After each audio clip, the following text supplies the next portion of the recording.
also locally declare, but while working of function, this variable work as global.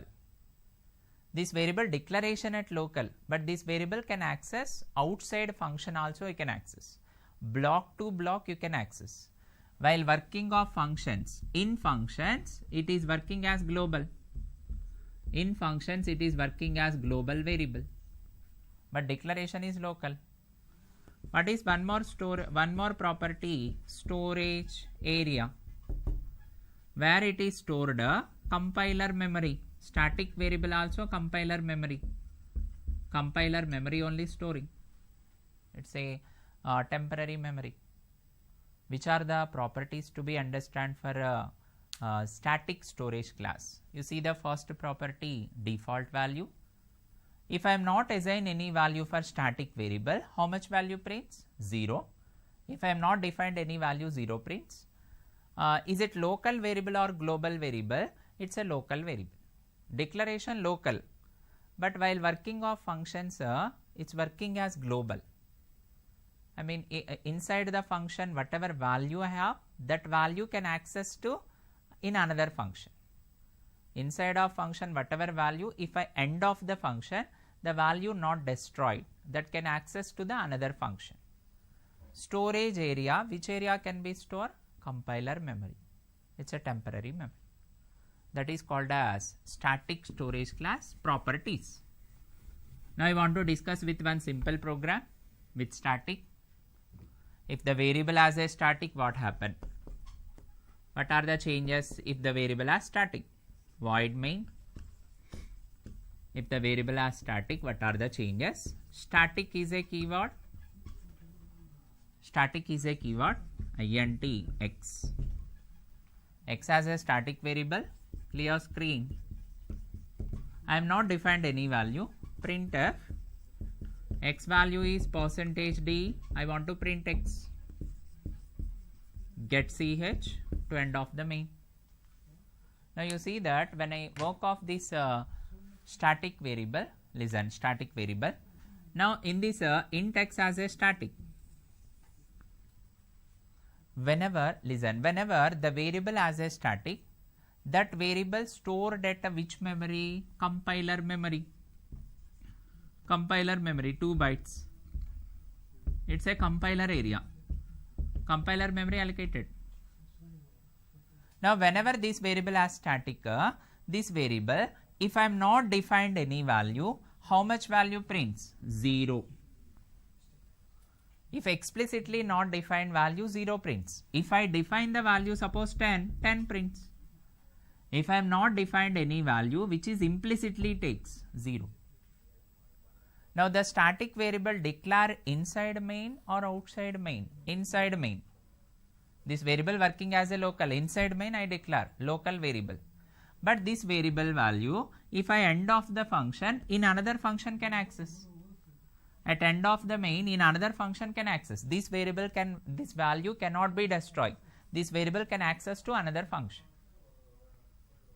Like how it is working, how to make difference. What is the answer of this program? X is 0. I am not defined any value, x is 0.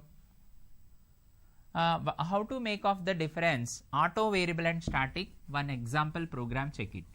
How to make the difference of auto and static? One example program, check it. Now I want to create with a void f1 integer. I am creating with a, just f1 without arguments. I am declaring void f1, void main. F1 is function declaration. Function declare. Clear screen. I want to call the f1. Again I want to call the f1. 2 times I want to call the f1. Get ch. I am declaring f1 function. 2 times I call the f1. Now I want to write the body of f1. F1. Inside of f1, I want to declare one variable. You see that which variable I want to declare. Suppose I created auto variable. Auto int x equal to 0. Auto int x equal to 0. Printf. I want to print x value. After print of x, x plus plus, x increments. You see the program. I want to discuss about a auto variable with the functions.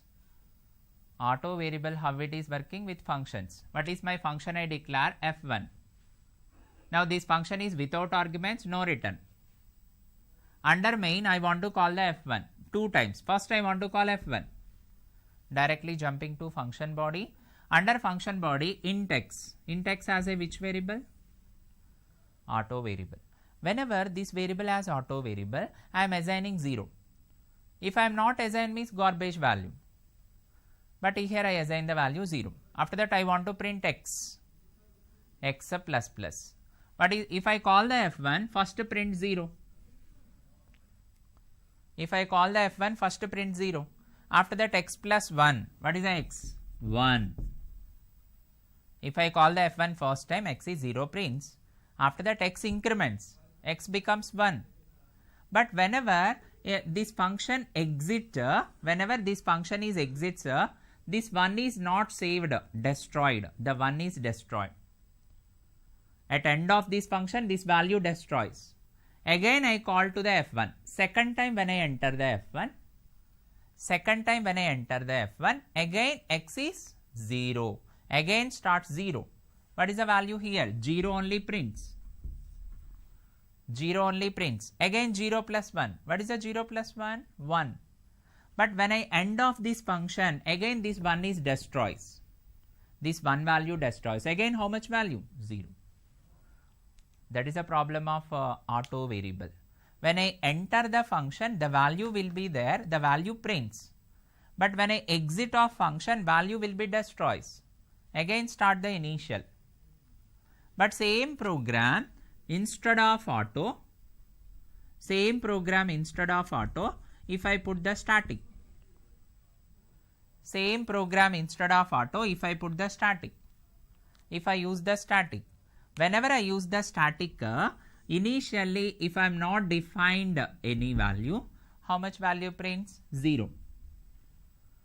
What is the advantage of static? I am not declare any value also, by default 0 prints.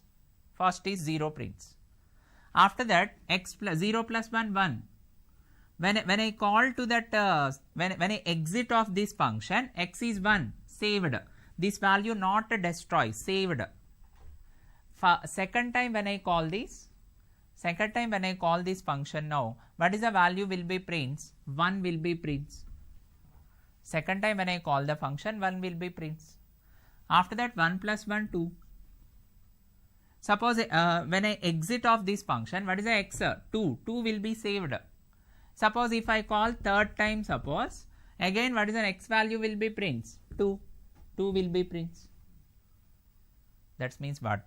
Whenever the variable declared as a static, initial value 0, after that increments, if I exit of this function, value never destroys, value saved. Second time when I enter the block, previous value prints. First time enter the value 0. When I exit of that 1. Again when I second time enter, 1 will be prints. 1 plus 1 2. When I third time enter, 2 will be prints. 2 plus 1 3. When I fourth time, 3 will be prints. Like that it will be used. That is a major difference between the auto variable and the static variable. If I declare as auto, the value initial value prints. If I exit my function, value destroys, never save to the next. If I use static variable, initially print the value. If I exit my function, value send it to the next. That is called as static variable and auto variable difference. What is one more type of variable you have? One more type of variable, external storage class. One more type of storage class you have, external storage class is there. Now you see that external storage class, how it is working of this external storage class. Every external storage class, check it. First properties, check it. External storage. What are the properties of external storage class? First one, default value. What is the default value for external storage class? 0. If I am not defined any value, 0. External storage class, local or global working. This is working as global. This is working as global variable. What is meant by global variable? This variable should be declared before main function. This variable can access entire program anywhere. This variable can be declared before main, but this variable can access any function, entire program. It's a global. Storage area, where it is stored a compiler memory. It is stored at a compiler memory. Which are the properties of external storage class? External storage class property, it's a fourth one. Default value 0. If I am not defined any value, 0 prints. And is it local variable or global variable? This variable working as global. That means outside function can be declared anywhere, entire program access. Now this storage area is which type of area? Compiler memory. This variable stored at a compiler. Now you see that when I working of this program example, check it. Example of external storage class. One simple example, check it. Every external storage class first before main to be declared. extern, extern. Extern. Here I am declaring extern keyword. Int x. Int x. Void main. Void main. Clear screen. Printf. I want to print x value. X is %d. X. Get ch to end of this. Listen. In this program, the variable declared before main. The variable declared before the main. Before main, which variable I declare? Int x. Now this is as extern. What is the indication of extern? External storage class. Before main you are accessing external storage class. This variable is global variable. I am not defined any value. Which value prints? X is 0. If I am not defined any value, 0 prints. Every external storage class, which area it will be allocated? 2 bytes. 2 bytes. Which memory allocates? Compiler memory. This memory is compiler memory. This variable is local or global? Global. This variable is global. This variable default value 0. If I am not defined, 0 prints. Now this variable is which way area it will be stored? Compiler memory it will be stored. Finally, these are the storage classes. You have 4 types of storage classes: auto, static, and register, and external storage class. Now I want to define with these all storage classes one table. About these all storage classes, one table to be defined. You see the table. Now I want to take with storage class name. Storage class name. After that default value, which is the default value. Default value. And the next one, memory, storage area.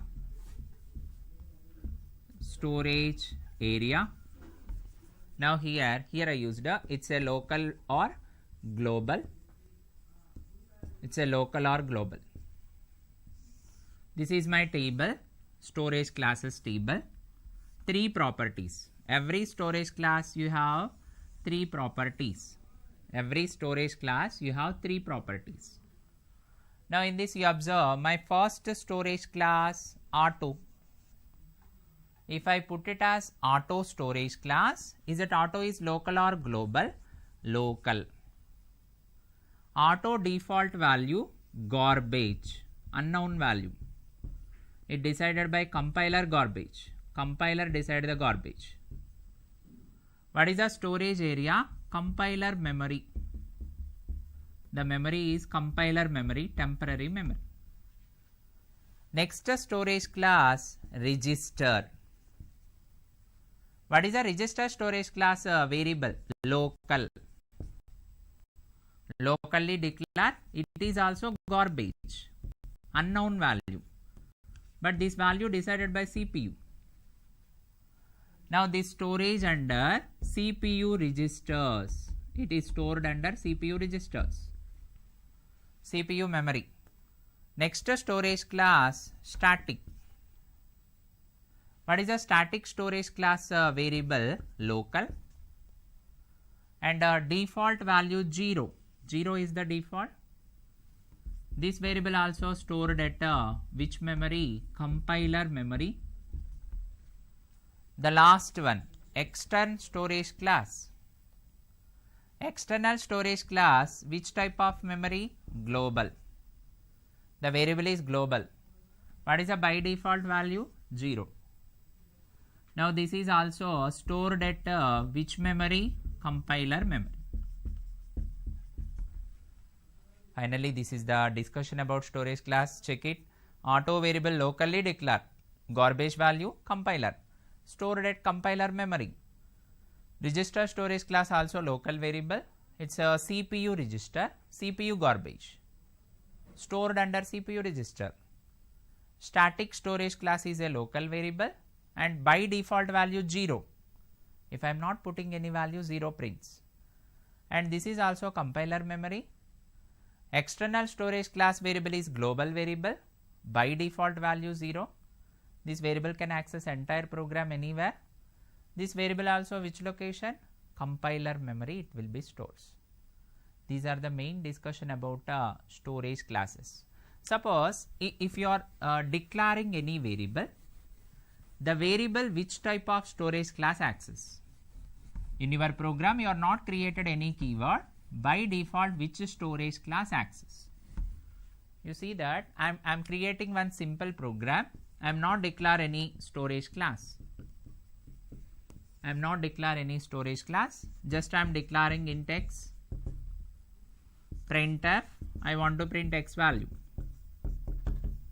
X value I want to print. X is %d x. Get ch. Now in this program I am not used any storage classes. I mean auto not used, register I am not used, static I am not used, extern I am not used. If I am not used any storage class here, every inside main whatever variable declare, by default which storage class? Auto. What is my important point? If you create any main function in your program main function, if you create any variable, inside function any variable, by default working as which variable? Auto variable. By default storage class auto, every inside main function variables. Suppose I am declaring int y. Before main I declare int y. Before main I declare int y. By default every outside main declare variables called as which variables? Extern. Finally, what is my conclusion, which is important point? Which variables are declared inside main? That variables are called as auto variables. Which variables are outside function that declare? Those variables are called as external variables. Which variables are inside a function? Those variables are local variables. That is called as auto variables. If I am not giving auto keyword, by default auto. Which variables are outside main? If I declare the variable, that variable by default external variable. What is the by default auto variable? I am not defined any value. What is the auto variable by default value? Garbage. That is called as compiler garbage. It's negative value. If I run this program, what is the expected answer? X is something value like 32,768, negative value. Suppose if I try to print y, I want to print y value. I want to print y value. Actually y is a external. I am not declaring external, but automatically external. Every outside main variables are external. I want to try to print y. What is the external variable default value? External variable default value 0. Y is 0. Y is 0. That is for discussion about storage class. Finally, which variables are created inside function? Those variables are treated as auto variables. Which variables are created outside main function? Those variables are called as global variables. That is also called as external variables. What is the importance of storage classes? Every storage classes mainly three properties will be decided. What are the properties will be decided for storage classes? The first property, storage area. The variables are stored at which memory? Is it compiler memory or CPU memory? Generally every variables are stored at compiler memory. If I create as register, stored at CPU memory. What is one more? The variables are local variables or global variables. If I declare any variable inside main, it's a local. If the declared variable as outside main, it's called as global. One more important property, the variable lifetime is, is it only within the function or outside function? Majorly 3 points will be discussed about storage classes. Which points are? Storage area, where it is stored, default value. If I am not defined any value, how much value prints? And one more is it local variable or global variable? That will be discussed about storage classes. C language storage classes, how many keywords? 4 keywords: auto, static, register and extern. By default every inside main function variables are auto variables, outside main function variables are called as external variables. This is the importance of storage classes. Today I want to stop this discussion about storage classes, and the tomorrow session I can continue for how to create a macro or pre-process commands. Then tomorrow session I will continue this. Thank you for this video.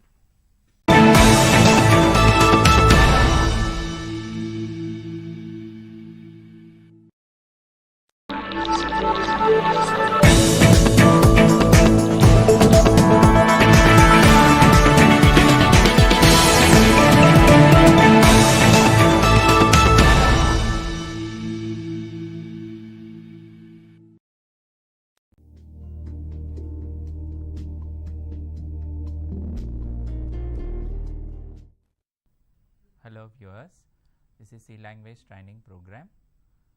The last session I discussed with the storage classes. What is meant by storage class?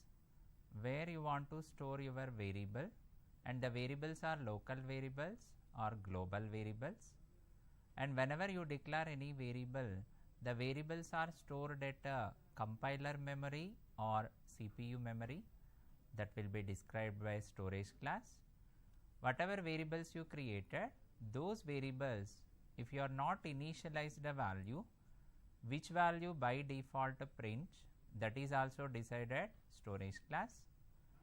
If you declare the storage class, the variables are local variables or global variables, that is also described with the storage class. Which are the types of storage classes? Auto storage class, static storage class, register storage class, external storage class. What is meant by auto storage class? When the variable created as auto storage class, by default value garbage value prints. What is meant by garbage value? The value decided by compiler. Now that is for compiler defined value, garbage value. Which is the default value for auto storage? Garbage value. And is it local variable or global variable to be declared? Local variable. And for the auto variables, lifetime is local variables. What is the mean that? Which function you created auto variables? In that function only to access. Outside the function cannot access. What is the properties of register storage class? Register storage class by default value garbage, CPU garbage. Register storage class where it is stored CPU memory, it's a permanent memory, CPU register. What is a register storage class, local or global variable to declare? Local variable. What is the third storage class? Static storage class. If the variable has a static, what is the default value for static? 0 will be defined. The variable is stored at which area? Compiler memory. And the static storage class lifetime is local variable, but this is within the function you can access. When the function exit also, the value can be saved. Within the function, the variable working as a global variable, normally the variable working as a local variable. What is one more type of storage class you have? External storage class, external storage class. Every storage class is declared inside the function, inside main or inside function, but external storage class can be declared outside main. Before main you can declare the function, that variables are called as external variables. What is the default value for external storage class? 0. And the external storage class memory also compiler memory, this variable working as a global variable. These are the types of storage classes I discussed. Now I want to discuss one simple example program. These all storage classes I want to define one example program. It will be covered for all storage classes. You see the program how to create that all types of storage classes. See the program now, all types of storage classes. Write a program to demonstrate of that all types of storage classes to be demonstrated.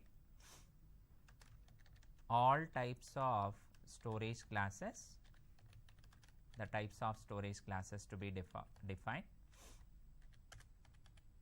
What are the types of storage classes? All types to be defined. Hash include stdio.h, hash include conio.h. Inside of that, first I want to declare variable external storage class. External storage class declared before main function. What is my variable? I declare x equal to 10. Now x is a external storage class.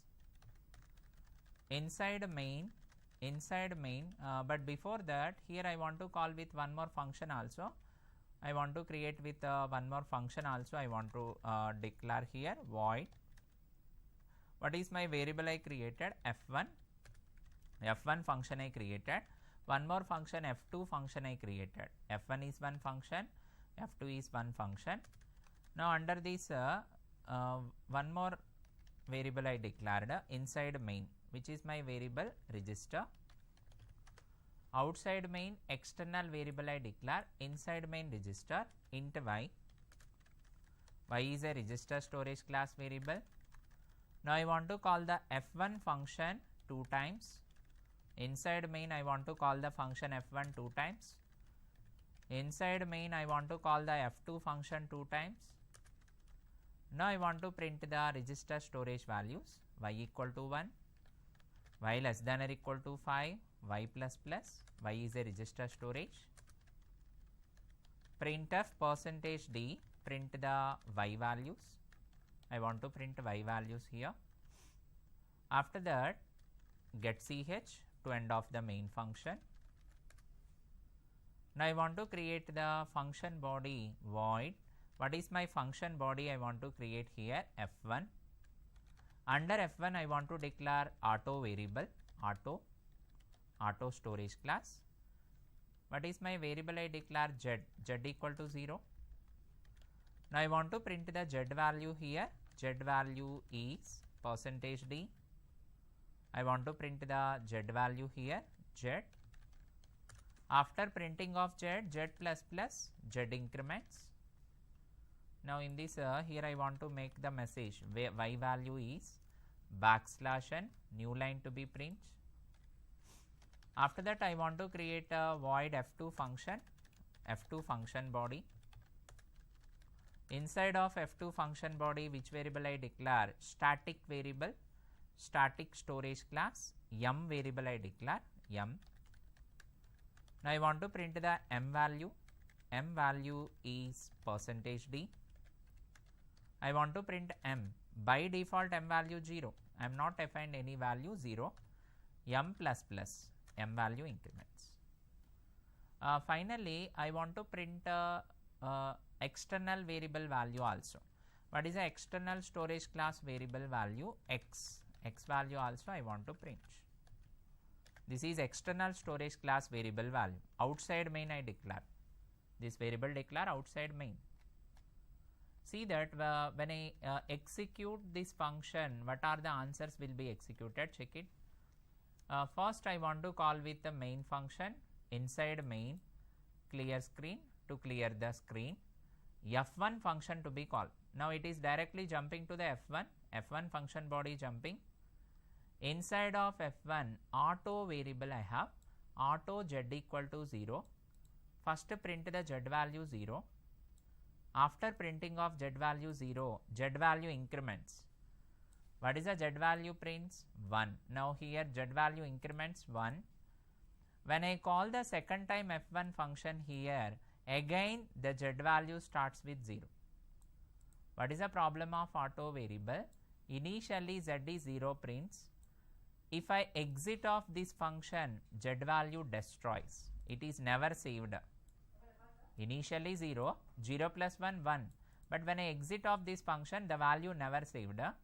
Again call to the F1 second time. What is the value prints? Again 0 prints. After that 0 plus 1, 1.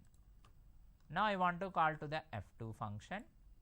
Under F2 function body, which variable I have? Static variable. Under static variable declaration m, there is no value for m. There is no value for m. What is the by default value prints for m? 0. Now it is print the m value 0 here, 0 prints. After that 0 plus 1, 1. If I call the second time F2 function, previous m value, it is saved. What is the previous m value? 1. It is saved. 0, 1 plus 1, 2. When I exit of this function, m value 2. After calling of these functions, I want to print a y. Y is a register storage class variable. Y equal to 1, y less than or equal to 5, y plus plus. I want to print the y value 1, 2, 3, 4, 5. 1, 2, 3, 4, 5 prints. Finally, to print the x value, is a value to print 10. Finally, this program, what are the answers expected? First go to the F1. Auto variable z value 0. After that again call to the F1, again z value 0. Because auto variable never incremented, auto variable never saved to the functions. After that F2 function calling. Under F2 static variable. What is the m value static variable? 0. When I call the second time F2, 0 plus 1, m value 1 will be prints. After that, come back to the main. Under main to print the y value, it's a register storage class variable.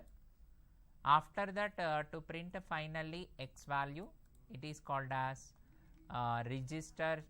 external variable, that is for x is 10. Now I want to save this program now. Once I typing of this, save the program. Now I want to save the program storage.c, storage class.c. Now I want to save this program storage.c. Opened into turbo C editor, storage.c, turbo C3 folder. Under that bin folder I have, under bin I want to open the file storage.c. You have to open with storage.c. Otherwise directly also you can open here storage.c. All types of storage classes will be discussed here. You see that here register keyword, it's a spell mistake, register. Now I want to compile and run this program. These are the answers. Z value 0, 0, it is called as auto variable. M value 1, 1, it's a static variable value. Z value 0, 0, it's a auto variable. M value 0, 1, it's a static variable. Y value 1, 2, 3, 4, 5, it's a register variable. X value 10, it's a external variable. What are the answers of this program now? 0, 0, auto variable value. 0, 1, static variable value. 1, 2, 3, 4, 5, register storage class value. X is 10, external storage class value. These are completely for all storage class outputs. Suppose every program, if I am not defined any storage class keyword inside main, suppose inside main I am not defined any storage class. Whenever you are not declared any storage class keyword, by default which variable taking? Auto variable. What is the by default local variable? Auto variable by default. Whenever the variable before main you are not defined any storage class. Before main you are not defined any storage class, which is the by default storage class? External storage class. Finally, what is the conclusion? Inside main whatever variables you declare, by default auto variables. Outside main whatever variables you declare, by default external variables. This is completely discussion about storage classes. Now I want to discuss now one more important concept under C programming language. You see that one more important concept you have, pre-process commands. Under C programming language, how to create the pre-processor commands. Listen, what is meant by pre-process commands? What is the definition of pre-process commands? Which commands are already defined by authors? Which commands are already defined by authors? It's a pre-process commands. Every pre-process command started with a hash. Hash symbol denotes. But in C programming language, two types of pre-process commands are there. One is for one type of pre-process is called as author defined pre-process. Another type of pre-process is called as user defined pre-process. What is the first type of pre-processor? Author defined pre-process. One more type of pre-process is there, user defined pre-process. Pre-defined pre-process are working with the hash include. User defined pre-process working with the hash define. Hash defined to be used. What is the reason of pre-process commands? What is the reason of pre-process commands?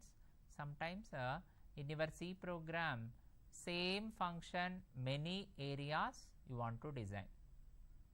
Suppose in my program I want to write the printf 10 times. In my C language program, my request is 10 times I want to write the printf function. But every time what to be write? Complete abbreviation printf you have to write.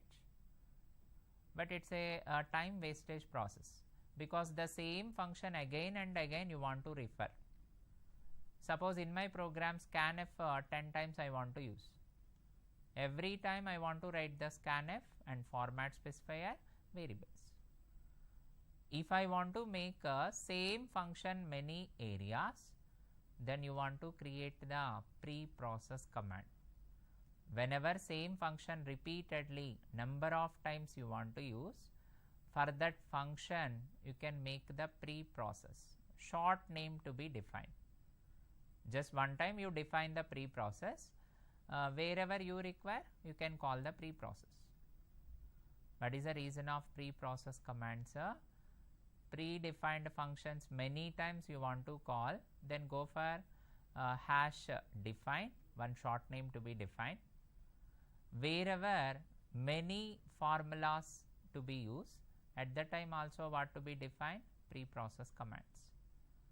Suppose if I want to define the constants, you can use with the pre-process commands. I want to call the same function many areas, you can use the pre-process commands.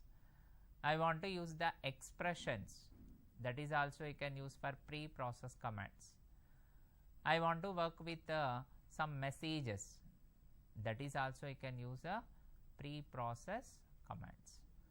What is the definition of pre-process commands? Which commands are already defined by C language author, those are pre-process commands. Pre-process commands are started with the hash symbol. Author defined pre-process, hash include. User defined pre-process, hash define, that is our define, hash define. What is the reason of user defined pre-process commands? Same function many areas you want to call, or same formula many times you want to run, or same message many times you want to define, then go through the pre-process commands. It is a short format. What is the advantage? Time saving. Time can be saved, and one more advantage, easy to maintain the coding, easy to maintain the functions, or easy to maintain the formulas. But without pre-process command also, with the pre-process command also, the result no difference. The result is same, but it is easy to maintain the code. Every pre-process command initially, I mean before main only, you are processing into one variable, same variable you are calling. Before main function only, you are process of this into one short name, one short variable. Within that only you want to call. Every pre-process command compiler allocated memory. Every pre-process command compiler special amount of memory created you want to store for the process. But the pre-process commands also called as macros. Pre-process command, one more name also there, macros. What is meant by macro? A set of expressions, or a set of functions, or a set of formulas, or a set of keywords or process that can be stored with one name, the name called as macro. What is the definition of macro? Macro is a pre-process command. Inside of macro, set of actions can be run, set of functions or set of formulas or set of constants. You make some short name, that short name called as macro. Once to create the macro, many times you want to call the macro. Macro and the pre-process command both are same, but macros cannot be run with the data types. Macros cannot be executed with the data types. Macros can be work with functions, formulas, constants, messages. You see that how to create pre-process command. Listen, what is the commands which is started with the hash symbol is called as pre-process. Hash define, it indicates our pre-process. Hash include, it denotes other defined pre-process. Hash include called as other define. Hash include angular prompt stdio.h, header name. Hash include conio.h, it is also header name. Both are for headers, predefined. If I use hash define is user defined pre-process. Hash define pi is a variable or our defined name, macro name, and for the value 3.14, pi value constant. Hash define r for radius, something value. Now the hash define used for constants or hash define used for expression also. Define, what is meant by defined? This command is used to define our own constants and macros. How to define our own macro process? Hash define and the variable name or short name and original process. Define used for constants, define used for macros. You see the syntax of macro, how to create macro. See the syntax. How to create macro or pre-process command. What is the syntax of this? Hash define. Hash define, after that short name, after that actual name. What is the syntax of macro? Hash define. First you have to indicate short name, then you want to indicate actual name. Instead of actual name, you want to process with short name. You see some example how it is working of macro. Hash define. Suppose if I use pf is the short name. What is the original name? Printf. Hash define. If I use the short name sf, what is the original name? Scanf. Now for the hash define, if I use for pi is a short name. What is the original value? 3.14. Now see in this example, hash define, our defined preprocess command. What is the actual? Printf. Instead of printf, pf, short name. Wherever scanf function I want to use, instead of that sf, short name to be processed. Wherever 3.14 value, I want to call the pi value to be called pi. Now these are for actuals, these are for formats. Now you see that how it is working of macro. One simple example program, check it. How it is working of macro. One simple example program. Write a program to demonstrate macro or pre-process commands. Macro or pre-process command. How to create macro? Hash include stdio.h. It's predefined, author defined macro. Author defined preprocess. Hash include conio.h. How to define our created macro? Hash define. Our defined macro, hash define, user defined process. Hash define, what is the syntax? Short name. What is my short name? pf. What is my original name? Printf. What is the mean of that? Wherever printf function to be run, the complete printf function body, it will be called with pf, short name. Actually printf function, but instead of that pf is the short name, that will be pre-process. Hash define sf. What is the original? Scanf. Wherever scanf function I want to define actual process, instead of that sf. Now I want to create with a hash define msg. MSG for short name. What is my short name? Message enter radius. Wherever enter radius I want to run, instead of that short name msg message. Now I want to define with the hash define. Hash define I used area. Area is the short name. What is my formula or expression I used? Pi into r into r.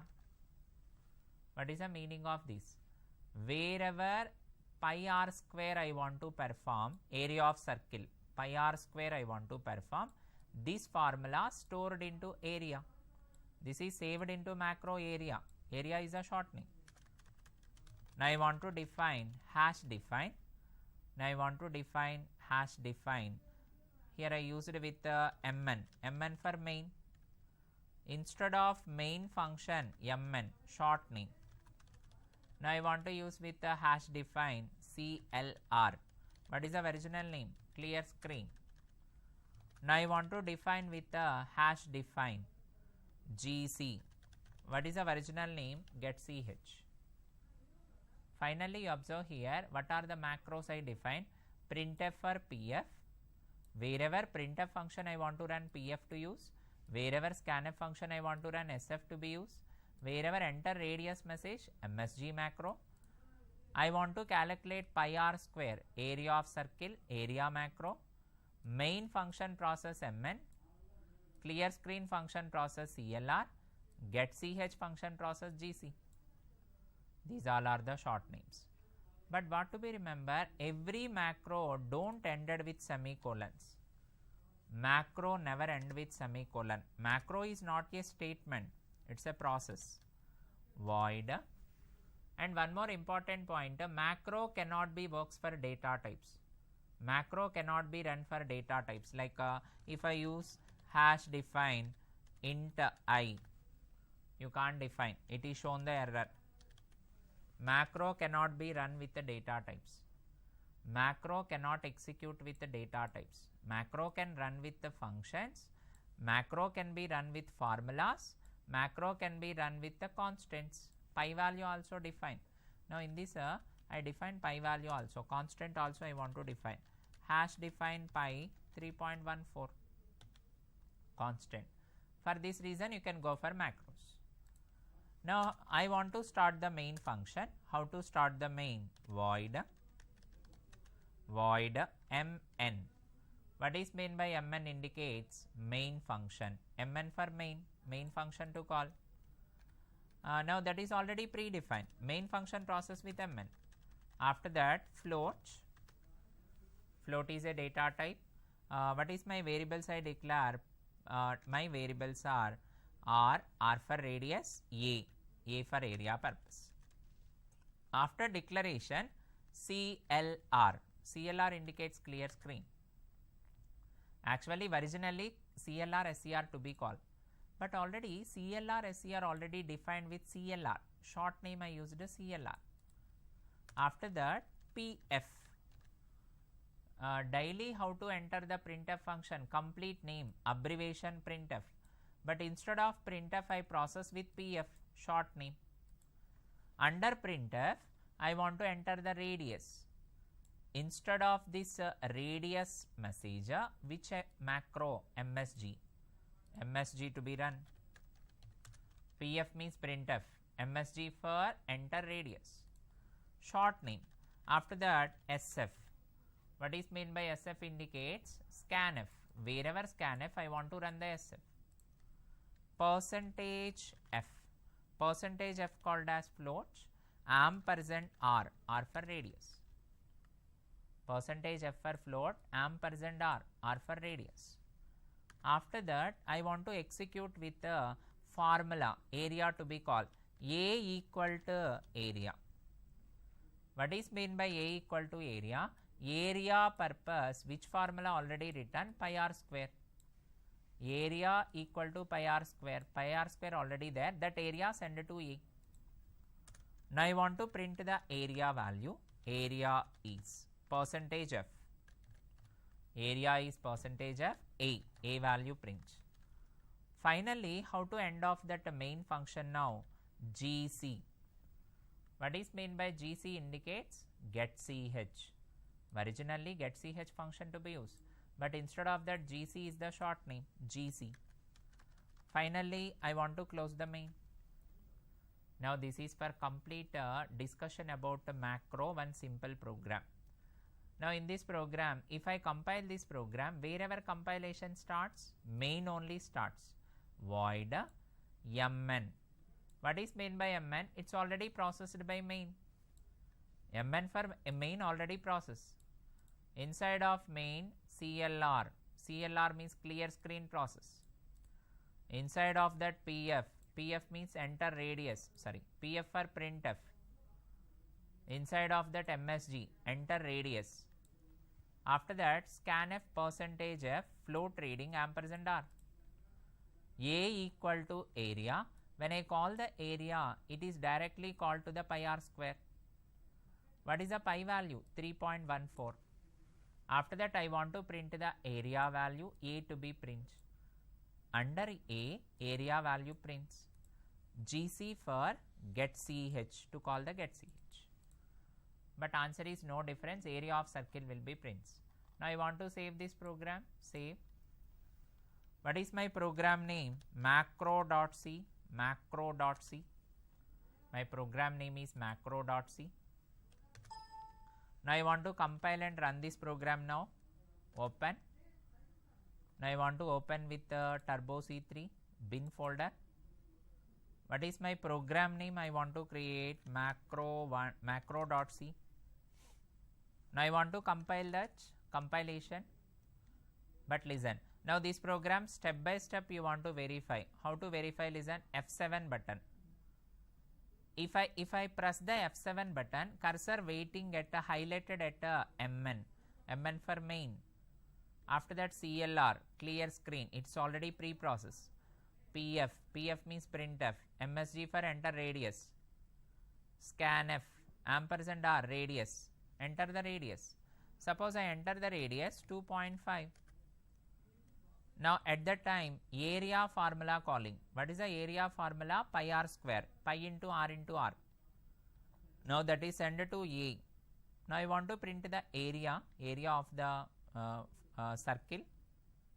Finally GC for get CH to wait this. Suppose I inputted is 2.4. What is the answer? 18.086. If I run the program again, answer is no difference. If I run the program again, check it. F7, call the main, call the clear screen, printf message, enter the radius, read the radius, enter the radius. After that A equal to area, pi r square calling, area is percentage f, I mean float value prints, GC for get ch. Finally, this is the discussion about macro. Macro is a pre-process command. Now I want to explain with one more simple example for macro, one more example program using macro. Previous program is how to find the area of circle with macro, but I want to use with write a program to demonstrate arithmetic operations like addition, subtraction, multiplication using macro. I want to perform with arithmetic operations using macro. Hash include std io.h, hash include std io.h, hash include conio.h. Now I want to create with a hash define pf, pf for printf, short name, sf, sf, sf for scanf, hash define sf, sf for scanf, hash define msg, what is my message, enter ab, ab values, hash define what is my add, add for addition, what is my formula for addition, I use a plus b, formula for add, hash define sub, sub is my macro name, what is my expression, a minus b, hash define mult, mult is my macro name, a into b, hash define div, a divided by b, hash define mod, remainder value, a mod b. Finally, what are my expressions I have? A plus b for add, a minus b for subtraction name, a into b for multiply name, a divided by b for division, a mod b for mod. Initially expressions are saved with macro. Hash define CL for CLR SCR, hash define MN for main, that is our requirement, hash define GC for get ch. Now I want to create the actual program. These all are the macro. I want to create actual MN for main. If I use MN main function calling, inside of these int variables a, b, c, d, e, f, g, these are the variables, a, b, c, d, e, f, g variables, cl for clear screen, pf for printf, msg, enter the ab, enter ab values because of macro, scanf, percentage d, ampersand a, ampersand b, read a and b. After read the a and b, c equal to add. When I call the c equal to add, go to the pre-process add pre-process already there. For the add, which formula you have? A plus b. Now I want to work with d equal to sub, sub sub. If I call d equal to sub, go to the sub macro a minus b. Now I want to work with e equal to mult, go to the mult pre-process a into b. F equal to div, it is called as a divided by b. G equal to a percentage b, it's a mod b. Now finally I want to print that all answers, pf, all answer to print. I want to print percentage d, it is for c value. Next backslash n, new line. After that percentage d backslash n, it's a division purpose. Percentage d backslash n, it's a multiplication. Percentage d backslash n, it's a division. Percentage d backslash n, it's a mod. How many percentage d is? 5. This is for addition, subtraction, multiplication, division and module. Which are the variables I want to declare? Which are the variables to print? C, D, E, F, G. These are the variables. Finally, GC for get ch to end of the main. Now in this program, C for add to be called A plus B, macro pre-process. D equal to sub to be called A minus B. E equal to mult to be called A into B. F equal to A divided by B, div to be called. G equal to mod to be called A mod B. This is already pre-process command macro defined. Now I want to save this program, file save. What is my program name? macro2.c. I want to save the program macro2.c. Now I want to compile the program now, macro2.c program. Arithmetic operations with macro. Arithmetic operations with macro you have. Turbo C3 open under bin folder. What is my program name? I want to open this macro2.c. If I compile and run this, enter the AB values. Suppose I enter AB value, A is 10, B is 5. What are my answers? 10 plus 5, 15, 10 minus 5, 10 into 5, 10 divided by 5, 10 mod 5, 0. But this process I used with macros.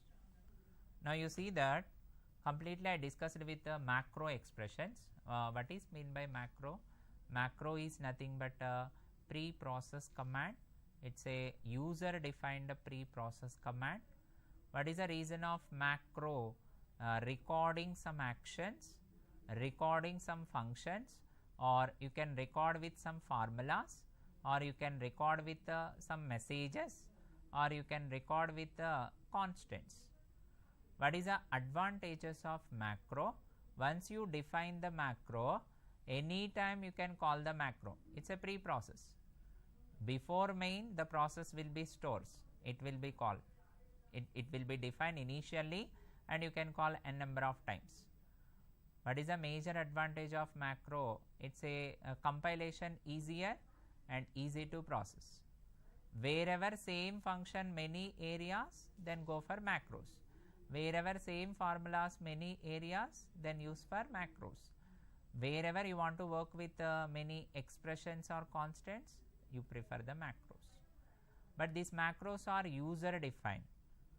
How to create macro process? Hash, define, after that original short name, after that original name.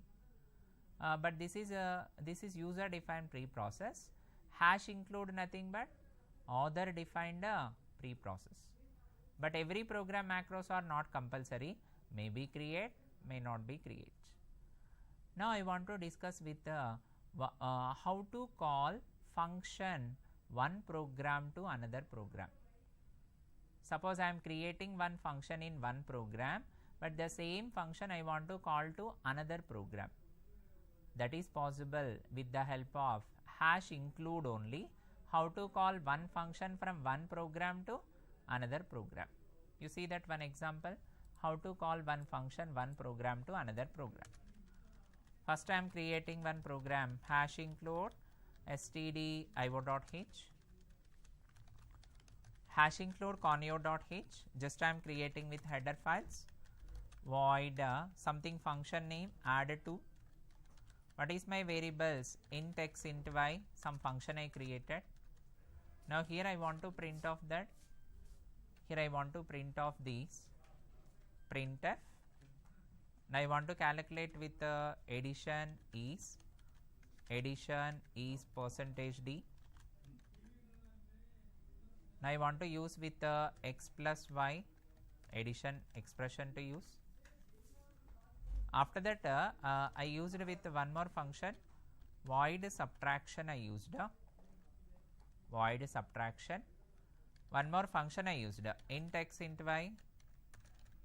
Now here which I want to call now, printf subtraction to be print percentage d x minus y. Now you see in this program, first I created with one function add to, and one more function is subtraction of 2.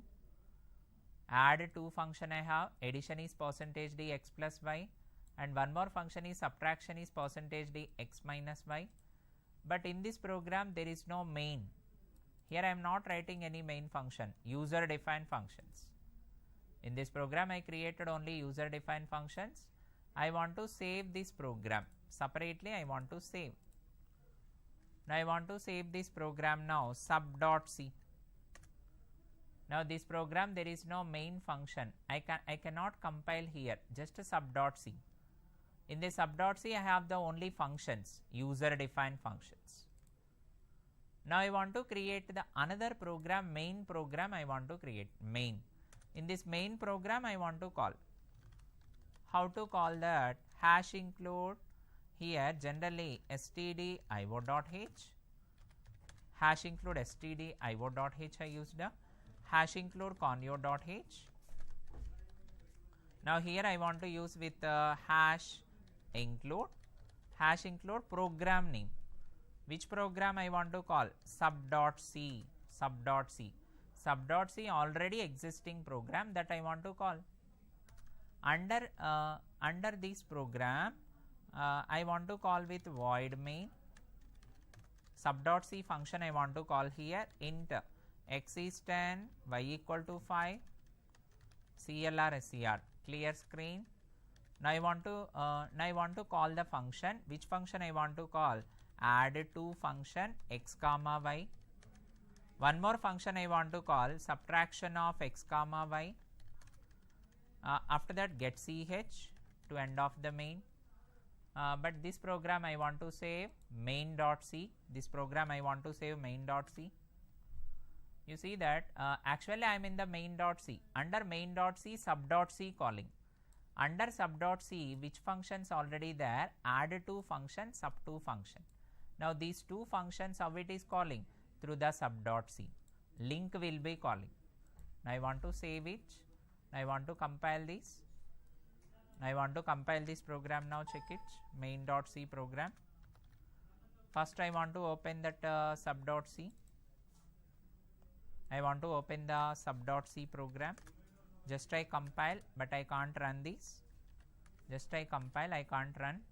After that I want to open this main.c. Then I compile that. Yes. What is the answer coming? Addition is 15, subtraction is 15. You check that debugging process here, F7 button. First main starts. Under that x and y, clear screen, add to x comma y. This function calling at main.c, but it is opening with the sub.c. Internally sub.c add to function calling. Again come back to the main.c. Internally sub2 function calling. That is on sub.c. Finally get the answer. Now finally this is my discussion about how to call the function, how to call the functions from one program to another program. How to call to the function from one program to another program? Just you have to create one program sub.c. In that I created some functions. How to call to another main program? Hash include main.c. Hash include in the double quotes. In the double quotes sub.c. How to call one program to another program in the double quotation program name.c. Then only how to call this.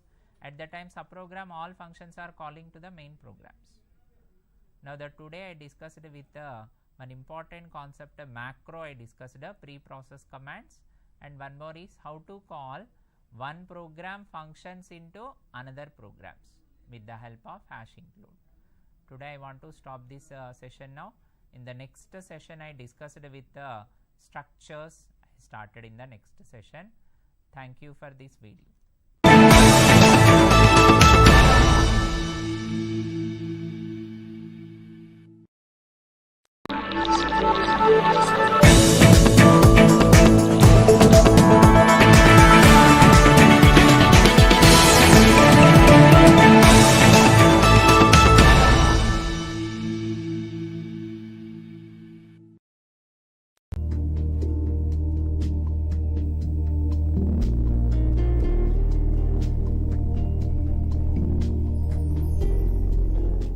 Hello viewers, this is C-Language training program.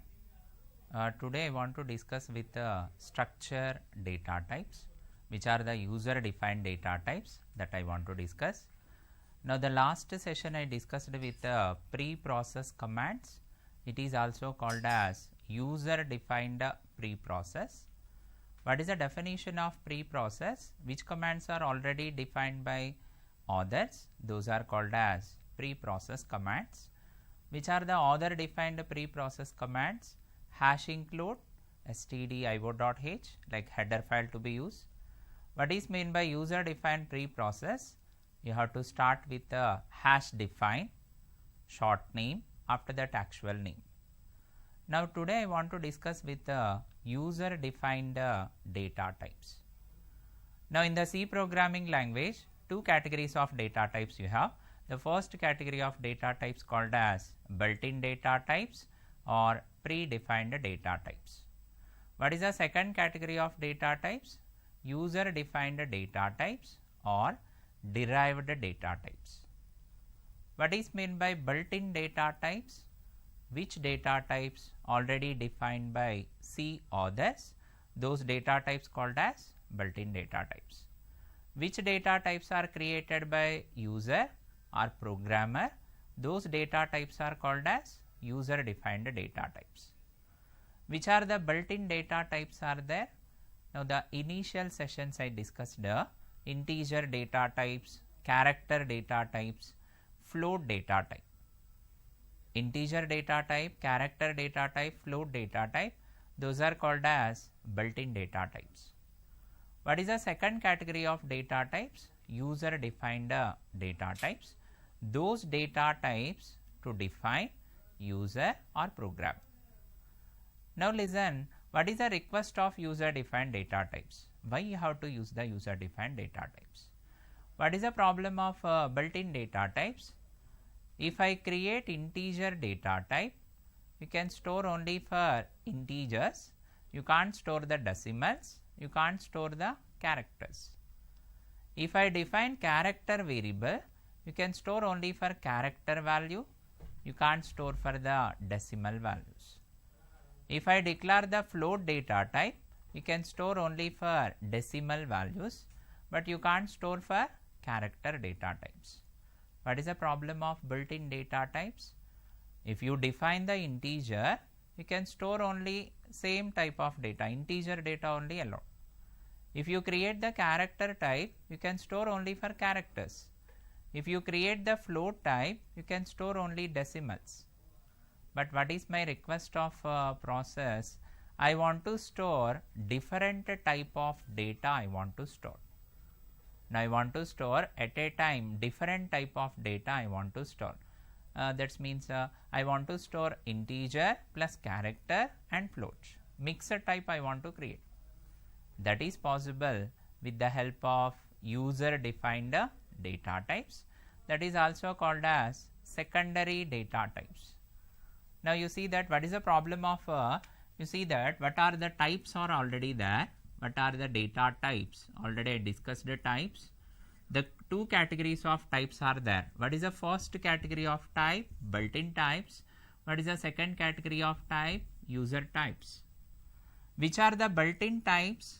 Integer type, it's called as you can store only numbers, and one more type, character type, you can store alphabets, numbers and symbols.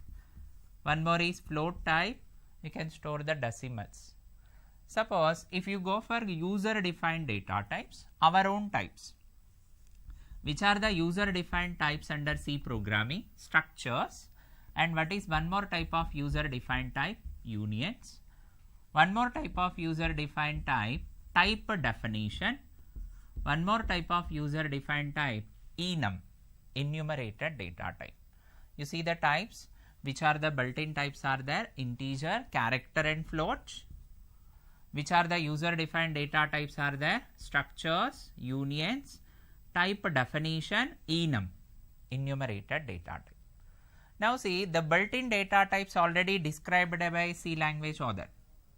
Those definitions already defined by C language author, you can't modify these. But when you go for user defined data types, these data types can be defined user and you can modify the definition. This you can take our own definition, you can change. What is the major difference of this? Built-in data types defined by authors, you can't modify the definitions. User defined data types defined by user, you can modify the changes, you can work off the changes. Now you see in this in this user defined data types, what is the first type of data type? You have structure. Now listen, what is the reason of user defined data types? Suppose actually I want to store one college student hall ticket numbers I want to store. What is my request? I want to store the student hall ticket numbers. If I want to create the student hall ticket number, what type of data? Integer data. If I want to store the student names, which type of data? Character data. If I want to store the student attendance, which type of data? Float data. What is my request? At a time I want to store the integer plus characters and float. That is mixed type of data you can create under structures, user defined data type. Now already I discussed arrays. In the last sessions I discussed arrays. What is the problem of array? Array is a collection of similar type of elements. Array is a collection of similar type of elements. Suppose in my college I want to store the 100 students marks. If I want to store the 100 students marks, which type of array to be create? Integer array, because marks are integers. Suppose if I want to store the 100 student names, which type of array to be create? Character array and string array to be create. If I want to store 100 students attendance, I want to create float array. What is the problem here? Integer array separately to create, character array separately to create, and float array separately to create. My request is 3 types of arrays I want to stored with a single variable. 3 types of arrays, I mean any type of type I want to store into single variable. That is possible with the help of structure data type. What is the difference of arrays and structures? Array is nothing but collection of similar type of elements. Structure is nothing but collection of different type of elements. What is the difference of arrays and structure? Array nothing but collection of homogeneous elements. You can store one variable, same type of elements. But when you go for structures, you can store collection of different type of elements. What is one more problem of array? If I want to store the marks, integer array create. If I want to store the names, character array to create. If I want to store the attendance, float array. But instead of that, 3 types I want to store at a single variable. That is possible with the help of structures. With the help of structures, complete record information can enter. Complete record information. What is meant by complete record information? If I want to represent the students, every student have different details. In your college, every student defined with different details. Which details? Student ID, student name, student marks, student email address, student attendance, different type of details. I want to group the different type of details. That can be represented as structures. Suppose if I want to describe with employee details. Now I want to represent the employee details. How to represent the employees? Employee ID, employee name, employee salary, employee job, employee phone number, like that many details. At a time I want to store these all details. That is possible with the help of structures. Compared to arrays, structures are very important. Compared to arrays, structures are mostly used because of at a time group of different type of elements to use. Array is nothing but collection of homogeneous elements. Structure is nothing but collection of heterogeneous elements. Homogeneous called as same type of elements. Heterogeneous called as different type of elements. Array also multiple elements can be stored. Structure also multiple elements can be stored. But array same type, structure can be different type. Structures can be combined with the mixed types, integer types, character and floats. Now see that how to work off that structures.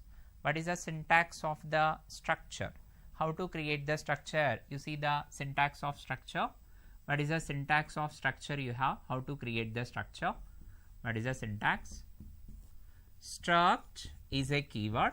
Struct is a keyword. Name of the structure. Struct is a keyword. Name of the structure. Inside of structure, data type, element 1. If I use with another type of data, data type, element 2. Like that, many types of elements. Every structure ended with a semicolon. What is the syntax of structure? Struct is a keyword. Small letters, name of the structure, that is our define. Inside of that open flower, closed flower, collection of elements. But that collection of elements are different type of elements. Suppose this element is integer type, this element is float, this element is character, different type. Every structure ends with a semicolon. Every structure declaration ends with a semicolon. Now this step is called as what? Structure declaration step. It is called as structure declaration step. It is declaration of structure. Once I declare the structure, how to call the structure? Struct name, and actually whatever name is there, struct name. After that, short name, or that is called as tag name. Short name, or that is called as tag name. Whatever structure you created, how to access that structure? Struct name of the original structure, short name. This is also called as structure variable. This is also called as tag name, variable or tag name. How to access these elements? Structure elements, how to access? Once I create the tag name, how to access that elements? Short name, whatever short name you created for structure, short name dot. Every structure elements how to access? Dot operator to use. Dot symbol, dot. Element 1 equal to value. Element 1 equal to value. If I want to access for another element, similarly short name dot, again dot, element 2 equal to value. Finally, what is my representation here? How to create the structure? Struct. Struct is a keyword, small letter, name of the structure, that is our define. Inside of that are different type of elements. These are called as structure members or elements. Every structure declaration ended with semicolon. Once I end the structure declaration, how to call the structure? Struct, name of the structure, short name or tag name or variable, structure variable. How to call that elements of that? Short name dot, element 1 equal to value, dot operator to use. Similarly, short name dot, element 2 equal to value, different type of elements. Now this is the syntax of structure. Now see how to access of this structure. You see some example how to access of that structure. One simple example to be defined, how to make a structure and how to access. How to access the structure? Now you see hash include stdio.h. If I make with any program, stdio.h, conio.h. Now I want to create with one structure, struct.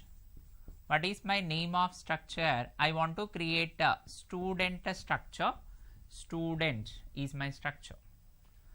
What is my request here? I want to create the student structure. Generally, every student how to represent the details. Every student how to represent the details. What are the details about the student? Now I want to create with a student ID. Now I want to create with student ID. Next I want to create with a student name. Next I want to create with suppose student attendance. Now I want to create with student attendance. Now see that 3 elements I have. Student ID, which type of type? Integer type. Student name, which type of type? Character type. Student attendance, which type of type? Float. Now you see in this example, I want to represent the student details. How to recognize the students? Student ID, student name and the student attendance. Student ID integer type, student name is character string and student attendance is float. These all collection of different type of elements access with student. The structure name is student. At a time I want to access. Suppose student ID 1, student name something, and student attendance value, any attendance value 63.5. How to create this student structure? Struct student, what is the syntax? Struct student, after that what to be declared? Data type. What is my first element? Student ID integer type. Student ID integer type. What is my next element? Student name character type. Student name is character type, but this is string 20 size. Next, student attendance float type. Student attendance I want to use float. Now these are the three elements. Every structure ended with a semicolon. Structure declaration ends with semicolon. Now this step is called as declaration of structure. How to declare the structure? You see that again. Struct name of the student, that means the name of the structure. In that student structure, I want to define different type of elements. Student ID element is integer type, student name is string type, and attendance is float. Different type of elements. Once I declare the structure, I want to call the structure. I want to access. Inside of main, how to access this? Inside of main, how to access the structure? Student. How to access the structure? Student. What is my name of the structure? First I want to use struct. First I want to call with struct keyword. After that original name student. Original name is student. What is my short variable? S. This is called as structure variable. S is represent as student structure variable. Now in this statement, S is the variable of student structure. Is that student is predefined type or user defined type? User defined type. Suppose if I mentioned with int s. What is the meaning of int s? S as a integer. It's a built-in type. If I mentioned with the char s, s as a character type, it's a built-in type. If I mentioned s as a student, it is not a built-in type. Student is a which type? Structure type. Now under student, you can define different type of elements. Under student, I can define different type of elements. What type of elements I want to define? Check it here. I want to define the elements. How many elements I can define? 3 elements. S is a student structure variable. I want to represent different type of elements. What is my first element? Student ID. I want to represent 1. I want to represent the 1. What is my next element? Student name. I want to represent Sai name string. What is my third element? Attendance. Attendance is float. Attendance is float 63.5 something attendance. Finally, what is my conclusion here? Now in this example, S is a variable of student. Is that student is a built-in data type or user defined? User defined. It's a structure type. Under S, different type of elements I represented. Different type. Student ID integer type, student name is string type, and 63.5 is float type. That is example of S. How to print off that? Printf. Once I represented that elements, I want to print that elements. How to print off that? I want to print the student ID. Student ID is %D. Student ID is %D. How to print off that? S dot operator to use. S is nothing but variable of structure student. S dot SID. What is meant by S dot SID? S is nothing but student. Student will be referred. Under S, I want to call the 1. 1 available on which element? SID. After that, I want to print student name. I want to print a student name, %s. How to print the percentage S dot S name, second element. S dot S name, I mean second element will be print. What is the S name? Sai will be prints. I want to print last one, attendance. Attendance I want to print. Attendance is %F. Attendance is percentage of which I want to print S dot attendance, that is for third element. Finally close the main. Now in this discussion, which structure I created now? Student structure I created. Totally 3 types of elements: student ID, student name and attendance. Completely in this program, which is my student structure variable S. Under S I represented all elements: ID, name and attendance. How to print off that elements? Dot operator, S dot SID, S dot SName, S dot attendance. With the help of dot operator only to refer the structure elements. Now I want to create with one more type of structure. What is the advantage of structure? At a time, collection of elements can be represented. With single variable, collection of elements can be represented. All are for different type. But when you go for built-in type, it is same type. Array is a same type, but structure is a different type. Array is a same type. Now I want to create with one structure. Listen, what is my structure I want to create? Employee structure. Now I want to create with employee structure, employee ID, one more element employee name, and one more element employee job, and one more element employee salary.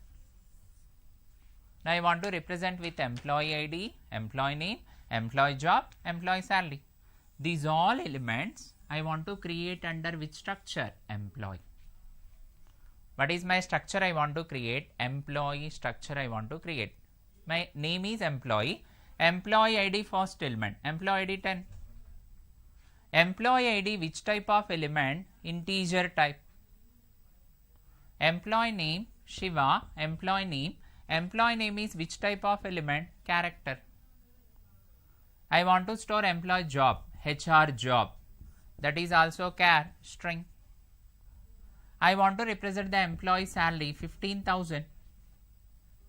Employee salary 15,000. Now this is which type? Float. Finally, you see in this example, employee is a structure, collection of different type of elements. Employee ID integer type, employee name character string, job is character string, salary is float. These all elements will be grouped together with help of which structure? Employee. But listen, how much memory allocated?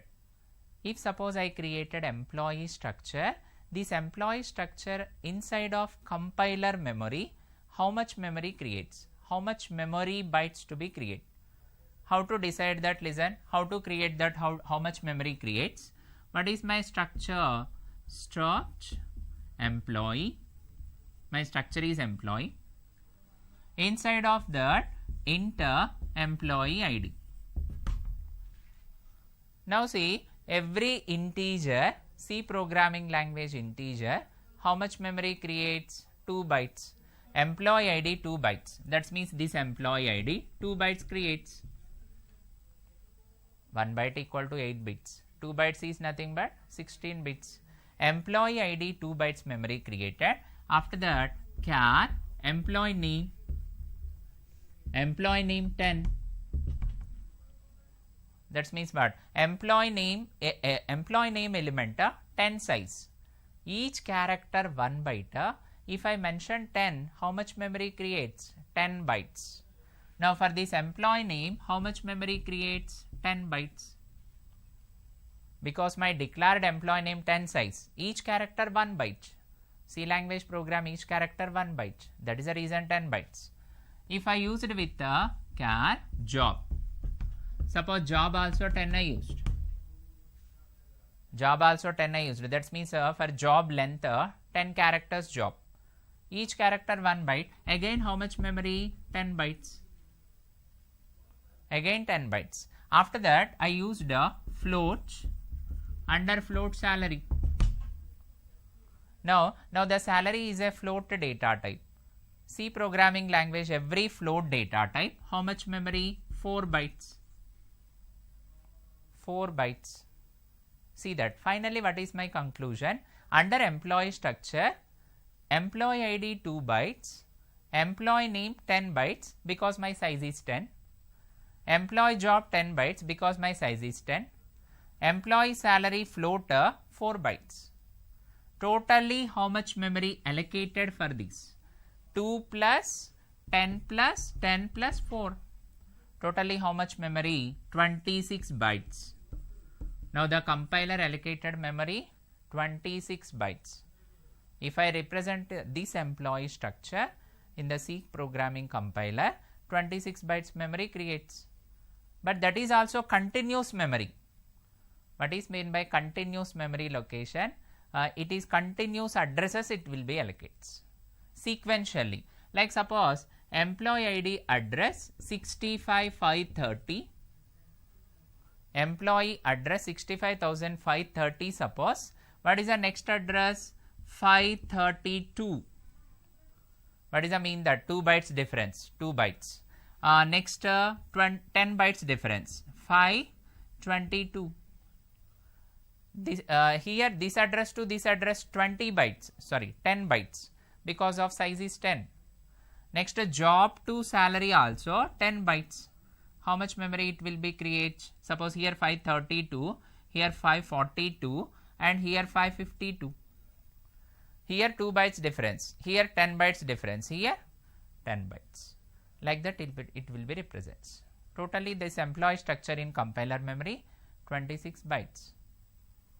Finally, what is the reason of structures to be created? What is the advantage of structures? A collection of different type of elements or a collection of heterogeneous elements stored into single variable. That variable is called as structures.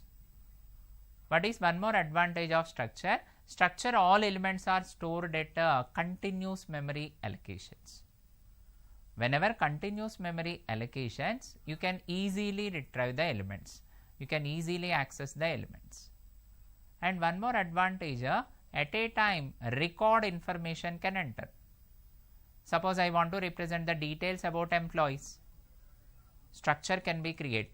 I want to represent the student details. Structure can be created. I want to represent the bank details. Now for the every bank customer, which details require? Account number. Account number is integer type. Customer name, character or string. Type of account, character. And balance information, float. Any type of information can be represented with the help of structures. How to create the structure? Struct keyword, name of the structure, and within that collection of elements. Every structure declaration ended by semicolon, with semicolon only to end the structures. If I want to call the structure, once you declare the structure, how to call inside main? Struct and original name, and you have to make a short name. It is also called as tag name, with the tag name only to access. How to access that elements of the structure? Dot operator to be used. Every structure elements accessed with the dot operator, that should be used. Structure declaration where to be declared? Before main. Before main can be declared structure. Inside main call the structure. Generally functions also created. Function where to be declared? Before main can be declared the function. But where to be called the function? Inside main. Similarly, structure declaration before main, calling inside main. N number of times you can call. Now I want to define this example, how to create this structure. Programmatically I want to explain this, how to create this employee structure. How to create this employee structure? Check it. How to create that employee structure? Struct employee, structure name is employee, struct employee, whatever example that I want to discuss. Int employee ID, after that character employee name, character employee name 10. Now I want to declare with a float, under float salary, basic salary, just 3 elements, employee ID, employee name, salary, 3 elements. After that inside of main I want to call the structure, inside of main I want to call struct. How to call that inside main? Struct. What is the structure name? Employee. What is my variable of employee? E. E for employee structure variable. But at the declaration of E, I am not assign any elements. While declaration time, I am not decided elements. Runtime, I want to enter the elements. How to enter the runtime elements? A scanf function to be used. Now here E represent as employee. Now this employee structure is a built-in type or our define? Our define. It is not built-in, our define. You can store different type of elements. Now I want to enter these elements with help of scanf. Runtime I want to enter. How to enter that elements? You check it now. Scanf. First I want to enter the employee ID. Employee ID which type of data type? Integer. What is the format? %D. Next I want to read the employee name. It's a character string. %S. S for string. Next I want to read salary as float. %F. It's a float. How to read of that? Ampersand E dot employee ID. First I want to read ampersand E dot employee ID. Next I want to read ampersand E dot employee name. What is mean by ampersand? Address. At runtime I want to create. What is one more element? Ampersand E dot salary. At that time you can enter the employee ID, you can read the employee name, you can read the salary at runtime. Once I read of that, how to print of that? Just print. Which elements already enter that I want to print? Employee ID equal to %D. \n, new line to come. Next line I want to print. Employee name equal to %S, \n. Employee salary is equal to %F. After that, which elements I want to print? How to print off that elements? E without ampersand symbol. Just print the elements. E dot EID, E dot E name and E dot sal. Just print the elements. Finally, to end the program, get CH to end off the main. Finally, this is the structure creation of which structure? Employee structure. Now, in this example, check it. Employee structure, which are elements? Employee ID integer, employee name is character string, employee salary float. Inside of main, how to call that? Struct employee, original name, short name is E, but declaration time I am not entered the elements. Runtime I want to enter the elements. How to enter runtime? Scanf function to be used.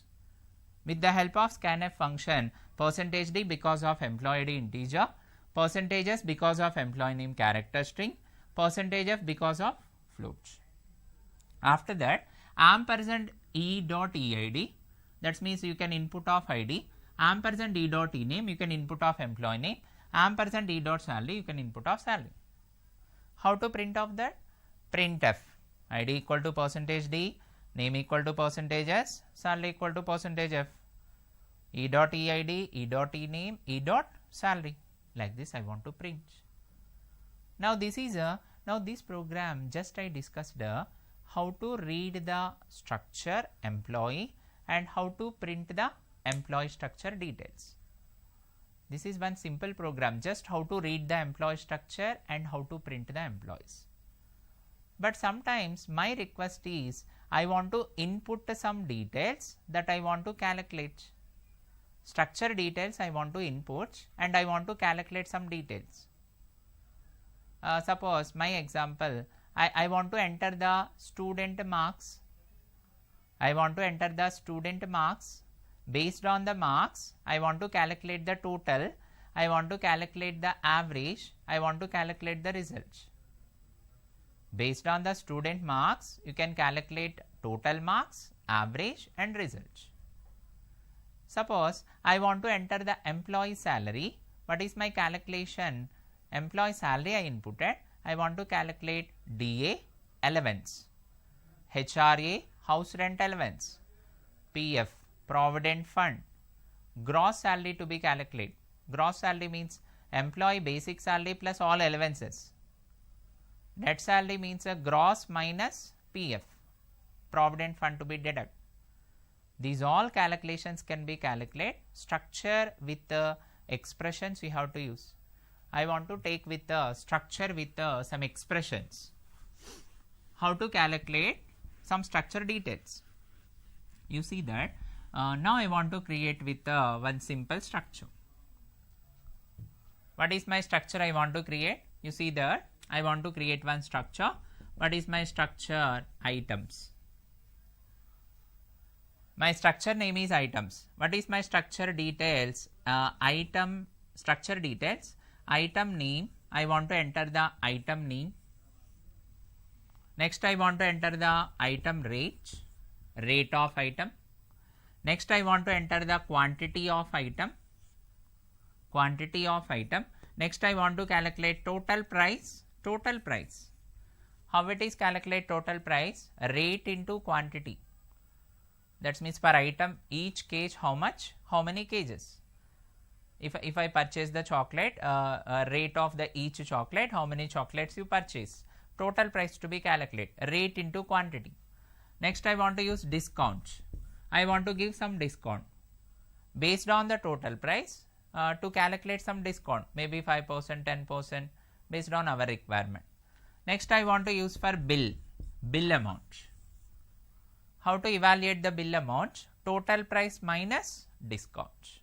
You see the expression. Now in this items structure, these are my elements. I want to create items structure, these are my elements. You see these elements? Item name, what type of element? Character string. Item rate, what type of element? Float. Item quantity, integer or float. Total price, I want to take is float. Discount, I want to take it as float because of points. Bill, I want to take it as float. Now these all elements are different type of elements, integers, characters and floats. What is my request? Suppose I am entering some item name. What is my item name I used? Suppose I used with something any name. What is my item? Soap. Item name is soaps. Rate of the soap and quantity of the soap. Suppose each soap 50 rupees and quantity 3. I want to calculate total price. Total price means how to calculate? Rate into quantity. Rate into quantity. This is expected answer you are expected. And discount. Discount is total price into 10% discount. Based on the total price I want to give the 10% discount. After that bill. Bill value total price minus discount. Total price minus discount. Now here total price 50 into 3 suppose 150 and for the 10% discount it's a 10% discount you have. After that 15 rupees discount you have 135 and the bill amount. Is it right? Bill amount. Sorry, discount value. This is only discount percentage value. 15 rupees suppose 150 minus 15 135. That I want to expect. Now I want to create with this item structure I want to create. This structure to be created. How to make of this structure now? See that example. How to make of this? Struct items. The structure name is items. Here character item name, character item name string. After that float I discussed all items float. Float rate R for rate, Q for quantity, T for total price, D for discount, B for bill. Now here which are the items I taken? R, Q, T, total price and D and bill. These all are floats. Now every structure declaration ended by semicolon. That is compulsory syntactically. Inside of main inside of main. Now I want to call with structure, struct. What is my structure name? Items. What is my variable? Variable is IT. Now this is the short variable IT. It is called as tag name. Tag name to be used. Which I want to enter here? Printf. Which details I want to enter here? Enter item name, rate and quantity. Those items to be enter. Rate, item and quantity. Item name, rate and quantity. Remaining to be calculated. How to read off that? Item name is string, percentages. Rate is percentage f. Quantity percentage f. How to input of that? Ampersand it dot item name. It dot item name. Ampersand it dot rate. Ampersand it dot q. Q for quantity. Now in this example, item name should be enter, rate to be enter, quantity to be enter. After that, I want to calculate the expression. What is my expression? It dot t. What is meant by it dot t? It is a item structure, t is a element, total price. It is a item structure, t is a total price. It dot r into it dot q. What is the mean that? Item dot rate into item dot quantity. After that, I want to calculate discount. It dot d, discount. After that, it dot total price into 0.10, 10% discount. After that, it dot b, b for bill, which I want to calculate the formula. It dot total price minus it dot discount. Finally, you are inputting rate and quantity and calculate a total price, discount and bill. Printf. Finally, print the answer. Which I want to print? I want to print only bill. Suppose I want to print only bill, percentage f. You can print remaining also, total price, discount and bill, but here I represented only bill. It dot b, b for bill. Then you close the main. Finally, in this program, just I inputted for name, rate and quantity, and which is calculated total price equal to rate into quantity, and discount equal to item dot total price into 10%, discount bill equal to item dot total price minus item dot discount. Finally, I want to print the bill item. Now this is called as structure with the expression. What is my structure I created here? Item structure. In that item structure, which is inputted rate and quantity, and which is calculation part, total price, discount and bill. Using structure, you can input the details, you can calculate some expressions. Finally, what is my conclusion? Every structure, collection of different type of elements can store, and using structure at a time, multiple records can be entered. Using structure, you can calculate different expressions. Using structure, continuous memory allocations. All elements are stored continuously. Easy to maintain the structures. What is the difference of arrays and structure? Array means collection of same type of elements, but structure means collection of different type of elements. Array means a compulsory separate arrays to be created, but structure means user defined type. A collection of arrays can be represented. Array maintenance very difficult, structure maintenance very easy. And continuous memory allocations. Arrays also continuous memory, structure also continuous memory. Every structure, how to create, what are the steps? Declaration of structure, calling of the structure. Declaration of the structure before main, calling of the structure inside the main. Every structure declaration ended with semicolon. Structure elements are called with the dot operator. Okay, today I want to stop this structure variable creations. Today I discussed how to make a structure, how to input the structure details, and how to calculate the structure details. In the next session, I can continue structure with arrays. Structure with arrays can be used, and nested structures. What is meant by nested structures? A structure inside another structure is called as nested structures. In the next session, I can continue the nested structures. Thank you for this video.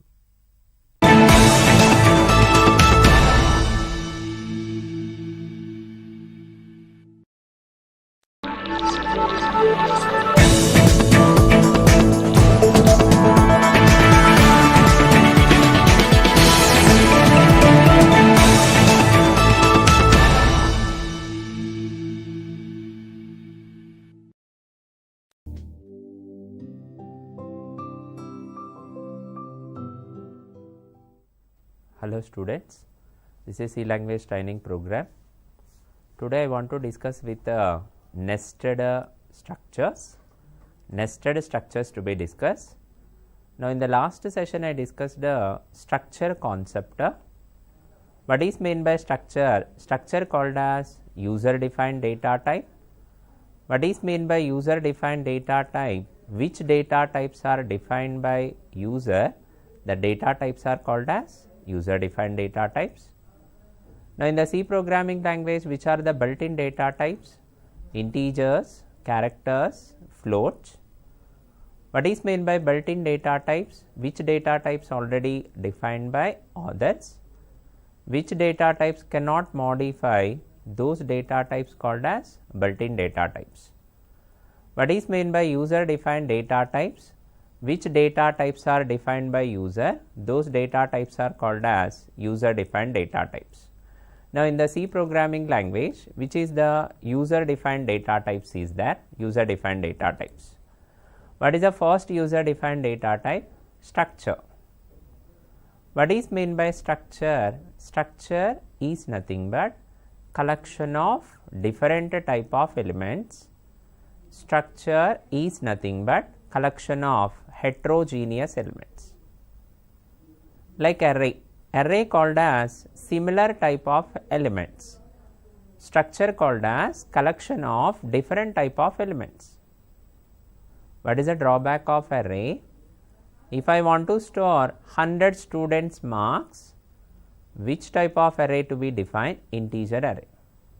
If you want to store 100 student names, character array. If you want to store 100 students attendance values, which type of array? Float array. Completely to store the student details, what type of arrays to be create? Integer array, character array, float array. But instead of that, you want to create all elements, integer element, character elements and float elements with a single variable, the variable called as structure. What is the definition of structure? It is called as user defined data type. It can store collection of different type of elements or heterogeneous elements. Using structure variable, you can keep integer elements, character elements, floats based on our requirement. If I want to store the student details, you can store student marks, student names and student attendance. If you want to create employee structure details, how to store of that? Employee ID, employee name, employee salary. Collection of different type of elements can stored with a single variable, that is called as structure. What is the advantage of structure? Easy to access. Easy to access with one variable, many elements. How to call the structure elements? With the help of dot operator to be used. Period operator or dot operator. How to create the structure? What is the syntax of the structure? How to define the structure and how to create the structure? Struct keyword, you have to mention struct is a keyword. Name of the structure. After name of the structure, data type and elements. Once you define the structure, every structure declaration ended with a semicolon. Structure declaration ends with a semicolon. Where to be declare the structure? before main function to declare the structure, inside main to call the structure. How to call inside the main? Struct keyword, after that name of the structure, tag name, it is called as variable of structure. How to access that? Whatever elements already created structure, dot operator to refer the elements using dot operator. Finally, what is my conclusion? Structures declaration before main, structure calling inside main. Structure declaration ends with semicolon, structure calling with a dot operator. Using dot you can access the elements. You see some example of the structure now. You see that some example program, check it. If I make a structure, how to create structure now, one example program. What is my structure to be create? I want to create with student structure details. Now I want to define with student structure details. Write a program to demonstrate student structure details. Student structure details. Student structure details to be defined. How to define the student structure? Hash include stdio.h, hash include conio.h, inside of the main to call the structure. But before calling struct to be create, struct. What is my name of structure? Student. Declaration starts into student ID, character student name, it is a string type, under float student attendance, attendance percentage. Every structure declaration ends with a semicolon, that should be end. Inside of main to call the structure. How to call that? Struct. What is my original name of structure? Student. Now I want to define the tag name or variable of structure. What is my tag name? S. S indicates variable of the structure or tag name. Using S only you can refer the elements. Is it S is a built-in data type variable or structure type variable?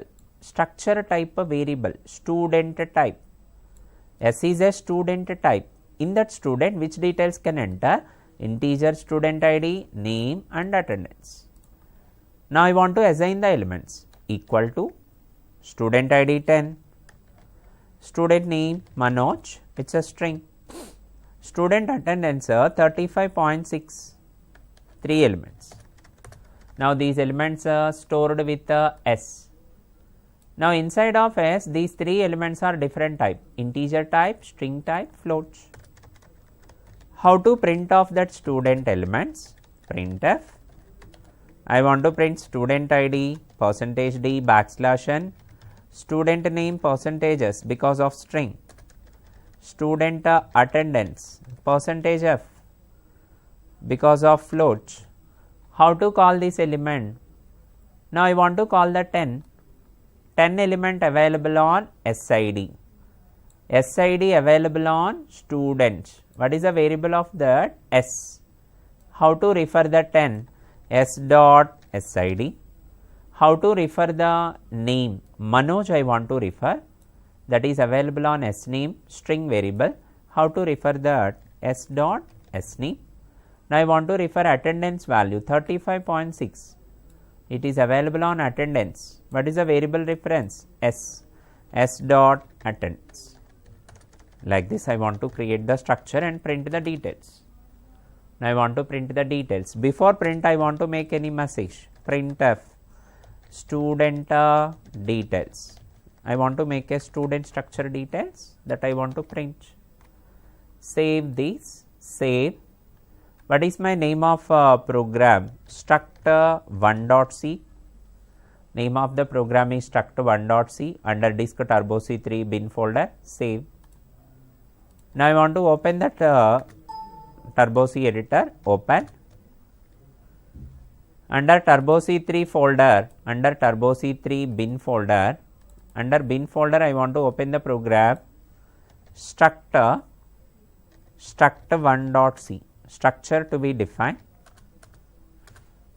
Now you see that \n here to open with this is on same line.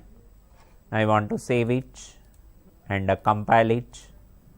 No error, then I want to run the structure. Now what is the answer of this? Student details, serial number 10. Student name Manoj, attendance is 35.5498, approximately 6, 35.6. Like this you want to get the details. Now see in this structure of student, when I create the student structure, how much memory allocates? You see that when I create the student structure, how it is allocate the process here. Check it when you are working of this structure details. Structure detail to be enter this. You see that now I want to create student structure. How it is working of student structure. What is my name of the structure? Student. Here I putting as student. The structure name is student. I want to define student structure. Student is a structure. How to define the remaining elements? Check it. What is my first element of student structure element? First element, student ID purpose. Next element is student name purpose. Next element is attendance purpose.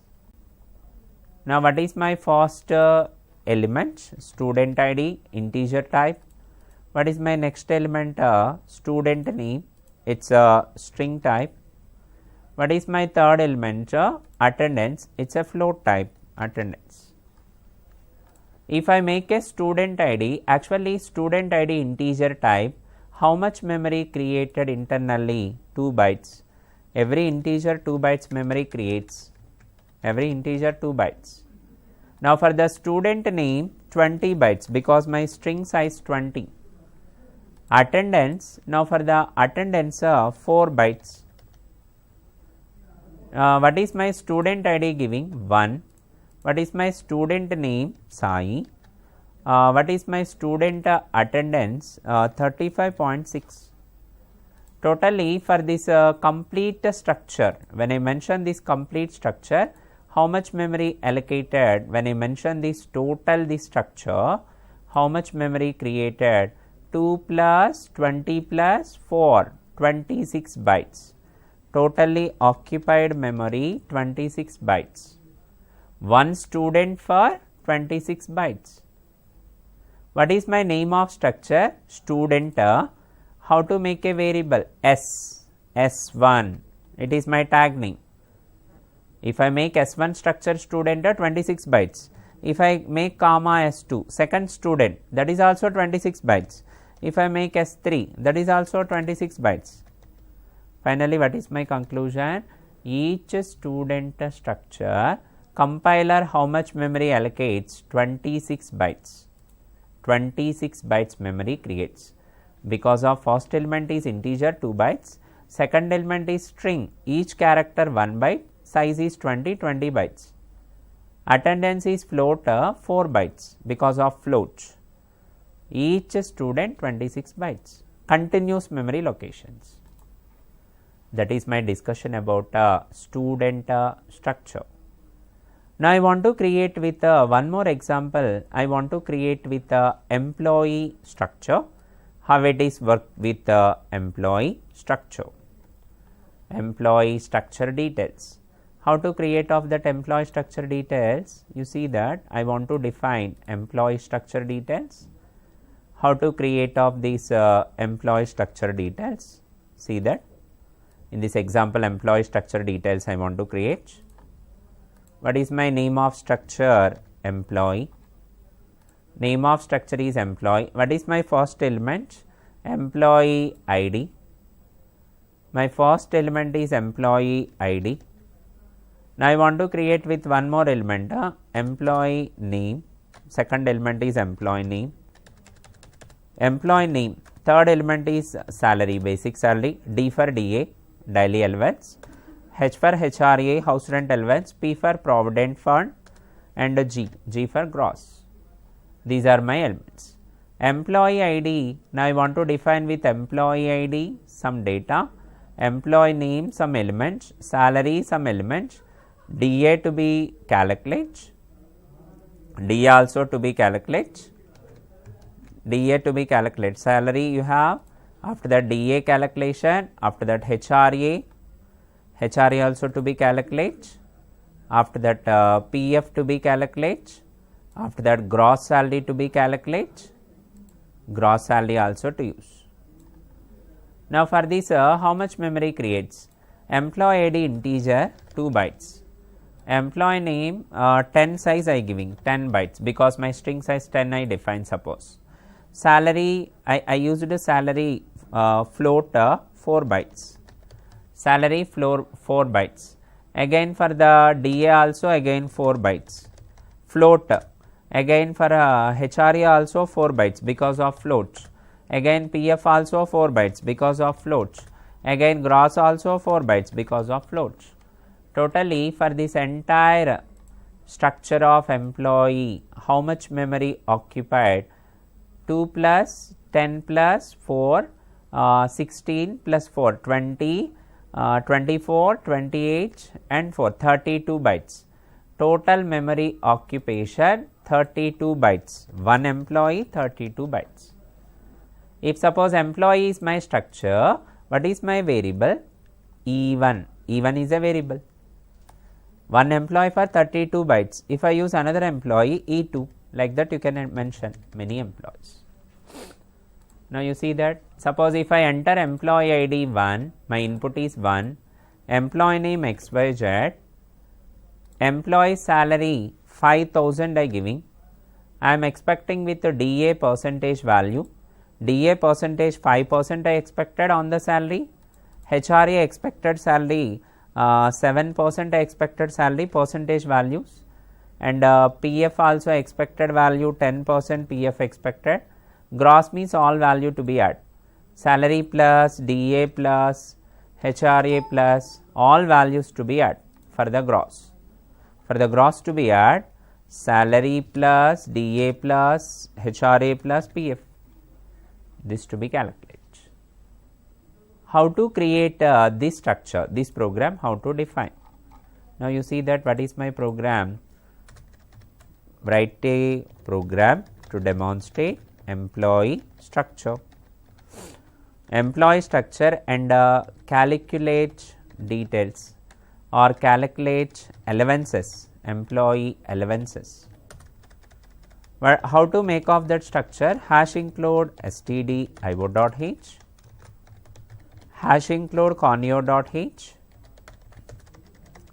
structure, what is my structure name? Employee, int employee ID, character employee name, under float D, salary for S, D for DA, H for HRA, P for PF, G for gross. After declaration of structure, to call the structure inside main. How to call the structure? Struct, what is my name of structure? Employee E. E for employee, variable or tag name. How to input of the details with the scanf? I want to input the employee structure details with the scanf. Using scanf at runtime, I want to read that. Percentage D employee ID, percentage S employee name, percentage F float salary, ampersand E dot ENO or EID, ampersand E dot E name, ampersand E dot salary S.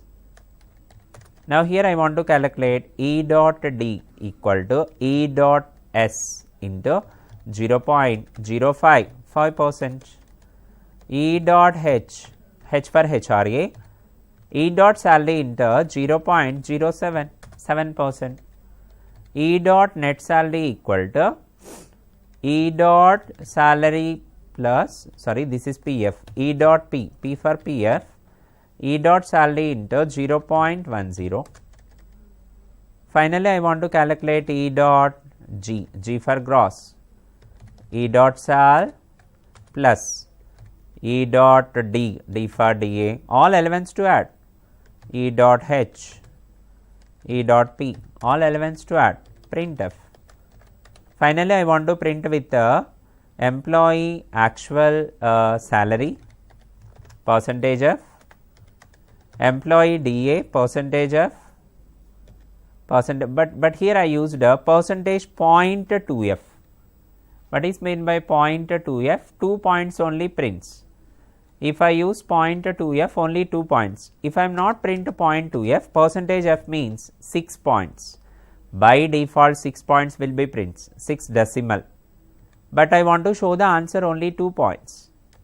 After that I want to print HRA percentage 0.2f. After that DA already completed, HRA, PF equal to percentage 0.2f, PF value. Finally, I want to print that all actual values, all values to be print. Which are the values to be print?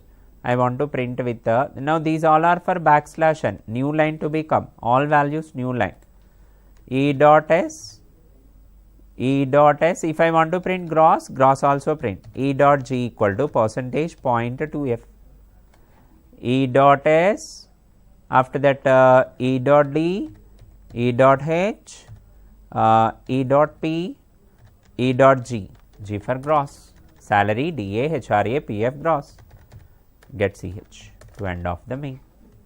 Now I want to save this structure. What is my name of the structure I saved?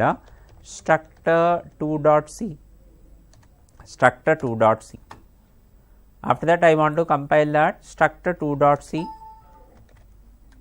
I want to open structure2.c, structure2.c. You see that when I compile that E ampersand E, actually I defined E only because of every area E I used.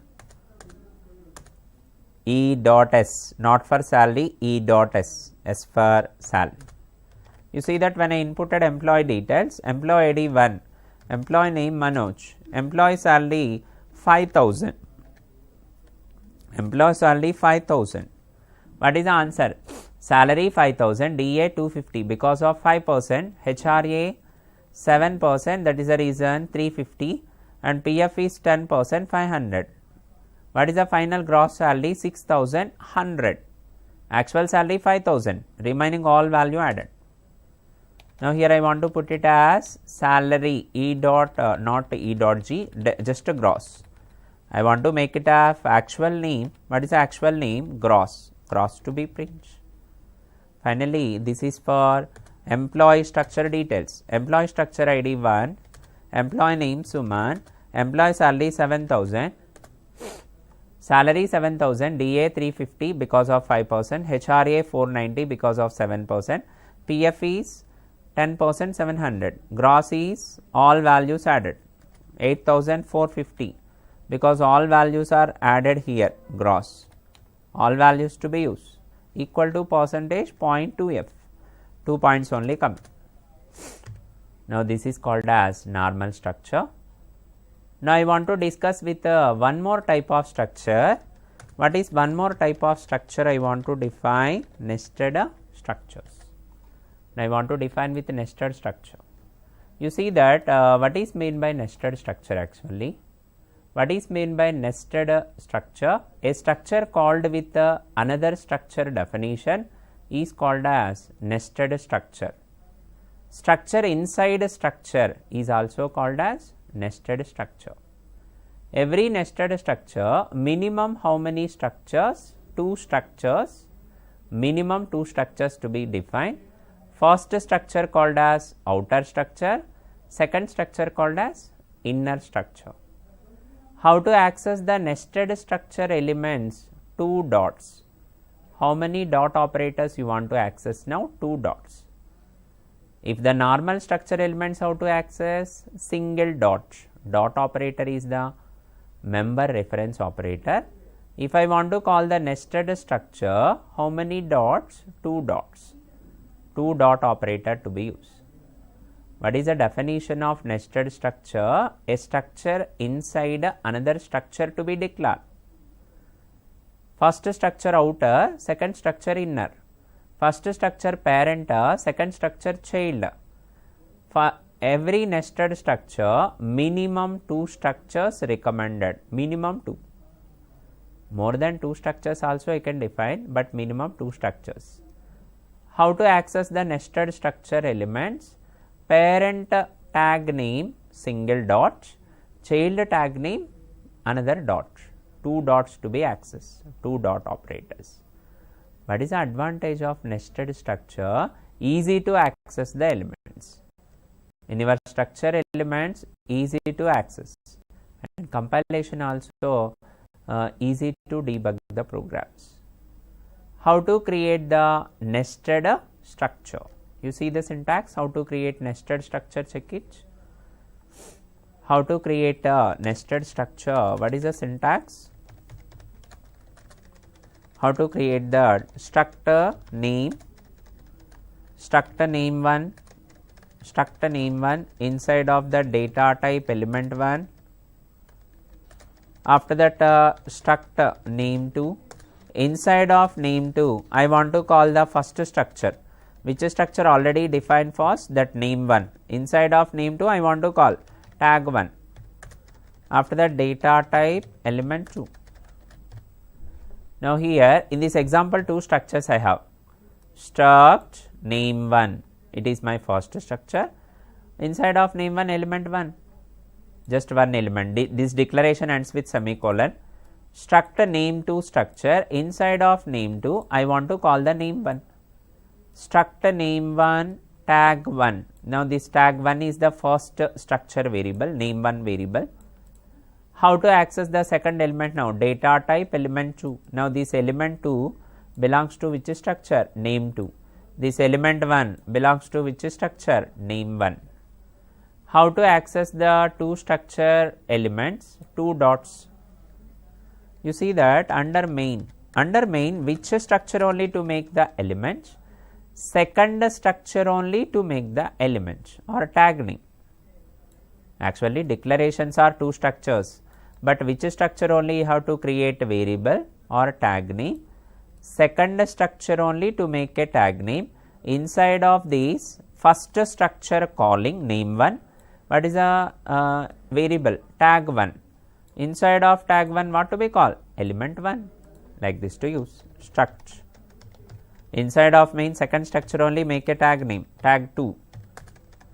How to access the nested structure elements? How to access nested structure elements? Using which operator? 2 dots. 2 dots to be used. 2 dot operator to use. 2 dots. See that how it is working of that. Actually I want to call the element 1. Element 1 available under name 1.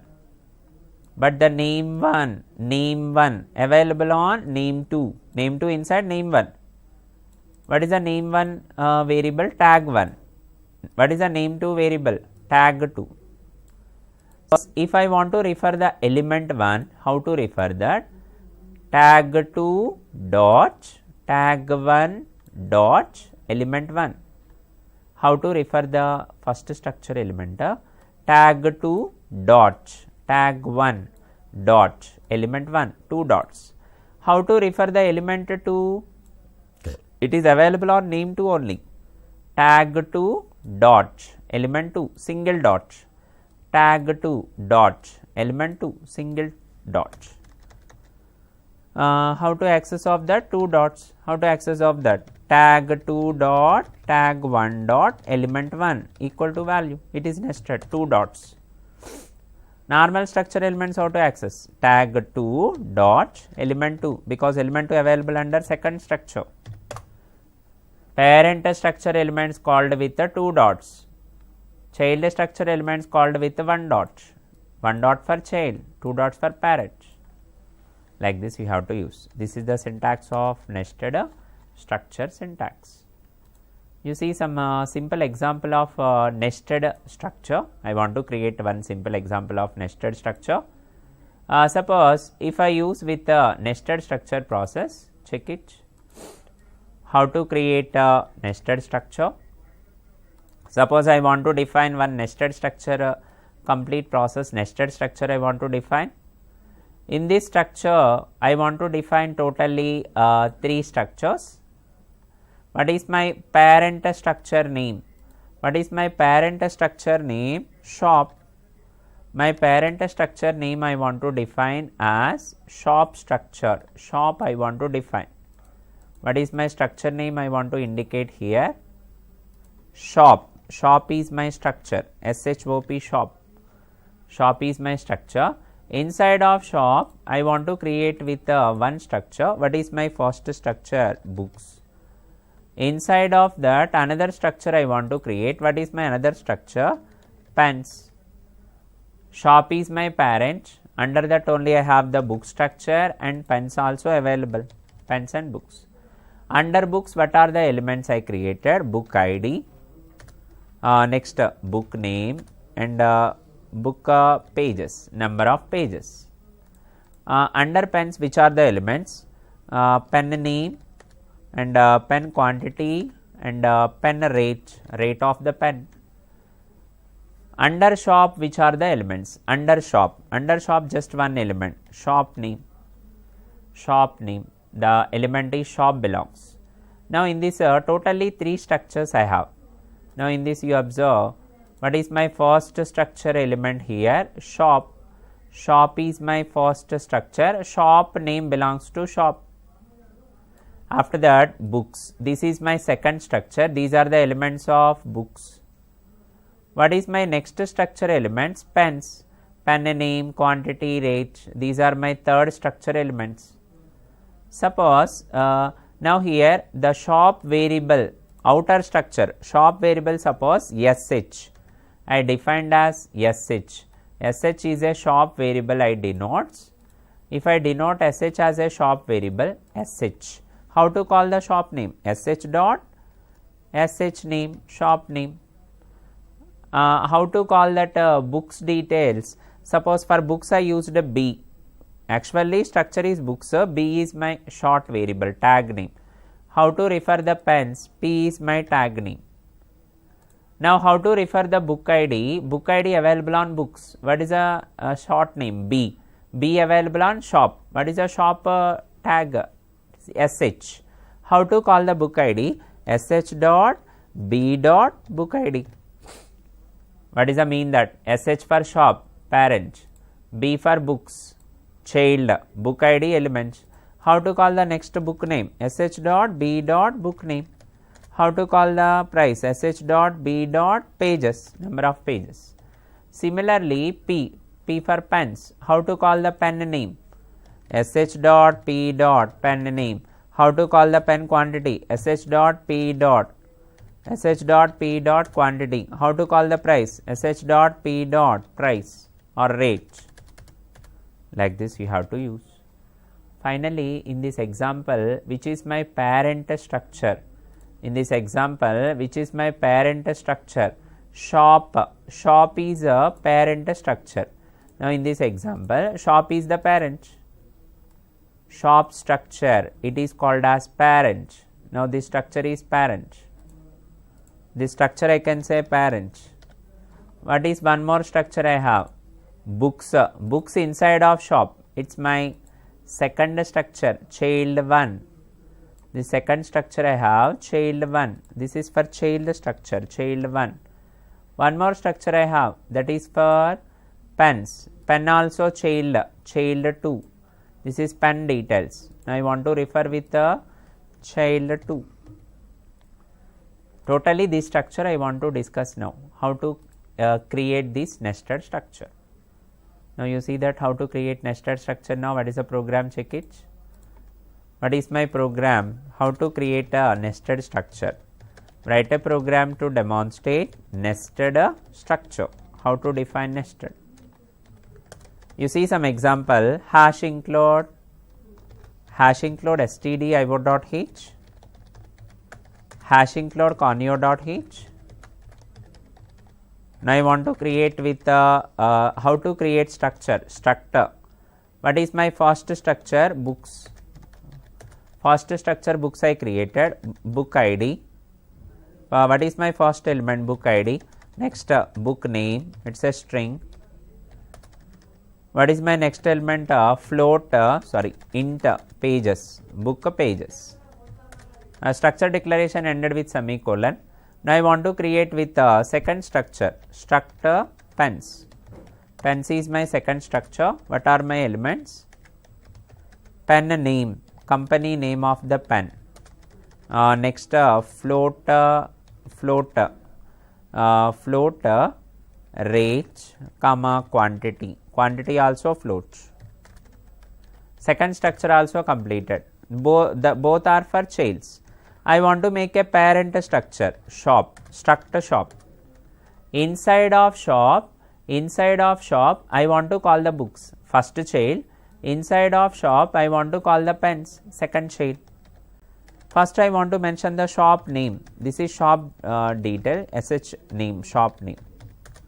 I want to call the books, struct books b. B is a variable.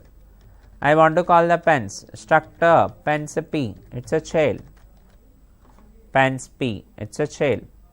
Totally here 3 structures I have. First structure books, first child. Next structure pens, second child. Next structure shop, parent.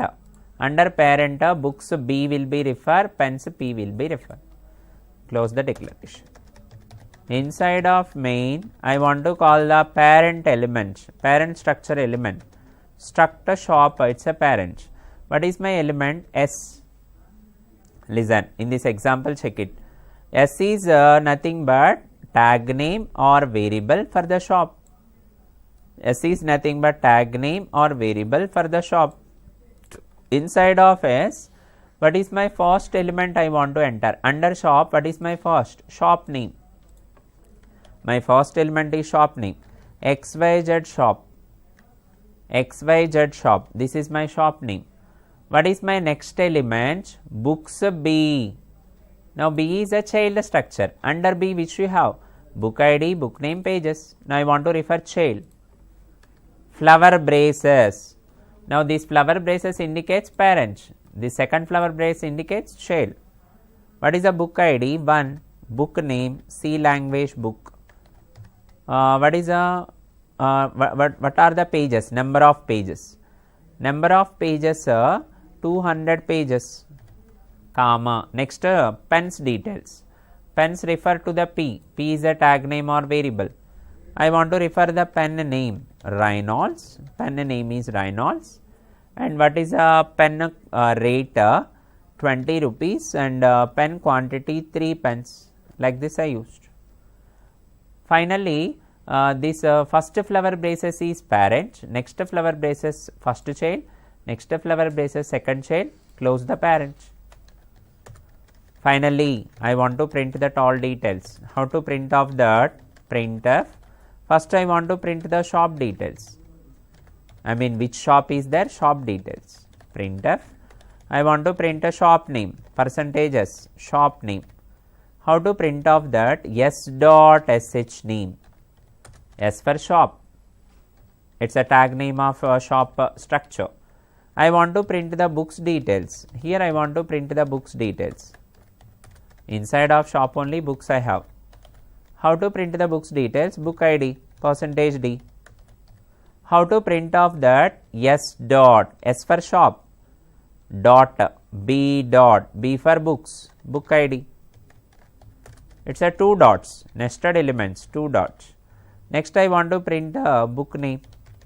Book name I want to print. How to print off that? S dot, B dot, book name.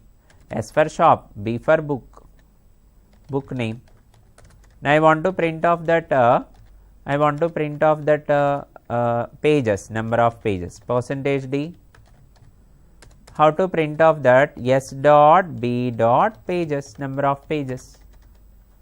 After that I want to print the pens details. I want to print pens details. Pen details I want to print. Under the structures only pen details I want to print. How to print the pen details? Printf. I want to print with the pen ID, pen name, percentages, string to be used. After that I want to print a pen rate percentage F float to be used. I want to print a quantity of the pen percentage F, which I want to print S dot P name. After that S dot P dot rate of the pen, S dot P dot quantity of the pen. Now in this example S dot B dot means shop with books, S dot P dot means shop with pens. Finally to close that main function, get CH to end of the main. Now I want to save this program nested structure. Here I created nested struct3 dot C, nested structure details struct3 dot C, nested structure struct3 dot C. If I compile and run this, you see that what is the answers coming here. Shop details, shop name XYZ shop, books details, book ID 1, book name is C language, pages are 200 pages, pen details, pen name Reynolds, rate is 20 rupees, quantity 3 pens, quantity equal to, here missing quantity equal to, here to be used quantity equal to percentage F, in the printing time quantity equal to percentage F. These are the details. Shop details are XYZ shop, book details are 1, C language 200, pens details are Reynolds, 20 rupees rate and quantity. Finally, here I discussed the example nested structure I discussed. What is meant by nested structure? What is meant by nested structure? You have a structure inside another structure is called as nested structure. In that nested structure, first structure you have to create one tag name, second structure you want to create another tag name, second structure elements are accessed with the first structure tag name, which is the nested structure elements 2 dots to be processed, 2 dots, single dot for one structure elements, 2 dots for nested structure elements.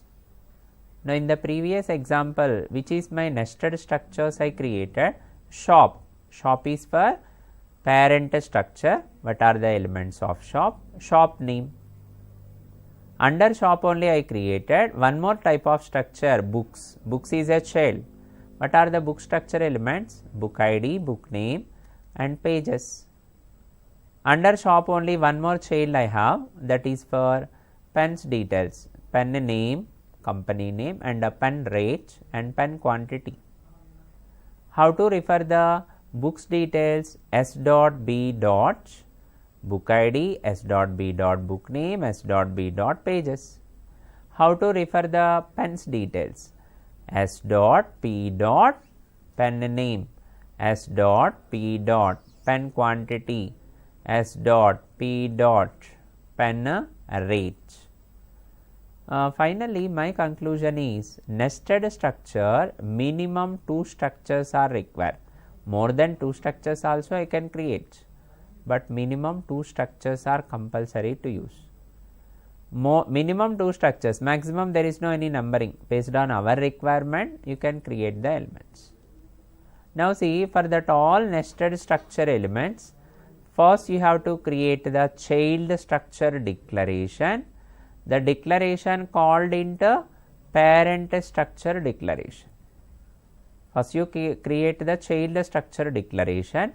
That child structure declaration tag accessed through the parent structure declaration. Under main parent structure you create the variable. Using that variable you can call to the child structure elements. Finally, today class I discussed what are the structures, how to make a structure and how to declare the structure and how to access the structure. Structure declaration, structure calling I discussed, and one more I discussed, nested structures also I discussed. Nested structure is also called as structure inside another structure. Finally, what is the advantage of structures? one structure variable can store a group of different type of elements. All elements are not the same type, different type of elements. Using that structure only you can store different type of elements. Those elements are accessed with the dot operator. Struct is a keyword. Using struct keyword only you can declare, and calling time tag name. Structure is a which type of data type? User defined data type. But actually these discussions I discussed, one student structure only I entered, one employee structure only I entered, or one book detail only I entered. Suppose if I want to store multiple students details, I want to store 100 students, 100 student structures. I want to store 100 student employees, 100 employees details. I want to store 100 books details. At that time, which process to be create? Structure with array. At that time you can define structure with array. Generally structure means only one element can enter, but structure with array, multiple structure elements can be accessed. Now this is today class I discussed the complete what is a structure I discussed and what are the nested structure, how to create the nested. Then next session I want to discuss with the structure array process. The tomorrow session I can continue structure with the arrays. Thank you for this video.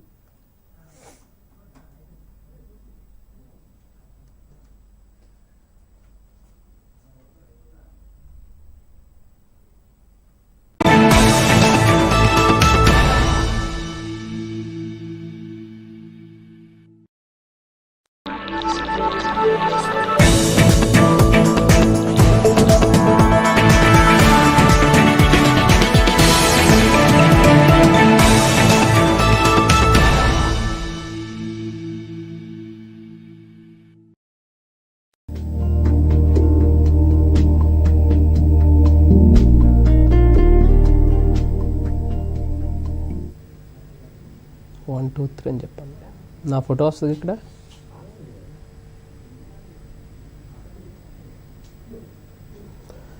Welcome to all the students. Today we are going to deal about types of aquaculture. రకాల aquaculture గురించి ఈరోజు తెలుసుకుందాం. First of all, let's go into the definition. What is aquaculture? Aquaculture అంటే ఏమిటి? Aquaculture is the science of utilization of water for growing fish and other aquatic flora and fauna. Or aquaculture is the farming of aquatic organisms including fish, mollusk, crustaceans and aquatic plants. Aquaculture అంటే చేపలు, మొలస్క మొదలగు జలచరాలు మరియు నీటి మొక్కలతో సహా ఇతర జలచర జీవుల పెంపకాన్నే ఆక్వాకల్చర్గా మనము చెప్పుకోవచ్చు. మరి భారతదేశ చరిత్ర కానీ ప్రపంచ చరిత్ర కానీ మనం గమనించినట్లయితే అనేక వేల సంవత్సరాల నుండి ఈ ఆక్వాకల్చర్ అనేది సాంప్రదాయబద్ధంగా మరి జరుగుతూ ఉంది.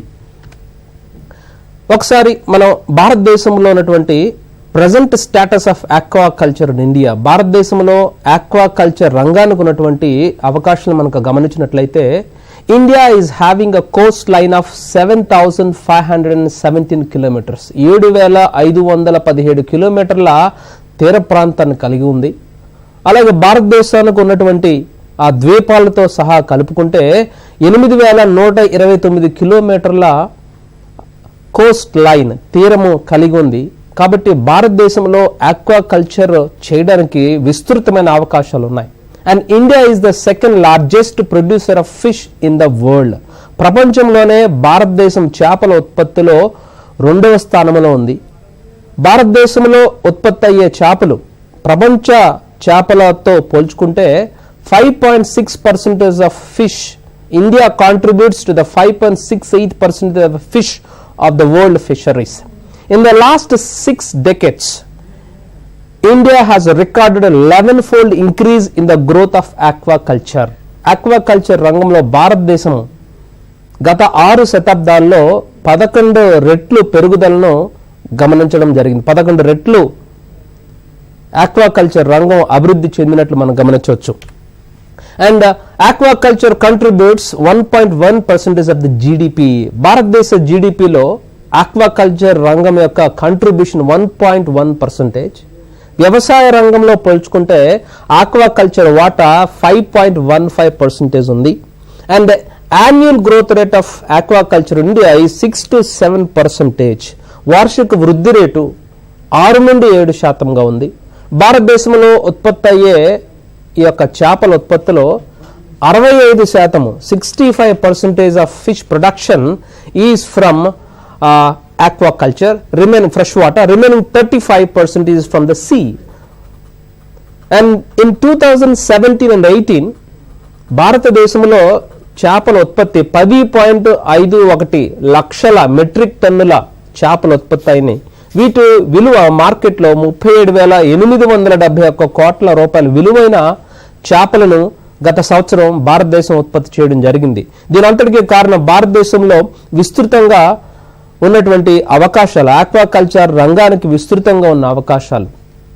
అంతేకాకుండా ఆక్వాకల్చర్ రంగం ద్వారా 1.5 crore అంటే 1.5 కోట్ల మందికి ప్రత్యక్షంగా కానీ పరోక్షంగా కానీ ఉద్యోగ అవకాశాలు కల్పిస్తుంది. ఇక్కడ if you see the production in India, we can see every year a drastic growth in the production of aquaculture. For example, in 2011 and 12 we have got around 86.6 lakh metric tons of fish are produced in India. It gradually in 2012 and 13 it is around 19.4 lakh metric tons. Gradually in 2017-18 we can see around 126.1 lakh metric tons. గత 6 నుంచి 7 సంవత్సరాలుగా గమనించినట్లయితే ప్రతి సంవత్సరము ఈ యొక్క aquaculture రంగంలో మనము 6 నుంచి 7% వృద్ధి గమనించడం ఈ యొక్క గణాంకాలను బట్టి మనం తెలియజేయచ్చు. In India, Andhra Pradesh ranks first in the production. చూడండి, భారతదేశంలో ఉత్పత్తి అయ్యే మొత్తం చేపల్లో దాదాపు 64% is from Andhra Pradesh. It is so ప్రెస్టీషియస్ for the state of Andhra Pradesh because we be the top in India. భారతదేశంలోనే అత్యధిక చేపల ఉత్పత్తి మన ఆంధ్రప్రదేశ్ నుంచి జరగడం మనందరికీ ఎంతో గర్వకారణం. Types of aquaculture. Based on the type of water, aquaculture is 3 types. One is freshwater aquaculture, the second one is brackish water aquaculture, and the third one is mariculture. Fresh water aquaculture అనగా మంచినీటి చేపల పెంపకం. మంచినీటిలో జరిగే చేపల పెంపకాన్నే fresh water aquaculture అంటాం. Fresh water aquaculture is the culture of aquatic species with in and dependent on the fresh water environment. భారతదేశంలో మరి అనేకమైన నదులు, కాలువలు, సరస్సులు, చిత్తడి నేలలు, అనేకమైనటువంటి రిజర్వాయర్స్, జలాశయాలు, పాండ్స్, చెరువులు అండ్ ట్యాంక్స్, వీటన్నిటిలో మంచినీటిలో పెరిగే చేపల పెంపకాన్నే ఫ్రెష్ వాటర్ ఆక్వాకల్చర్గా మనం పేర్కొనవచ్చు. ఈ ఫ్రెష్ వాటర్ ఆక్వాకల్చర్లో కల్చర్ జరగాలి అంటే ఆ నీటి యొక్క pH తటస్థంగా ఉండాలి. The pH of the water should be neutral, అంటే 7కి దగ్గరగా ఉండాలి. And the salinity should be less than 5 ppt. లవణీయత 5 కంటే తక్కువగా ఉంటే ఈ యొక్క లక్షణాలు మంచినీటిలో చేపల పెంపకానికి అనుకూలంగా ఉంటాయి. If you see the fresh water resources in India, India contributes 4% of world's fresh water resources. ప్రపంచంలోని మంచినీటి వనరుల్లో భారతదేశం 4% మంచినీటి వనరులు కలిగి ఉంది. అంతేకాకుండా భారతదేశం అంతా విస్తృతంగా విస్తరించి ఉన్నటువంటి నదీ వ్యవస్థలు ఈ యొక్క మంచినీటి ఆక్వాకల్చర్ కి బాగా ఉపయోగపడుతున్నాయి. భారతదేశం మొత్తంలో గమనించినట్లయితే వీ హ్యావ్ 12 రివర్ సిస్టమ్స్, 12 ప్రధాన నదీ వ్యవస్థలు భారతదేశం అంతా విస్తరించి ఉన్నాయి. For example, in north India we have got Himalayan river system. ఉత్తర భారతదేశంలో గమనించినట్లయితే హిమాలయ నదులు గంగా, యమున, సింధు మరియు బ్రహ్మపుత్ర వంటి నదులు ఉత్తర భారతదేశం అంతా విస్తరించి ఉన్నాయి. ఫలితంగా ఆ ప్రదేశంలో మంచినీటి ఆక్వాకల్చర్ అనేక రకాలుగా సహాయపడుతున్నాయి. దక్షిణ భారతదేశంలో గమనించినట్లయితే కృష్ణ, గోదావరి మరియు కావేరి నదులు దక్షిణ భారతదేశంలో ఆంధ్రప్రదేశ్, తెలంగాణ, తమిళనాడు, కర్ణాటక, కేరళ రాష్ట్రాల్లో విస్తృతంగా విస్తరించి ఉండడం వల్ల ఈ ప్రదేశంలో మంచినీటి ఆక్వా కల్చర్ జరుగుతుంది. అలాగే మధ్య భారతదేశంలో గమనించినట్లయితే నర్మదా, తపతి, మహానది నదులు కూడా విస్తరించి ఉండడం వల్ల ఆయా ప్రదేశాల్లో ఈ యొక్క మంచినీటి ఆక్వా కల్చర్కి విస్తృతమైన అవకాశాలు ఉన్నాయి.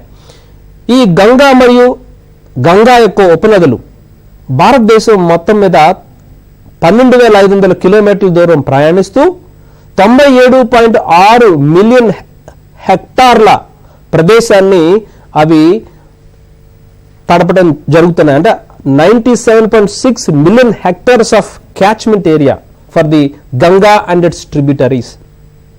And for Brahmaputra, 4,023 kilometers they travel, and its catchment area is 51 million hectares. Coming to the southern Indian rivers, Godavari, Krishna, Mahanadi and Kaveri, these rivers runs around 6,437 kilometers, and their catchment area is 121 million hectares. ఈ విధంగా భారతదేశంలో ఈ యొక్క నదీ వ్యవస్థలు అనేక ప్రదేశాల్లో విస్తరించి ఉండడం, విస్తారమైనటువంటి క్యాచ్మెంట్ ఏరియా కలిగి ఉండడం ఈ యొక్క మంచినీటి ఆక్వా కల్చర్కి ఎంతో అనుకూలంగా ఉన్నాయి. ఇకపోతే ఈ కార్ప్ చేపలు, మహాసీర్ చేపలు, cat fishes, murrels, feather backs and spiny eels, these are the fishes cultured in India under fresh water aquaculture. మంచినీటి ఆక్వా కల్చర్ ద్వారా భారతదేశంలో విస్తృతంగా పండించే చేపల రకాలలో మొట్టమొదటి రకము కార్ప్ చేపలు. ఆ తర్వాత ఉత్తర భారతదేశంలో చూసినట్లయితే మహాసీర్ చేపలను అక్కడ విస్తృతంగా ఆక్వా కల్చర్ ద్వారా పండిస్తారు. అలాగే cat fishes, murrels, these are the major fishes cultivated in fresh water aquaculture. భారతదేశంలో మరి ఈ 6 రకాల చేపలు, కట్లా, దాన్ని సాధారణ భాషలో బొచ్చెలు అంటాం. లేబియో రోహిత, రోహు చేప అంటాం. మూడోది సిర్హినస్ మృగాల, మోసు, ఎర్రమోసు అంటాం. అలాగే 4వది టీనో ఫారింగిడాన్ ఐడల్లా, గడ్డి చేప. 5వది హైపోథలామిక్టిస్ మొలిట్రిక్స్, దీన్నే సిల్వర్ కార్ప్ అని అంటాం. 6వది సిప్రినస్ కార్పియో, దీన్నే కామన్ కార్ప్ అంటాం. ఈ 6 చేపలని కార్ప్ చేపలు అంటాం. భారతదేశంలో అత్యంత విరివిగా, అత్యంత సమృద్ధిగా, అత్యంత సులువుగా ఈ చేపలను మనం సంవర్ధనం చేయొచ్చు. కాబట్టి భారతదేశంలో అన్ని రాష్ట్రాల్లో ఈ చేపలను విరివిగా పండిస్తున్నారు. అందుట్లో మొదటి 3 రకాలు కట్లా, లేబియో రోహిత, సిర్హినస్ మృగాల, ఈ 3 భారతదేశంలో పెరిగే స్వజాతి చేపలు. కాబట్టి వీటిని ఇండియన్ మేజర్ కార్ప్స్ అంటాం. తర్వాత 3 రకాలు టీనో ఫారింగిడాన్ ఐడల్లా, హైపోథలామిక్టిస్ మొలిట్రిక్స్ అండ్ సిప్రినస్ కార్పియో, ఈ 3ంటిని విదేశీ జాతి చేపలుగా మనం పేర్కొంటాం. In the picture you can see these are the fishes. This is called hypophthalmichthys molitrix. Labeo rohita, rohu చేప, శీలావతి అంటాం. ఇది కట్లా బొచ్చే చేప. 4వది టీనో ఫారింగిడాన్ ఐడల్లా, గడ్డి చేప.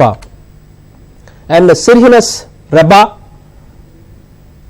Cypress carpio, this is called common carp. These are the carp fishes India which are widely cultivated under fresh water aquaculture system. And followed by these are called channa striatus, దీన్నే మనము కొర్రమేను చేప అంటాం. చెన్నా పంక్టేటస్, సాధారణ భాషలో మట్ట గిడసలు అంటాం. And ఒరియోక్రోమిస్ mossambicus, గుర్రకలు అంటాం. Tilapia, these are the popularly cultured fresh water fish. వీటిని కూడా మంచినీటి ఆక్వా కల్చర్లో విస్తృతంగా వీటిని పండించడం జరుగుతుంది. And trouts, these are cold water fishery. భారతదేశంలో ఉత్తర భారతదేశంలో ఉన్న హిమాలయ ప్రాంతం, జమ్మూ కాశ్మీర్, హిమాచల్ ప్రదేశ్లో అదంతా అత్యంత చల్లని ప్రదేశాల్లో ఈ చేపలు విరివిగా లభిస్తాయి. కాబట్టి these are called cold water fishery. అంటే చల్లని నీటిలో ఈ 3 చేపలను పెంచుతాం. వీటిని ట్రౌట్ చేపలు అంటాం, ట్రౌట్స్ అంటాం. వీటిని ఇప్పుడు సౌత్ ఇండియాలో నీలగిరీస్, మున్నార్, కేరళలో ఉన్నటువంటి ఈ మన్నార్ ప్రాంతంలో ఇవి కూడా చాలా అత్యంత ఎత్తైన ప్రదేశాల్లో ఈ కోల్డ్ వాటర్ ఫిషరీస్ ని వీటిని కల్చర్ చేస్తున్నారు. మంచినీటిలో పెరిగే చేపలు వీటిని చల్లని ప్రదేశాల్లో కల్చర్ చేయడం జరుగుతుంది. అలాగే మంచినీటిలో పెరిగే రొయ్య, దీన్ని మ్యాక్రోబ్రేకియం రోజెన్బెర్గై అంటాం. Macrobrachium rosenbergii is the fresh water prawn cultivated under freshwater aquaculture, especially mostly in the ponds. అనేకమైనటువంటి చెరువుల్లో ఈ యొక్క మంచినీటి రొయ్యని విరివిగా పండిస్తున్నారు. తర్వాత మంచినీటి ఆక్వాకల్చర్ లో భాగంగా ఆర్నమెంటల్ ఫిష్ కల్చర్. చూడండి, ఆక్వేరియంస్ లో అనేకమైనటువంటి చేపలు మనం చూస్తూ ఉంటాం. మంచినీటి ఆక్వేరియంలో సాధారణంగా అనేక హోటల్స్ లో, రెస్టారెంట్స్ లో, మ్యూజియంస్ లో, అలాగే మన ఇళ్లలో కూడా అనేక మంది ఈరోజు ఆక్వేరియంలో ఫిషెస్ ని కల్చర్ చేస్తున్నాం. వీటిలో రకాలు ఏంటంటే guppies, mollies, platies, sword tails, koi. These are the aquarium fishes. ఈ చేపలను కూడా మంచినీటిలోనే పెంచుతున్నారు. అందుట్లో ఈ పిక్చర్లో మీరు చూడొచ్చు గప్పి, ఇది గప్పి అంటాం. రెండోది కాయ్, ఇక్కడ కనపడుతున్న చేప కాయ్ ఫిషరీ అంటాం. This is called swordtail. దీనికి పొడవుగా కత్తి వంటి తోక ఉంటుంది కాబట్టి దీన్ని స్వాడ్ టైల్ అంటాం. నాలుగోదిగా gourami. These fishes are very popular in every fish tank. మీరు ఏ ఆక్వేరియంలో చూసినా ఈ చేపలు కనపడతాయి. ఈ చేపలను కూడా మంచినీటిలో సంవర్ధనం చేస్తున్నారు. రెండోది the second type is brackish water aquaculture. Brackish water అంటే ఎక్కడైతే నదులన్నీ వెళ్లి సముద్రంలో కలుస్తున్నాయో ఆ నీటిని బ్రాకిష్ వాటర్ లేదా ఉప్పు నీటి కయ్యలు అంటాం. In English we call it as estuary. Estuary is a place where river meets the sea is called estuary and the water in that estuary is called brackish water. ఈ brackish water లో ఉన్న fisheries ని brackish water fishery అంటాం. ఇక్కడ ఉన్నటువంటి చేపలకి ఒక ప్రత్యేకమైన లక్షణం ఉంది. They're all euryhaline. అంటే మంచినీరు సముద్రంలో ఎక్కడైతే కలుస్తుందో అక్కడ లవణీయత చాలా తీవ్రంగా, వేగంగా, కాలానుగుణంగా మారిపోతుంది. ఆ యొక్క లవణీయత 5 ppt నుండి 27 ppt లవణీయత కలిగి ఉంటుంది. కాబట్టి ఇక్కడ కూడా ఉన్నటువంటి కొన్ని ప్రత్యేకమైన చేపలను మనం పెంచుతాం. దీన్ని బ్రాకిష్ వాటర్ ఆక్వా కల్చర్ అంటాం. భారతదేశంలో చూస్తే మరి అనేక నదులు, ప్రతి నది సముద్రంలో కలవాలి. గోదావరి, కృష్ణ సముద్రంలో కలుస్తాయి. మహానది, అలాగే కావేరి, నర్మదా, తపతి ఇవన్నీ సముద్రంలో కలిసే ప్రదేశంలో మనం ఈ యొక్క బ్రాకిష్ వాటర్ ని గమనించవచ్చు. అలాగే చిల్కా లేక్, చిల్కా లగూన్ అంటాం. అలాగే పులికట్ సరస్సు, కేరళలో ఉండే వెంబనాడ్ సరస్సు ఇవన్నీ బ్రాకిష్ వాటర్ కి ఉదాహరణగా చెప్పవచ్చు. ఈ బ్రాకిష్ వాటర్ లో పెరిగే చేపలు chanos, it's called milk fish, mugil cephalus, lates calcarifer, etroplus suratensis, penaeus monodon, penaeus indicus, ఇవి 2 రొయ్యలు. ఈ చేపలన్నింటినీ మనం బ్రాకిష్ వాటర్ లో పెంచుతాం. మూడవది మ్యారీకల్చర్. అంటే సముద్రం నీటిలో పెంచే చేపలను పెంచితే దాన్ని మ్యారీకల్చర్ లేదా మెరైన్ కల్చర్ అంటారు. The culture of aquatic organisms in sea water, it is called mariculture. Culturing organisms in the sea, it's very difficult, but our people from CMFRI, Central Marine Fisheries and Research Institute వారు మరి కోబియా fish ని అలాగే silver పాంపానో అనే 2 చేపలని విజయవంతంగా సముద్రపు నీటిలో సంవర్ధనం చేయటం జరిగింది. By using cage system. సముద్రంలో కేజెస్ ని, కొన్ని రకాల బోన్స్, కేజ్ తయారు చేసి సముద్రపు నీటిలో వాటిని ఉంచి వాటి ద్వారా ఈ కోబియా ఫిష్ ని, సిల్వర్ పాంపానో ఫిష్ ని సక్సెస్ఫుల్ గా వారు పెంచడం జరిగింది. ఇంకా సముద్రంలో bivalve culture and pearl culture, ముత్యపు చిప్పల పెంపకము లేదా మంచినీటి ఆల్చిప్పల పెంపకం కూడా సముద్రపు నీటిలోనే జరుగుతుంది. చూడండి, ఈ పిక్చర్లు మీరు చూడొచ్చు.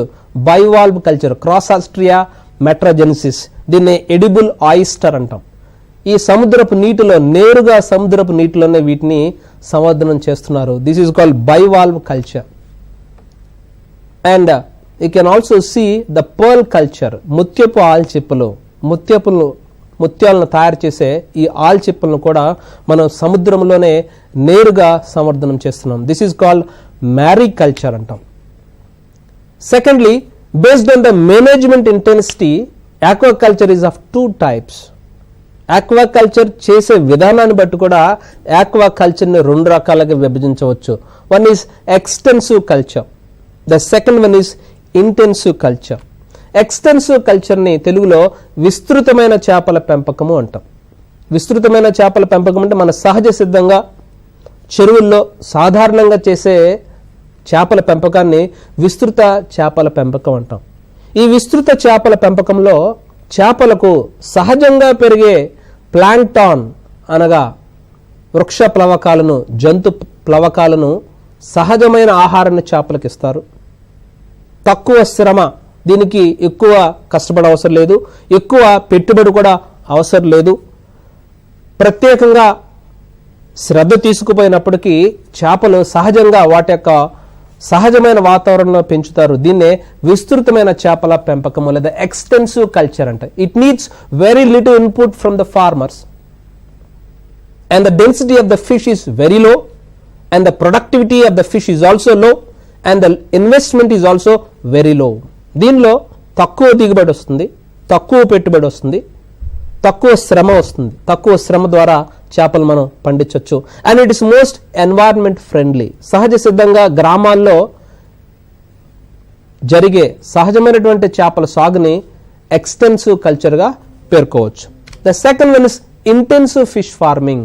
కృత్రిమంగా చేపలను పెంచడాన్నే ఇంటెన్సివ్ ఫిష్ ఫార్మింగ్ అంట. అంటే చెరువులు తవ్వి వాటిని నీటితో నింపి ఆ నీటిని ఎప్పటికప్పుడు శుద్ధి చేస్తూ ఆ చేపలకు కావలసిన ఆహార పదార్థాలను, కృత్రిమమైన ఆహార పదార్థాలను అందిస్తాం. ఎక్స్టెన్సివ్ ఫిష్ కల్చర్లో చేపలు సహజంగా లభించే వృక్ష ప్లవకాలను ఆహారంగా తీసుకుంటాయి. ప్రత్యేకమైనటువంటి ఆహారం అందించడం జరగదు. కానీ ఇంటెన్సివ్ ఫిష్ ఫార్మింగ్లో పెరిగే చేపలకు కృత్రిమమైన ఆహారాన్ని అందిస్తాం. పెల్లెట్ల రూపంలో, గుళికల రూపంలో, మొక్కజొన్నల నుండి, సోయా నుండి కృత్రిమంగా తయారు చేసిన మేతని మనం అందించడం జరుగుతుంది. అది ఇంటెన్సివ్ ఫిష్ ఫార్మింగ్ లేదా ఇంటెన్సివ్ ఫిష్ కల్చర్ అంటాం. ఇక్కడ పెట్టుబడి చాలా అధికంగా ఉంటుంది, శ్రమ అధికంగా ఉంటుంది, and density of the fish is also more. ఎక్కువ చేపలను తక్కువ స్థలంలో ఎక్కువ చేపలు మనం పెంచవచ్చు. ఫలితంగా ప్రొడక్టివిటీ ఈజ్ వెరీ హై. ఉత్పాదకత చాలా ఎక్కువగా ఉంటుంది. చేపలకి వ్యాధులు వచ్చినప్పుడు వాటికి ప్రత్యేకమైన శ్రద్ధ తీసుకుని వాటికి యాంటీబయాటిక్స్ కూడా ఇస్తాం. కాబట్టి ఇంటెన్సివ్ ఫిష్ ఫార్మింగ్లో అధిక చేపలను పండించవచ్చు. చేపల దిగుబడి ఎక్కువగా ఉంటుంది, పెట్టుబడి అధికంగా ఉంటుంది, శ్రమ అధికంగా ఉంటుంది. కృత్రిమమైన మేతను వాటికి అందజేస్తాం. నిరంతరము ఆ యొక్క నీటి నాణ్యతను పరీక్షిస్తూ ఉండాలి. నీటి నాణ్యత నిర్వహణ చాలా ప్రాముఖ్యం. We have to check the water quality of various parameters frequently. Every day we have to monitor the water quality. That is a prime feature in intensive fish farming. And intensive fish farming can be classified into semi-intensive, intensive and hyper-intensive. Semi-intensive పద్ధతిలో ఒక చెరువు నుండి హెక్టార్కి 10,000 కిలోల చేపలను ఉత్పత్తి చేస్తే దాన్ని semi intensive culture అంటాం. ఎక్స్టెన్సివ్ కల్చర్లో హైపర్ ఇంటెన్సివ్లో 10,000 కిలోల కన్నా ఎక్కువ చేపలను ఉత్పత్తి చేస్తే దాన్ని హైపర్ ఇంటెన్సివ్గా మనం పేర్కొంటాం.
Secondly, aquaculture is divided into 3 types based on the stocking organism. One is monoculture, the second one is monosex culture, and the third one is polyculture. Monoculture ni Telugulo ఏకజాతి చేపల పెంపకం అంటాం. Rearing of a single fish species is called monoculture. It is also called monospecies culture. అంటే ఒక చెరువులో ఏదైనా ఒకే జాతి చేపలను పెంచితే దానిని ఏకజాతి చేపల పెంపకం అంటాం. అంటే చెరువు మొత్తం మీద కేవలం ఒక జాతికి చెందిన చేపలు మాత్రమే పెంచడం జరుగుతుంది. దాన్నే ఏకజాతి చేపల పెంపకం అంటాం. ఉదాహరణకి ఒక చెరువులో కేవలము కట్ల అంటే కేవలము బొచ్చె చేపలను మాత్రమే పెంచితే దాన్ని మోనోకల్చర్గా మనం పేర్కొంటాం. The second one is monosex culture, ఏకలింగ చేపల పెంపకము. చేపల్లో both male and female types ఉంటాయి. ఆడ చేపలు ఉంటాయి, మగ చేపలు ఉంటాయి. కానీ ఈ మోనోసెక్స్ కల్చర్లో ఏదైనా ఒక జాతి చేపలను అనగా ఆడ చేపలను కానీ లేదా మగ చేపలను కానీ మాత్రమే పెంచడం జరుగుతుంది.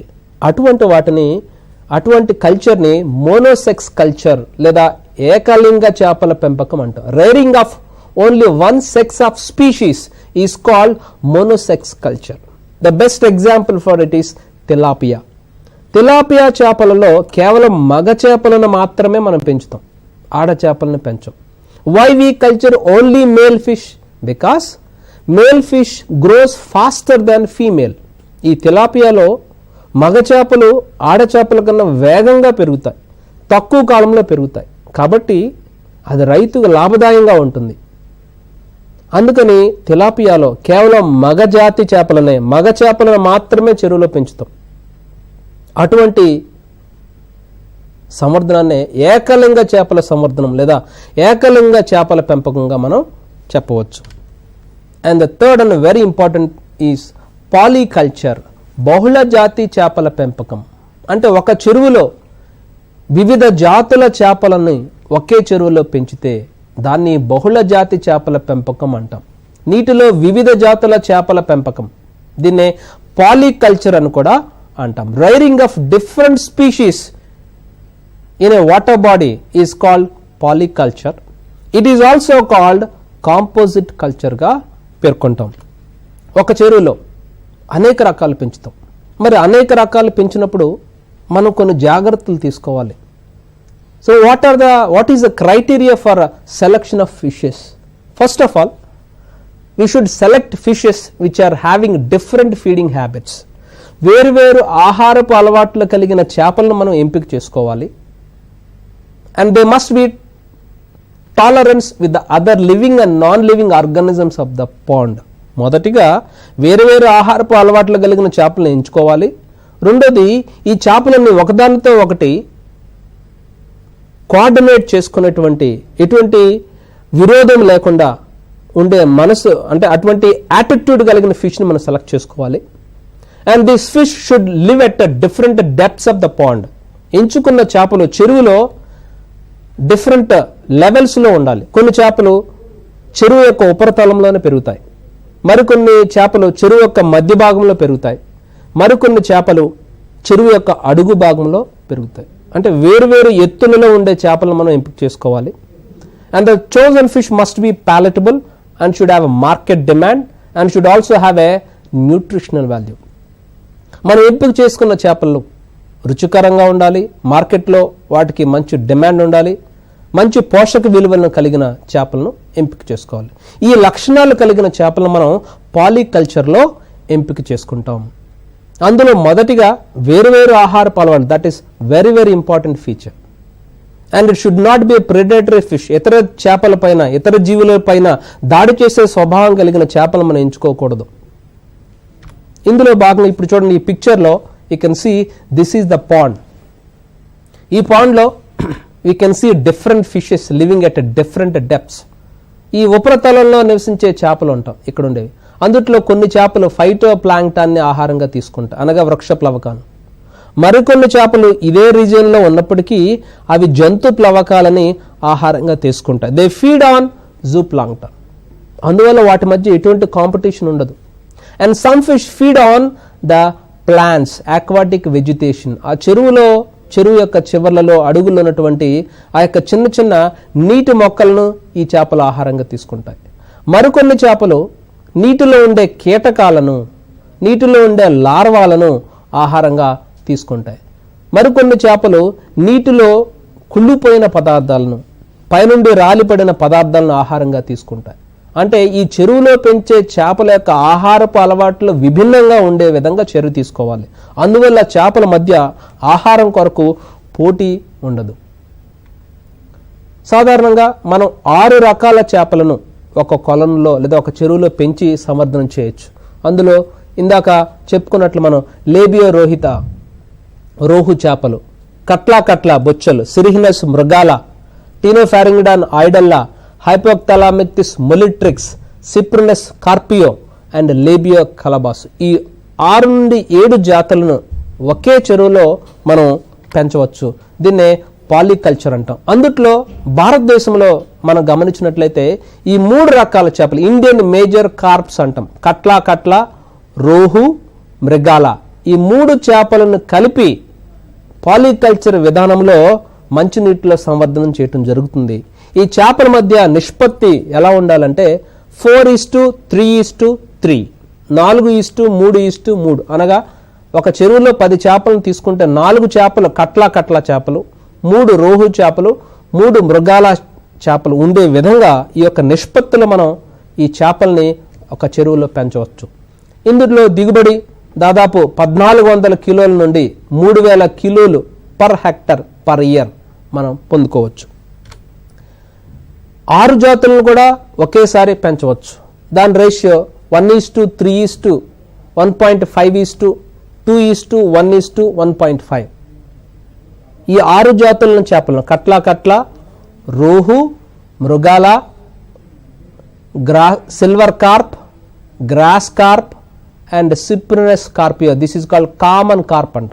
ఈ 6 రకాల చేపలను కూడా ఒకే చెరువులో పెంచితే మనకు దిగుబడి దాదాపు 6000 కిలోలు పర్ హెక్టర్. చూడండి, 3 జాతులను పెంచినప్పుడు మనకి 3000 కిలోల పర్ హెక్టర్ వచ్చింది. అదే చెరువులో 6 జాతులను పెంచితే 6000 కిలోల చేపలను మనం పెంచవచ్చు. అంటే అది రైతుకి ఎంతో లాభకరంగా ఉంటుంది. ఈ పిక్చర్లు మనం చూడవచ్చు.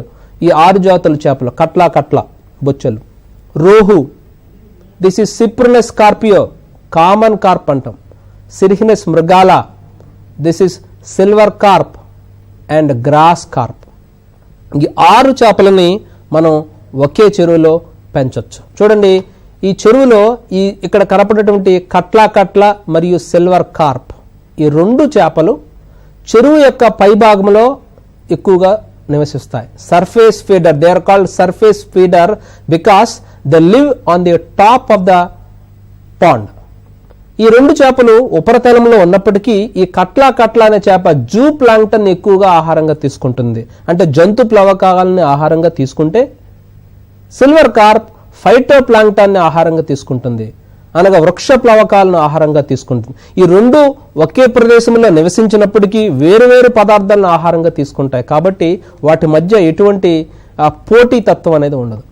రెండోది, చెరువు యొక్క మధ్య భాగంలో ఉండే వాటిని కాలమ్ ఫీడర్ అంటాం. They present in the middle layer of the pond. Column feeder అంటే చెరువు మధ్య భాగంలో ఉంటాయి. అవి రోహు చేప, అలాగే గ్రాస్ కార్ప్ చేప. ఈ రోహు చేప it is a herbivore, it eats small aquatic vegetation. చిన్న నాచు మొక్కలను లేదా చిన్న మొక్కల ఆకులను ఈ రోహు చేప ఆహారంగా తీసుకుంటే, అదే ప్రదేశంలో నివసించే grass carp it is also herbivore but it feeds on some aquatic macrophytes. పెద్దగా ఉన్నటువంటి ఆకులను ఇది ఆహారంగా తీసుకుంటుంది. మూడవదిగా, చెరువు అడుగు భాగంలో నివసించే వాటిని బాటమ్ ఫీడర్ అంటాం. చెరువులో అట్టడుగు భాగంలో ఉంటాయి. ఇవి సిప్రినస్ కార్పియో, రెండోది సిరిహినస్ మృగాలు. ఈ 2 చెరువు యొక్క అడుగు భాగంలో ఉంటాయి. ఇందులో సిప్రినస్ కార్పియో యొక్క ఆహారపు అలవాట్లు వేరు. అది డెట్రైటివ్స్ ఓవర్ అంటాం, అనగా కుళ్ళిపోయిన ఆకులను, పైనుండి క్రిందకి జారిన కుళ్ళిపోయిన జీవుల శరీరాలని లేకపోతే కుళ్ళుతున్న పదార్థాలని ఆహారంగా తీసుకుంటుంది. అలాగే సిరిహినస్ మృగాలు అనేది benthic organisms and it also feeds on the faecal matter of upper dwelling fish. చెరువులో ఉన్నటువంటి మిగిలిన చేపలు విడుదల చేసిన విసర్జక పదార్థాలను సిరిహినస్ మృగాల ఇది ఆహారంగా స్వీకరిస్తుంది. అంటే 6 చేపలు ఒకే చెరువులో ఉన్నప్పటికీ అవి వేర్వేరు ఆహారపు అలవాట్లను కలిగి ఉండడం వల్ల, వాటి మధ్య పోటీ తగ్గడం వల్ల అధికమైనటువంటి దిగుబడి రైతుకు వస్తుంది. ఇది ఎంతో లాభకరమైంది, పర్యావరణం కూడా ఎంతో శ్రేష్టమైంది. చెరువులో ఉన్నటువంటి అన్ని రకాల ఆహార పదార్థాలు సమగ్రంగా చేపలు వినియోగించుకుంటాయి కాబట్టి ఇది ఎంతో లాభకరంగా ఉంటుంది.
సమగ్ర చేపల పెంపకం.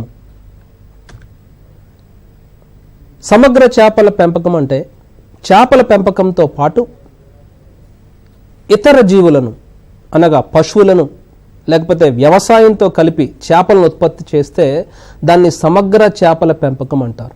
చేపల పెంపకంతో పాటు వ్యవసాయ సంబంధ ఇతర ఉత్పత్తులను కూడా కలిపి ఉత్పత్తి చేస్తే దాన్ని ఇంటిగ్రేటెడ్ ఫిష్ ఫార్మింగ్ అంటాం. Integrated fish farming is a system of producing fish in combination with other agricultural or other livestock farming operations centred around this fish pond and it is called integrated fish farming.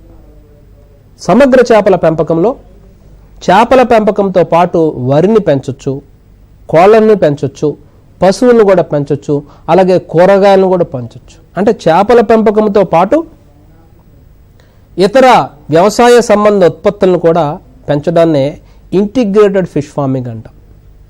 దీనిలో ప్రధానమైన ఉద్దేశం ఏంటంటే ఈ integrated fish ఫార్మింగ్లో ఒక వ్యవస్థలో విడుదలైనటువంటి వ్యర్థ పదార్థాలను మరొక వ్యవస్థలో ఉన్నటువంటి జీవులకు ఆహారంగా ఉపయోగించవచ్చు. అందువల్ల వేస్ట్ అనేది మనం ఎఫెక్టివ్గా యూటిలైజేషన్ జరుగుతుంది. తద్వారా రైతుకి మంచి ఆదాయం వస్తుంది, అధిక దిగుబడి, అధిక ఉత్పాదకత రైతుకి కలుగుతుంది, భూమిని కూడా సమర్థవంతంగా వినియోగించుకోవచ్చు, రైతుకు ఖర్చులను ఆదా చేస్తుంది, మరియు ఇట్ ఈస్ ఎన్విరాన్మెంట్ ఫ్రెండ్లీ, పర్యావరణంకి చాలా అనుకూలమైంది. చూడండి ఈ పిక్చర్లో ఇక్కడ చేపల పెంపకంతో పాటు మనం అక్కడ పశువుల పెంపకాన్ని,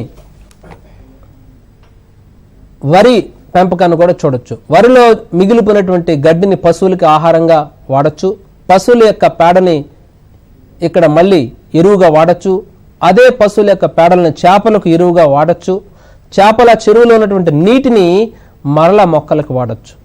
ఈ విధంగా వేస్ట్ మేనేజ్మెంట్ ఎఫెక్టివ్గా చేయొచ్చు. ఇందులో అనేక రకాలు ఉన్నాయి. చేపల పెంపకంతో పాటు కోళ్ళని పెంచొచ్చు, పందులను పెంచొచ్చు, బాతులను పెంచొచ్చు, అలాగే పశువులను పెంచొచ్చు, తేనెటీగలు, హానీ బీస్, వెర్మీ కంపోస్ట్, కూరగాయల మొక్కలు, పండ్ల మొక్కలు, పూల మొక్కలు, కొబ్బరి మొక్కలు, ఇవన్నీ చేపల సాగుతో అనుబంధంగా చేయొచ్చు. చూడండి ఈ పిక్చర్లో ఫిష్ కమ్ రైస్ కల్టివేషన్, చేపల సాగుతో పాటు వరిని కూడా సాగు చేయవచ్చు. అనగా ఆ వరి పొలంలోనే మనం చేపలను పెంచడం ఈ పిక్చర్లో మనం చూడొచ్చు.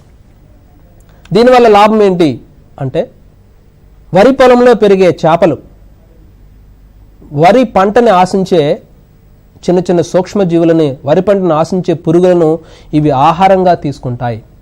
చేపలు పెద్ద సంఖ్యలో ప్రత్యక్షంగా లేదా పరోక్షంగా వరికి హానికరమైన కలుపు మొక్కలను, పురుగులను, కీటకాలను, లార్వాలను మరియు ఆల్గేలను తినేస్తాయి.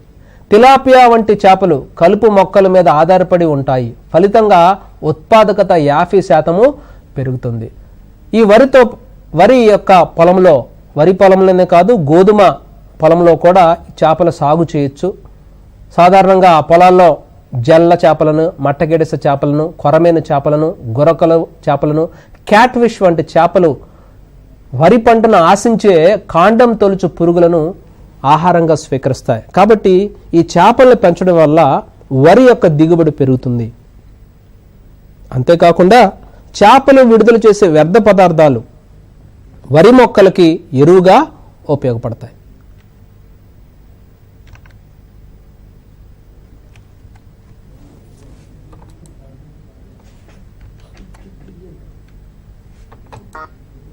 చూడండి, ఈ యానిమేషన్లో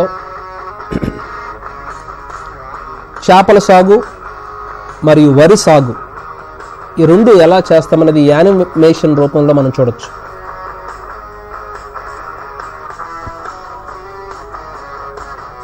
వరి పొలంలో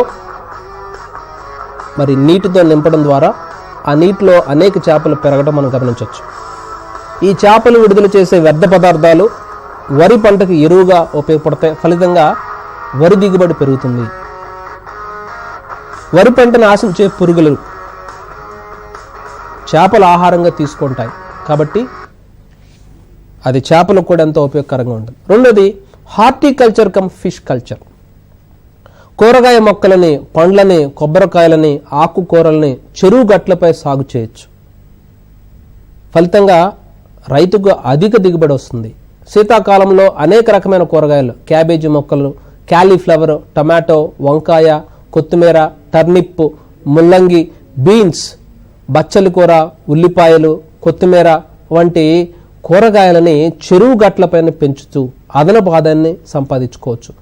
అలాగే వేసవకాల కూరగాయలైనటువంటి బీరకాయలు, కాకరకాయలు, మిరప, టమాటో మరియు పసుపు, అల్లం వంటి పంటలను చెరువు గట్లపైన మనం పెంచవచ్చు. ఈ పిక్చర్లో మనం చూడొచ్చు, చెరువు గట్లపైన ఈ విధంగా కూరగాయల సాగు చేస్తున్నారు. క్యాబేజీ పంటను పెంచుతున్నారు, క్యాలీఫ్లవర్ పంటని, అలాగే క్యాలీఫ్లవర్ పంట, టమాటో సాగు చేస్తున్నారు, బీరకాయలు, కాకరకాయ వంటి వాటిని కూడా ఈ యొక్క చెరువు గట్టు పైన మనం పెంచుకోవచ్చు. అక్కడ చెరువు నీటిని ఇక్కడ వినియోగించుకోవచ్చు. చూడండి, banana cultivation on pond dykes. చెరువు గట్ల మీద బనానా, అరటి తోట సాగు మనం గమనించవచ్చు. చెరువు గట్ల మీద కొబ్బరి తోటలను సాగు చేయొచ్చు, బొప్పాయి తోటల్ని సాగు చేయొచ్చు, అనేకమైన పండ్ల మొక్కలను కూడా మనం పెంచవచ్చు. మూడోది ఆక్వాకల్చర్ అండ్ పౌల్ట్రీ, కోళ్ల పెంపకం. భారతదేశంలో వివిధ రాష్ట్రాల్లో పౌల్ట్రీ అనేది విస్తృతంగా ప్రజాదరణ పొందింది. చేపల పెంపకంతో కూడిన కోళ్ల పెంపకము అధిక దిగుబడినిస్తుంది. కోళ్ల పెంపకంలో ఉత్పత్తి అయ్యే కోళ్ల రెట్ట లేదా కోళ్ల వ్యర్థాలు ప్రతి సంవత్సరం దాదాపు 13,000 టన్నుల ఉత్పత్తి అవుతున్నది అంచనా వేయడం జరిగింది. ఈ వ్యవస్థలో పక్షుల రెట్టలు చెరువును సారవంతం చేయడానికి ఉపయోగిస్తాయి. పక్షుల నుంచి వచ్చినటువంటి వ్యర్థాలు ఈ నీటిలో పడటం వల్ల నీటిలో వృక్ష ప్లవకాల అభివృద్ధి జరుగుతుంది. వృక్ష ప్లవకాలు అభివృద్ధి చెందితే జంతు ప్లవకాలు అభివృద్ధి చెందుతాయి. ఏ చేపకైనా ప్రధానమైన ఆహారం వృక్ష ప్లవకాలు, జంతు ప్లవకాలు. కాబట్టి కోళ్ల రెట్టలు ఈ యొక్క నీటిలో కలవడం వల్ల వృక్ష ప్లవకాలు, జంతు ప్లవకాల అభివృద్ధి బాగా జరిగి చేపకు కావలసిన ఆహారం సహజంగా లభిస్తుంది.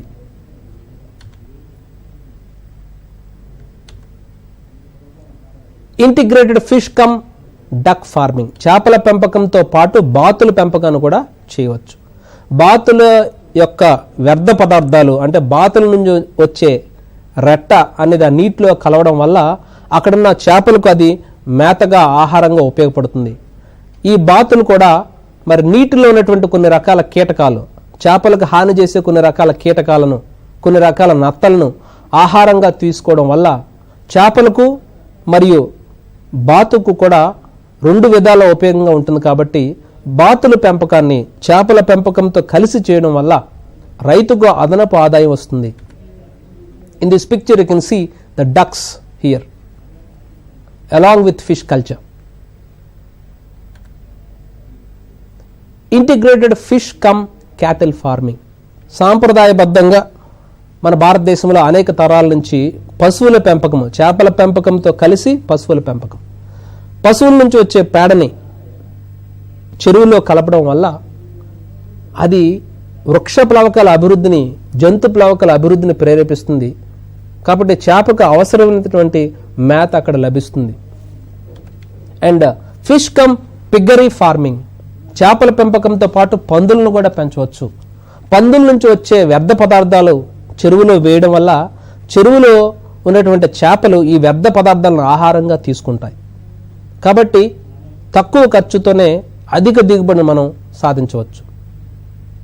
కేజ్ కల్చర్, సముద్రపు నీటిలో కానీ, నదుల్లో కానీ, సరస్సుల్లో కానీ, రిజర్వాయర్లో కానీ కేజెస్ని నిర్మించి వాటి ద్వారా కూడా మనం చేపల పెంపకాన్ని పెంచవచ్చు, చేపలను పెంచవచ్చు. చూడండి ఈ పిక్చర్లో సముద్రపు నీటిలో కానీ, రిజర్వాయర్లో కానీ, నదిలో కానీ నీటిలో తేలియాడే ఒక కేజ్ వ్యవస్థని ఏర్పాటు చేస్తాం. దానికి వల వంటి నిర్మాణం ఉంటుంది. దీని లోపల అనేకమైన చేపలను పెంచుతూ వాటికి కావాల్సిన ఆహారాన్ని, కృత్రిమమైన ఆహారాన్ని మనం అందిస్తాం. దీన్నే కేజ్ కల్చర్ అంటాం. భారతదేశంలో ఉన్నటువంటి అనేక రాష్ట్రాల్లో, అనేక రిజర్వాయర్లో కూడా ప్రస్తుతం ఈ యొక్క కేజ్ కల్చర్ జరుగుతుంది. CMFRI సంస్థ ఆధ్వర్యంలో మరి సముద్రంలో అనేకమైనటువంటి ప్రదేశాల్లో ఈ కేజ్ కల్చర్ ద్వారా లేటెస్ట్ క్యాల్కారిఫర్, పండుగప్ప చేపలని ఉత్పత్తి చేస్తూ జరుగుతుంది. కోబియా చేపలను కూడా ఈ యొక్క కేజ్ కల్చర్ ద్వారా ఉత్పత్తి చేయడం జరుగుతుంది. సముద్రం లోపల మరి నీటిలో తేలియాడే ఒక కేజ్ వ్యవస్థను మనం ఇక్కడ చూడొచ్చు. This is in Andhra Pradesh. Cage culture ద్వారా కట్లా చేపలని ఒక రిజర్వాయర్లో పెంచుతున్న దృశ్యాన్ని మనం చూడొచ్చు. And the last one, pen culture. ఇది కూడా ఒకలాంటి కేజ్ వ్యవస్థే. Pen is an enclosure in water made of nylon నెట్టింగ్స్ for the culture of fin fish and shall fish. Pen culture exclusively practised in Japan, Peru and Philippines.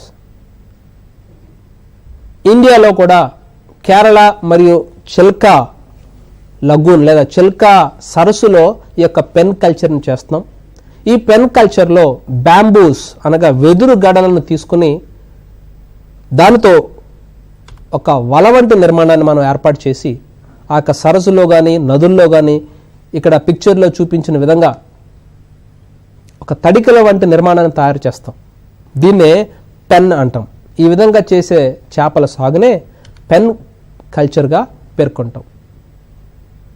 సహజ సిద్ధంగా దొరికే వెదురుని తీసుకొని ఒక చాప వలె, ఒక నెట్ లాగా దాన్ని తయారు చేసి ఈ యొక్క కల్చర్ను మనం చేయవచ్చు. ఈ విధంగా అనేకమైనటువంటి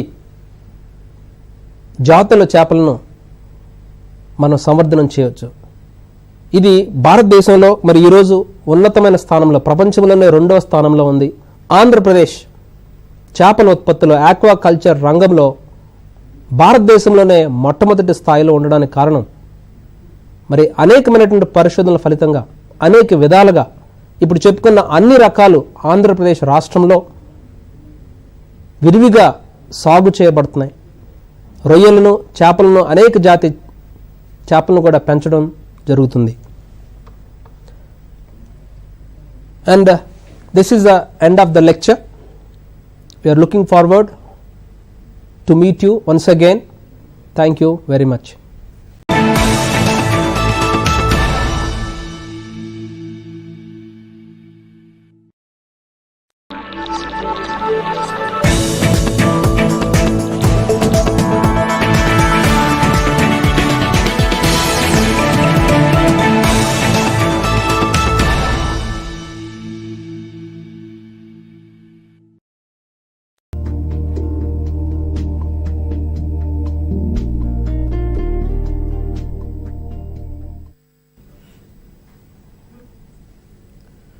Good afternoon students.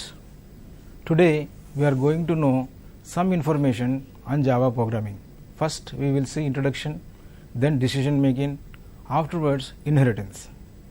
Java programming language is high level programming language. That means it is user friendly language and also it is mission independent language. Nowadays, the programmers, developers having sound knowledge in Java are getting more and more job opportunities in the software market. Therefore, we can say that Java is a market oriented programming language and it has high demand in the software market. In the software market, we are able to see 4 types of applications. Mainly, the Java programmers or developers developed using Java programming language. The 4 type of applications are there. The first is the standalone application and desktop application. It is a window based application and need to install in every machine. Media player, antivirus software are the examples for standalone application and desktop applications. So, this is a package or a module developed by the developers using Java programming and it installed in every machine because it is a standalone application or desktop applications. And another application is web application. Web application can be developed by using servlet, JSP and struts, etc. So, web application is server side application to develop a dynamic web page. Another application is enterprise application. So, this is a market oriented application. It is developed by using EJB, Enterprise Java Bean, where the application is distributed in nature. So, for example, banking application is a distributed in nature. So, Java supports a distributed programming. So, it is very useful to develop enterprise application. And another market oriented application is mobile application. Mobile application are created by using Android and Java ME, which is called Java Micro Edition. So, these are all the market oriented applications available in the market. So, these are all developed by using Java programming. So, here we have mentioned some names: servlet, JSP and struts and EJB. These are all the advanced versions of core Java. Core Java is the basis to develop a advanced Java editions, that is servlets, JSP and struts. Core Java is the basis for all these things. To learn servlet, JSP and ST struts, we have to know the core Java. Core Java is nothing but Java which you have in second year BSc 3rd semester. So, today we are going to learn some information on Java programming. First of all, we see the Java history. So, Java is a general purpose and object oriented programming language developed by Sun Microsystem of USA in 1991.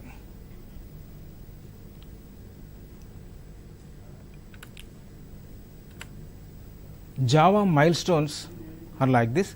In 1990, Sun Microsystems decided to develop a special software for the purpose of manipulation of consumer electronic appliances. For this purpose, a team has been constituted by the Sun Microsystems headed by James Gosling, and also Patrick Norton is one of the computer scientists among the team. The team in the year 1991 announced a new language named as Oak, O-A-K, Oak. In 1994, the same team developed a web browser called Hot Java to run applet programs on internet. The applet programs are programs based on web language, web technologies using HTML tags. In the 1995, the language Oak renamed as Java due to some legal conflicts. In the year 1996, Sun Microsystems releases JDK 1.0. Java Development Kit 1.0, and also in this year Java proved itself as general purpose object oriented programming language. In 1999, Sun releases Java 2 platform standard edition, that is J2SE, and enterprise edition J2EE. In the year 2000, J2SE with SDK 1.3 was released by Sun. In 2002, J2SE with SDK 1.4 was released. So these are all the milestones in Java programming, in the development of Java programming. In 2004, J2SE with JDK 5.0 was released. In 2006, Java SE6 was released. In 2011, Java SE was released, and presently Java SE9 may release soon. So we have certain features in Java programming language. Java has certain characteristics. These are simple and portable, object oriented, distributed, interpreted, robust and secure, multi-threaded and dynamic. So what are these? We will see. Simple Java language is simple and portable. That means Java is a small, simple and reliable language. It does not use pointers, preprocessor header files and go to statements, etc. It also eliminates operator overloading. Another feature of the Java is its portability. The Java program can easily be moved from one computer system to another and run promptly without asking updation in operating system or other system resources. So that's why Java is very useful and very reliable language. And Java is also supports object oriented programming concepts. In the previous Mana TV classes, you have learnt about object oriented programming concepts. So those concepts Java supports, such as the classes, objects, data encapsulation, data hiding, polymorphism, inheritance and message passing. These are all the object oriented programming concepts, and Java supports all this. Java basically consists of classes and objects. Java language is distributed language. That means it is designed for creating applications on networks. That it has the capability to share data and programs on net. The application programs can open and access through remote login on internet. This enables multiple programmers at multiple remote locations to collaborate and work together on a single project. Compiled and interpreted. Usually a computer language is either compiled or interpreted. So Java supports both approaches, making it as two-stage systems. Firstly, Java compiler translates the source code into bytecode instructions. These are not machine code. So secondly, Java interpreter generates a machine code that can be executed directly by the machine that is running Java program. So that's why it is called Java is interpreted language. Robust and secure. Java is a robust language, that is, it is strong language. It provides many safeguards to ensure reliable code. It has strict compile time and runtime checking for data types. Java incorporates the concepts of exception handling, which captures serious errors and eliminates any risk of crashing the system. So this is a very secure language. And Java supports multi-threaded programming. So multi-threaded means handling multiple tasks simultaneously. So Java supports multi-threaded programs, which means that we need not wait for the application to finish one task before beginning of another task. So we can download the in nature. It has capability of dynamically linking in new class libraries, methods and objects.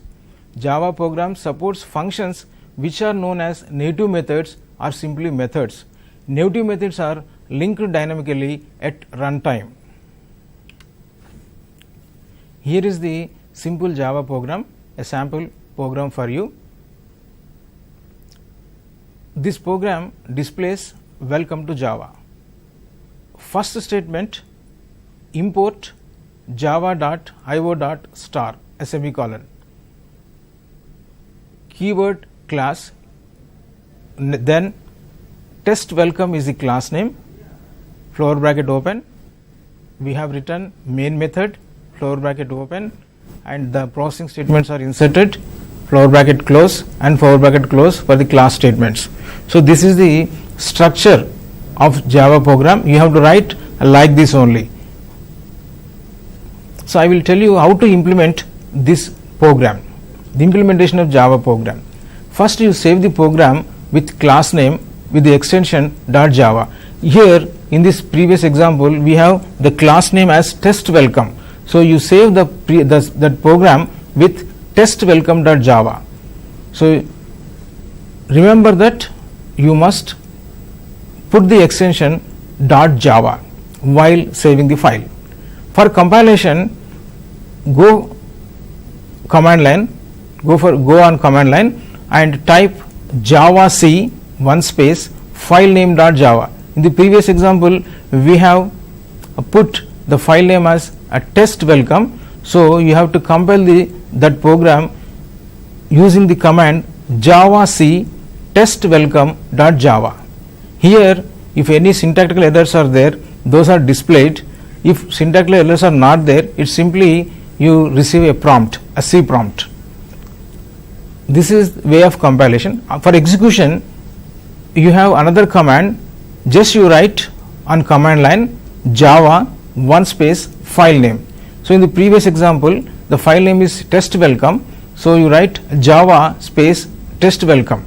So for executing the program, before execution of the program you have to do the error free program. You have to remove all the errors and make it as a error free program, then you execute the program using the command java space file name.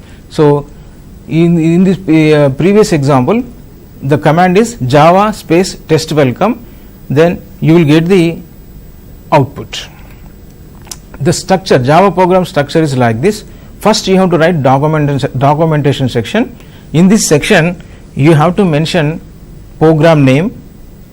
Program name is aim of the program, author name, date written, and those things are written in documentation section. This is a suggested section. Next you have package statement. You have to write the package statement, import statements and interface statements, and then class definition and main method. You have to write main method compulsory. So every Java program has main method, so you have to write the main method, and all the other statements, the package statements, import statement, interface statement, class definitions are optional. If required for the program, so you include them, otherwise you simply eliminate those statements. So see the previous example here. First of all, in the first statement you observe this an application program displays welcome to Java is the documentation section. So we have mentioned there with comment line. So this is called a comment line. This is not participated in the execution of the program. Just we are able to see the text there. This an application program displays welcome to Java is a documentation section. Then we have included import statement, import space java.io.star semicolon. Then we have written a main method, class test welcome floor bracket open and corresponding floor bracket is closed there. Then we have written a main method, public static void main bracket open string space args square bracket open square bracket close parenthesis close floor bracket open, and you insert there the processing statements, then you close the floor brackets. So this is the structure of the Java program. Here public keyword tells the compiler that the main method belongs to entire class and it will accessible by all the other classes in the program. And the next word static is there. Static means the main method is belongs to entire class and not an object for other class. So void is a return data type. After execution of the main method, the return value is nothing, so we kept there void. Then main keyword, you write the main keyword, then you write a string args and square bracket open, square bracket close and bracket close. Here we have used one statement, system.out.println and some text, welcome to Java. System.out.println is the output statement in Java programming language. So use a system, write this system with S as capital letter, then put dot and out dot println and bracket open. So we have written there a text in double quotes, welcome to Java. So the welcome to Java is the output statement. After execution of the statement, you will get output as welcome to Java. This is a simple program. This is the structure of the Java program. Next is Java tokens. Java tokens are the smallest individual units in a program. Using Java tokens, we are able to construct Java statements as well as expressions. So that's why that's why the tokens are very important. The tokens are categorized like this: reserved keywords, identifiers, literals, operators and separators.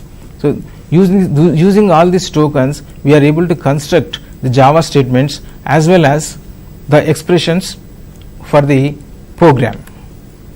Reserved words. Reserved words are keywords that can be used as object or variable names in a Java program.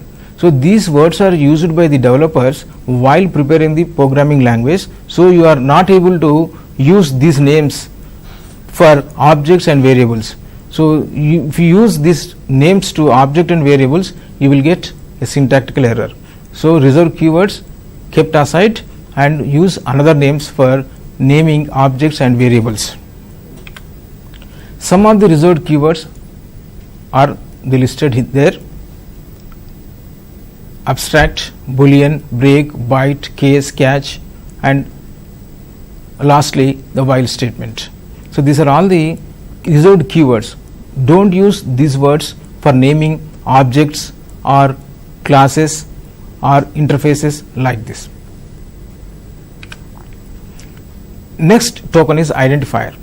Identifiers are the user defined tokens, that means user defined names. They are used for naming classes, methods, variables, objects, labels, packages and interfaces in a program.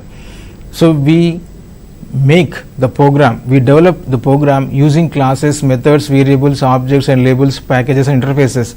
For this purpose, you have to give some name for all these things. So for naming these things, you have to use your own names. Don't use the reserved keywords. So here is the valid identifiers I have mentioned there. Sum is a valid identifier, factorial, total marks, student data, interest amount. These are all the valid identifiers. If you want to write the variable in capital letters, you write in capital letters. If you don't want to write the variable names in capital letters, you simply write the things. So use underscore between the two words. If you are using the two words identifier, for every first letter of the word, make them as a capital letter. Next token is literals. Literals in Java are a sequence of characters, digits, letters and other characters that represents constant values to be stored in values. So we are able to store constant values. We use literals. Example is like this. So we have 5 types of literals: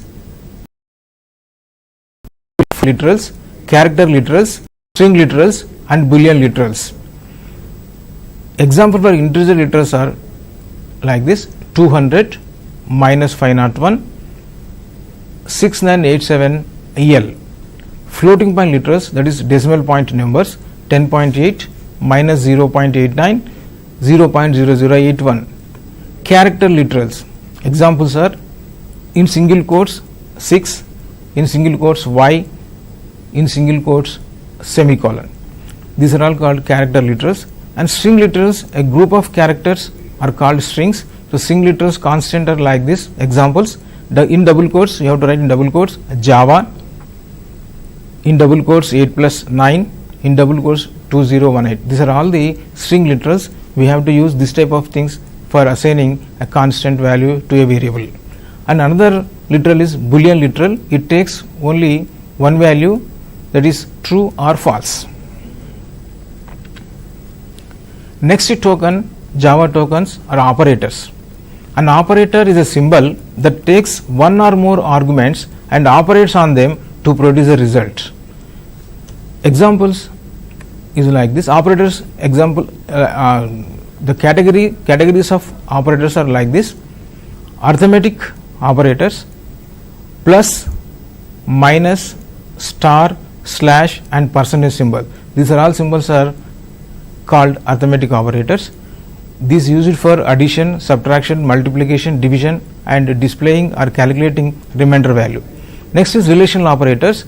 These operators used to form a condition. The condition always gives a true or false value. The relational operators are less than, greater than, less than or equal to, greater than or equal to and not equal to. The next type of operators are logical operators. Logical and, logical or and logical not.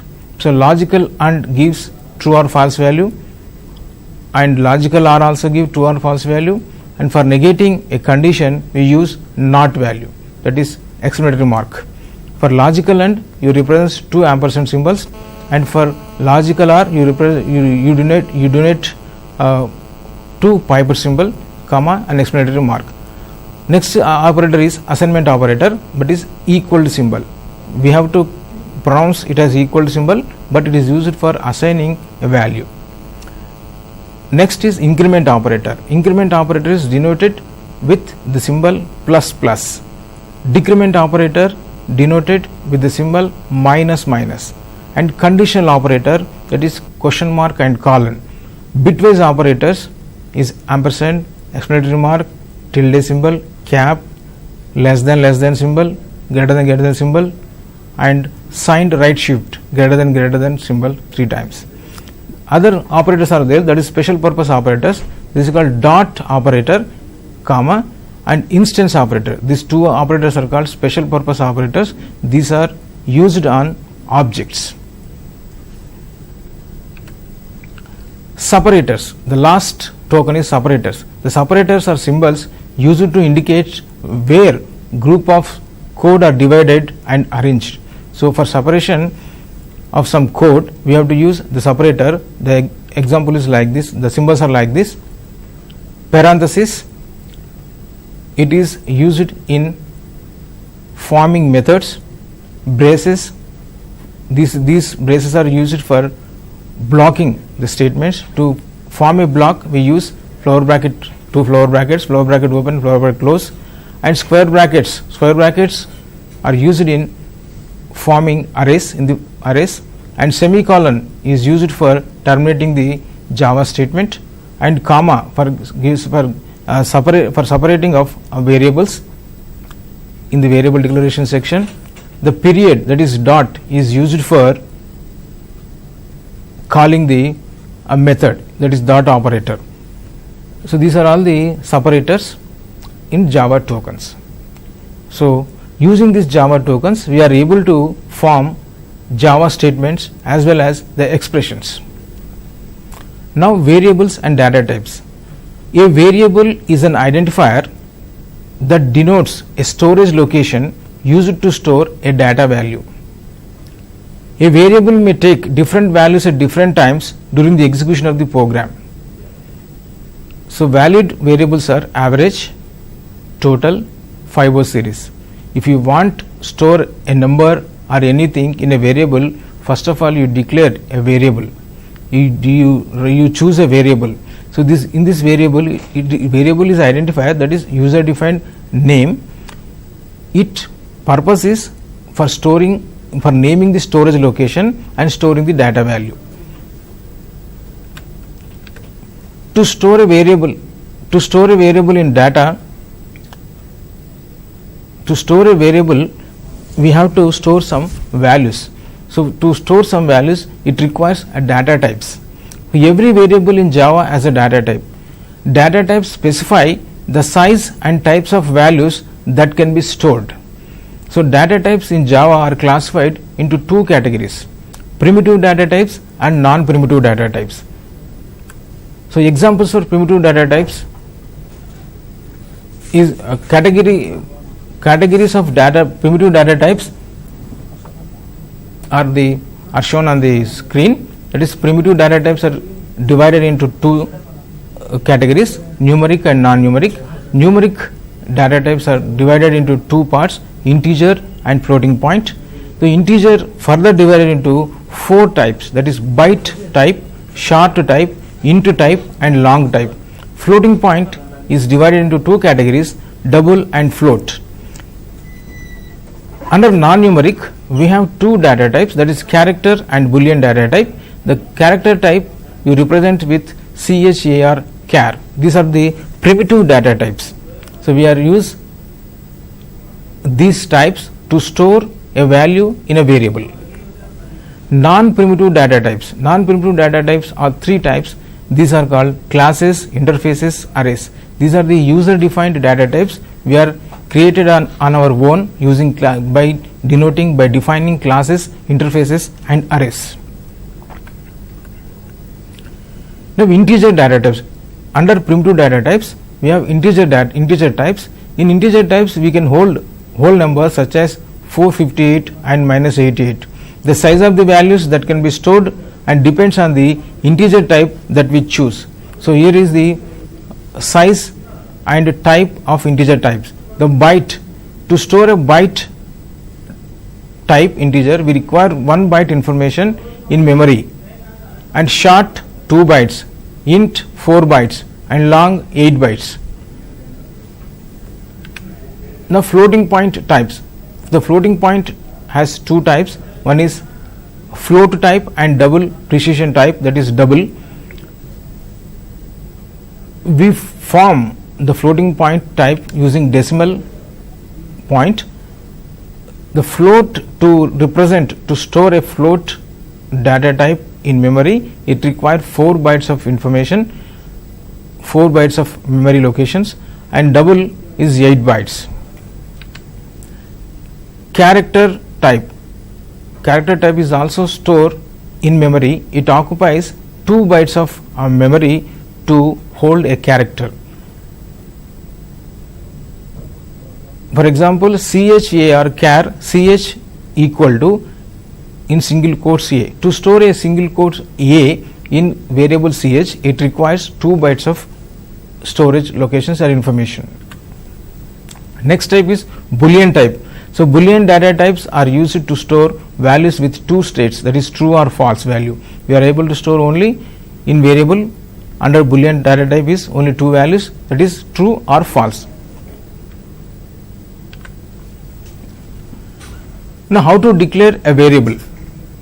The general form of declaring the variables takes the following syntax.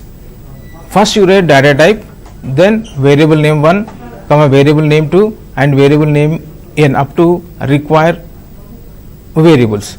So, examples is integer int is the data type, give one space and you write the variable name, the user defined variable name, sum semicolon, float space average semicolon, char space x semicolon, and integer pqr in inline we have written inline pqr. This is the way of declaring a variable. So, first you use data type, then variable name. If you want to declare more than one variable, so use comma and you write variables and put semicolon. To assign a value to a variable, you have to follow the syntax data type space variable name equal to expression or value. Example is integer integer x equal to 0. Here int is the data type and x is the variable name, equal to is the assignment symbol and we have written there 0. That means we are assigning 0 to variable x. That means we are keeping 0 at the location 0 with the name x, having with the name x, and char space y equal to O in single character, in single quotes we have kept single quotes O. So double space avg equal to 15.8. So these are all the examples for assigning values to a variables.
Now decision making, branching and looping.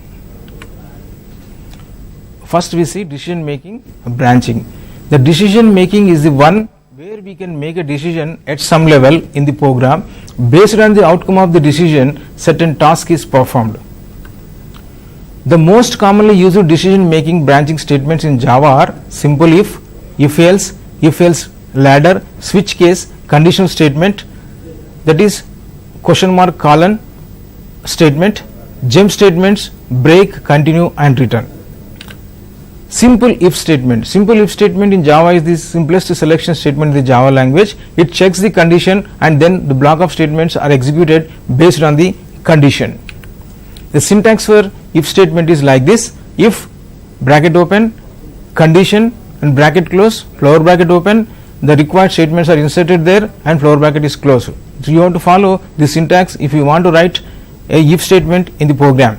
So condition is always gives true or false value. If condition is true, the block of statements which are inserted within the brackets are executed. The flow chart for if statement is like this: the condition, first check the condition. If condition is true, then block the statements within the block are executed, and if it is condition is false, the control transfers to the next statement which is written at after if statement. So this is a simple example for printing even number. If the bracket open num percentage symbol 2 equal to 0 and system dot out dot println num plus double quotes even. So we have written if statement like there. So in num, the variable num, it takes the 20 value there. 20 percentage symbol 2 means it gives the remainder value as 0. 0 equal to 0 is the true value. The condition always gives true. So the if condition, that condition is true there. So the system using the statement system dot out dot println, the output is 20 is even is displayed. If else statement. So in if else statement, first check the condition, then condition is true, the specified block of statements are executed. If the condition is false, then the block of statement mentioned in the else part is executed. So this is the syntax for if else statement.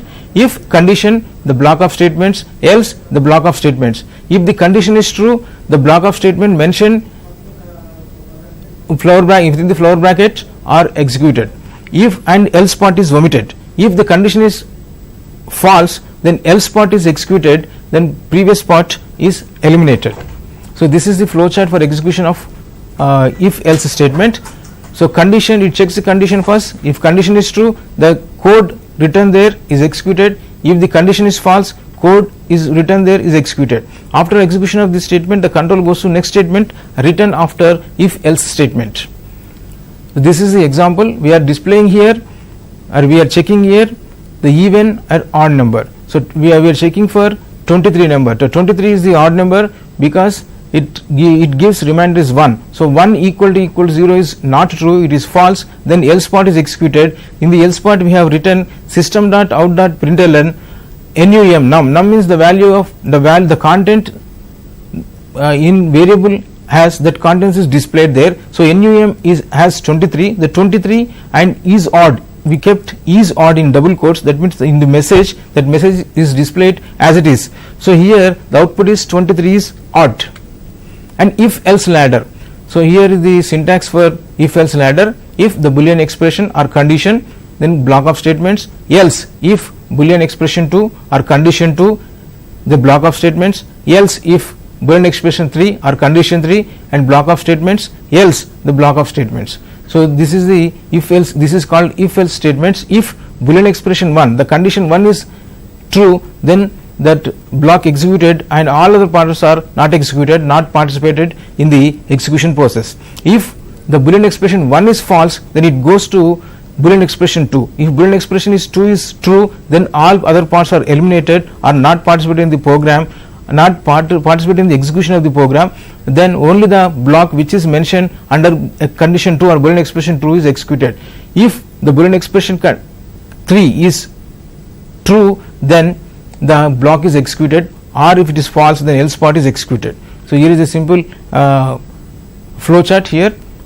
Here is the flow chart for if else ladder, and this is the simple example here. Integer k equal to 2, so we are keeping k equal to 2. If k equal to 1, we have written the triangle. Else if k equal to display square, if k equal to 3 to display rectangle, we have written program like this. Else we have display the message circle. Here we have kept k equal to 2, that is we are assigning 2 value into variable k. So here if k equal to 2 equal to 2, that condition is satisfied here, that means the condition is true there. So the statement system.out.println this bracket open under double quotes we have written square. So the square is displayed as output. The switch statement is another statement which allows a variable to be compared for equality against list of values. Each value is called a case label. The variable and case label values are matched, then those statements which are associated with that case label are executed. The syntax for switch expression is like this: switch bracket open, expression bracket close, flower bracket open, flower bracket close. In between flower brackets you have to write like this: case 1 space value 1 and colon required statement semicolon and a break statement, and case 1 space and value 2 colon you have to insert required statements based on the program and semicolon and break. You must include the break statement which transfers control of the execution of the program. Next, the last we have default value, default colon and required statements and semicolon and break. So this is the syntax for expression. Syntax for switch statement. This is the flow chart for switch statement. This is the example here for switch statement. Class day week, so integer week equal to 6. Here switch within the brackets we have written week, so week value is 6, the switch 6 is there. The 6 means the case value here 6 is matched, case 6 and week value is 6, so 6 is here matched. Then the day name equal to Friday is executed, and in the variable day name contains now Friday, and next is break statement executes. That means the control comes out from the switch statement and executed the next statement which is available after switch statement. So here we have system.out.println and display day name is written there. That means so that in the day the variable day name contains Friday, the output is the Friday. Next is conditional or ternary operator, that is colon, question mark and colon statement. This conditional statement is also called conditional operator or ternary operator or question mark colon operator. To do this statement in this Java program, you have to use the following syntax: variable name equal to expression or statement, that is a boolean expression or boolean statement, question mark value 1 colon value 2. Based on the boolean expression, the statement or conditional operator or conditional statement is executed. So if the expression or statement is true, then value 1 is assigned to variable name. If the expression or statement is false, then value 2 is assigned to variable name. Now the looping. In the looping section, we are able to execute some code, the lines of codes repeatedly based on some condition. So we have three types of loops, that is while loop, do while loop and for loop. So while loop is like this, the syntax: while while bracket open boolean statement, bracket close, flower bracket open, and required statements and flower bracket close. So while loop execute block of statements repeatedly as long as given condition is true. This is the example here. While bracket open n greater than 0, bracket close, flower bracket open and flower bracket close, r equal to n percentage 10, rev, the variable rev equal to rev star 10 plus r semicolon. So n equal to n slash 10. So we are actually displaying, our aim is to display or to check the given number is a palindrome number or not. This is the program for this. So we have n value as 1 to 1, it is a palindrome number. So 1 to 1 is a palindrome number is the output. And do while loop, the syntax is like this: do flower bracket open and statement flower bracket close while the boolean statement. So the same, the do while loop and do while loop are the same execution process, execute the same conditions, but the only thing is the do while loop is compulsory execute at least one time. The statements which are written in the do while loop are executed compulsorily at one time. Here is the example for do while loop. We are displaying the values 6 to 2 using do while loop. For loop. So a for loop allows us to write a loop that needs to be executed a specific number of times. So syntax is like this: for initialization, semicolon, condition, semicolon, increment or decrement, that is called updation, and bracket close, flower bracket open, required statements, you have to write the required statements and flower bracket close. This is the flowchart for execution of for loop. Here is a simple program that is displaying of a factorial value of a number.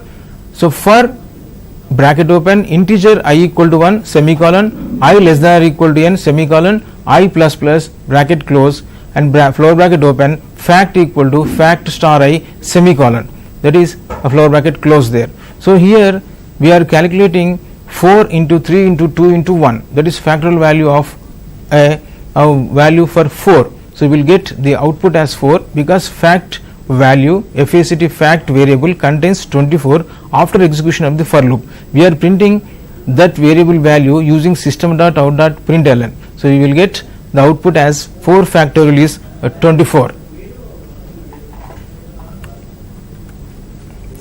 So other things, jump statements are there in decision making, branching and looping: break, continue and return.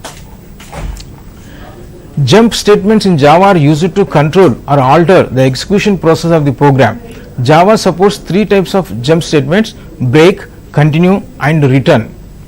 The purpose of the break statement in Java programming is as follows: when the break statement is encountered inside a loop, the loop is immediately terminated and the program control transfers at the next statement following the loop. To terminate a case in switch statement, it also used. The syntax is like this: just simply you write break and put the semicolon.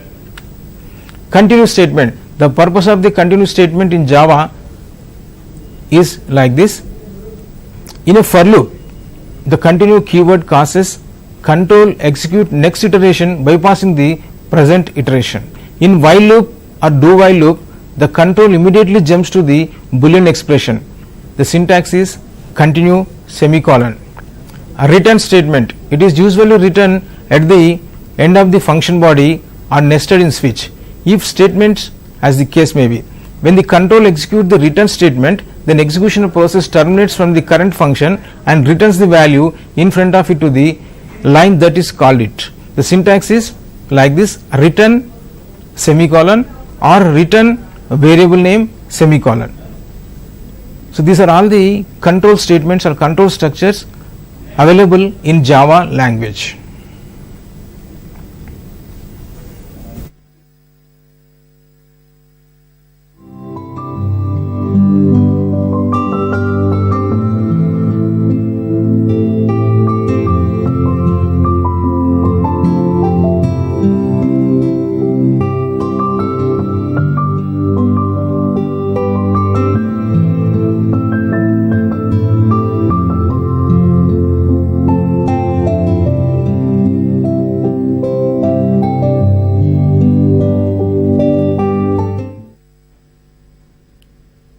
Now coming to inheritance in Java. Before going into the inheritance, I have to tell some information on creation of an object.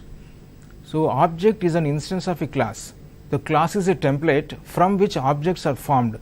Hence the object is the instance of the class. Objects are created using new operator.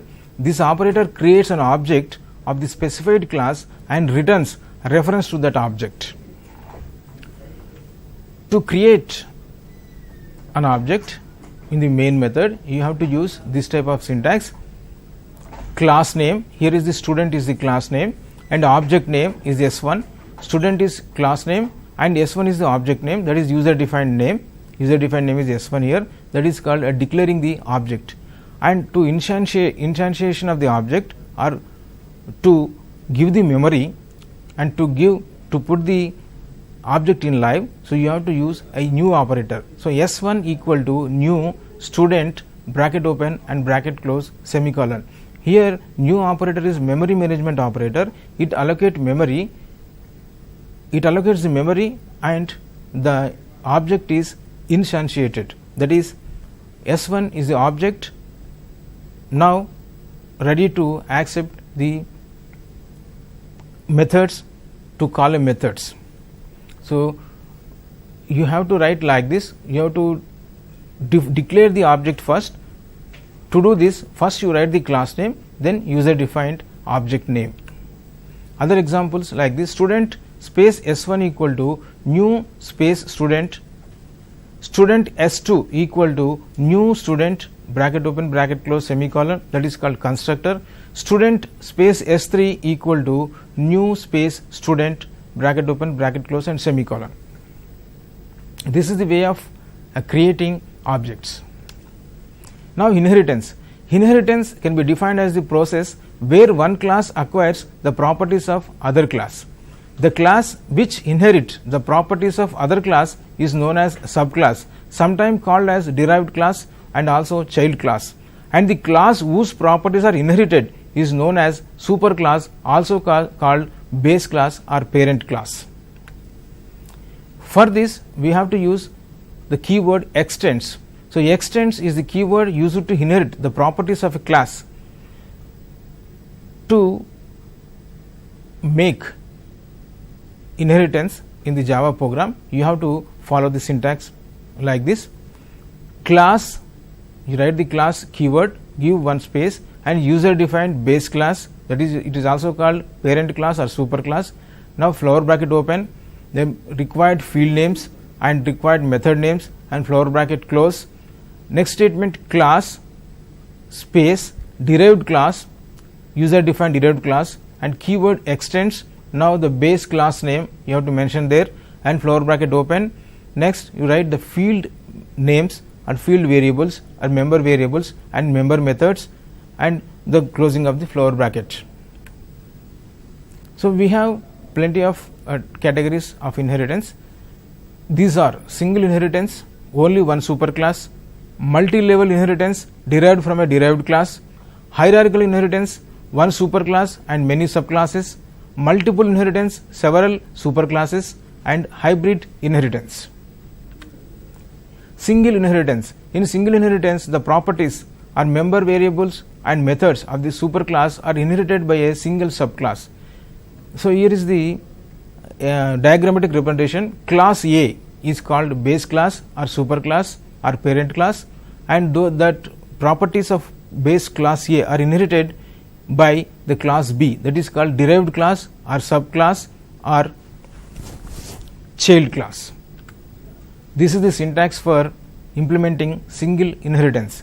Class space A, it is class name is A, flower bracket open, and the required field names and member methods, flower bracket close. Now class B extends class A and flower bracket open, required field members and required methods and flower bracket close. Here is the simple example. Class A, flower bracket open, I have mentioned only a method, not a field members, not a variables.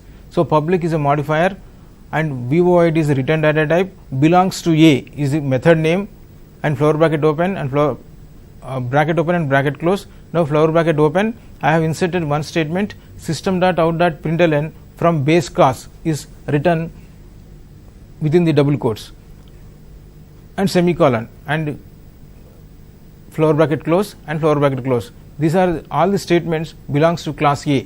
Next, class B extends A. Here we are inheriting the class member class methods into the class B. So public class B has its own field members as well as member methods. So public void belongs to B. Here public is a modifier, void is a return data type, and belongs to B is a method name. In this method has only one statement, that is system.out.println from derived class is the message, that is the out that is the message written in the double quotes. So here the class A properties, that is the belongs to A method, is inherited in the class B. Now here is the main method, public static void main string args square bracket open, square bracket close, and bracket close, flower bracket open. Here class B, using the class B we are creating object F1, class B space F1, F1 is the object name and B is the class name, equal to new is the operator, and B is the class name, is the constructor. So F1 is the object name. Using the F1 we are calling the function belongs to A and F1 belongs to B. So you see the output, we are getting two outputs from base class and from derived class. So using the object created by the class B, we are accessing the method which is written in the class A. This is the diagrammatic representation of multi-level inheritance. Multi-level inheritance, a derived class inherits properties of a parent class as well as the derived class, that is intermediate base class, and this will be constitute chains of classes. This is the syntax. Class A, next class B extends A, next class C extends B. Here is the example.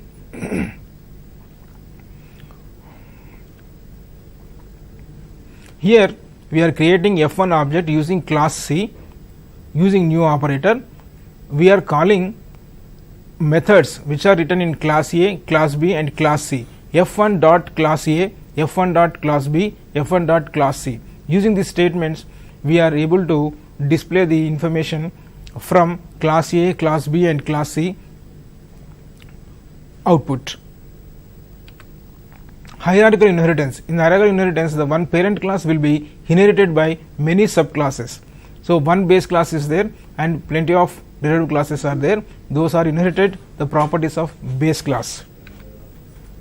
This is the syntax for hierarchical inheritance. The class A, class B extends class A, class C extends A, class D extends A. Here is the example for implementing hierarchical inheritance. See here, using class B we are creating object F1, using class C we are creating object F2, using class D we are creating F3 object F3. Using this F1, F2, F3 we are calling method A which is mentioned under class A, F1 dot method A, F2 dot method A, F3 dot method A. So here the output is from class A, from class A, from class A. We have mentioned the message from class A in the method class A, in the method A in class A. So we are accessing the methods which is mentioned in the class A by using the objects created by class B, class D and class C. To implement multiple inheritance you have to know first the interfaces. The interface is in Java is a way to achieve abstraction and multiple inheritance. An interface is basically a type of a class, but there is a major difference between a class and an inheritance. In inheritance, we can define only static constants and abstract methods. For the creation or declaring interface, you have to follow the syntax like this: interface, keyword interface, space, interface name, flower bracket open, and constant field declaration, and abstract method declaration, and flower bracket closed. Example for creation of interface: interface space grade, flower bracket open, static final int gp equal to 5, that is the syntax. Here gp is a user defined variable name and we are keeping 5 in it, a constant value, and int int return data type, add marks is the method. We are passing the two parameter, integer s1 and s2, and a display is a method. So this next we have to extending interfaces is also there, like a class. We are extending the class property, we are extending the one class properties into other using extend keywords. Like that, here also we are extend the properties of the interface into another interface. So for this, the syntax is interface space interface name 2 and extends name 1 and required code written between the flower brackets. So implementing interfaces, you use the word implements. The class name, implements, interface name, flower bracket open, and code of the required code from the class. General form is like this. This is the example for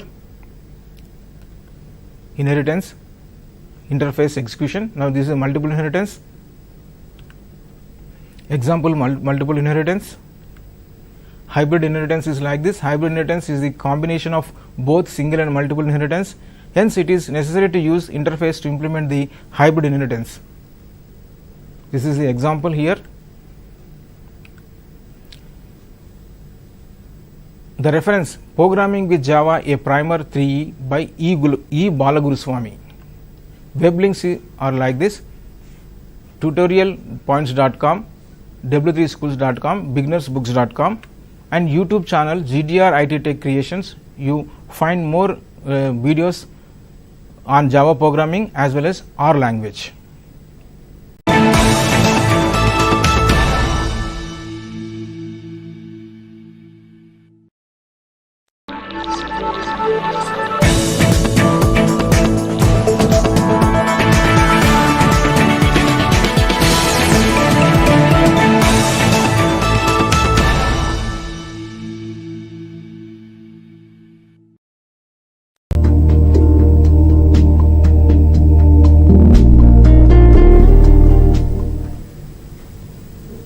Good morning to students.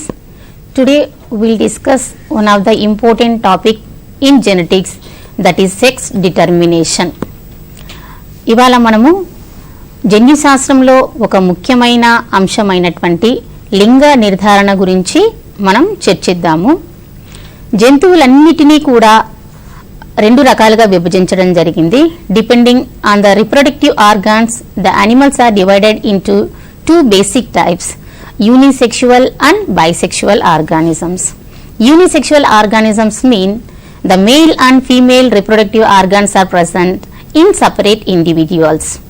అంటే స్త్రీ మరియు పురుష ప్రత్యుత్పత్తి అవయవాలు రెండు విభిన్నమైనటువంటి జీవులలో ఉన్న విధానాన్ని యూనిసెక్షువల్ లేదా ఏకలింగ జీవులు అంటారు. ఇది అభివృద్ధి చెందినటువంటి అన్ని రకాల జంతువులలో మనకు చూస్తాం. అలాగే బైసెక్షువల్ లేదా ఉభయలింగ జీవులు అంటే male and female reproductive structures are present in one organism. అంటే స్త్రీ మరియు పురుష ప్రత్యుత్పత్తి అవయవాలు ఒకే జీవులో ఉండే విధానాన్ని బైసెక్షువల్ లేక ఉభయలింగ జీవులు అని పిలుస్తాము. ఇవి అభివృద్ధి చెందినటువంటి జీవుల్లో ఈ విధానాన్ని మనం గమనిస్తాం. The history of sex determination is one of the important topic for the scientist and methodologist and also mythologist and also for the common people. ఈ లింగ నిర్ధారణ అనేది సాధారణ ప్రజలతో పాటు శాస్త్రవేత్తలకు అటు తత్వవేత్తలకు కూడా ఒక గొప్ప విషయంగా ఆలోచించడం జరిగింది. దీనిపైన మొట్టమొదట Aristotle is determine that the heat of the male partner during intercourse is involved in the sex determination process. గొప్ప శాస్త్రవేత్త అయినటువంటి అరిస్టాటిల్ ఈ లింగ నిర్ధారణను గురించి వివరిస్తూ పురుష జీవుల్లో ఉన్నటువంటి ఉష్ణము అనేది ముఖ్య పాత్ర పోషిస్తుంది అని వివరించడం జరిగింది. తర్వాత 20వ శతాబ్దం వరకు the environment, temperature and nutrients in particular was involved to be the important factors in favoring the storage of energy and nutrients that predisposed one to have be the female offspring, whereas factors favoring the utilization of energy and nutrients influence the formation of male offspring. Giddis and Thomson అనే శాస్త్రవేత్తలు ఉష్ణోగ్రత, వాతావరణము మరియు nutrients తో పాటు అక్కడ ఉన్నటువంటి factors, కారకాలు కూడా, అంటే అవి తీసుకున్నటువంటి పోషక పదార్థాలు లేదా అవి బయటికి విడుదల చేసేటువంటి పదార్థాలు కూడా లింగ నిర్ధారణలో ముఖ్య పాత్ర పోషిస్తాయి అని చెబుతూ వేస్ట్ గా బయటికి డిస్పోజ్ చేసేటువంటి అనిమల్స్ అన్ని కూడా స్త్రీ జీవులుగాను లేదా మొత్తం ఉపయోగించుకునేటటువంటి జంతువులన్నీ కూడా పురుష జీవులుగాను ఏర్పడతాయి అని వివరించడం జరిగింది. తర్వాత హామర్ అనే శాస్త్రవేత్త conception is influenced by the wind that is north wind for males and the south wind for the males at least in ships. అంటే గర్భధారణ అనేది ఉత్తర మరియు దక్షిణ గాలుల చేత ప్రభావితం చేయబడుతుంది. ముఖ్యంగా ఇది గొర్రెలలో ఆయన గమనించడం జరిగిందని చెప్పడం జరిగింది. తర్వాత అధునాతన శాస్త్రవేత్తలు like German biologist the Hermann Henking discovered that X chromosome was discovered in pyrrhocoris and the investigation of this X body later designated as X chromosome. German biologist అయినటువంటి హెర్మన్ హెంకింగ్ అనే శాస్త్రవేత్త మొట్టమొదట ఎక్స్ దేహాన్ని పైరోకోరిస్ అన్నటువంటి ఇన్సెక్ట్ లో కనుక్కొని తర్వాత దీనికి ఏం చేశారు అంటే ఎక్స్ దేహము లేదా ఎక్స్ క్రోమోజోమ్ గా పేరు పెట్టడం జరిగింది. తర్వాత Stevens and Wilsonson in the year 1907 observed the spermatogenesis in a milkweed bug that is proteinard, and the diploid male consists of 13 chromosomes and the diploid female consists of 14 chromosomes. తర్వాత పరిశోధనలలో Stevens and Wilson శాస్త్రవేత్తలు ఒక ప్రోటీనార్ bug లో ఈ స్పెర్మటోజెన్సిస్ అన్నటువంటి process ని observe చేస్తూ ఉన్నప్పుడు స్త్రీ మరియు పురుష జీవుల మధ్య ఉన్నటువంటి క్రోమోజోమ్లలోని వ్యత్యాసాన్ని వాళ్ళు కనుగొనడం జరిగింది. ఇక్కడ పురుష జీవులలో 13 జతల క్రోమోజోమ్లు అలాగే స్త్రీ జీవులలో 14 జతల క్రోమోజోమ్లు కనుక్కోవటం అనేది జరిగింది. And here they confine that one chromosome is playing important role in the determination of sex. The extra chromosome that is present in the males is called as X chromosome. And after their completion of their work in the proteinar bug and they took out one of the important insect that is Ligaeus tursicus, they found that both the males and female consisting of 14 chromosome. తర్వాత వాళ్ళు చేసిన పరిశోధనలో లైగేయస్ టర్సికస్ అన్నటువంటి జీవిలో రెండు జీవులలో కూడా అంటే స్త్రీ మరియు పురుష జీవులలో రెండిట్లో కూడా 14 జతల క్రోమోసోమ్లు రావటం అనేది గమనించారు. And the male, all the chromosomes are paired, but the chromosomes homologous to X chromosome is distinctly small, and this smaller chromosome is called as Y chromosome. ఇక్కడ స్త్రీ పురుష జీవులలో రెండు క్రోమోజోమ్లు కూడా జతలుగా ఉండటం గమనించారు. వాటితో పాటు ఈ ఎక్స్ క్రోమోజోమ్ తో సమాన స్థితిలో ఉన్నటువంటి ఇంకొక క్రోమోజోమ్ ను వాళ్ళు గమనించినప్పుడు అది చాలా చిన్నగా ఉండటాన్ని గమనించారు. ఈ చిన్నగా ఉన్న chromosome K they name it as why chromosome. దీనికి వాళ్ళు తర్వాత వై క్రోమోజోమ్ గా పేరు పెట్టడం జరిగింది. ఇప్పుడు మనం మన టాపిక్ ని గురించి డిస్కస్ చేసుకుందాం. లింగ నిర్ధారణ లేదా sex determination, the understanding mechanism by which an individual develop into a female or male is called as sex determination. అభివృద్ధి చెందినటువంటి జీవులలో పెరుగుతున్నటువంటి జీవి ఆడ లేక మగగా మారే విధానాన్ని లింగ నిర్ధారణ అనటం జరుగుతుంది. చాలా జీవులలో, చాలా జాతులలో జంతువులన్నీ కూడా మొక్కల్లో కూడా, కొన్ని మొక్కల్లో కూడా లైంగిక ప్రత్యుత్పత్తి అనేది వ్యతిరేక జీవులైనటువంటి స్త్రీ మరియు పురుష జీవుల మధ్య జరుగుతుంది. For most of the species and animals and some of the plants, sexual reproduction is carried out by individuals of the opposite sex, that is females and males. Here we can see in the picture, this is the symbol for female, male, and it is a symbol for female. During the embryogenesis, what are the chromosomes that releases into the zygote, they will develop into the either female or male organisms. Sex is a character and it has two alternatives, namely maleness and femaleness. The male produces sperm and the female produces egg. లింగము అనేది ఒక లక్షణము. ఇది రెండు రకాల alternatives ని కలిగి ఉంటుంది. అది స్త్రీత్వము మరియు పురుషత్వము. స్త్రీ జీవులు అండాళ్ల నుండి అండంని విడుదల చేస్తాయి. అలాగే పురుష జీవులు వాటి యొక్క ముష్కముల నుండి శుక్రకణంని విడుదల చేయడం జరుగుతుంది. Sex is determined by the following important factors. లింగ నిర్ధారణలో ముఖ్యంగా ఉన్నటువంటి వివిధ కారకాలను గురించి మనం ఇప్పుడు డిస్కస్ చేసుకుందాము. అందులో మొట్టమొదటిది chromosomes and the second one is the extra chromosomal factors. మొదటిది క్రోమోజోమ్లు మరియు రెండవది ఎక్స్ట్రా క్రోమోజోమల్ ఫ్యాక్టర్స్, క్రోమోజోమ్ ఏతర కారకాలు. Again it is divided into 5 types. First one is male haploidy, దీన్నే మనం పురుష ఏకస్థితికము అంటాము. Second one is the environment, పర్యావరణము. హార్మోన్స్, హార్మోన్లు. మెటబాలిజం, జీవక్రియలు. పారాసైట్స్, పరాన్నజీవులు. Will discuss one by one. The first one is chromosomal sex determination.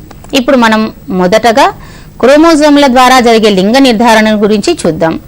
The first chromosomes was discovered by Strasbourg in the year 1875 and later the term chromosome however was first used by Waldeyer. మొట్టమొదట ఈ క్రోమోజోమ్లని స్ట్రాస్బర్గర్ అనే శాస్త్రవేత్త కనుగొనడం జరిగింది. తర్వాత chromosome అన్న పదాన్ని వాడినది వాల్డేయర్ అనే శాస్త్రవేత్త. In most of the animals, a pair of chromosome is responsible for the determination of sex. This pair of chromosomes is called as sex chromosomes or allosomes. అన్ని జంతువులలో లింగ నిర్ధారణలో పాల్గొనేటటువంటి క్రోమోజోమ్లు ఒక జత ఉంటాయి. వీటిని మనము లింగ క్రోమోజోమ్లు లేదా లైంగిక క్రోమోజోమ్లు లేదా అల్లోజోమ్స్ అని పిలవడం జరుగుతుంది. The chromosomes other than the sex chromosomes are called as autosomes. ఈ లైంగిక క్రోమోజోమ్లు కాకుండా మిగిలిన అన్ని క్రోమోజోమ్లను దైహిక క్రోమోజోమ్లు లేదా ఆటోజోమ్లు అని పిలవడం జరుగుతుంది. ఇది మిగిలిన దైహిక లక్షణాలను కంట్రోల్ చేయడం జరుగుతుంది. These two are the sex chromosomes which are present in the human beings. The larger one is the X chromosome and the smaller one is the Y chromosome. ఇది స్త్రీ జీవులలో ఉన్నటువంటి ఎక్స్ఎక్స్ క్రోమోజోమ్స్ రెండు కూడా సమజాతీయంగా ఉండటం జరుగుతుంది. పురుష జీవుల్లో అయితే ఎక్స్ మరియు వై క్రోమోజోమ్ గా ఉండటం జరుగుతుంది.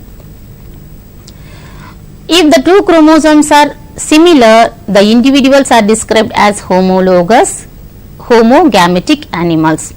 ఒక జీవిలో ఉన్నటువంటి రెండు క్రోమోజోమ్స్ కూడా సమానంగా ఉంటే వాటిని సమసంయోగ బీజద క్రోమోజోమ్లు అంటారు.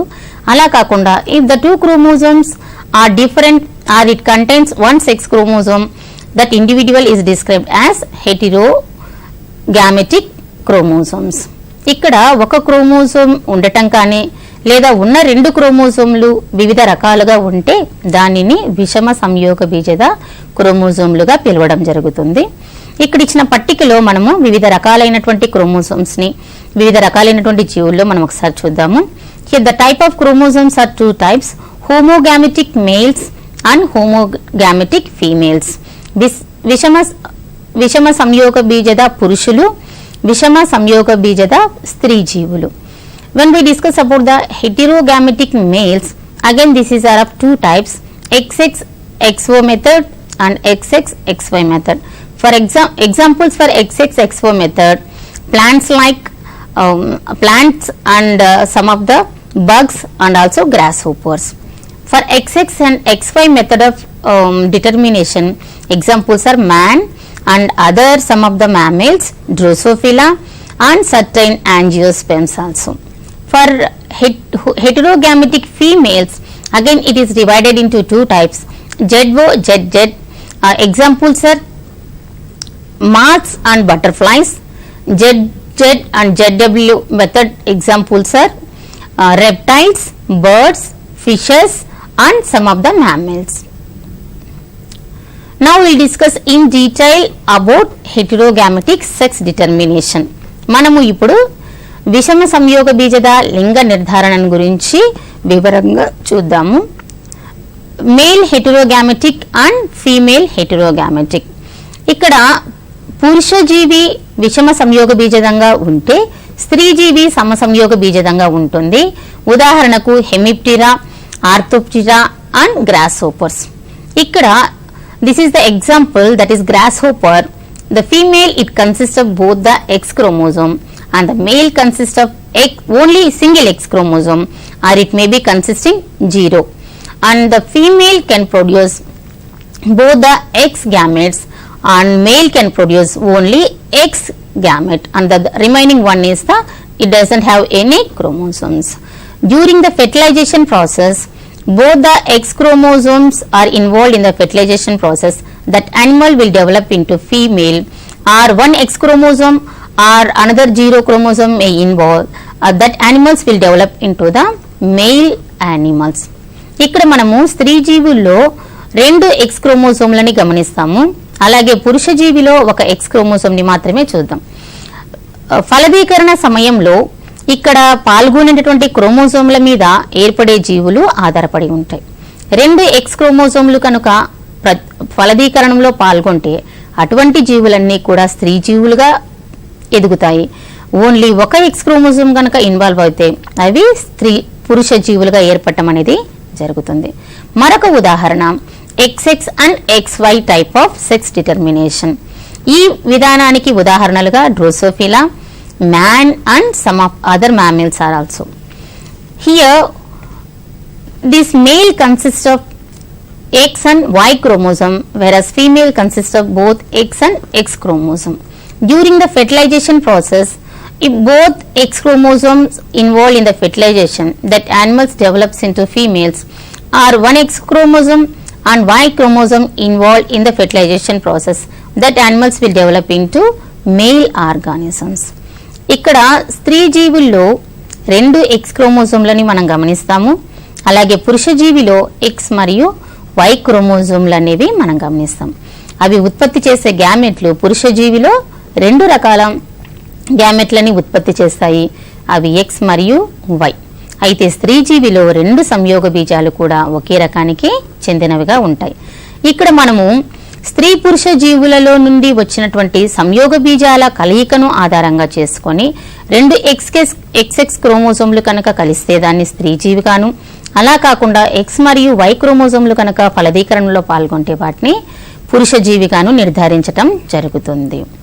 ఇక పురుష సంయోగ బీజద మరియు స్త్రీ విషమ సంయోగ బీజద రకానికి చెందినటువంటి లింగ నిర్ధారణ చూద్దాం. Here the male ones are homogametic and the female ones are the heterogametic. The best examples for this method of sex determination is ZZ and ZO method of sex determination. In butterflies, moths and some of the domestic chickens, we observe male homogametic and female heterogametic. Here we can see the sex determination in butterflies.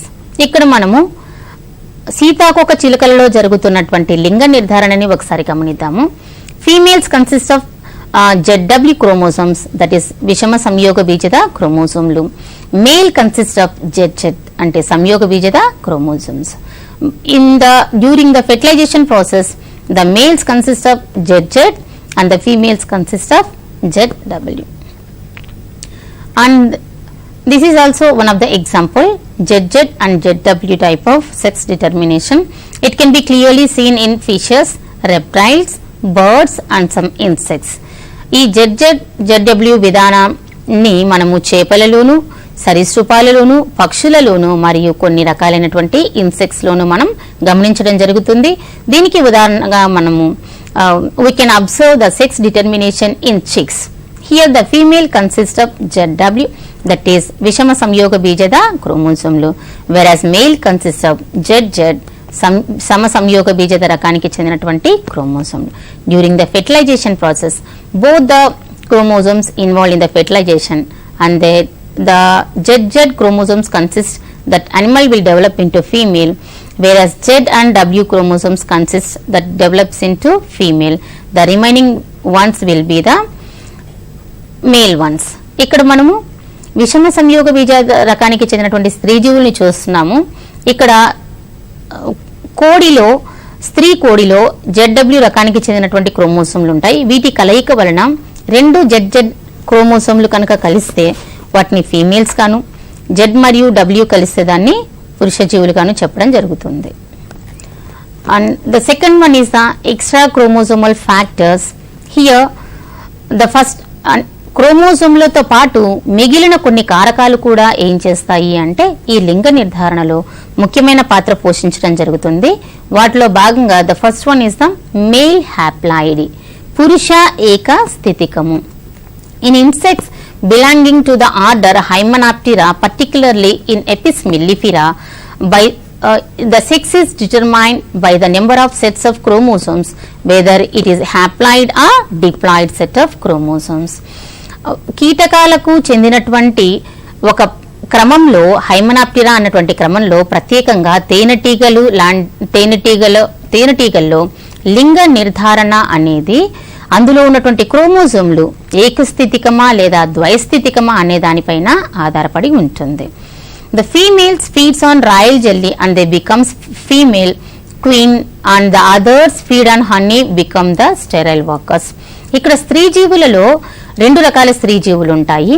ఏదైతే royal జెల్లీని తింటుందో అది రాణి ఈగగా develop అవుతుంది. మిగిలినవన్నీ కూడా ఏం చేస్తాయి అంటే కూలి ఈగలుగా మార్పు చెందటం అనేది జరుగుతుంది. ఇక ఫలదీకరణంలో పాల్గొనని తేనెటీగలన్నీ కూడా ఏం చేస్తాయంటే పురుష జీవులుగా లేదా డ్రోన్స్గా మార్పు చెందటం అనేది చెందుతుంది. The unfertilized eggs undergo parthenogenesis which is an asexual process of embryonic development to produce haploid fertile males called drones. This method of development, that means this development of haploid males from the unfertilized eggs is called as archinotoky. అంటే ఈ విధంగా ఫలదీకరణంలో పాల్గొనకోకుండా అభివృద్ధి చెందుతున్నటువంటి ఏకస్థితిక పురుష జీవులను మనము drones అంటాము. ఈ విధానాన్ని అర్హినోటోకి లేదా అనిషేక జననము అని పిలవటం జరుగుతుంది.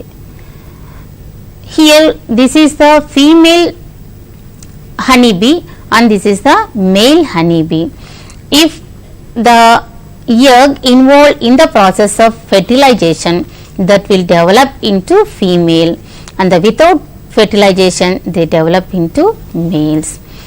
ఫలదీకరణ చెందిన ఫీమేల్స్ లేదా స్త్రీ జీవులు కూడా రాణి ఈగగా లేదా కూలి ఈగగా మారటము అనేది అవి తీసుకునే ఆహారం పైన ఆధారపడి ఉంటుంది. ఈ విధానం కేవలం కొన్ని కీటకాల్లో మాత్రమే గమనించడం జరుగుతుంది. దీన్ని మనం అర్హినోటోకి అని పిలవడం జరుగుతుంది లేదా అనిషేక జననం అని పిలుస్తాము. ఇక environmental control of sex determination. How the environment is involved in the process of sex determination. For this we can see so many examples like rotifers, annelids, arthropods and echidnas and also molluscans. The best examples here we are seeing is Bonilia viridis. లింగ నిర్ధారణలో అనేక కారకాలతో పాటు పర్యావరణము అనేది కూడా ప్రముఖ పాత్ర పోషించడం జరుగుతుంది. ఈ విధానాన్ని మనము రోటిఫెర్స్, అనెలిడ్స్, ఆర్థ్రోపోడ్స్, ఎకియురాయిడ్స్తో పాటు మొలస్కా జీవుల్లో కూడా గమనించవచ్చు. వీటికి చక్కని ఉదాహరణగా మనం ఇక్కడ బొనీలియా విరిడిస్ అన్నటువంటి ఒక ఎకియురాయిడాకు చెందినటువంటి ఒక జీవిని గమనిద్దాము. ఇది bonellia viridis. It can live in the waters. After releasing the sperms on the eggs, external fertilization will be taken place in the water. After fertilization process, the young ones which approaches towards the proboscis of the female, they develops into the male ones. The animals migrated far away from the female and they settle down in the water. The animals will develop into the female ones. ఇక్కడ మనము స్త్రీ మరియు పురుష జీవుల నుంచి వాటి యొక్క సంయోగ బీజాలు విడుదల అయిన తర్వాత ఫలదీకరణ అనేది మనకి బాహ్య ఫలదీకరణ జరుగుతుంది. ఫలదీకరణ చెందిన తరువాత పిల్ల జీవులు స్త్రీ జీవి యొక్క తుండానికి దగ్గరగా వచ్చి చేరితే ఆ జీవులన్నీ కూడా పురుష జీవులుగా మార్పు చెందటం అనేది జరుగుతుంది. ఇవి తర్వాత పురుష జీవి పైనే పరాన్న జీవన విధానంలో వాటి యొక్క జీవనాన్ని కొనసాగించడం జరుగుతుంది. అయితే కొన్ని జీవులు నీటి యొక్క అలల ద్వారా కానీ వేరే ఏ కారణంగా ద్వారా కానీ స్త్రీ జీవికి దూరంగా వెళ్ళితే అవి లేదా నీటి యొక్క అడుగు భాగానికి చేరితే ఆ జీవులన్నీ కూడా స్త్రీ జీవులుగా అభివృద్ధి చెందటం జరుగుతుంది. అంటే ఇక్కడ స్త్రీ జీవిలో ఉన్నటువంటి పరాన్న జీవులు సెక్రేట్ చేసేటటువంటి ఆ వాతావరణం అనేది ఏం చేస్తుంది అంటే పెరుగుతున్నటువంటి జీవి అనేది స్త్రీ జీవిగా మారాలా లేదా పురుష జీవిగా మారాలా అనేది నిర్ధారించటం జరుగుతుంది. తర్వాత hormonal effect on sex determination. లింగ నిర్ధారణలో హార్మోన్ల యొక్క ప్రభావం ఏ విధంగా ఉంటుంది? Here we can see 2 example. The first one is the cracking hen. Cracking hen అంటే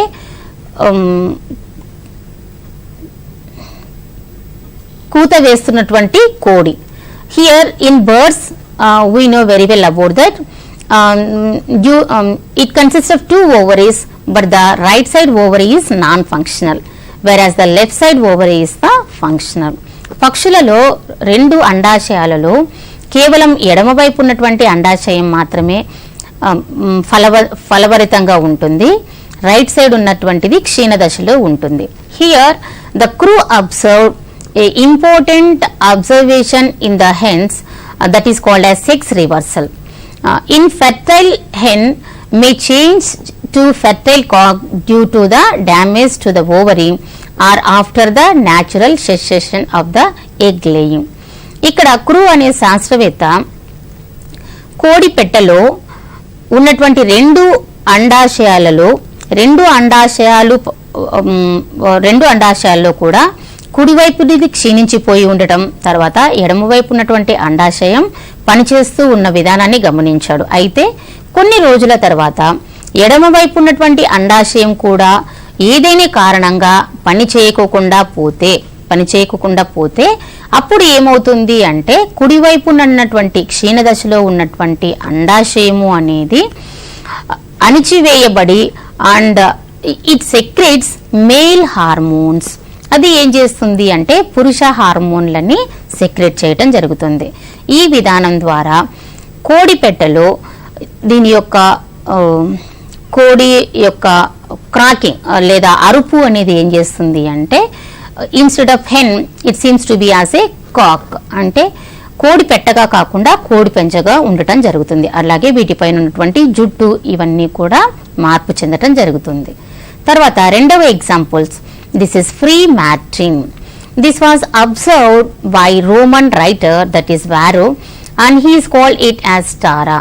In the 18th century, the physician John Hunter discovered that free mating always consisting of a female twin. మొట్టమొదట దీన్ని వారో అనే శాస్త్రవేత్త వారో అన్నటువంటి writer దీన్ని observe చేయటం జరిగింది. దీని పేరును టారాగా పెట్టడం జరిగింది. తర్వాత ఫిజిషియన్ జాన్ హంటర్ ఆయన యొక్క అన్వేషణలో ఎప్పుడు కూడా ఫ్రీ మ్యాటిన్ అన్నటువంటిది ఒక పురుష కవలని కలిగి ఉంటుందని చెప్పడం జరిగింది. తర్వాత లిల్లీ అన్న శాస్త్రవేత్త if both the male and female twins are present in the uterus of the cow, the male one influence the female one and is masculinizing the factors travel from the male one to the female one and it changes the female one into sterile one.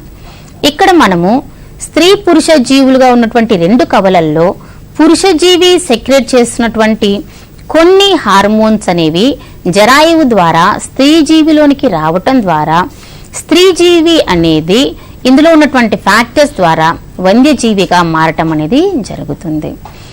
This female becomes sterile and the male becomes normal. The sterile female co twin is called as free మ్యాటిన్.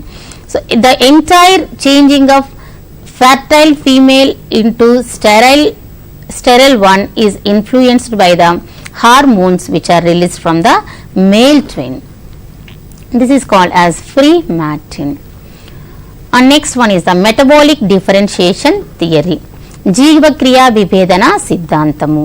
Here the scientist Oscar Riddle proposed that the degree of metabolism plays an important role in sex determination. The metabolic rate is higher in males than females. Oscar riddle and శాస్త్రవేత్త ప్రకారము జీవక్రియల యొక్క వేగము అనేది లింగ నిర్ధారణలో ప్రముఖమైన పాత్ర పోషిస్తుంది అని వివరించడం జరిగింది. ఇక్కడ పురుష జీవులలో జీవక్రియ రేటు ఎక్కువగాను, స్త్రీ జీవులలో జీవక్రియ రేటు తక్కువగాను ఉండటం గమనించారు. దీనికి ఉదాహరణగా he observed the pigeons and doves. Eggs are differentiated by their yolk content. An egg which develops into male has small amount of yolk and an increased rate of oxidation, larger water content and less protein storage in development leads to the production of more males. ఇక్కడ కొంచెం సొన పదార్థాన్ని కలిగి ఉండటం, increase rate of ఆక్సీకరణ అంటే ఎక్కువ మొత్తంలో ఆక్సీకరణ జరగటం, ఎక్కువ నీటి పరిమాణాన్ని కలిగి ఉండటం, తక్కువ ప్రోటీన్ల నిలువలను కలిగి ఉండటం అనేది ఎక్కువ పురుష జీవులను ఉత్పత్తి చేయడంలో సహకరిస్తుంది. అలాగే ఎక్కువ సొన పదార్థం ఉండటం, తక్కువ ఆక్సీకరణ రేటు, తక్కువ నీటి యొక్క నిలువలు, వాటితో పాటు ప్రోటీన్ నిలువలు కూడా తక్కువగా ఉంటే ఆ జీవులన్నీ కూడా స్త్రీ జీవులుగా మార్పు చెందటం అనేది జరుగుతుంది. అలాగే ఇంకొక జీవి అయినటువంటి రోటిఫెరాలో కూడా ఈ జీవులు నీటిలో ఉన్నటువంటి ఆక్సిజన్ ని ఎక్కువగా తీసుకుంటే that animals develops into male animals. In rotifera, increased oxygen consumption induces the production of male animals, whereas decreased oxygen consumption induces the production of more female ones. And the final one is the determination of sex by the parasites.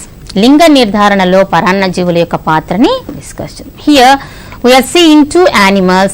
Here it is a saculina and this is the echinus crab. Normal conditions, the echinus crab will involve in the reproductive activities. When the saculina is living in the reproductive organs of this echinus crab, the male it is changed into female in course of time. ఈ విధంగా సాక్యులైనా అన్నటువంటి ఒక జీవి ఈ యొక్క ఇకానస్ carb low ఉండటం వల్ల ఇక్కడ ఏమవుతుంది అంటే మేల్స్ లేదా పురుష జీవులన్నిటి కూడా ఎక్కువ కాలం ఈ సాక్యులైనా అనేది దాని యొక్క ప్రత్యుత్పత్తి అవయవాల్లో నివసిస్తూ ఉండటం వల్ల అవి స్త్రీ జీవులుగా మార్పు చెందడం జరుగుతుంది. అలాగే వీటితో పాటు ఎక్కువ జీవక్రియ సంబంధమైనటువంటి డిస్టర్బెన్సెస్ ని కూడా అది ఎదుర్కోవడం జరుగుతుంది.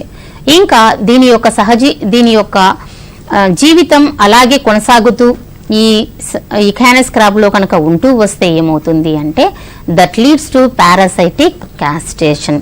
అంటే ఈ సాక్యులైన జీవి ఈ క్రాబ్ లో నివసిస్తూ ఉండటం వల్ల కొన్ని రోజులకు ఈ యొక్క క్రాబ్ అనేది వంద్యజీవిగా మార్పు చెందటం జరుగుతుంది. దీనినే పారాసైటిక్ కాస్ట్రేషన్ లేదా పరాన్నజీవ వంధ్యత్యము అంటారు. ఈ విధంగా ఇంకొకటి థీలియా బైమాక్యులేటా అన్నటువంటి ఒక కీటకము అనేది ఎపిలోఫస్ అన్నటువంటి పరాన్నజీవి అందులో నివసించి ఉండటం ద్వారా ఏమవుతుంది అంటే ఇది పురుషజీవి అయినప్పటికీ కూడా దీనిలో స్త్రీ లక్షణాలను వృద్ధి చేసుకోవటం జరుగుతుంది. So these are the important chromosomal and non chromosomal factors involved in the sex determination. Thank you.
Sex linked inheritance లేదా లింగ సహలగ్న అనువంశికత.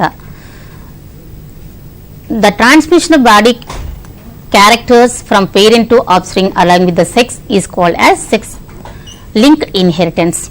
లైంగిక క్రోమోజోమ్లతో పాటు దైహిక లక్షణాలు కూడా ఒక తరం నుంచి ఇంకొక తరానికి అనువంశికత చెందే విధానాన్ని లింగ సహలగ్నత అనువంశికత అని, ఆ క్రోమోజోమ్లను లింగ సహలగ్న క్రోమోజోమ్లని, వాటిపైనటువంటి జన్యువులను లింగ సహలగ్న జన్యువులు అని అంటారు. దీనిని మొట్టమొదట టిహెచ్ మోర్గాన్ అన్న శాస్త్రవేత్త డ్రోసోఫిలా మెలానోగాస్టర్లో కనుగొనడం జరిగింది.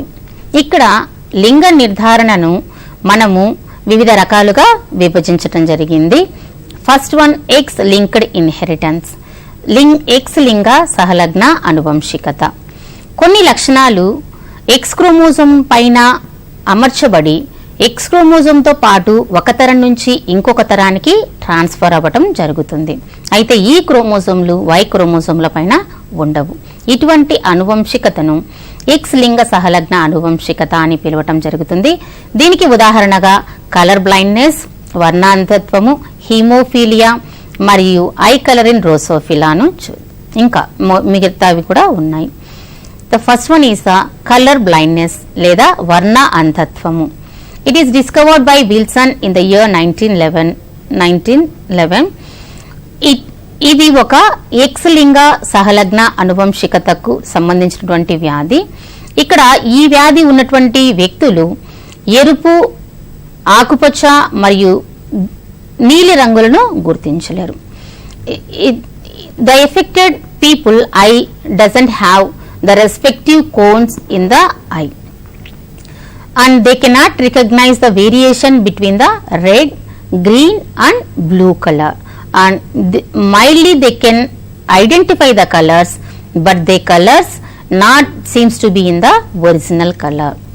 ఈ వ్యాధిని ఇంకొక రకంగా కూడా పిలవచ్చు. దాన్ని వర్ణ అంధత్వ లోపము లేదా డాల్టనిజం అంటారు. ఎందుకంటే this disease was first named after John Dalton who discovered color blindness and suffered from red and green color blindness. Dalton and శాస్త్రవేత్త ఈ యొక్క వర్ణ అంధత్వం గురించి మొట్టమొదట తనలో ఎరుపు మరియు ఆకుపచ్చ రంగులను గుర్తించలేకపోవటాన్ని కనుగొని దానికి డాల్టిజం అని పేరు పెట్టడం జరిగింది. And then three types of colour blindness are there.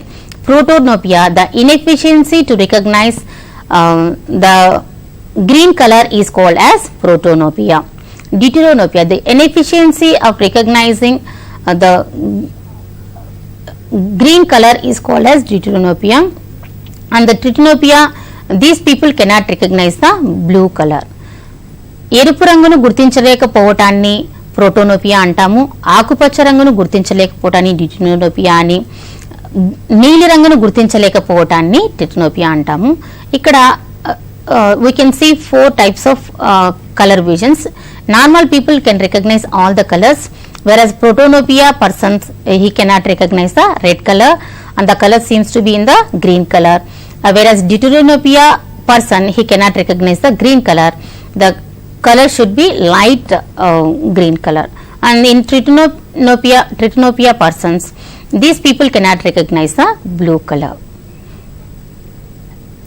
And here the transmission of these characters, that mean X-linked characters, transferred from color blind father to the daughter to his grandson. ఇక్కడ మనము ఈ crosses లో కనుక జాగ్రత్తగా గమనిస్తే వర్ణ అంధత్వం ఉన్నటువంటి తండ్రి నుండి తన యొక్క కూతురి ద్వారా ఈ వర్ణాంధత్వము అనేది తన యొక్క మనవడికి సంక్రమించటం జరుగుతుంది.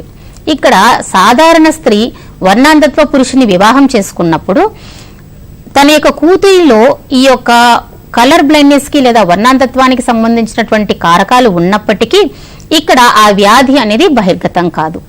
ఇక్కడ సాధారణ వ్యక్తిని పెళ్లి చేసుకుంటే వచ్చేటటువంటి తర్వాత సంతతిలో ఒక మనవడికి మాత్రమే ఈ వ్యాధి సంక్రమించడం జరుగుతుంది. అలా కాకుండా ఇక్కడ ఈ స్త్రీ జీవి ఇంకొక వర్ణాంధత్వం ఉన్నటువంటి పురుష జీవిని కనుక వివాహం చేసుకుంటే ఇక్కడ ఉన్నటువంటి పిల్లలలో ఇద్దరు మగ పిల్లలకి వర్ణాంధత్వం రావటం జరుగుతుంది. ఒక స్త్రీ జీవి నార్మల్ స్త్రీ జీవిగాను, ఒక స్త్రీ వాహకంగాను పనిచేస్తుంటుంది. ఇక్కడ వర్ణాంధత్వం కలిగి ఉన్నటువంటి క్రోమోజోమ్లు ఉన్నప్పటికీ స్త్రీ జీవిలో ఈ వ్యాధికి సంబంధించిన లక్షణాలు బహిర్గతం కాకపోవటం వలన ఇక్కడ ఉన్నటువంటి ఈ స్త్రీ జీవిని మనం వాహక జీవిగా గుర్తించడం జరుగుతుంది. అలాగే ఈ అనువంశికత ఒక క్రమ పద్ధతిలో లేకపోవటం వలన దీన్ని క్రిస్ క్రాస్ ఇన్హెరిటెన్స్ లేదా జిగ్జాగ్ ఇన్హెరిటెన్స్ అని పిలవటం జరుగుతుంది.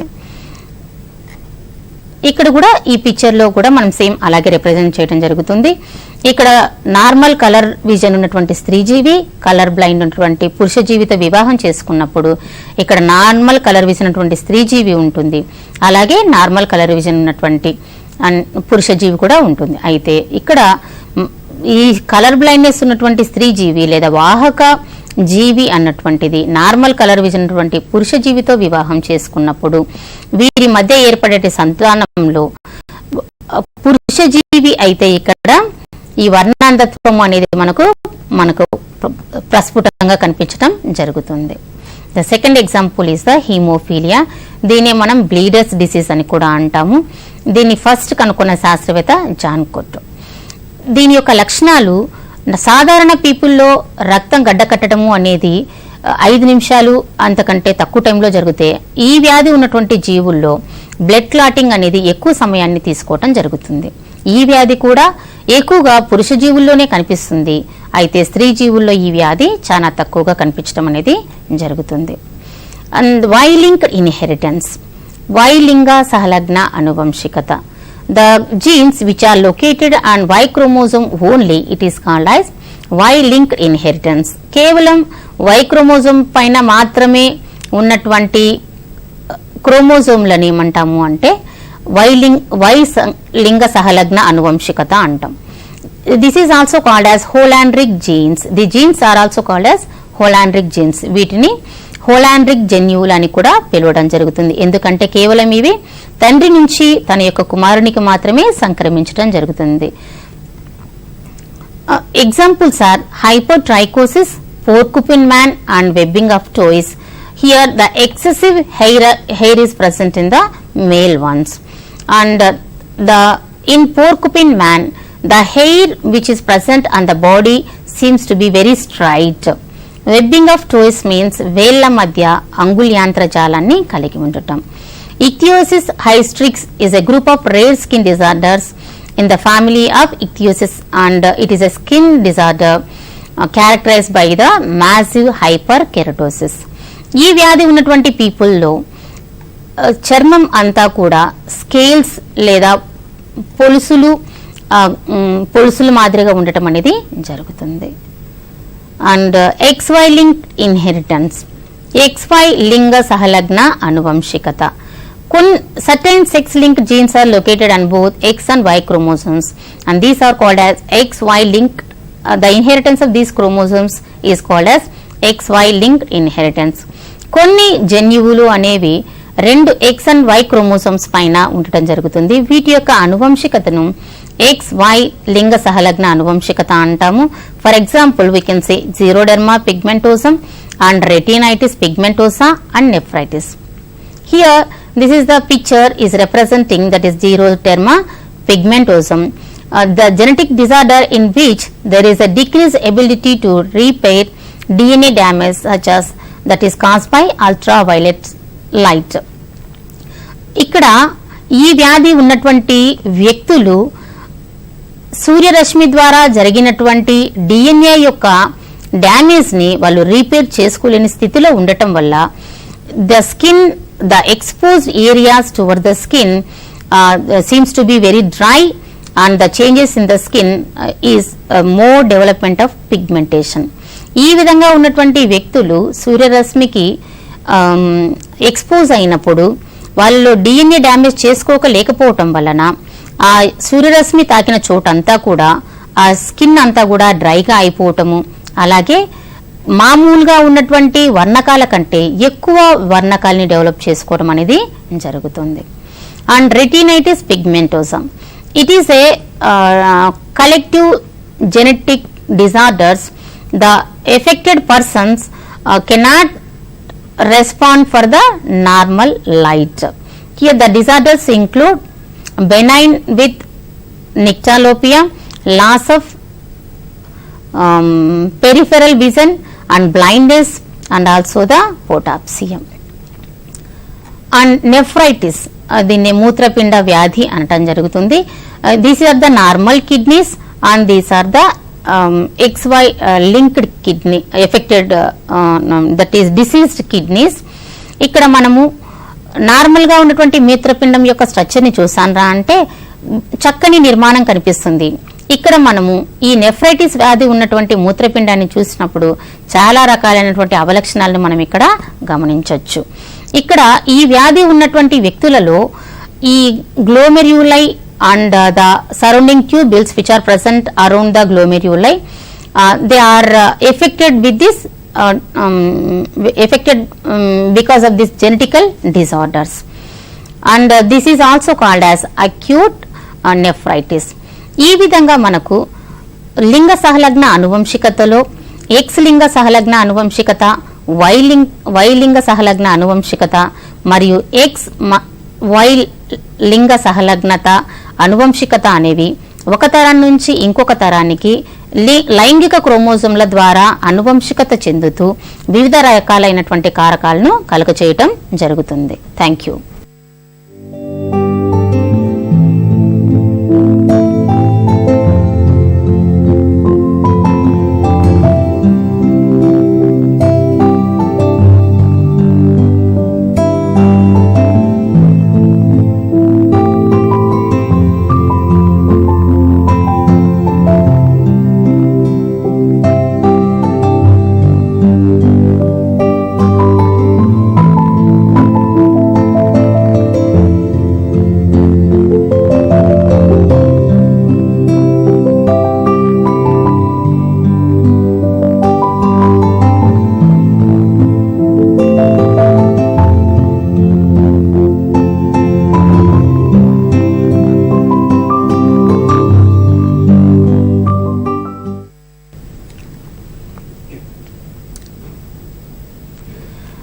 ఇంతవరకు మనము క్రోమోజోమ్లు అనేవి అనువంశికతలో ఏ విధమైనటువంటి పాత్ర పోషిస్తున్నాయో చూసాము.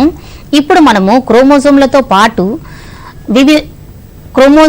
పాటు వేరే అంశాలైనటువంటి జీవద్రవ్యము ఏ విధమైన పాత్ర పోషిస్తుందో ఒకసారి చూద్దాం. The inheritance of other than chromosomes is called as extra chromosomal inheritance. Basically, we know DNA or RNA is the genetic material carrying the information from one generation to another generation. మనకు తెలిసినంత వరకు DNA లేదా RNA అనేది ఒక తరం నుంచి ఇంకొక తరానికి అనువంశిక కారకాలను క్యారీ చేసి వస్తుందని తెలుసుకున్నాం. అయితే వీటితో పాటు జీవద్రవ్యం అనేది కూడా చాలా ప్రాముఖ్యమైన పాత్ర పోషిస్తుంది.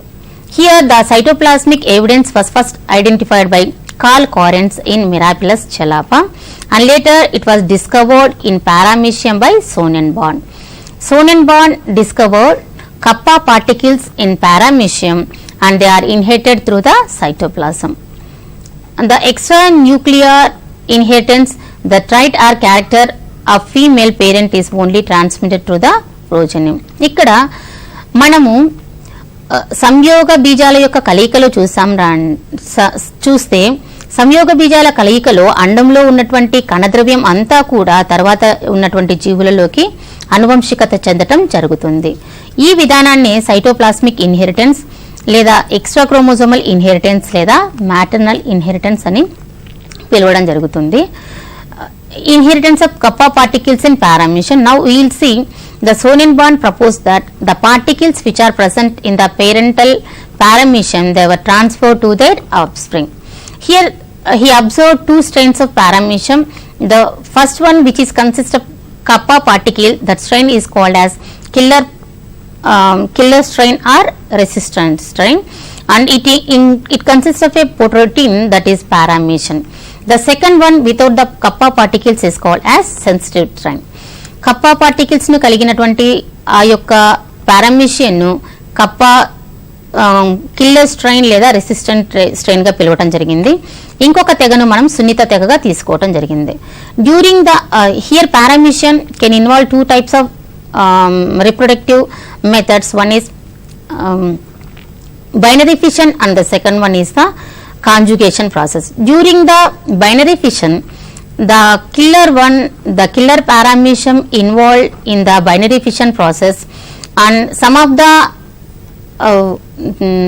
the traits, they consist of killer or paramecium or kappa particles, and repeated binary divisions occurred in this kappa particle strain. In the binary fission, only half of the paramecium been involved in the binary fission process. ఇక్కడ మనము ద్విధా విచితి process ని మనం చూస్తూ వచ్చినప్పుడు ఏమవుతుంది అంటే, paramecium అనేది ద్విధా విచితిలో పాల్గొన్నప్పుడు ఈ కప్పా పార్టికల్స్ లేదా కప్పా రేణువులు అనేవి కొన్ని తెగలలో రావటం జరుగుతుంది, లేదా కొన్ని తెగలలో రాకుండా ఉండటం అనేది జరుగుతుంది అన్నమాట. ఈ కప్పా పార్టికల్స్ ఏ వేటిలో అయితే ఉంటాయో అవి కిల్లర్ స్ట్రెయిన్స్ గా డెవలప్ అవడం జరుగుతుంది. వేటిలో అయితే లేకుండా ఉంటాయో అవి సున్నిత తెగగా మార్పు చెందడం జరుగుతుంది. ఈ సున్నిత తెగలో ద్విధా విచ్ఛితి అలాగే జరగటం వల్ల ఏమవుతుంది అంటే, ఆ పెరుగుతున్న జీవులంతా కూడా సున్నిత తెగగా మార్పు చెందడం జరుగుతుంది. వేటిలో అయితే కప్పా పార్టికల్స్ ఉంటాయో అవంతా కూడా కిల్లర్ స్ట్రెయిన్ గా డెవలప్ అవడం జరుగుతుంది. ఇక సంయుగ్మం జరుగుతున్నప్పుడు ఏమవుతుంది అంటే, ఈ Kappa particles, because of the interchange of cytoplasm between these two conjugates, the kappa particles also transferred between these paramecium strains. So both the organisms, they consist of kappa particles. అంటే ఈ Kappa particles అనేవి ఈ జీవద్రవ్య వారధి ద్వారా రెండు జీవులలోకి రావటం వలన ఈ రెండు జీవులు కూడా కప్పా పార్టికల్ కలిగి ఉండడం జరుగుతుంది. ఇక్కడ సున్నిత తెగ కూడా ఈ యొక్క కిల్లర్ తెగగా మార్పు చెందటం అనేది జరుగుతుంది.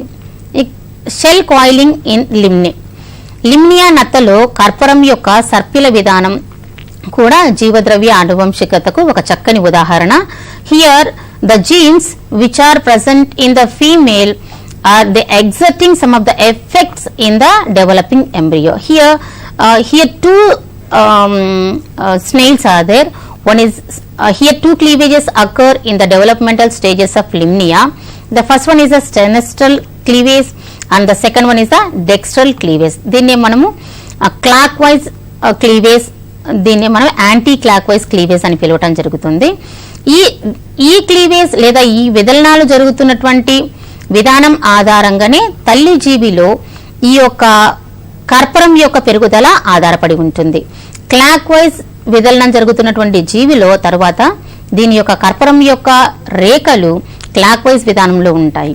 ఇక్కడ యాంటీ క్లాక్ వైజ్ విధానంలో విదలనం జరుగుతున్నటువంటి జీవుల్లో వీటి యొక్క కర్పరం యొక్క రేఖలు లేదా విధానము అనేది యాంటీ క్లాక్ వైజ్ విధానంలో ఉండటం జరుగుతుంది. ఇది ఏమవుతుంది అంటే, స్త్రీ జీవిలో ఏదైతే ఈ యొక్క సర్పిల విధానం ఉంటుందో అదే విధానము అనేది F1 జనరేషన్ లో మరియు F2 జనరేషన్ లో రావటం జరుగుతుంది. అయితే F3 జనరేషన్ మనం చూసినప్పుడు మెండల్ ఏక సంకరణం విధానంలో 3:1 జనరేషన్ లో, అంటే సర్పిల విధానంలో ఉన్నవి 3, అపసవ్య దశలో ఉన్నటువంటి ఒక జీవిని మనం చూడడం జరుగుతుంది. ఇక హ్యూమన్ క్యారియోటైపింగ్, మానవునిలో క్రోమోజోమ్ల యొక్క చిత్రీకరణ. This is also called as cytogenetics. The cytogenetics mean the study of chromosomes and related diseases. The karyotype, it is an organized profile of an individual chromosomes in which the chromosomes are arranged in number and by size from the largest to the smallest. These are the karyotyping of human beings. Here the chromosomes, human beings consist of totally 23 pairs of chromosomes, 22 pairs are the autosomes and 1 pair of chromosomes are the allosomes. These chromosomes are differentiated into 4 types: metacentric chromosomes, submetacentric chromosomes, acrocentric and telocentric chromosomes. Depending upon the chromosome structure, the human chromosomes are differentiated into 7 groups. The first group consists of 1 to 3 chromosomes are large metacentric, and 4-5 groups are large submetacentric, and 6 to 12 chromosomes along with the X chromosomes, these are submetacentric chromosomes. And D group consists of 13 and 14 chromosomes, these are large size acrocentric chromosomes, whereas E group consists of 16 to 18 chromosomes, these are short metacentric chromosomes, and F group consists of 19 to 20 chromosomes, these are short metacentric chromosomes, and finally G group consists of 21, 22 along with the Y chromosomes, these are acrocentric chromosomes. And what is the main purpose of karyotyping? The main purpose of karyotyping is to locate or visualize the changes in the number of chromosomes and abnormalities in the structure. Karyotyping యొక్క ముఖ్య ప్రాముఖ్యత ఏంటి అంటే క్రోమోజోమ్లలో ఉన్నటువంటి అపసవ్యతలను గుర్తించటం, అలాగే క్రోమోజోమ్ల ద్వారా వ్యాప్తి చెందినటువంటి వ్యాధులైనటువంటి ఏన్యూప్లాయిడ్ కండిషన్, ఉదాహరణకి 21 trisomy, it is also called as down syndrome. వీటితో పాటు అనేకమైనటువంటి క్రోమోజోమ్స్ యొక్క చేంజెస్ ని కూడా మనము ఈ యొక్క క్యారియోటైపింగ్ ద్వారా తెలుసుకోవచ్చు. వీటితో పాటు karyotyping are becoming a source diagnostic information for specific birth defects and genetic disorders and even some cancers also. And the karyotyping is also one of the important phenomenon in locating the evolutionary process of the animals. Thank you.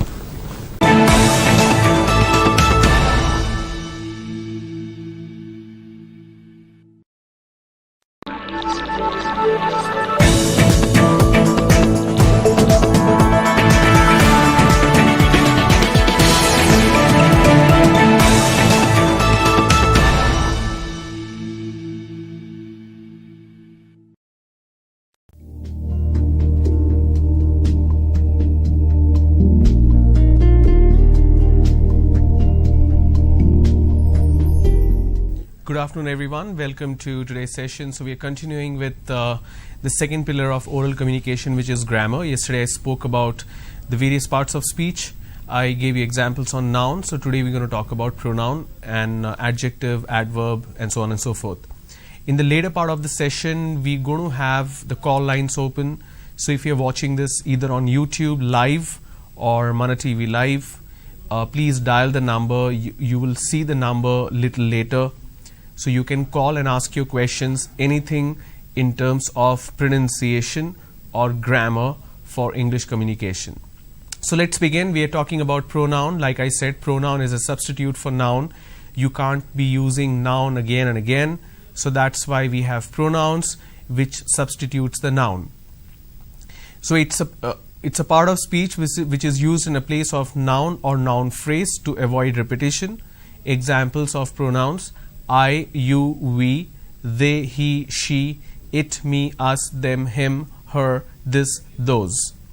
So sentence as an example: Mohan is tired, he wants to sleep, but I want him to finish the assignment.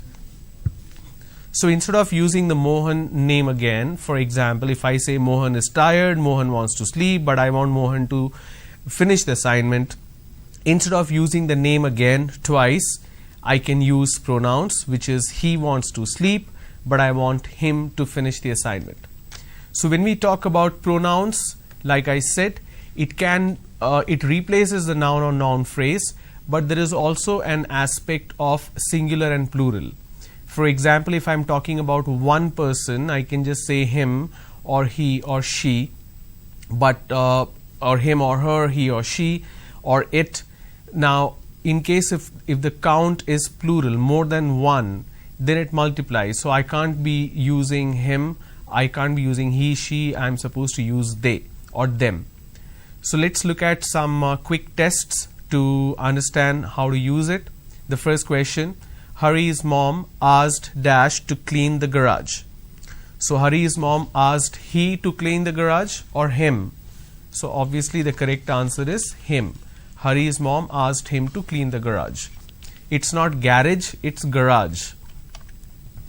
A student at an all-boys high school should be on Dash best behavior.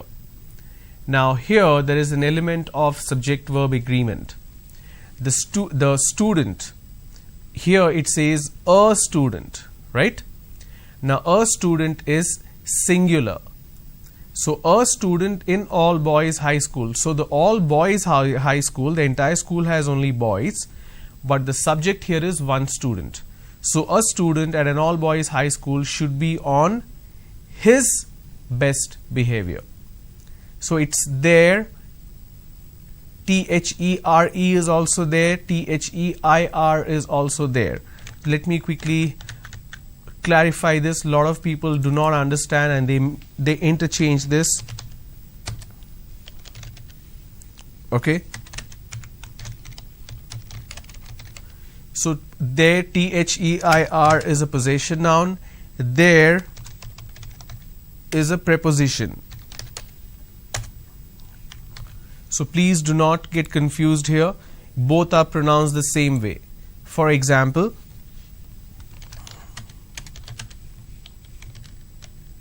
let me zoom this.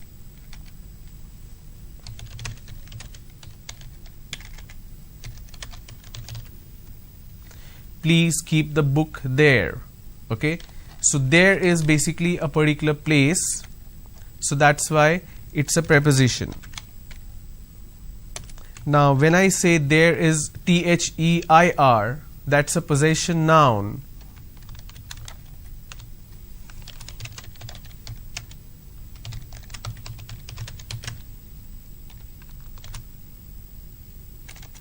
The group will arrive at 8 p.m.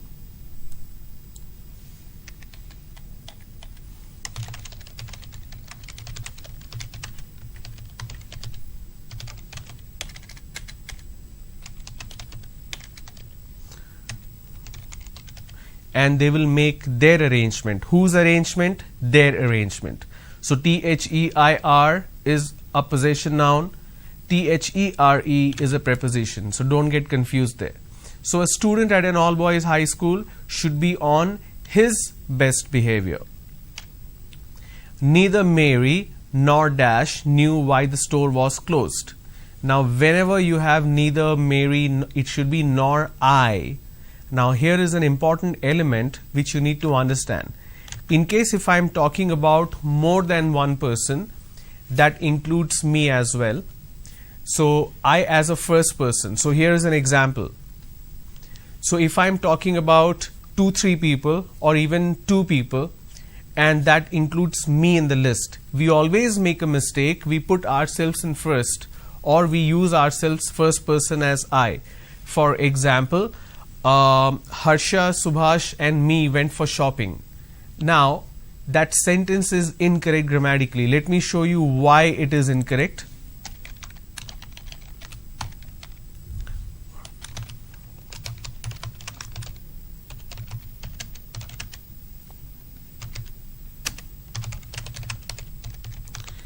This is how people usually speak, right? Now there is a fundamental grammatical mistake here. So basically I'm talking about 3 people here, Harsha, Subhash and me, that is the first person. So Harsha, Subhash and me went for shopping. Now imagine if these 2 gentlemen are not in the list. Can I say me went for shopping? No, that's incorrect. Another way of making a mistake where people usually use this,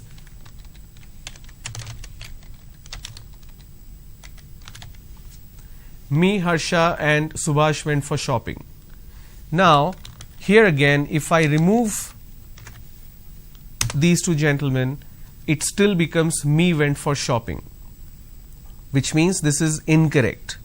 So what am I supposed to do? The correct form is I went for shopping. Now whenever you are talking about one person, that is yourself, first person, I went for shopping is fine. But in case if I am adding another person, even one or two, so it becomes Subhash and I went for shopping, or I can add more number of people, Harsha, Subhash and I went for shopping. So whenever you're talking about yourself in a group and you have to specifically mention the persons as well as yourself, you will always, or the first person will always be in the end. Okay. So here, neither Mary nor I knew why the store was closed. I can't say me knew why the store was closed. No, the correct form is I knew why the store was closed. That's why I is the correct option here. Next, after the training, you and dash must discuss a few things. Again, same situation. After the training, you and I must discuss a few things. Alright. Now, moving on to adjective. Now, every noun, when it gets qualified, when I am adding a quality or a type to a noun, that is basically adjective as a part of speech. So, an adjective describes, modifies or gives more information about a noun or pronoun as well, because pronoun is a substitute for noun. Examples: big, happy, green, young, fun, crazy, tree, all these are adjective. For example, the little girl had a pink hat. Now the girl is noun. So let me take this example.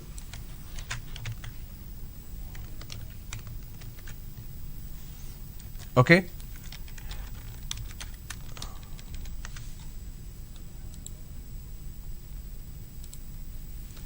I hope you can see that's blue.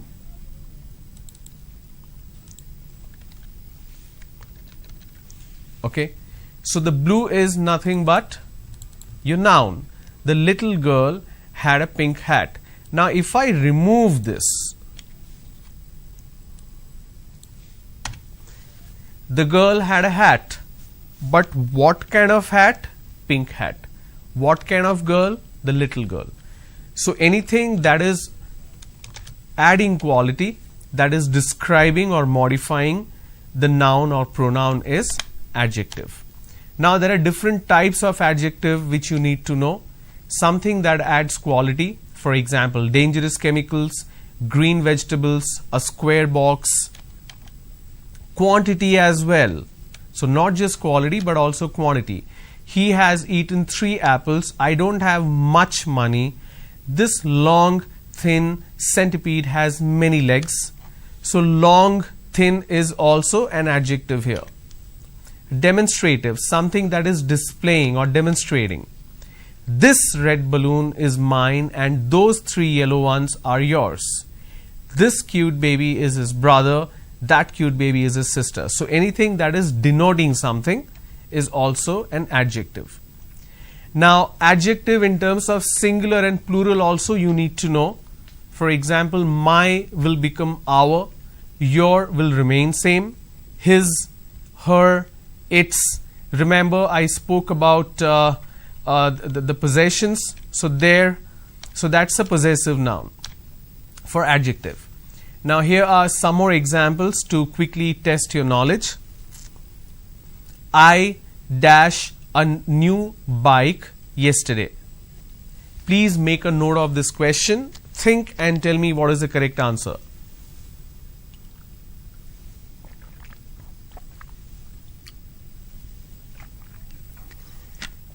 I bought a new bike yesterday. So the correct answer is A. If you don't hurry up now, you dash late for school. Question number 2. If you don't hurry up now, you dash late for school. You have been, you are, you will be.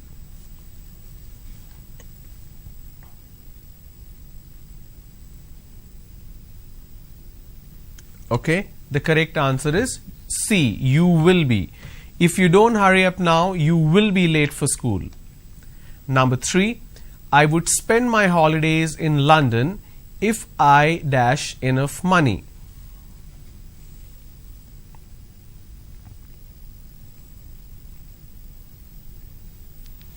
I would spend my holiday in London if I had. Now, if you already have, then you will be in London. Had because you actually don't have. If I had enough money. Number 4, they dash water sports. They are not, they like not, they do not like water sports. The correct answer is C, they do not like water sports. I dash for shopping tomorrow. I will be going for shopping tomorrow. I will go for shopping tomorrow. I went for shopping tomorrow. Now, this is a matter of tense. Here, went is past tense. So, went is past tense of go. Now, tomorrow is future. So, I can't use C. A is a continuous form. I need not use that. So, B is a definite form. I will go for shopping tomorrow. Ram and his team, that's number 6. Ram and his team dash recently won a tournament. To answer this question correctly, you need to understand something called, now let me quickly explain this to you.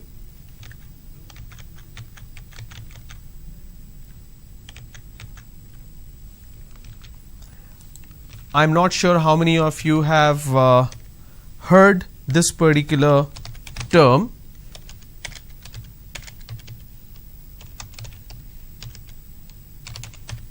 Subject verb agreement. Now, what do we mean by subject verb agreement? Let me quickly demonstrate that to you. I'm going to switch over to another aspect, which is subject verb agreement. Let me see if I have created some kind of okay, here we go. So, we are talking about subject verb agreement. This is because the subject should always be in sync with verb. What I mean by this, if the subject is singular, I need to use a singular verb. If the subject is plural, I need to use a plural verb. Now, as simple as it sounds, we always make a mistake. So, the reason I put the Superman symbol, in case if you have he, she, it or any of singular form of verb, the singular form of subject, you will use a singular form of verb. What do I mean by this? See here, the players and the umpire is or are tired. Okay. The second sentence is the players or the umpire is or are tired. So, what do we need to do here? Now, when I'm using and, I'm combining two singular forms. That becomes plural. So, I will use the plural form of verb. Now, how do I identify what is singular form of verb and plural form of word? Let me quickly demonstrate that to you.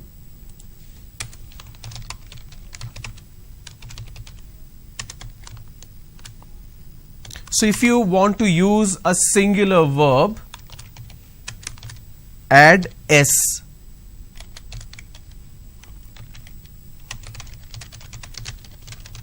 At the end of the verb. Okay.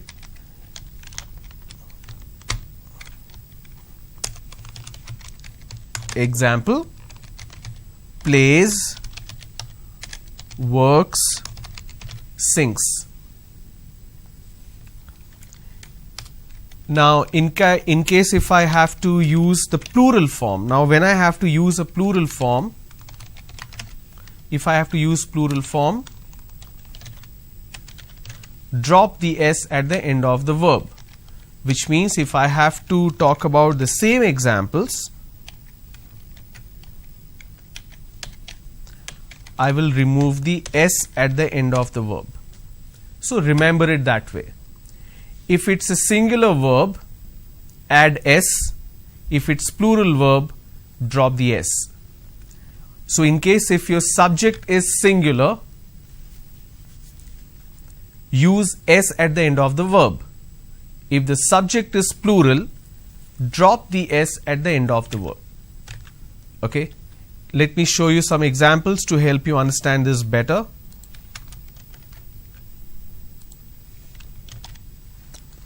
I'm going to use all singular verbs here.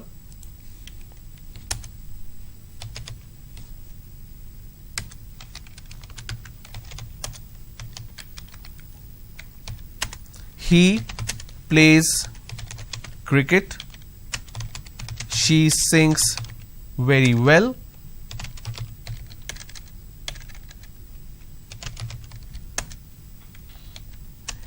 It rains every evening. So if you pay attention to the verbs here, action, I am adding an S at the end of it because my subject is singular. Now if I have to use a plural subject, they play cricket. They, or for example, she is singing very well. Now that my subject is plural, I just say they are singing very well because are is a plural form of is. It rains every day. Now there cannot be a situation in terms of a climate for plurality, so we'll leave it at that. Okay. So when you have a situation like this where you are bound to get confused, the players and umpire is tired or are tired, it should be are tired. That's because when I'm using and, I'm combining these two. Even if it's player and umpire, I'm combining. But in the second case, this is where you will get confused. The players or the umpire is tired or are tired. Here you will use is tired because this is an or situation. So if it is or, after the or, the subject, the closest subject is umpire, which is singular form. And if I have a singular subject, I will use singular verb. Okay. So when we look at some more questions, you will be able to identify more such situation. Now when you see a question, you will be able to identify what should be the correct answer. Alright. So let's move on. Let's look at this question again. Number 6. Ram and his team dash recently won a tournament. Now this is a trick question because Ram is part of the team and team is a collective form, it just won. Ram and his team have recently won? No. Ram and his team has, because it's a singular form. The subject is singular, so I'll use has. Number 7, please make a note of this question. They dash put in all the hard work for the success of the team. They dash put in all the hard work for the success of the team. Now they is a plural form. Now if I have a plural form, I will use plural verb. What is the rule? Drop the S. So I have this particular verb which doesn't have an S. So I will use they have put in all the hard work for the team. Number 8, I think we dash the training session next quarter. Now next quarter means it's in the future. I think we dash the next session, the training session next quarter. I think we begin. No, we will begin the training session next quarter. We are beginning. No, that's not the right form. We are going to begin. That is again a incorrect form because it's a transliteration. So we will begin the training session next quarter. Tomorrow we dash at 2 p.m. Tomorrow we will meet. We meet. We are going to meet. We are meeting. So number 9, this is very easy. So look at the question and think what is the correct answer.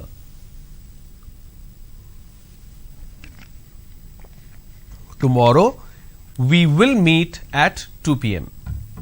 So A. Could you please dash me some money?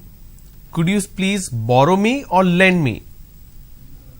Borrow means take from me. Lend means give me. So could you please lend me some money? Number 11. I don't mind dash if you are tired. I don't mind to drive. I don't mind driving. I don't mind to be driving. I don't mind drive. So number 11, look at it, think and answer. I don't mind driving if you are tired. So option B. They arrived dash we were having dinner. They arrived while we were having dinner, when we were having dinner, during we were having dinner, for we were having dinner. So number 12, think what is the correct answer, and meanwhile you will see the number flash on your screen, 040-2354-0326, or the toll-free number 1-800-425-4039. If you have any questions about the portions that's been completed so far, which is pronunciation and a little aspects of grammar, if you have any questions, please call and ask your question. I will provide you the answer.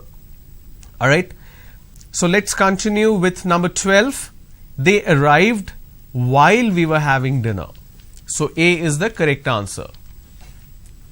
Number 13, they have sold dash car which they won in a lottery.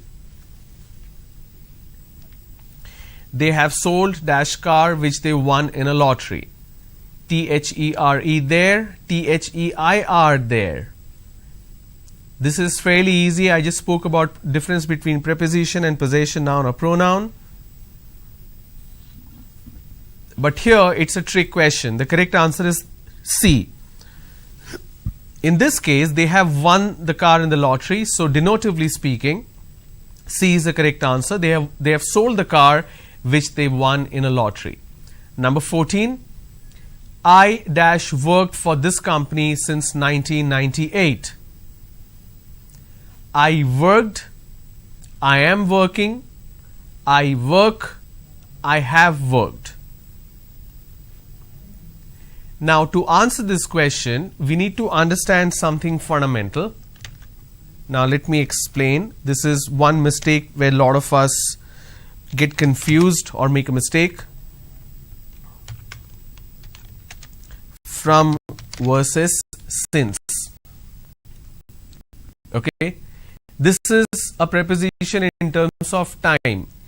If I am using from,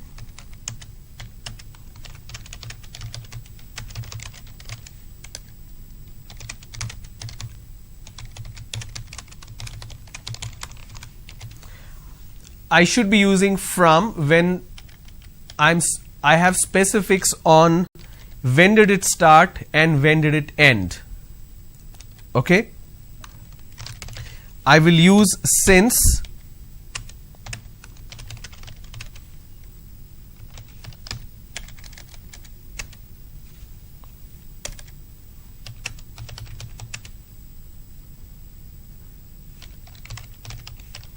when the stated time continues. What do I mean by this?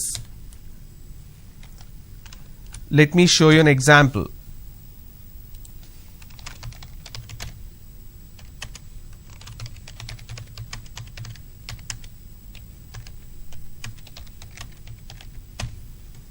I lived in Bangalore from 2004 till 2006, which means it has ended. So I can use the word from.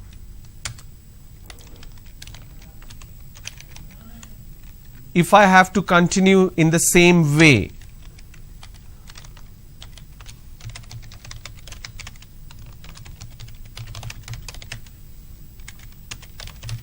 I am living in Hyderabad since 10 years, which means I am still living there, which means the time is still continuing. Okay. So question number 14, when you look at it, I dash for this company since 1998, which means I am still working there. So the correct answer is B. I am working for this company since 98. Number 15, she dashed me to help her develop an IT training program. She has asked, she have asked. Can I use have? I just spoke about subject verb agreement, right? I can't use have because she is a singular form. She has asked me to help her to develop an IT training program. So option A. So verb types, verb is action. It signals an action, an occurrence, or a state of being, whether mental, physical, or mechanical. Verb always expresses activity, right? Anything in terms of action. Verbs in English have 4 basic parts. Now pay attention. The base form, the ing form, which is a continuous form, the past tense form, the past participle. Now something that you need to remember, we have studied all this in our school, right? We went through basic grammar in our school days, but we don't really remember the rules, but we only remember the usage. Look at it this way. There is something that has already happened, which is past. There is something which is present, a perfect present or continuous form. For example, I am talking, which means it's going on right now. Or I will talk tomorrow, that's a future tense. I spoke yesterday, and that is past tense. Any action that we are talking about, that action has to be relative to a time. Has it happened? Is it happening now, or will it happen in the future? Okay. So keep that in mind in terms of these aspects. A verb has to be in sync with tense. Let's look at some examples. The lines are still open, so please do call. It starts with an expression, hi, I dash you in a long time. How have you been? I was seen, I saw, I haven't seen, I hadn't seen. So think and answer. What is the correct answer for question number 1?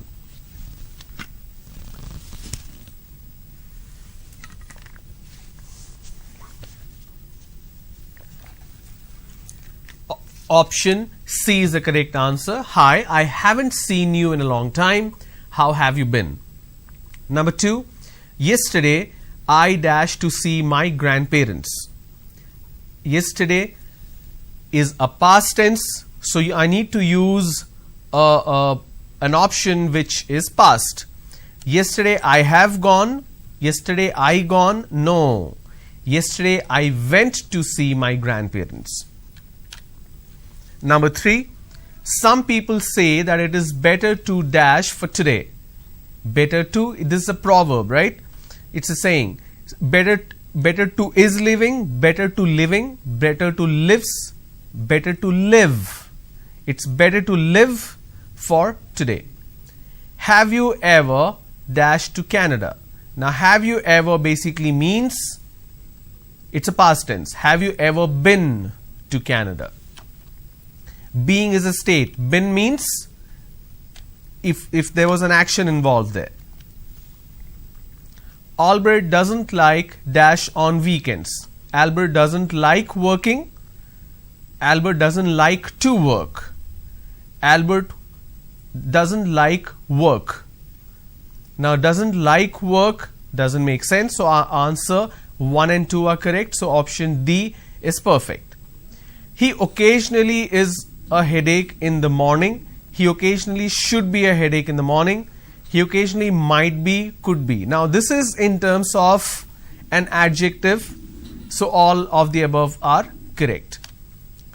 So we have various such questions. You can look up simple tests online as well. You will find tons of questions. the best way to learn is to test yourself and find what is the correct answer. We cannot learn grammar in terms of rules anymore. We already learned it, but we don't remember because we don't use it. So if you remember it in terms of usage, if you keep practicing, if you keep testing yourself, that will help you remember for a long time.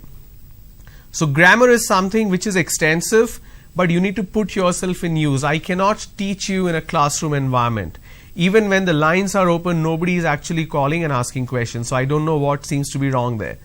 So in the next session, that is on Monday, I'll move on to verbal ability, where we will look at certain instances, how to solve certain questions in certain situations. If you have questions, please post your questions on the YouTube channel. I'll take a look and provide you the answer. And thanks for tuning in. Make the best use of your day. Thank you so much.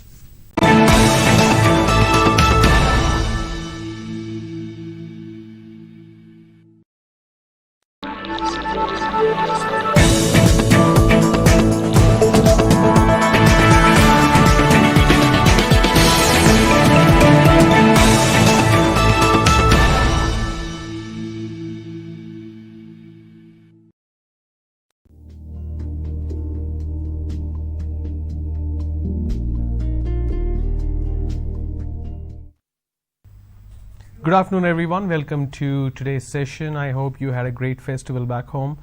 So we are talking about communication skills as a part of the ESC program, the Employability Skills Center program. Now this program is getting beamed across the state of Andhra Pradesh.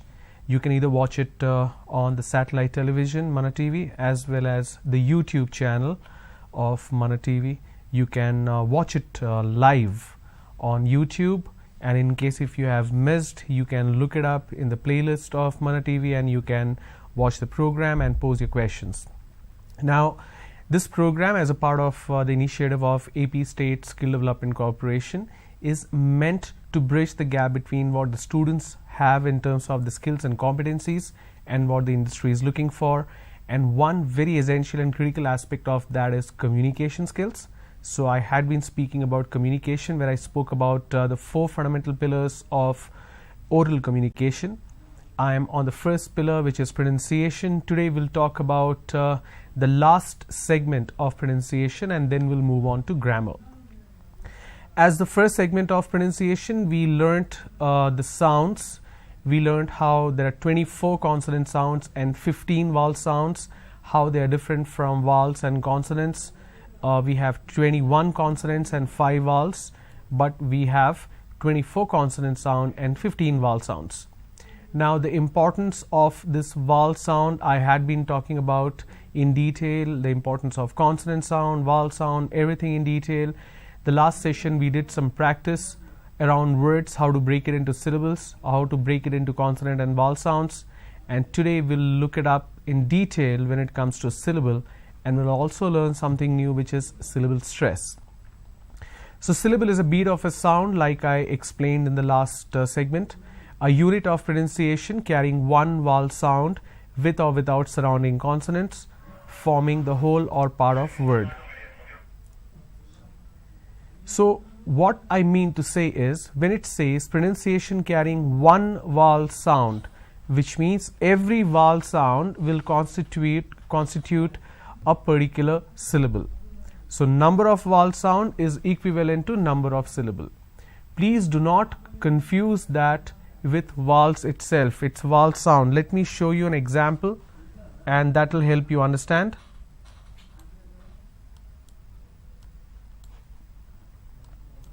Let me expand this a little bit so that you can see it clearly.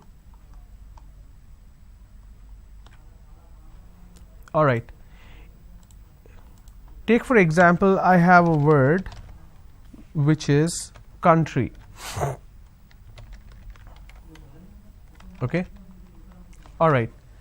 Now, how many consonants do I have? I am only talking about consonants and not consonant sounds. So I have C, N, T, R, Y. So C, N, T, R, Y, these are consonants, and vowels I have O and U. Now let's look at how many consonant sounds we have.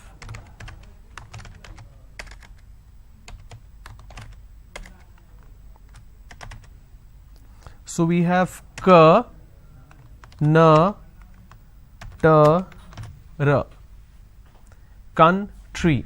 We have just 4 consonant sounds. And how many vowel sounds you have? We have K, then we have E, country. So number of vowel sound will define number of syllable. So how do I break it into syllable? If I have to break this word, country. Okay. Now I may have a word where there are multiple or say more number of vowels but less number of vowel sounds. Let's quickly look at one such example.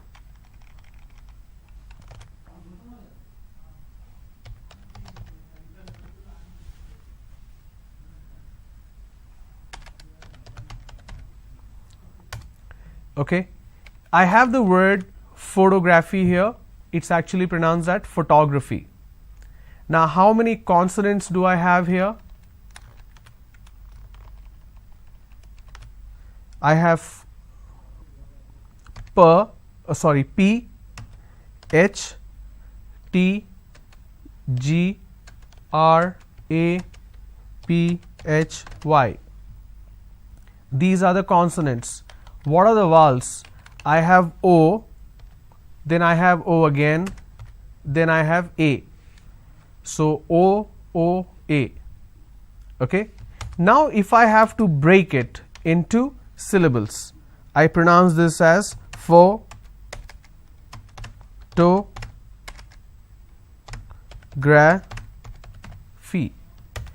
How many syllables do I have? I have 4 syllables, but I have only 3 vowels.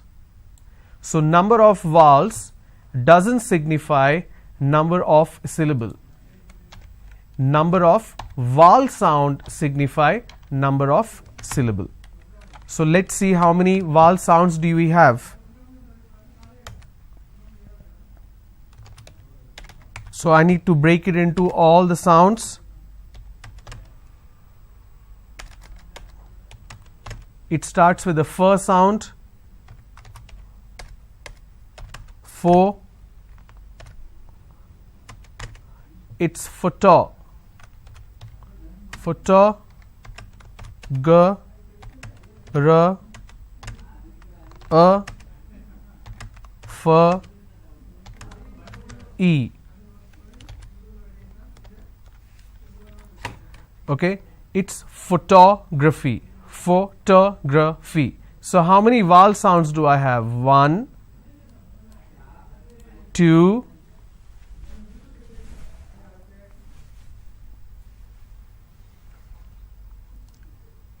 3 and 4. So photography.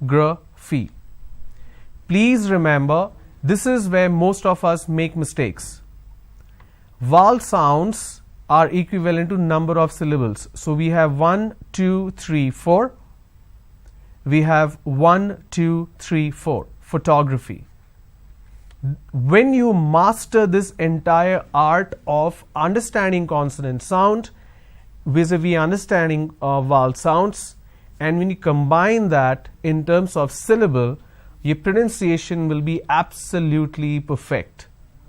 The reason people fail to understand when somebody else is speaking is because of 2 to 3 reasons. One is you do not have the right pronunciation.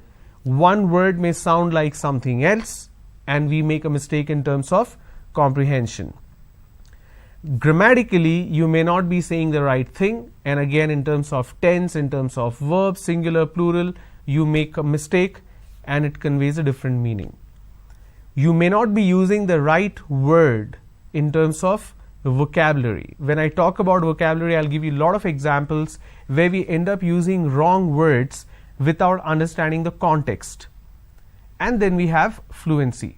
Now fluency will come when you have the right pronunciation, right grammar, and the right vocabulary. Okay, let's continue.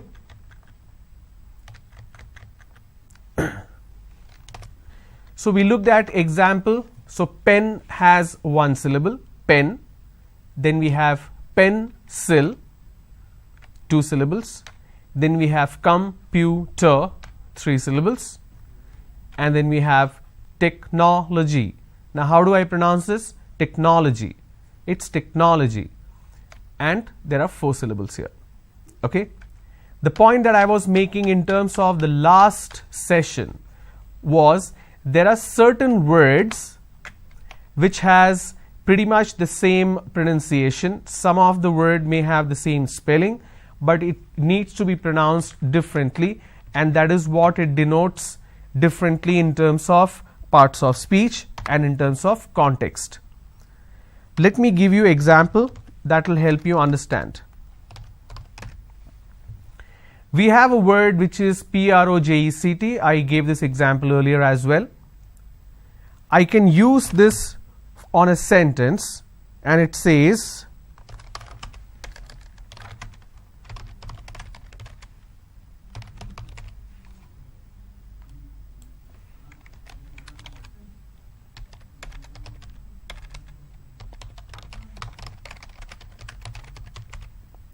please project the presentation on the screen. It's not in the screen, it's on the screen.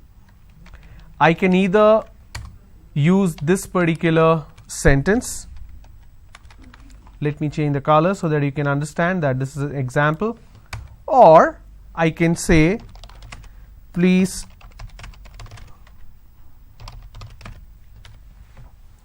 now this particular word is common between both the sentences, right?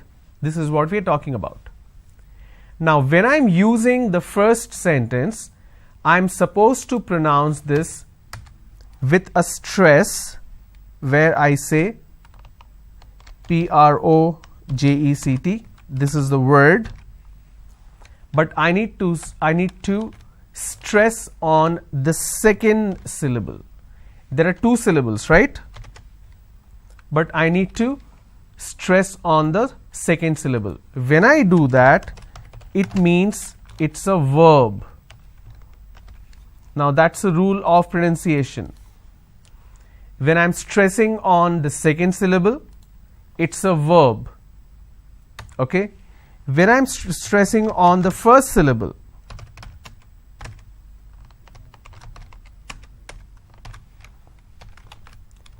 say for example, I'm stressing on this particular syllable, the first syllable, which is pro, that becomes a noun. This particular rule applies to every word which is spelt the same, but the shift of stress, I can either stress on the first syllable or the second syllable. So let me move this down so that we have the second example as the first one. So when I'm stressing on the first syllable, it becomes a noun. That means please submit the project. I say project. This is project. Here I say please project the presentation. Here I say please submit the project. So when I say project, that becomes a noun. When I say project, that becomes a verb. So when you're shifting it, and there is a change in terms of the vowel sound as well. When I say project, I'm using per, r and o, project. When I say project, I'm using per, r, o. So when I have project, it's an o sound. When I have project, I have an o sound. But the bigger aspect which you need to understand is the stress on which syllable. Like project and project, there are other examples. For example, subject. Okay, I'm going to move this down so that I can use the noun as the first example.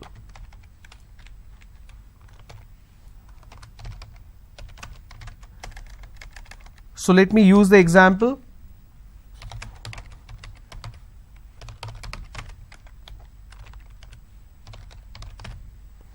biology is an interesting subject. I am stressing on the first syllable. So I say biology is an interesting subject. I am stressing on the first syllable. Okay. Now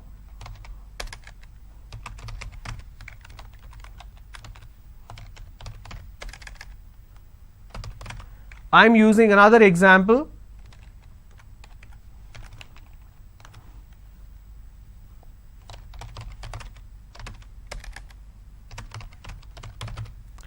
Please don't subject the students to any tests.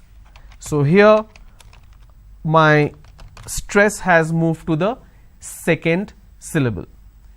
For example, when I say the exam is scheduled at 4 o'clock, the timings is subject to change depending on the circumstances. So that becomes a verb. Okay. Likewise, there are tons of such words where the shift in the sound will lead to change in the meaning. It could mean a noun, it could mean a verb. All right.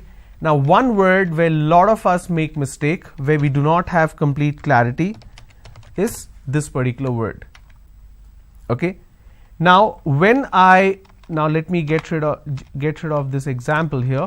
Let me explain what are the two different types of pronunciation. I can pronounce this as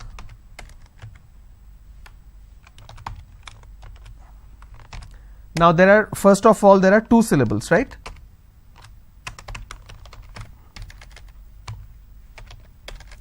All right. Now I can either pronounce this as k or n, then tent. I can either pronounce this as content or I can pronounce this as content. So content, content. We don't really understand what to be used where. That is where we make a mistake. Now when we pronounce this as content, the meaning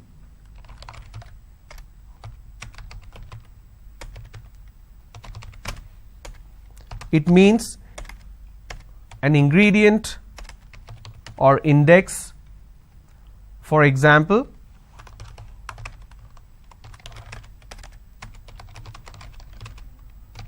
please give me the content for the training. Okay. Now when I say content, let me change the color here.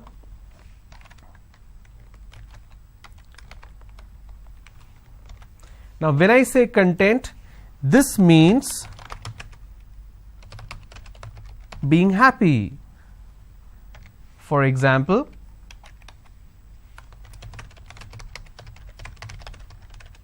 are you content with the training? Okay. Now that makes a big difference, right? So we have the word content. I break it into two syllables. When I pronounce this as content, it means ingredient or index. When I pronounce this as that means happiness or being self-satisfied. So these are the aspects that you need to clearly remember when you pronounce the words. Okay. Now this is what syllable stress is all about. In linguistics, stress is the relative emphasis that may be given to certain syllables in a word. So whenever you are stressing on a particular syllable, that means it's syllable stress. Now there are certain rules to syllable stress. What are they? There's something called penultimate and there is something called anti-penultimate. So I'll talk about anti-penultimate later. What I want you to do is draw this diagram on your notebook to make a note of it.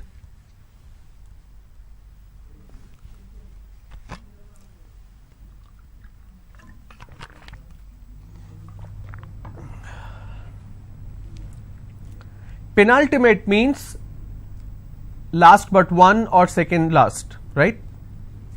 So this is the word ending. What do we mean by word ending? So these are the word endings. There are a lot of English words that will end with any of these. Now when the rule says when a word ends with these as ending, the stress should be on the second last or the last but one syllable. Let me show you an example that will help you understand what do I mean by this.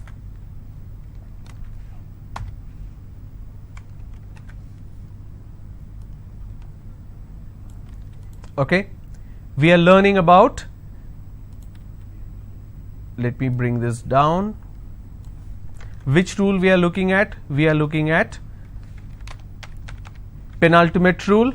When you have any word that's ending with IC, IOUS, EOUS, SION, TION, the stress should be on the second last syllable. So let's take a quick look at it. Okay. If I have a word which is panic,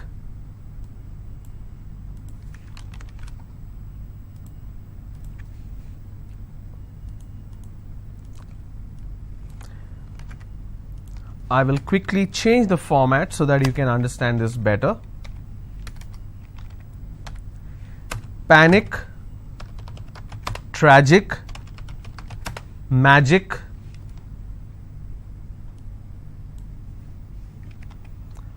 any more words that ends with IC? Picnic. Okay.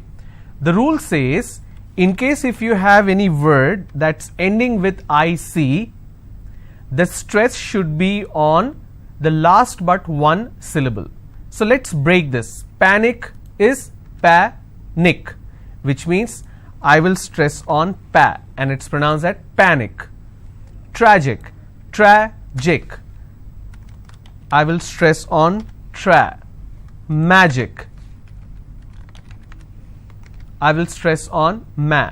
Picnic, I will stress on pick. Let me bring this down. Okay. Now what if I have a word which has more than two syllables? Then what happens? Let's take a look at it.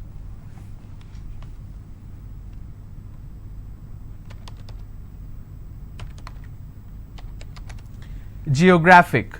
How many syllables do I have? Ge-o-gra-phic.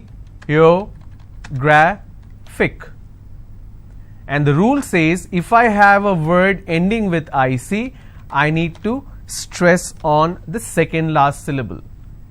So I'll pronounce this as geographic. If I have another word, photographic, somebody has a photographic memory. So what are the syllable break? It's photographic. And since it's ending with IC, I will stress on gra. So whatever is the word ending, like you saw, look at the word ending and stress on the previous one. So this is the word ending syllable, this is the previous one. Okay, let's look at IOUS now. Examples: pious. Now since this itself is a complete syllable, so it will not apply here. Okay. Conscious. How many syllables do I have? 2. And I will stress on conscious. Okay. Precious. How many syllables again? Precious. I will stress on pre. Same thing applies for EOUS as well. For example, I have a word gorgeous. So gorgeous, 2 syllable, I will stress on gore. SION, tension, pension. So how many syllables in tension? 2. Tension, I will stress on 10. If I have pension, I will stress on pen. So basically, wherever I have this particular word ending, I will stress on the previous syllable. Tion, again the same example. Station, so I will stress on stay. If I have more number of syllables, information, first I will break it in information. So where do I stress? I will stress on may. Information. If I have the word question, how many syllables? 2. Question. Alright, and I will stress here question. Clear? So the rule says if I have a word which is ending with any of these, the stress will be on the previous, the last but one. The second rule is anti-penultimate. Now what do we mean by anti-penultimate? In penultimate we have from the end the second one, anti-penultimate is third one. So the dot has moved, which means it will be the third one from the right. Now what are these sounds? Let's quickly take a look at it. These are the word endings.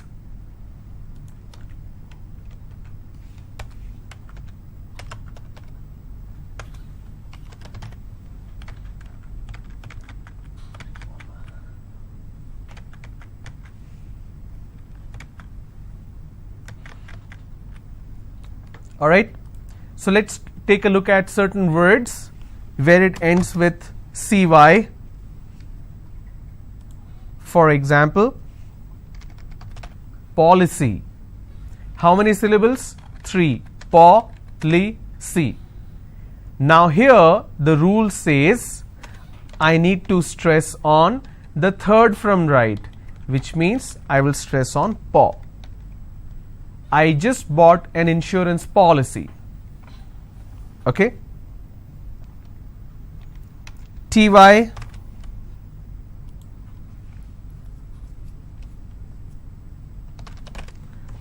What if I have a word which is city, which only has 2 syllables? It will still take the stress on the first one. Okay? ICAL.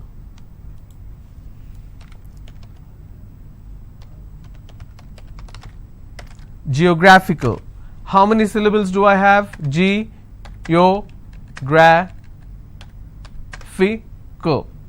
Now this fickle is coming up to 2 syllables, right? But this will still be combined as word ending, and this is the stress. Geographical. PHY. My favorite word. Photography. How many syllables? Photography. So this is my ending. I will stress here. Photography. GY.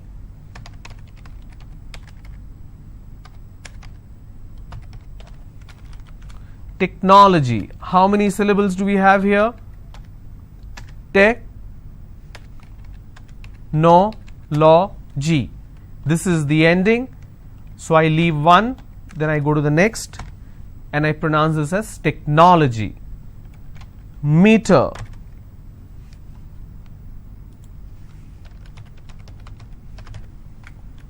We all pronounce this as thermometer. Thermometer. It's not thermometer. It's thermometer, right? Now meter is pronounced as meter. It's thermometer. It's not thermometer, it's thermometer. So I will pronounce, or I will stress here, because meter itself has 2 syllables. Clear?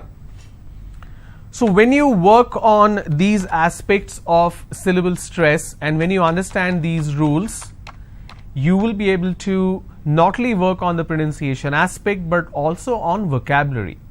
What I want you to do is make a note of these word endings, number 1. write down as many words as possible you can recollect out of your general knowledge of English communication. For example, I have the word which is ending with IC. Like I said, picnic, traffic, magic, tragic. Likewise, how many words can you think of? Write down those words, then practice the pronunciation. Alright, so these are the word endings. I want you to write at least 15 to 20 words for each word ending. IC, IOUS, EOUS, SION, TION. Then CY, TY, ICAL, PHY, GY, meter. I'm going to pause here so that you can make a note of this. And when you work on these words, that will also become a part of your assignment and you will learn vocabulary as well.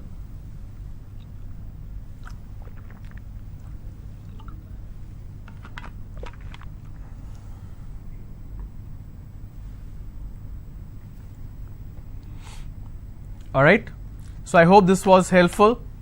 Now, pronunciation recap, we learnt about communication tree, how we need a language, language broken into sentences, sentences into words, words into sounds. We learnt about consonant sound, we have 24 consonant sound and 15 vowel sound. We also learnt syllable, which is a unit of sound in every word, and syllable stress. So, we are done with the first pillar. Now, we move on to the second pillar, which is grammar. Now, what do we mean by grammar? It's a system of a language, rules of a language. Now, why do we face problem in terms of grammar? That is because of mother tongue influence.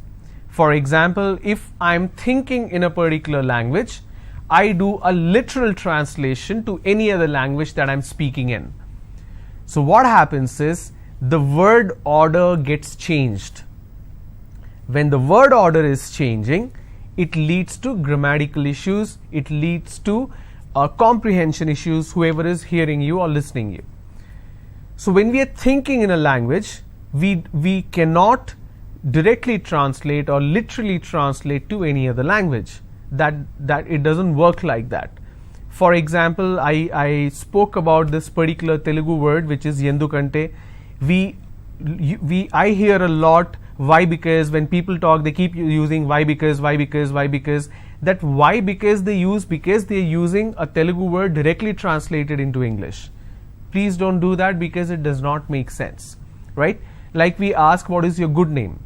Now, there's nothing called a good name or bad name. It's just a name.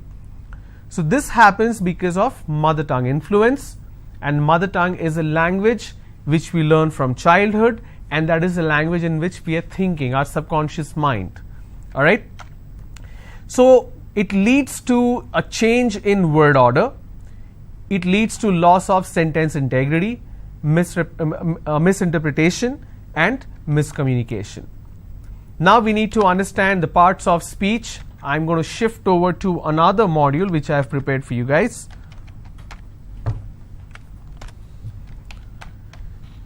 So we just saw that it's a rule of a language. Are there rules in English language? No, in fact, no language has rules, but it's a system that you need to follow. Okay. Now, common issues that we face in terms of grammar, like I said, mother tongue influence. Now, we need to understand the parts of speech. These parts of speech exist in every language. So, we have parts of speech. I have written down the parts of speech along with examples. The first one is noun. Noun is name, place, animal, thing. Now, a city name or a person's name is all noun. Then we have pronoun. Pronoun is something that replaces a noun. Instead of using the noun again and again, I can use a pronoun.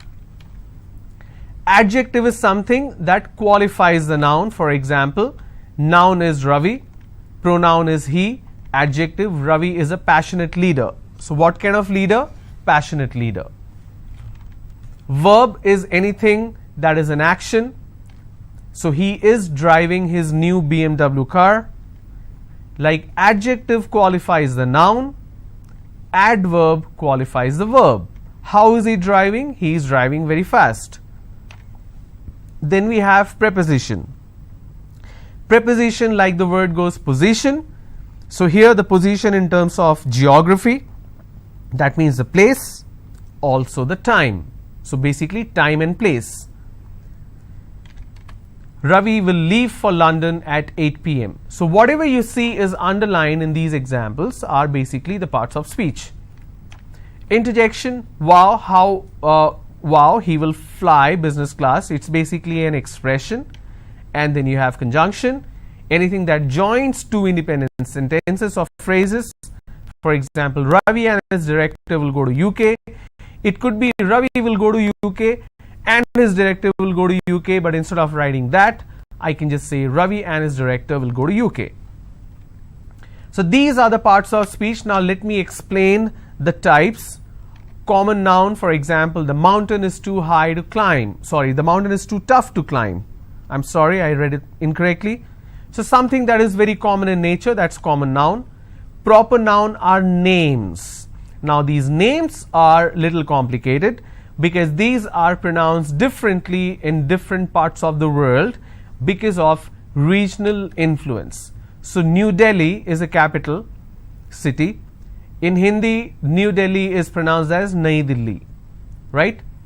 In English, the country Turkey. So we pronounce that as Turkey. But in different languages, it's pronounced differently. A name of a person can be pronounced differently. For example, the name April, it's a month, right? In French, it's pronounced as Avril.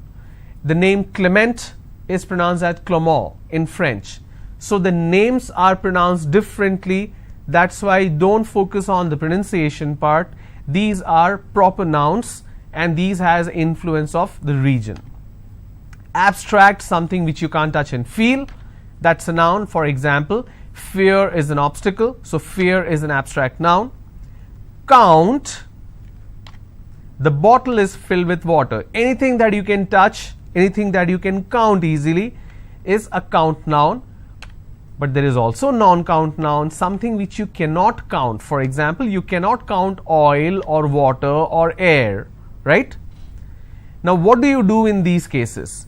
To count a non-count noun, you need to take the help of count noun. For example, I have water. Now this is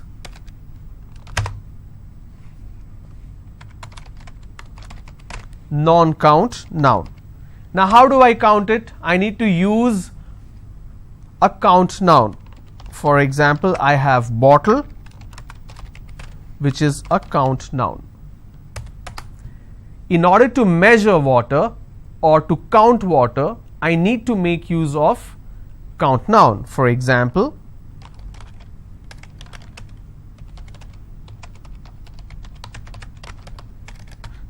please buy 3 bottles of water. Now I can add the number 3, that's because I am using a count noun here. Alright. Collective noun, something that is in group. For example, the team wants to celebrate. Okay. Now collective noun, you also need to understand the singular and the plural forms. There are certain word which doesn't have a plural form. For example, let me make it simple for you. Since we are talking about collective noun, I should definitely talk about singular and plural forms.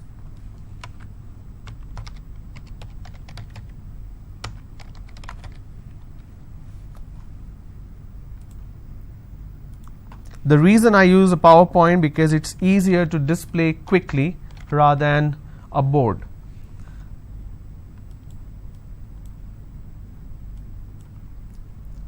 Say for example, I have a word chair and the plural will become chairs, right? If I have computer, I can just say computers. If I have data, can I say datas? No, it remains data. If I say information, it still remains information. If I say furniture,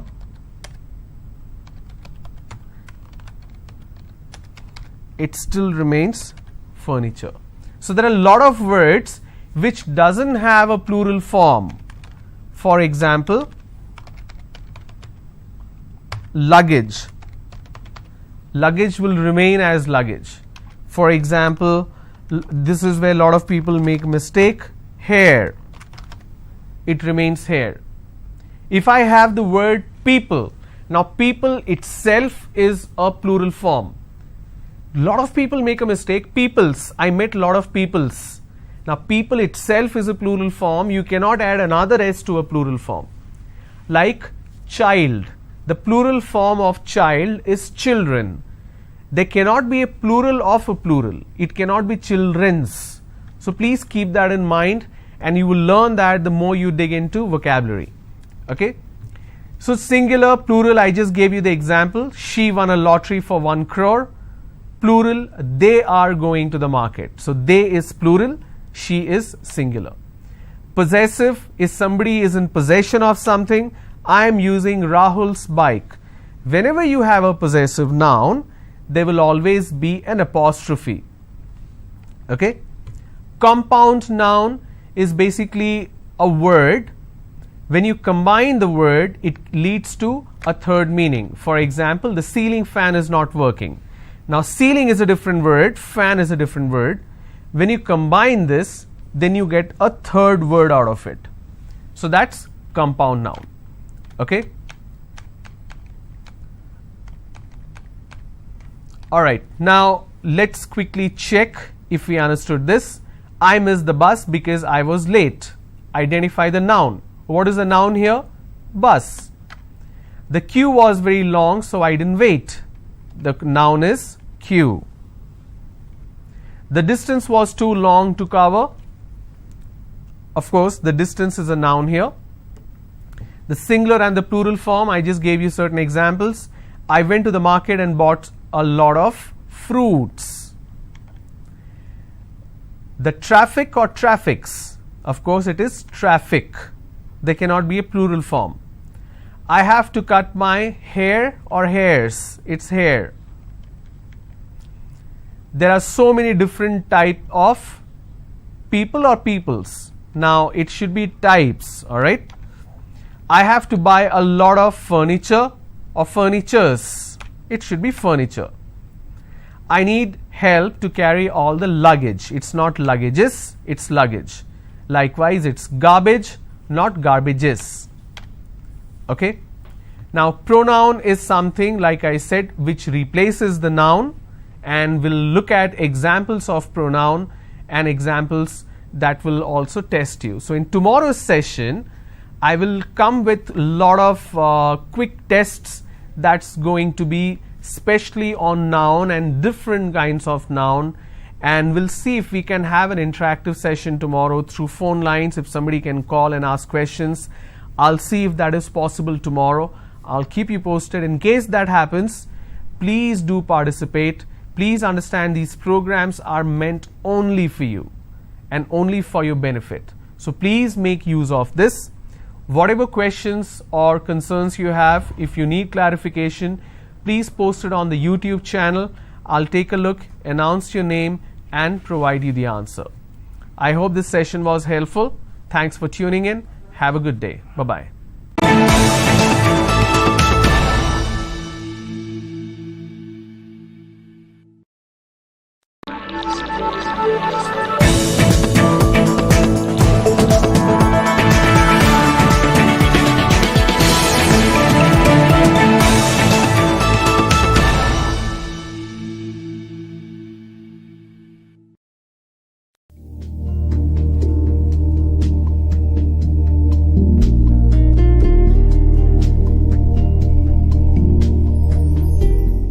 Good afternoon, everyone. Welcome to today's session. So we are continuing with the second pillar of oral communication, which is grammar. Yesterday I spoke about the various parts of speech. I gave you examples on noun. So today we're going to talk about pronoun and adjective, adverb, and so on and so forth. In the later part of the session, we're going to have the call lines open. So if you're watching this either on YouTube live or Mana TV live, please dial the number. You will see the number little later.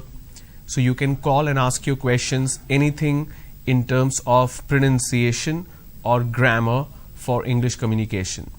So let's begin. We are talking about pronoun. Like I said, pronoun is a substitute for noun. You can't be using noun again and again. So that's why we have pronouns which substitutes the noun. So it's a part of speech which is used in a place of noun or noun phrase to avoid repetition. Examples of pronouns: I, you, we, they, he, she, it, me, us, them, him, her, this, those. So sentence as an example: Mohan is tired, he wants to sleep, but I want him to finish the assignment. So instead of using the Mohan name again, for example, if I say Mohan is tired, Mohan wants to sleep, but I want Mohan to finish the assignment, instead of using the name again twice, I can use pronouns, which is he wants to sleep, but I want him to finish the assignment. So when we talk about pronouns, like I said, it replaces the noun or noun phrase, but there is also an aspect of singular and plural. For example, if I'm talking about one person, I can just say him or he or she, but or him or her, he or she, or it. Now, in case if the count is plural, more than one, then it multiplies. So I can't be using him, I can't be using he, she, I'm supposed to use they or them. So let's look at some quick tests to understand how to use it. The first question: Hari's mom asked Dash to clean the garage. So Hari's mom asked he to clean the garage or him? So obviously the correct answer is him. Hari's mom asked him to clean the garage. It's not garage, it's garage. A student at an all-boys high school should be on Dash best behavior. Now here there is an element of subject-verb agreement. The student, here it says a student, right? Now a student is singular. So a student in all boys high school. So the all boys high school, the entire school has only boys, but the subject here is one student. So a student at an all boys high school should be on his best behavior. So it's there. THERE is also there. THEIR is also there. Let me quickly clarify this. A lot of people do not understand and they interchange this. Okay. So there, THEIR is a possession noun. There is a preposition. So please do not get confused here. Both are pronounced the same way. For example,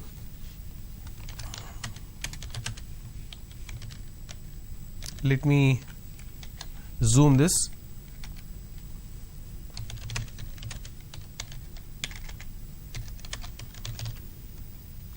Please keep the book there. Okay. So there is basically a particular place. So that's why it's a preposition.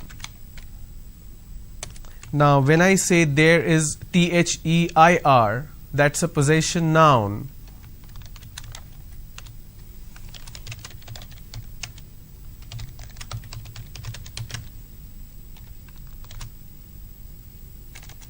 The group will arrive at 8 p.m.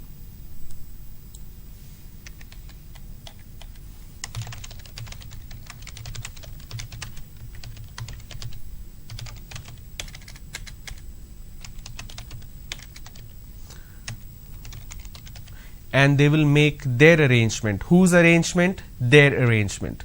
So THEIR is a possession noun. THERE is a preposition. So don't get confused there. So a student at an all boys high school should be on his best behavior. Neither Mary nor Dash knew why the store was closed. Now whenever you have neither Mary, it should be nor I. Now here is an important element which you need to understand. In case if I am talking about more than one person, that includes me as well. So I as a first person. So here is an example.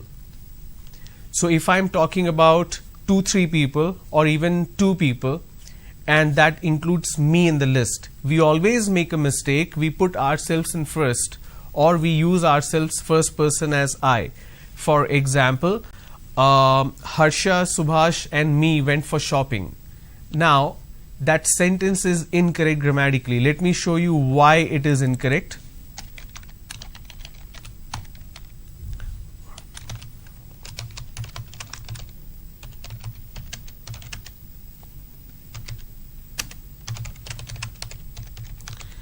This is how people usually speak, right? Now there is a fundamental grammatical mistake here. So basically I'm talking about three people here: Harsha, Subhash and me, that is the first person. So Harsha, Subhash and me went for shopping.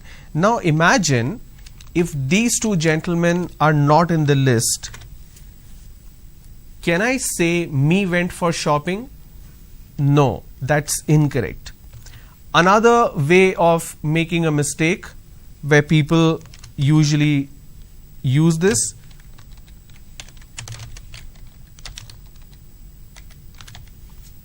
me, Harsha and Subhash went for shopping. Now here again, if I remove these two gentlemen, it still becomes me went for shopping, which means this is incorrect. So what am I supposed to do? The correct form is I went for shopping. Now whenever you are talking about one person, that is yourself, first person, I went for shopping is fine. But in case if I am adding another person, even one or two, so it becomes Subhash and I went for shopping, or I can add more number of people, Harsha, Subhash and I went for shopping. So whenever you're talking about yourself in a group and you have to specifically mention the persons as well as yourself, you will always, or the first person will always be in the end. Okay. So here neither Mary nor I knew why the store was closed. I can't say me knew why the store was closed. No, the correct form is I knew why the store was closed. That's why I is the correct option here. Next, after the training, you and dash must discuss a few things. Again, same situation. After the training, you and I must discuss a few things. Alright. Now, moving on to adjective. Now, every noun, when it gets qualified, when I'm adding a quality or a type to a noun, that is basically adjective as a part of speech. So, an adjective describes, modifies or gives more information about a noun or pronoun as well, because pronoun is a substitute for noun. Examples: big, happy, green, young, fun, crazy, tree, all these are adjective. For example, the little girl had a pink hat. Now the girl is noun. So let me take this example.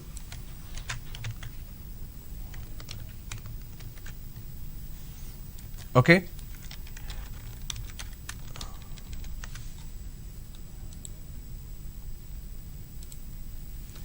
I hope you can see that's blue.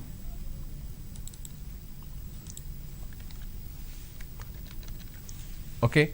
So the blue is nothing but your noun. The little girl had a pink hat. Now if I remove this, the girl had a hat, but what kind of hat? Pink hat. What kind of girl? The little girl. So anything that is adding quality, that is describing or modifying the noun or pronoun, is adjective. Now there are different types of adjective which you need to know. Something that adds quality, for example, dangerous chemicals, green vegetables, a square box. Quantity as well. So not just quality but also quantity. He has eaten 3 apples. I don't have much money. This long, thin centipede has many legs. So long, thin is also an adjective here. Demonstrative, something that is displaying or demonstrating. This red balloon is mine and those 3 yellow ones are yours. This cute baby is his brother, that cute baby is his sister. So anything that is denoting something is also an adjective. Now adjective in terms of singular and plural also you need to know. For example, my will become our, your will remain same, his, her, its. Remember I spoke about the possessions, so that's a possessive noun for adjective. Now here are some more examples to quickly test your knowledge. I dash a new bike yesterday. Please make a note of this question. Think and tell me what is the correct answer.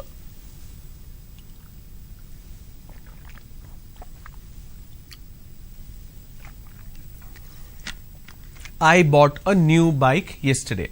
So the correct answer is A. If you don't hurry up now, you dash late for school. Question number 2. If you don't hurry up now, you dash late for school. You have been, you are, you will be.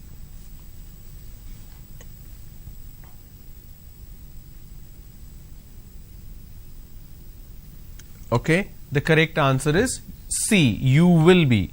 If you don't hurry up now, you will be late for school. Number 3, I would spend my holidays in London if I dash enough money.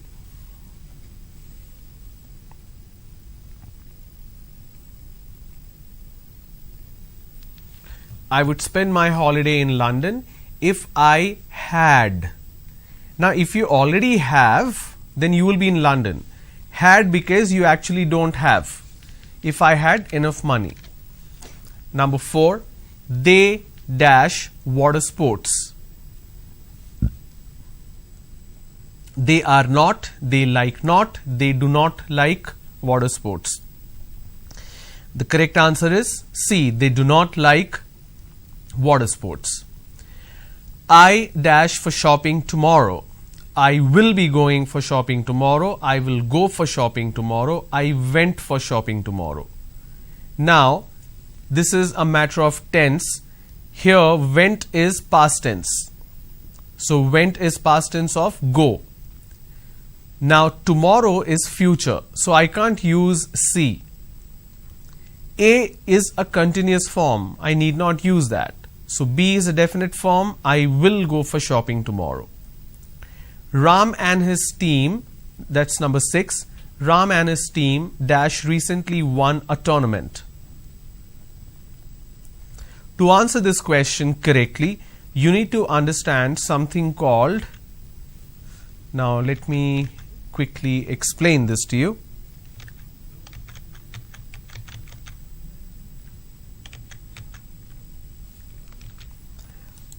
I'm not sure how many of you have heard this particular term.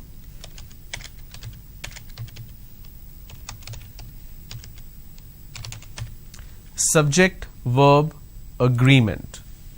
Now what do we mean by subject verb agreement? Let me quickly demonstrate that to you.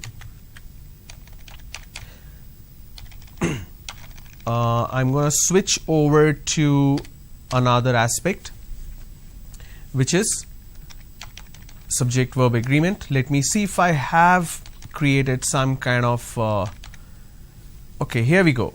So we are talking about subject verb agreement. This is because the subject should always be in sync with verb. What I mean by this, if the subject is singular, I need to use a singular verb. If the subject is plural, I need to use a plural verb. Now, as simple as it sounds, we always make a mistake. So the reason I put the Superman symbol, in case if you have he, she, it, or any of singular form of verb, the singular form of subject, you will use a singular form of verb. What do I mean by this? See here, the players and the umpire is or are tired. Okay, the second sentence is the players or the umpire is or are tired. So what do we need to do here? Now when I am using and, I am combining two singular forms, that becomes plural. So I will use the plural form of verb. Now how do I identify what is singular form of verb and plural form of word? Let me quickly demonstrate that to you.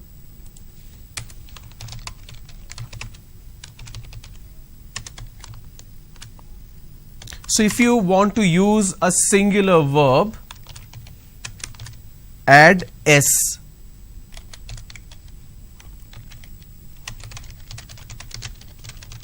At the end of the verb. Okay.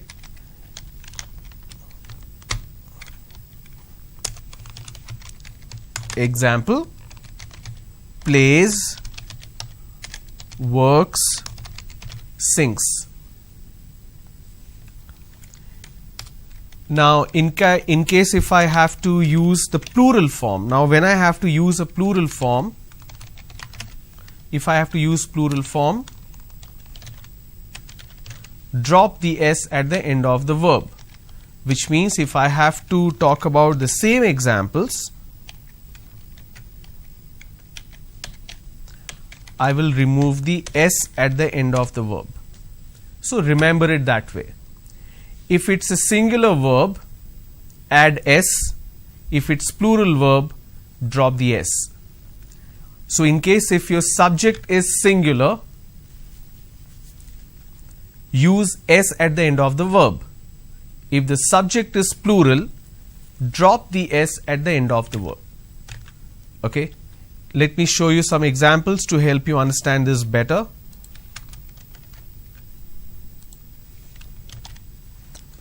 I'm going to use all singular verbs here.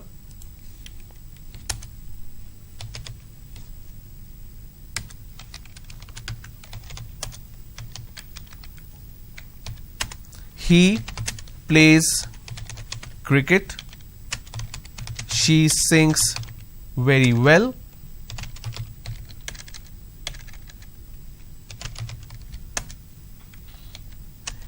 It rains every evening. So if you pay attention to the verbs here, action, I am adding an s at the end of it because my subject is singular. Now if I have to use a plural verb, plural subject, they play cricket. They, or for example, she is singing very well. Now that my subject is plural, I just say they are singing very well because are is a plural form of is. It rains every day. Now there cannot be a situation in terms of a climate for plurality, so we'll leave it at that. Okay. So when you have a situation like this where you are bound to get confused, the players and umpire is tired or are tired, it should be are tired. That's because when I'm using and, I'm combining these two. Even if it's player and umpire, I'm combining. But in the second case, this is where you will get confused. The players or the umpire is tired or are tired. Here you will use is tired because this is an or situation. So if it is or, after the or, the subject, the closest subject is umpire, which is singular form. And if I have a singular subject, I will use singular verb. Okay. So when we look at some more questions, you will be able to identify more such situation. Now when you see a question, you will be able to identify what should be the correct answer. Alright. So let's move on. Let's look at this question again. Number 6. Ram and his team dash recently won a tournament. Now this is a trick question because Ram is part of the team and team is a collective form, it's just one. Ram and his team have recently won? No. Ram and his team has, because it's a singular form. The subject is singular, so I'll use has. Number 7, please make a note of this question. They dash put in all the hard work for the success of the team. They dash put in all the hard work for the success of the team. Now, they is a plural form. Now, if I have a plural form, I will use plural verb. What is the rule? Drop the S. So, I have this particular verb which doesn't have an S. So, I will use they have put in all the hard work for the team. Number 8, I think we dash the training session next quarter. Now, next quarter means it's in the future. I think we dash the next session, the training session next quarter. I think we begin. No, we will begin the training session next quarter. We are beginning. No, that's not the right form. We are going to begin. That is again a incorrect form because it's a transliteration. So, we will begin the training session next quarter. Tomorrow we dash at 2 p.m. Tomorrow we will meet. We meet. We are going to meet. We are meeting. So, number 9, this is very easy. So, look at the question and think what is the correct answer.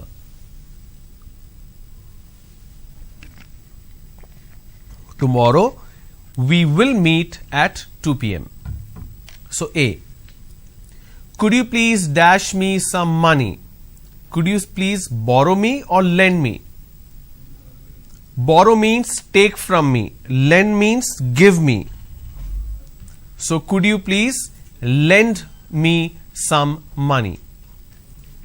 Number 11, I don't mind dash if you are tired. I don't mind to drive. I don't mind driving. I don't mind to be driving. I don't mind drive. So, number 11, look at it, think and answer.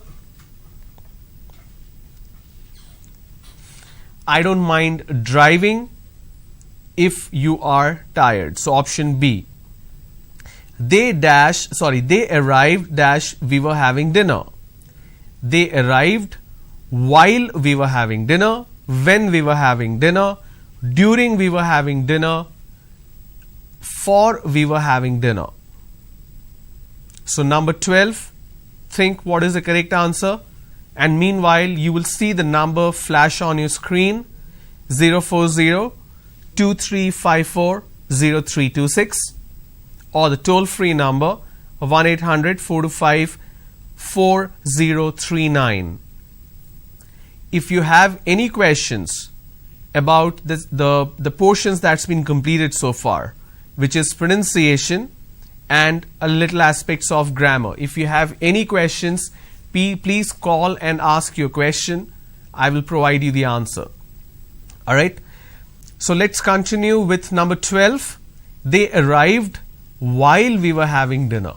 So, A is the correct answer. Number 13. They have sold dash car which they won in a lottery. They have sold dash car which they won in a lottery. T-H-E-R-E there, T-H-E-I-R there. This is fairly easy. I just spoke about difference between preposition and possession noun or pronoun. But here it's a trick question. The correct answer is C. In this case, they have won the car in the lottery. So, denotively speaking, C is the correct answer. They have sold the car which they won in a lottery. Number 14, I dash worked for this company since 1998. I worked, I am working, I work, I have worked. Now, to answer this question, we need to understand something fundamental. Now let me explain. This is one mistake where a lot of us get confused or make a mistake.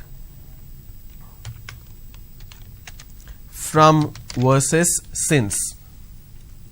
Okay, this is a preposition in terms of time. If I am using from,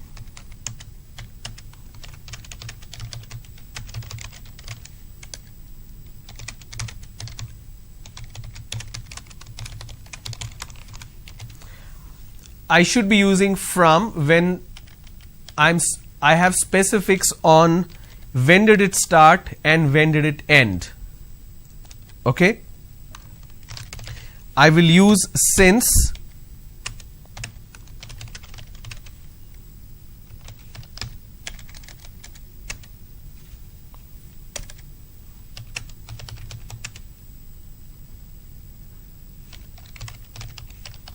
when the stated time continues. What do I mean by this? Let me show you an example.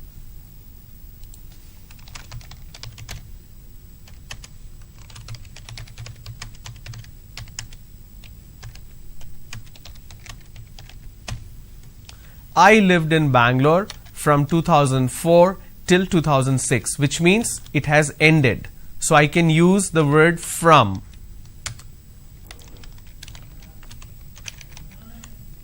If I have to continue in the same way,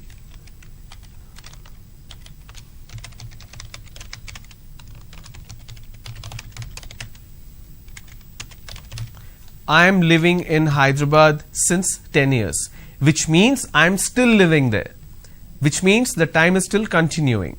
Okay, so question number 14, when you look at it, I dash for this company since 1998, which means I am still working there.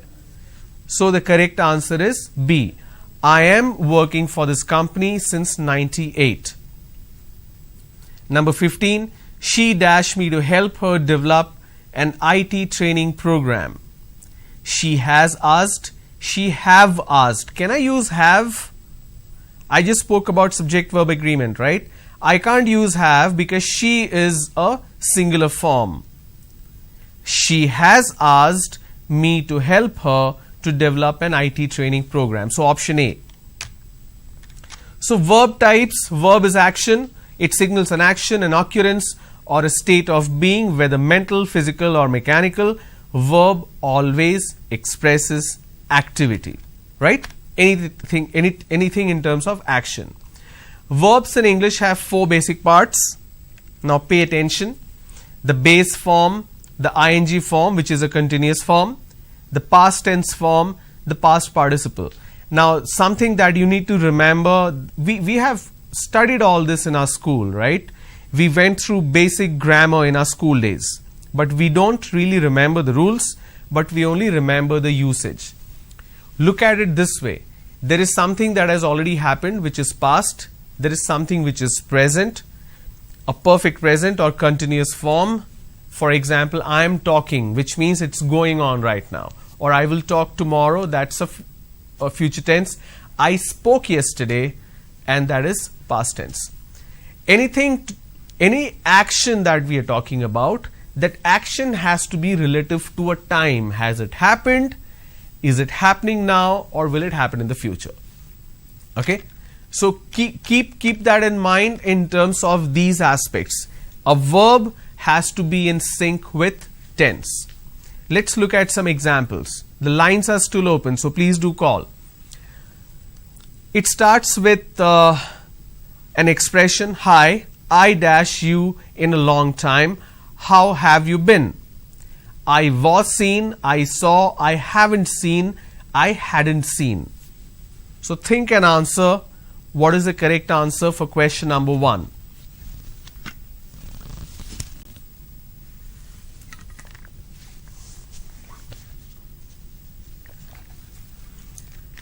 Option C is the correct answer. Hi, I haven't seen you in a long time. How have you been?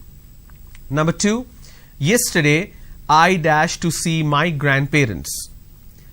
Yesterday is a past tense. So I need to use an option which is past. Yesterday I have gone. Yesterday I gone. No. Yesterday I went to see my grandparents. Number 3. Some people say that it is better to dash for today. Better to, this is a proverb, right? It's a saying. Better to is living, better to living, better to lives, better to live. It's better to live for today. Have you ever dashed to Canada? Now, have you ever basically means it's a past tense. Have you ever been to Canada? Being is a state. Been means if there was an action involved there. Albert doesn't like dash on weekends. Albert doesn't like working. Albert doesn't like to work. Albert doesn't like work. Now, doesn't like work doesn't make sense. So, our answer 1 and 2 are correct. So, option D is perfect. He occasionally is a headache in the morning. He occasionally should be a headache in the morning. He occasionally might be, could be. Now, this is in terms of an adjective. So, all of the above are correct. So, we have various such questions. You can look up simple tests online as well. You will find tons of questions. The best way to learn is to test yourself and find what is the correct answer. We cannot learn grammar in terms of rules anymore. We already learned it, but we don't remember because we don't use it. So if you remember it in terms of usage, if you keep practicing, if you keep testing yourself, that will help you remember for a long time. So grammar is something which is extensive, but you need to put yourself in use. I cannot teach you in a classroom environment. Even when the lines are open, nobody is actually calling and asking questions. So I don't know what seems to be wrong there. So in the next session, that is on Monday, I'll move on to verbal ability, where we will look at certain instances, how to solve certain questions in certain situations. If you have questions, please post your questions on the YouTube channel. I'll take a look and provide you the answer. And thanks for tuning in. Make the best use of your day. Thank you so much.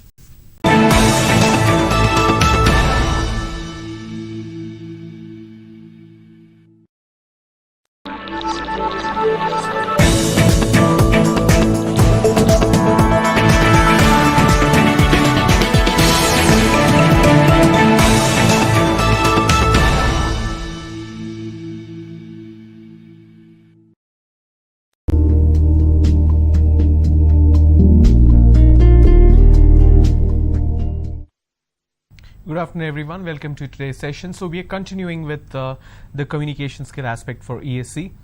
So today I'm going to talk about the last 2 pillars, which is vocabulary and fluency.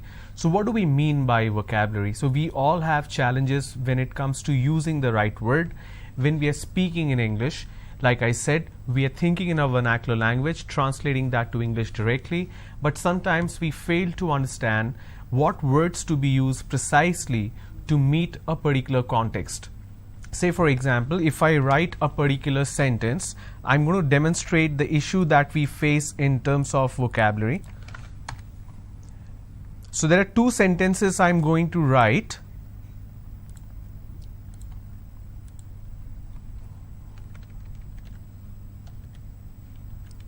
Just a moment. Okay.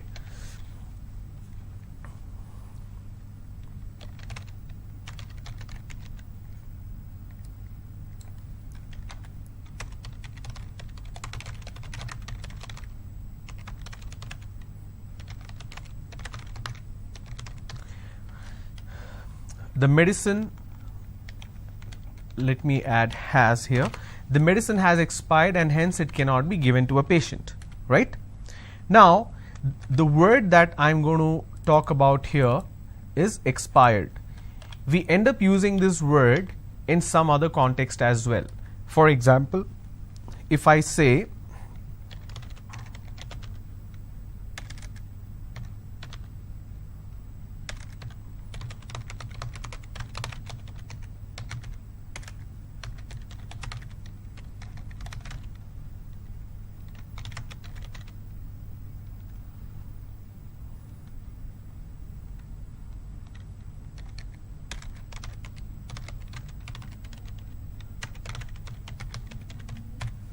The college management has declared a holiday as a founding member has expired. Now this is just an example. Now in India we use this word expired even when somebody passes away or somebody dies. So ideally what should be used here is has passed away. So instead of using expired here, in this context the word expired doesn't make sense, because expired is used for medicines or anything that is perishable in nature. Okay. Now if I have another word which is very, very frequently used,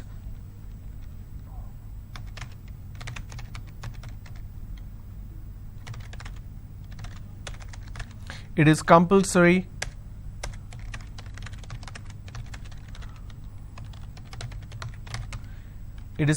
to fill the form for the registration, or say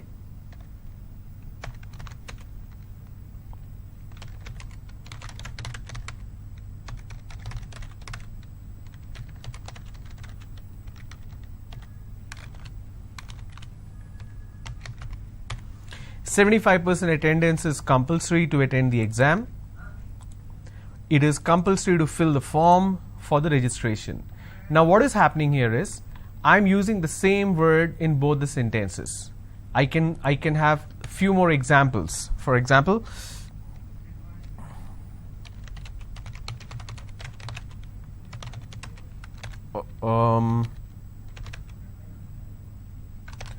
it's a statement.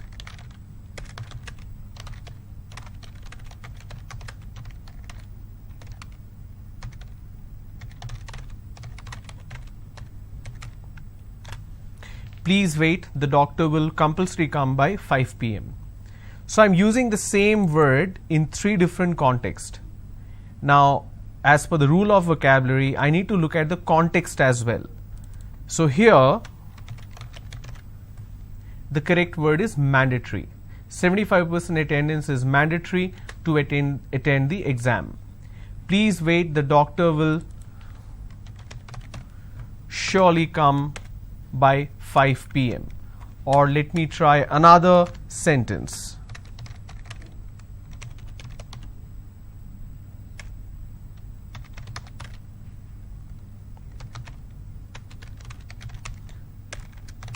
"I will definitely pay the loan." So here I'm using the word definitely. Okay. So I have compulsory, mandatory, surely, definitely.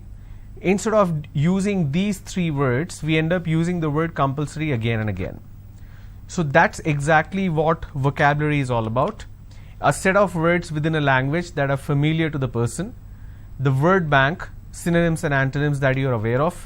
So the problems that we face is lack of word bank.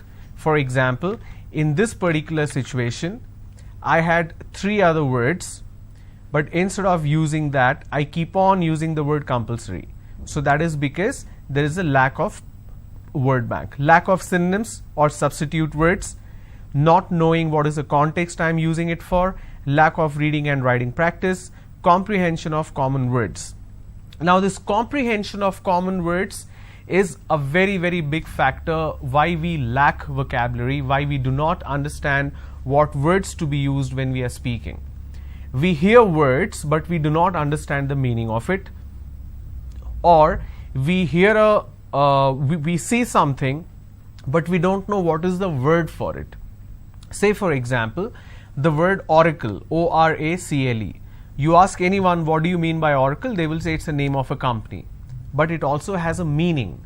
Oracle means prediction, prophecy, the word from the sky, Akashvani that we say in our language. So that is oracle. The word like cognizant. Cognizant, again, you ask someone what do you mean by cognizant, they will say it's a name of a IT company. But it also has a meaning. Cognizant means being aware of something, having the knowledge of something. So that is what the word cognizant means. So we hear a lot of words but we don't understand the meaning, we don't understand the application of it, or we see things but we don't know what is the English term for it. So when you read a lot, when you write a lot, you will build on your skills, your competencies, or your ability to build on your vocabulary as well. So the best way to build vocabulary is to keep on practicing, keep on reading a lot. please always refer to the dictionary, because the dictionary will also give you the meaning of the word in context of a sentence, and it also give you synonyms. Okay, so the tips to build vocabulary is to read regularly, to listen. When you listen to good speakers, that also helps. Make use of a dictionary or thesaurus. Thesaurus basically is a book that gives you the synonyms and antonyms as well, substitute words and opposite words. Learn a word every day in order to understand what it means, that is comprehension, the context, in what context it can be used, and the usage, and get into the practice of writing. So let's quickly look at some examples to practice. Here we need to fill the blank with one of the word that is given in the option. Hardness is a dash of steel, a property, a substance, a material, a structure. So you need to look at the context of this sentence and pick the right option. Hardness is a property of steel means a nature of steel. So that's why A, property, is the correct answer. Now, property word is also used in terms of assets. I spent 50 lakhs to buy a property. So again, this is what vocabulary is all about, where you understand the context of the word. For example, if I'm talking about a particular training program and I have designed certain content, so that's my intellectual property. Here again, it becomes like an asset. Foods such as, now I'm looking at number 2, foods such as bread and rice dash energy for the body. It controls energy for the body? No. Lose energy for the body? No. Prevent energy for the body? No. Provide. It provides energy for the body. Now the word provide here again can be used in a different context. Look at this example. I'm going to use the word provide as well as provided in two different possibilities or two different contexts.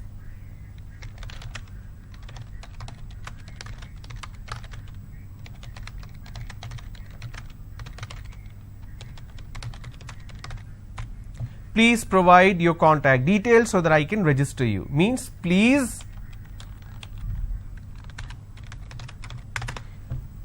give me your contact details so that I can register you.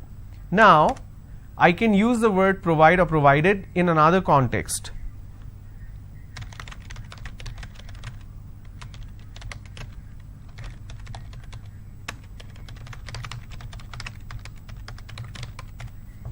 I can come for the meeting provided there is a formal invitation. Now here, the word provided means if there is a formal invitation. Number 3, the tissues, organs and systems of a body dash the living organism. Now a living organism has tissues, organs and systems. So system of a body of a living organism has tissues and organs. That is what it means. The tissues, organs and system of a body consist of a living organism. If you use the word consist of, that means every tissue has living organism in it, but that is not what it means. It means every living organism has tissues and organs in it. So the correct answer is A. So the tissues, organs and system of a body consist of the living organism, constitute living organism, contain living organism, include. So the tissues, organs and system of a body. B, option B. So I try to trick you there. Constitute a living organism means the tissues, organs and system of a body makes a living organism. It constitute living organism. Now the reason I did not use constitutes, I use constitute because we are also looking at subject verb agreement. My subject here is plural, which means I will drop the S at the end of this verb. Number 4, the door was so dash that the X-ray machine would not go through it.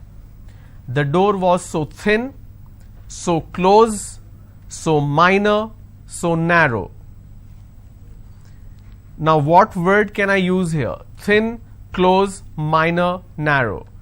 I should use the word narrow because thin is not applicable. Narrow is in terms of width, right?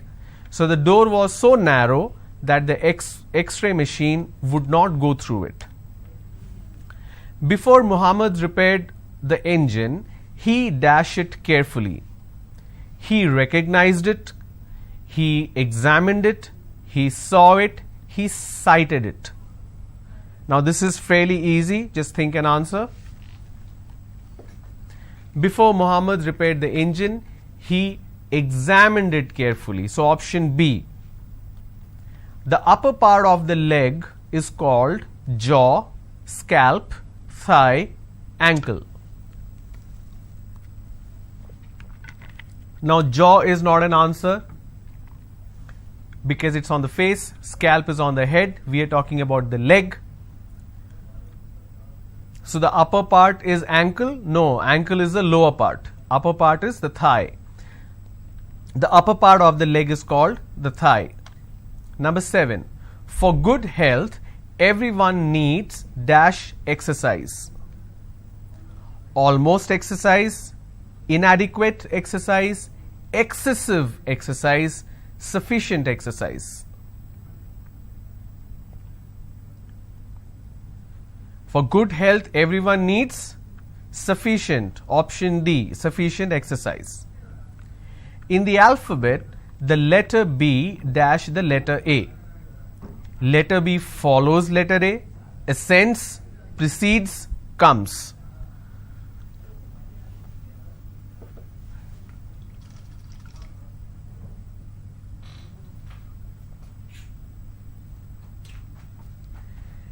In the alphabet system, the letter B precedes letter A or follows.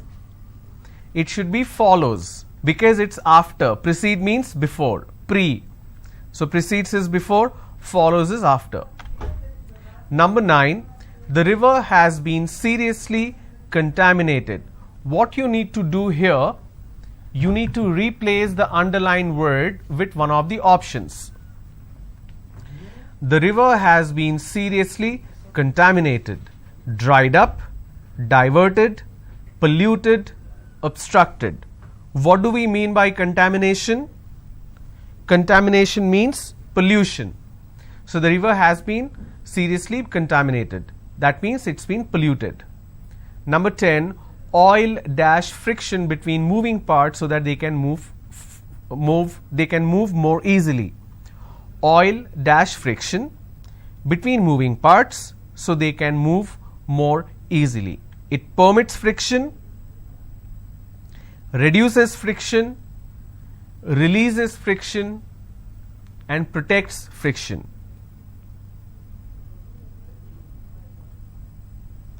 What do you think is the correct answer here? The correct answer is it reduces friction. 10B.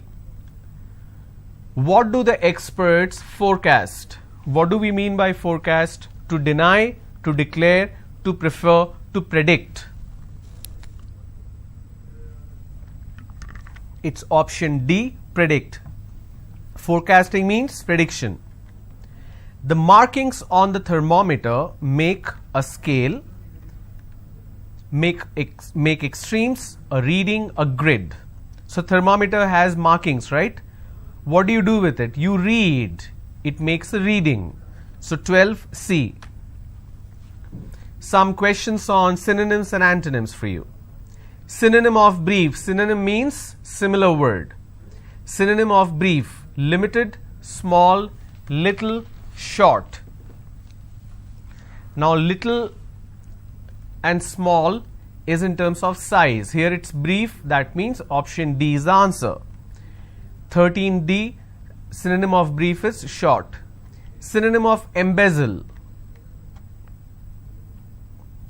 Embezzle means to take money from something and put it somewhere else illegally. So option A is the correct answer. Synonym of embezzle is misappropriate.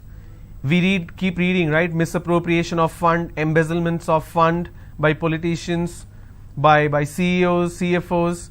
So embezzle means misappropriation or using the money illegally for some other purpose. Synonym of August. Now August is a month, but it also has a meaning. So synonym of August is common, ridiculous, dignified, petty. We use this sentence, right? You are invited for the August occasion of my birthday, wedding anniversary. So C is the correct answer. Synonym of August is dignified. Synonym of alert. Alert means being energetic, being observant, being intelligent, being watchful.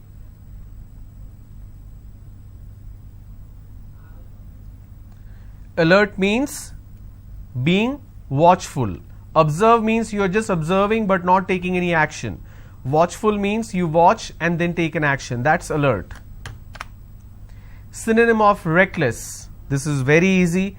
Reckless means rash, courageous, bold, daring. Rash driving, reckless driving. So A is the correct answer. Synonym of consequences. Consequences is something that always comes after the action. So that's results. Conclusion, application, difficulties are wrong. Synonym of consequences is results. Synonym of tolerant.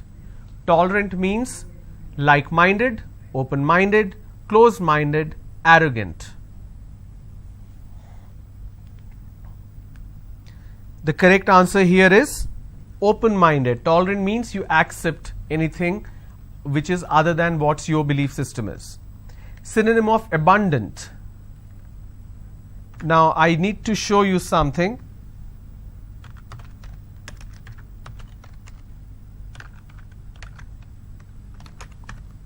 There is a word which is abundant,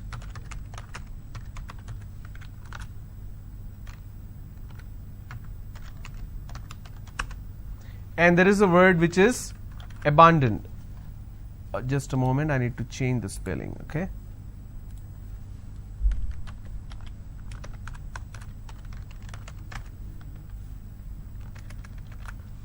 Now both have different meaning, but people use these two words interchangeably and they make a mistake.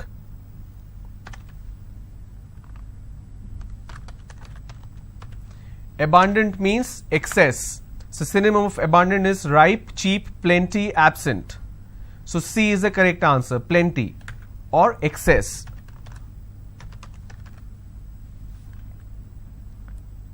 Okay. Abundant means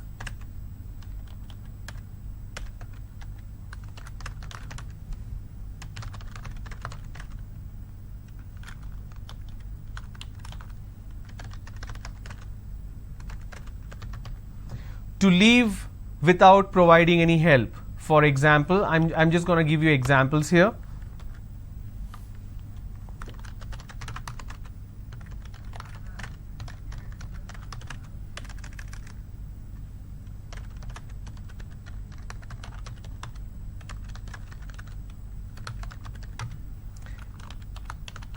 There is an abundant supply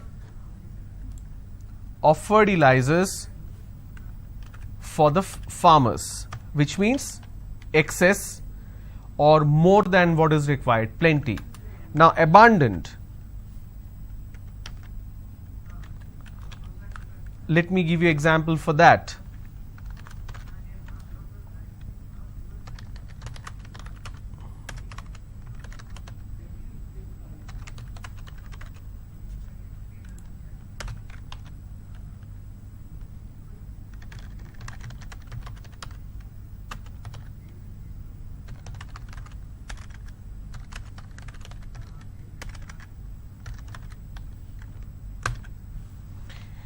So abundant means excess or plenty. There is an abundant supply of fertilizers for the farmers. Abandoned means to leave without providing any help. The police team abandoned the people who were stuck in the floods. Okay. Now here you will see a sentence and you need to pick one word substitute. Okay. It will also help you understanding the meaning of the words. A person of good understanding, knowledge and reasoning power. You call that person an expert, intellectual, snob, literate. Now, literate means somebody who can read and write. Snob means somebody who's arrogant. Expert means who's proficient in one or two specific areas. But here the question is, a person with good understanding, knowledge and reasoning power, who can take the right decision. So the correct answer is B, intellectual. List of business or subjects to be considered at a meeting. So before a meeting, we always list down what needs to be discussed. What do we call it? Schedule, timetable. Now schedule and timetable are pretty much the same. Plan, agenda. Now plan is much more broader aspect. Agenda is the correct answer. Agenda is basically the list of items that needs to be discussed. Leave or remove from a place considered dangerous. So you are in a building, suddenly there is an earthquake, what do? You evade, you evacuate, you avoid, you exterminate. So evacuate is the correct answer. Option B, leave or remove from a place considered dangerous. A person pretending to be somebody he is not. A person pretending to be somebody he is not. Magician, rogue, liar, imposter. The correct answer here is imposter. Imposter is a person who pretends to be somebody he is not. One who possesses many talents. Somebody who is multi-talented. What do you call that person? Versatile, nubile, exceptional, gifted. You call that person versatile, who is good in more than one area. So A is the correct answer, 5A, versatile. 6. A person interested in collecting, studying and selling old things. Antiquarian, junk dealer, crank, archaeologist. Now archaeologist is a person who studies civilization by digging up, right? Monuments. So here we are talking about something which is collected and also sold and bought. So antiquarian, somebody who deals with antique stuff. Antiquarian is the correct answer. A drawing on transparent paper, a blueprint, red print, negative, transparency. Correct answer is blueprint. A small shop that sells fashionable clothes and cosmetics. A store, a stall, a boutique, a booth. Now stall and booth are temporary, but here it says a small shop, but it deals with only fashionable clothes and cosmetics. So it's called a boutique. C. An object which is used to calculate distance. Speedometer, barometer, odometer, thermometer. Now thermometer is used to measure temperature, right? Speedometer is to calculate speed. Barometer to calculate pressure. Odometer, now you have seen odometer on all the modern bikes, cars. There is a meter which you can keep changing. So which keeps changing. There is something which you can reset, that's called a trip meter, to measure the distance between for a specific trip.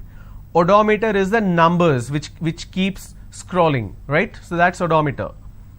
A disease of mind causing an uncontrollable desire to steal. There are some people who have this problem. Even though they are rich, they keep stealing from stores and houses. That's called schizophrenia, claustrophobia, kleptomania, megalomania. Megalomania means somebody who thinks he is the greatest. Claustrophobia, who has the fear of being trapped in a small enclosure, small space. Schizophrenia means somebody who has split personality disorder. So correct answer is kleptomania.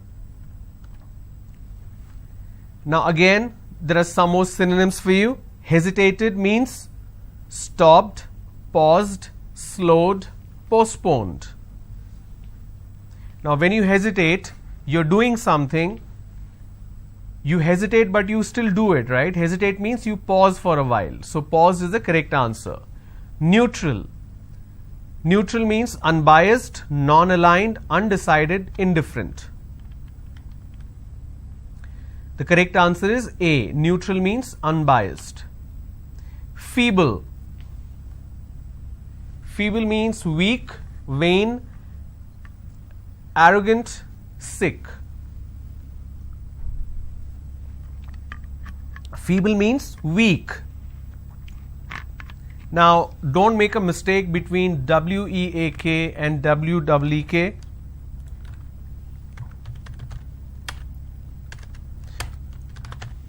Both are pronounced the same way.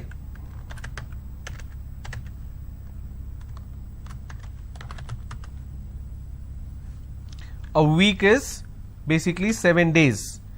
W-E-A-K means something which is not strong. Okay, so feeble means weak. Restraint, hindrance, repression, obstacle, restriction. Please restrain the protesters from coming inside the meeting room. That means to restrict. 14D. Antonym. Antonym means opposite word. Toil. Toil means working hard, kind of a coil, being lazy, being unwell. Toil itself means working hard. That means the opposite is being lazy. C. Submissive. Aggressive, passive, assertive, obstructive.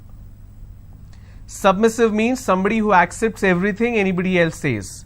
Aggressive means somebody who always opposes. So, A is the correct answer. Opposite of submissive is aggressive.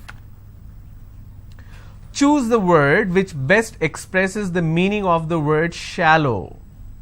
Here again, we are looking at synonyms. Shallow means artificial, foolish, superficial. We usually say that, right? This person has a shallow personality. That means he is not showing what he is in real. So, superficial is the correct answer. Choose the word which best expresses the meaning of the word diversion or diversion. So, diversion, distortion, deviation, obstruction or obstructive. Diversion means deviation. Now, let's look at antonyms. Choose the word which best expresses, this is not looking opposite. Let's look at the opposite antonyms here. Choose a word which is exactly opposite of the word crowded. Deserted, empty, quiet. Now, quiet, there are two ways to spell it.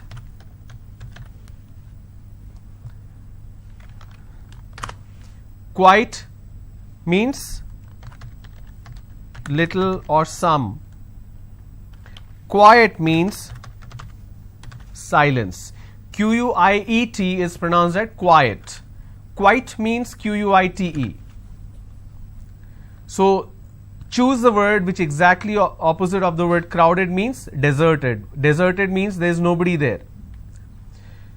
Now, desert is different, deserted is different. Alright.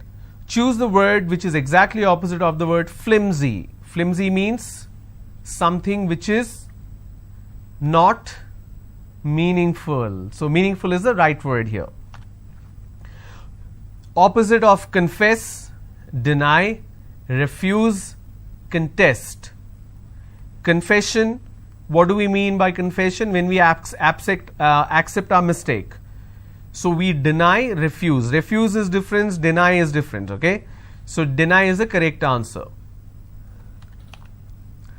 So, that's about the vocabulary aspect. Now, as far as the fluency is concerned, it's basically ability to bring together the pronunciation, grammar and vocabulary and speaking accurately and speaking well. The reason you lose confidence or lose the fluency, it's because you do not practice much. So, when you're speaking to people around, speak as much as possible, read and write as much as possible, by the time you are in the final year, by the time you start going for interviews, you will be absolutely perfect with your ability to speak, ability to read and write.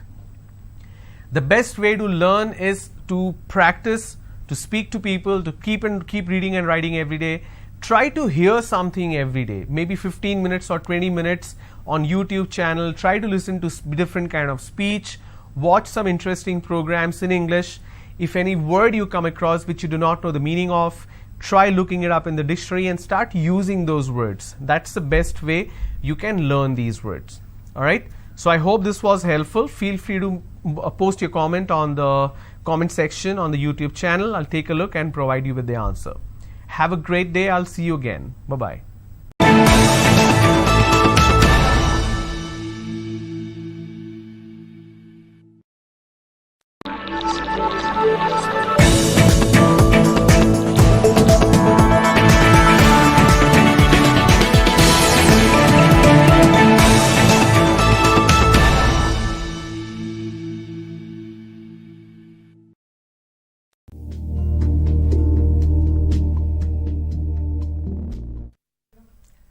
Hi everyone, welcome to Google IT Professional Certificate course. In this session we will going to discuss Introduction to the Computer Hardware Part 4. As per previous session, we discussed about computer and basic hardware components.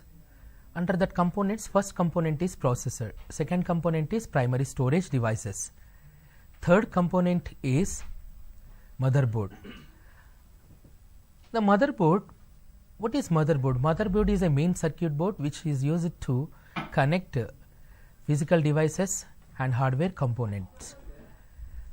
Some of the components and physical devices will be going to directly or indirectly connected to the motherboard. Those directly or indirectly connected physical devices and components will be managed and controlled by motherboard. Motherboard is a main circuit board. Motherboards are available with different form factors. Those form factors such as MATX, MBTX, Mini ATX, Standard ATX. Yesterday, we verified difference between normal computer motherboard and server motherboard. Normal computer motherboard is specially designed to host single processor and it contains 2 RAM slots. Coming to server motherboard is designed to host 2 or more number of processors and 2 or more number of RAM slots. So that reason, noticeable difference between computer and server motherboard is it contains many processors. Servers are high-end configuration computers. As per today's session, we have to discuss components of motherboard. Yesterday we discussed some components from motherboard. Under that, first component is processor, slot or socket type. Second component of motherboard is memory slots. Third one is expansion slots. Fourth component of motherboard is input output ports. As per today's session, we have to discuss input output ports. And fifth component of motherboard is chipset, that is nothing but south bridge and north bridge. And another component of motherboard is IDE or SATA connectors, which is used to connect hard disk drives to the motherboard. CMOS battery, another component of motherboard. Next component of motherboard is power supply connected. In order to run motherboard need power. That power will be distributed by SMPS. One of the main cable from SMPS will be connected to the motherboard. Another component of motherboard is heatsink.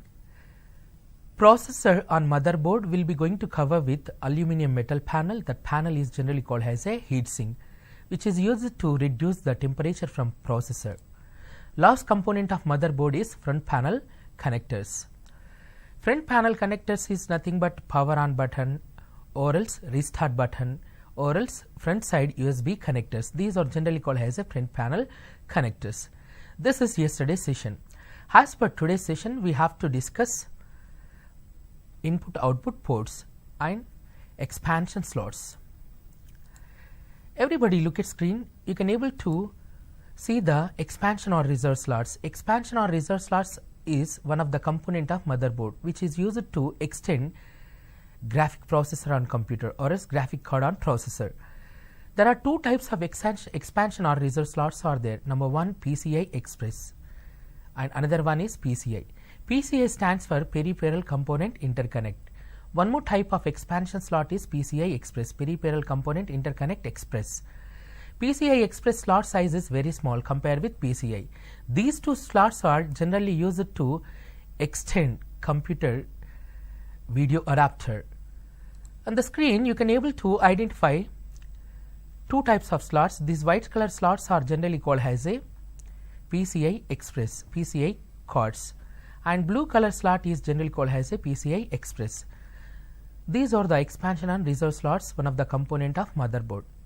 Let's go through with one more component of the motherboard, that is input output ports.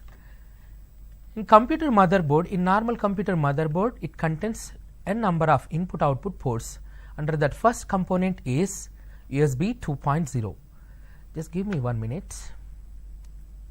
I need to make some modifications in this computer to highlight the components.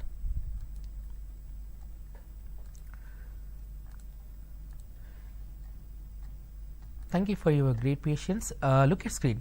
Here on the screen you can able to identify one port, one interface of motherboard, that is input output port USB 2.0. USB stands for Universal Serial Bus. One more port is there, USB 2.0. Under USB 2.0 you can able to identify violet and blue color combination port. It is 6-pin DE connector. The DE connector is generally called as a PS by 2. This PS by 2 connector is generally used to connect old type keyboard and mouses. One more interface, one more input output port from motherboard is VGA. VGA stands for Video Graphic Array. It is 15 DE connector which is used to connect computer monitor. One more interface is available on computer motherboard, that is input output port. That port is DVI. DVI stands for Digital Visual Interface. This DVI port is generally used to connect video sources such as projectors or else some other video sources. On the screen you can able to identify one more input output port. That port is optical S by P. Optical S by P, DIF stands for Optical Sony by Philips Digital Interconnect Format. This port is generally used to connect special type audio devices to the computer. One more interface from computer motherboard is HDMI. HDMI stands for High Definition Multimedia Interface. It is used to connect computer monitor, projector or else smart TVs or else digital TVs. One more port or input output interface from computer motherboard is display port. This display port is generally used to connect special type of video sources. This is becoming outdated. On the screen you can able to see the USB 2.0, two ports are there. Under that USB 2.0 ports you can able to see one more type of port. That port is 1394A. A stands for Apple. This 1394A interface is used to transfer data. It will be going to act as a serial interface. Apple has invented this interface in 1990s. Currently it has become outdated. One more port is eSATA. This interface is generally used to external hard disk drives. One of the important port, input output port of computer motherboard is RJ45. On the screen you can able to see the RJ45 interface. This interface is generally used to connect computer to the network. Network might be private or public network. Private is nothing but within the LAN. In order to connect your computer to the existed LAN, we need to use this interface. That interface is called as a RJ45. Or else to provide internet access to the computers, we have to use this interface. That interface is RJ45 with a wide connection, that is nothing but guided media. One more interface is USB 3.0. On the screen you can able to see the USB 2.0 ports and USB 3.0 ports. What is the main difference between USB 2.0 ports and USB 3.0? The main difference between USB 2.0 and 3.0 is data transmission speed. If you have USB 3.0 pen drive, just connect to your laptop or desktop. Especially you need to connect USB 3.0 pen drive to the USB 3.0 port on your computer. That time you can able to experience with the data transmission speed. That is the main difference between USB 2.0 and 3.0. On input output ports, here you can able to see the audio jack and some other interfaces. These are generally used to connect mic or audio interfaces. These are input output ports of computer. On the screen you can able to see the chipsets. There are two types of chipsets are there. Number one is North Bridge, number two is South Bridge. Earlier we discussed one of the important component of motherboard is chipset. There are two types of chipsets are available on computer motherboard, in server as well as normal computer. In normal computer motherboard you can able to see the two chipset that is called as a North Bridge. Another one is South Bridge. North Bridge is always located near to the processor. It is responsible to control or manage high speed devices like processor or RAM. This North Bridge is generally called as a graphic memory control hub. Why? Because this North Bridge chipset which contains graphic processor. So that reason it is addressed with GMCH, graphic memory control hub. One more chip is South Bridge. South Bridge always located near to the expansion or RAM slots.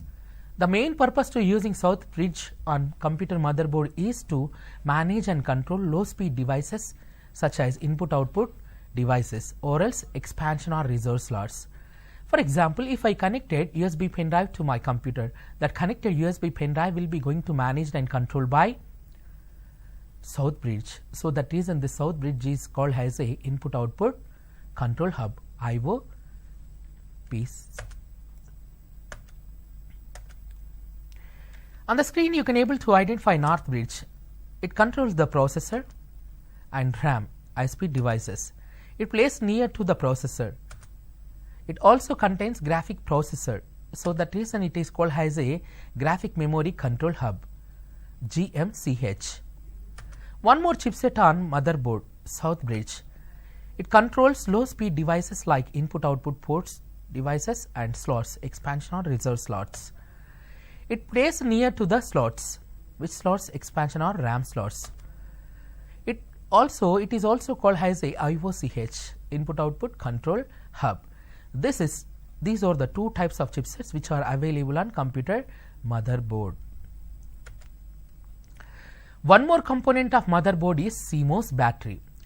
CMOS stands for complementary metal oxide semiconductor device. It is a battery which is used to provide power to the CMOS chip to store and update computer data in time, and also it will be going to update the computer running configuration. In your computer, CMOS battery is drained. If CMOS battery is drained in your computer, what will happen? The result in, if you try to restart your computer with drained CMOS battery, computer boot up process will be going to stuck in one page. That page is the second screen. In the second screen, it will be going to show the error message such as computer NVRAM settings are missing. To reset configuration, please press F1. When you try to restart your computer several times, the times you have to press every time F1, F1, F1. That error is nothing but drained CMOS battery. Moreover, CMOS battery is drained or dead, your computer configuration and system data and time will not updated. Every time you need to reset the system data and time as well as configuration. So that reason you have to replace the CMOS battery with new one. Let's see CMOS. Look at screen. CMOS stands for complementary metal oxide semiconductor RAM. It is a RAM. It is used to store the date and time and system configuration. CMOS RAM or CMOS chip. In this slide we have to discuss CMOS battery. The battery which powers this memory is called as a CMOS battery. As per previous session we discussed, CMOS chip always integrated with the South Bridge of computer motherboard. The battery which is used to provide power to the CMOS chip is called as a CMOS battery. Okay, battery is different, chip is different.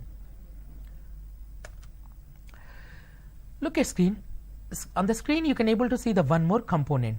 The component is SMPS. Up to now we discussed different components of computer. First component of computer is processors. Second is primary storage devices. Third is motherboard, and motherboard components also over. Fourth component is SMPS. SMPS stands for switched mode power supply. One of the physical device, one of the physical component of computer is SMPS. What is the role and responsibility of this SMPS? On the screen you can able to see the one type of SMPS. This type of SMPSs are generally used in desktops, not in laptops. It is desktop SMPS. The role and responsibility of SMPS is to distributing required amount of power to the different components within the computer. Computer will be going to consist many components and physical devices. To run those components and physical devices which are required some amount of power, that power will be distributed by SMPS. SMPS is a physical device which is used to distribute or deliver required amount of power to the different components and physical devices in the computer to run. Here on the screen you can able to see the SMPS cable set. Under that SMPS cable set, one of the main cable set is 20R 24 pin cable set. The main cable 20R 24 pin cable set is generally connected to the computer motherboard in order to distribute some amount of power to the computer motherboard. On the screen you can able to see the two black color cable set, number 1, number 2. This black color cables generally used to connect SATA hard disk drive or else to connect CD or DVD drive room, and remaining cable set, power cable set, will be going to connect it to the various places of computer motherboard. On the screen you can able to see one more type of SMPS. This type of SMPSs are generally used in server's hardware platform. Desktop SMPS is different, server SMPS is different. In desktops you can able to recognize only one SMPS. Due to power fluctuations, one and only SMPS from desktop is crashed. Computer never going to start normally. But coming to servers hardware platform is specially designed to keep 2 or more number of SMPSs. Unfortunately, primary SMPS is crashed. Secondary SMPS will be going to distribute required amount of power to the different components in the server. That is the main difference between desktop or else normal computer and server.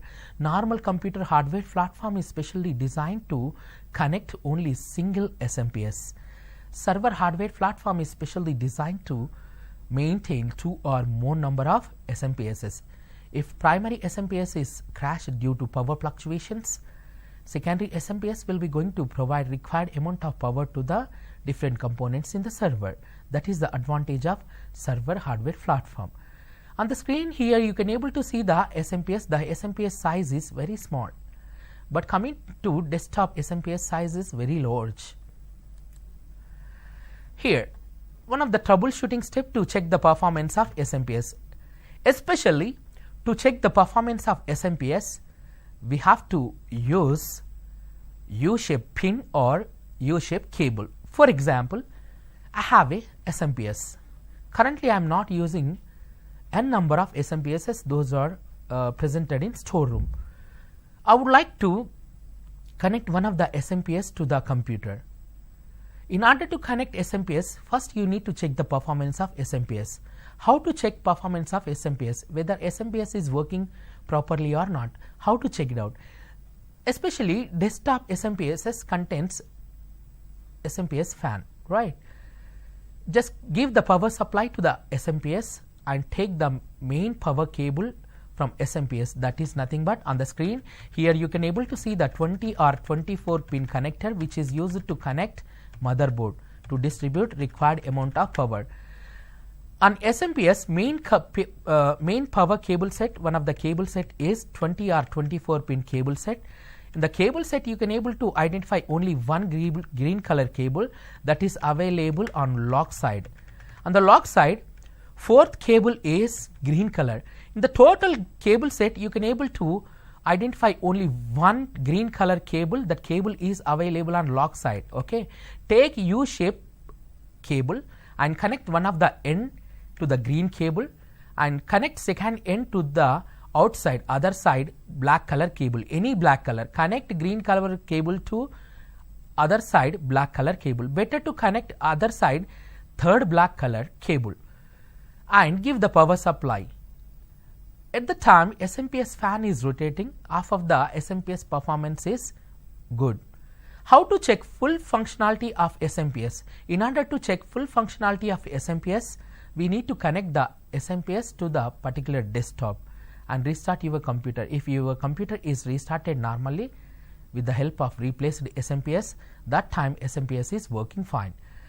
Before replacing SMPS with new one, you can able to check the performance of SMPS by connecting green and black color cable.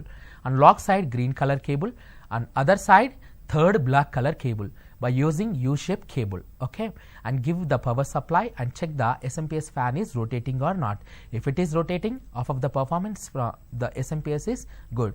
To check the full functionality of SMPS, we need to connect the SMPS to the computer and restart computer. If computer has restarted successfully, that time SMPS is working fine. And one more component of computer is secondary storage devices.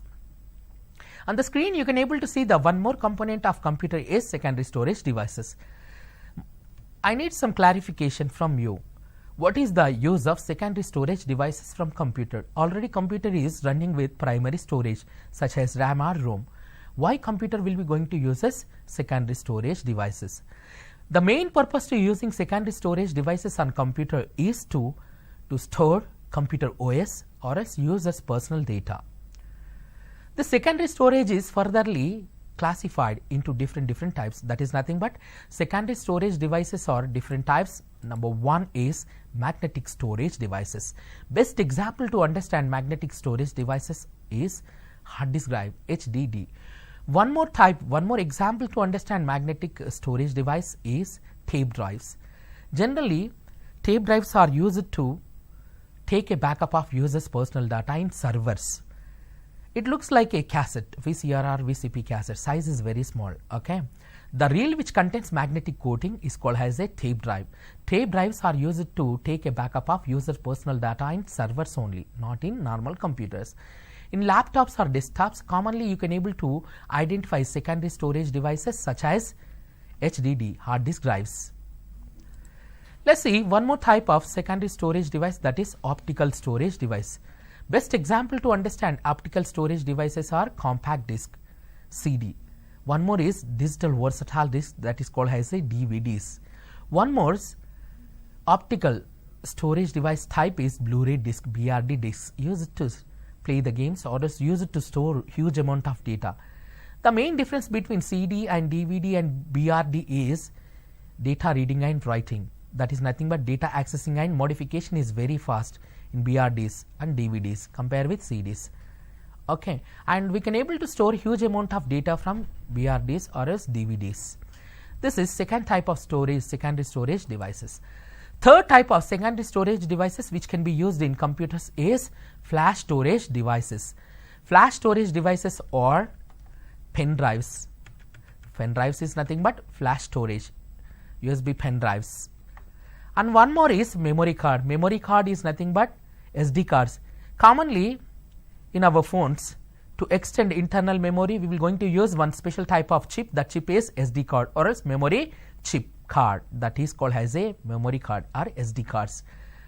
Pen drive, memory, SD cards, SSD.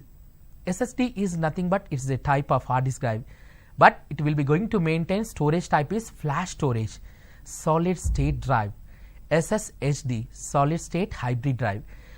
Just try to verify brand new laptops or desktop from Dell or HP or some other companies. Most of the PC manufacturers are giving priority to use one type of hard disk drive. That hard disk drive is SSD or SSHD. SSD and SSHD hard disk drive storage capacity type is flash storage, which doesn't contain any magnetic disk.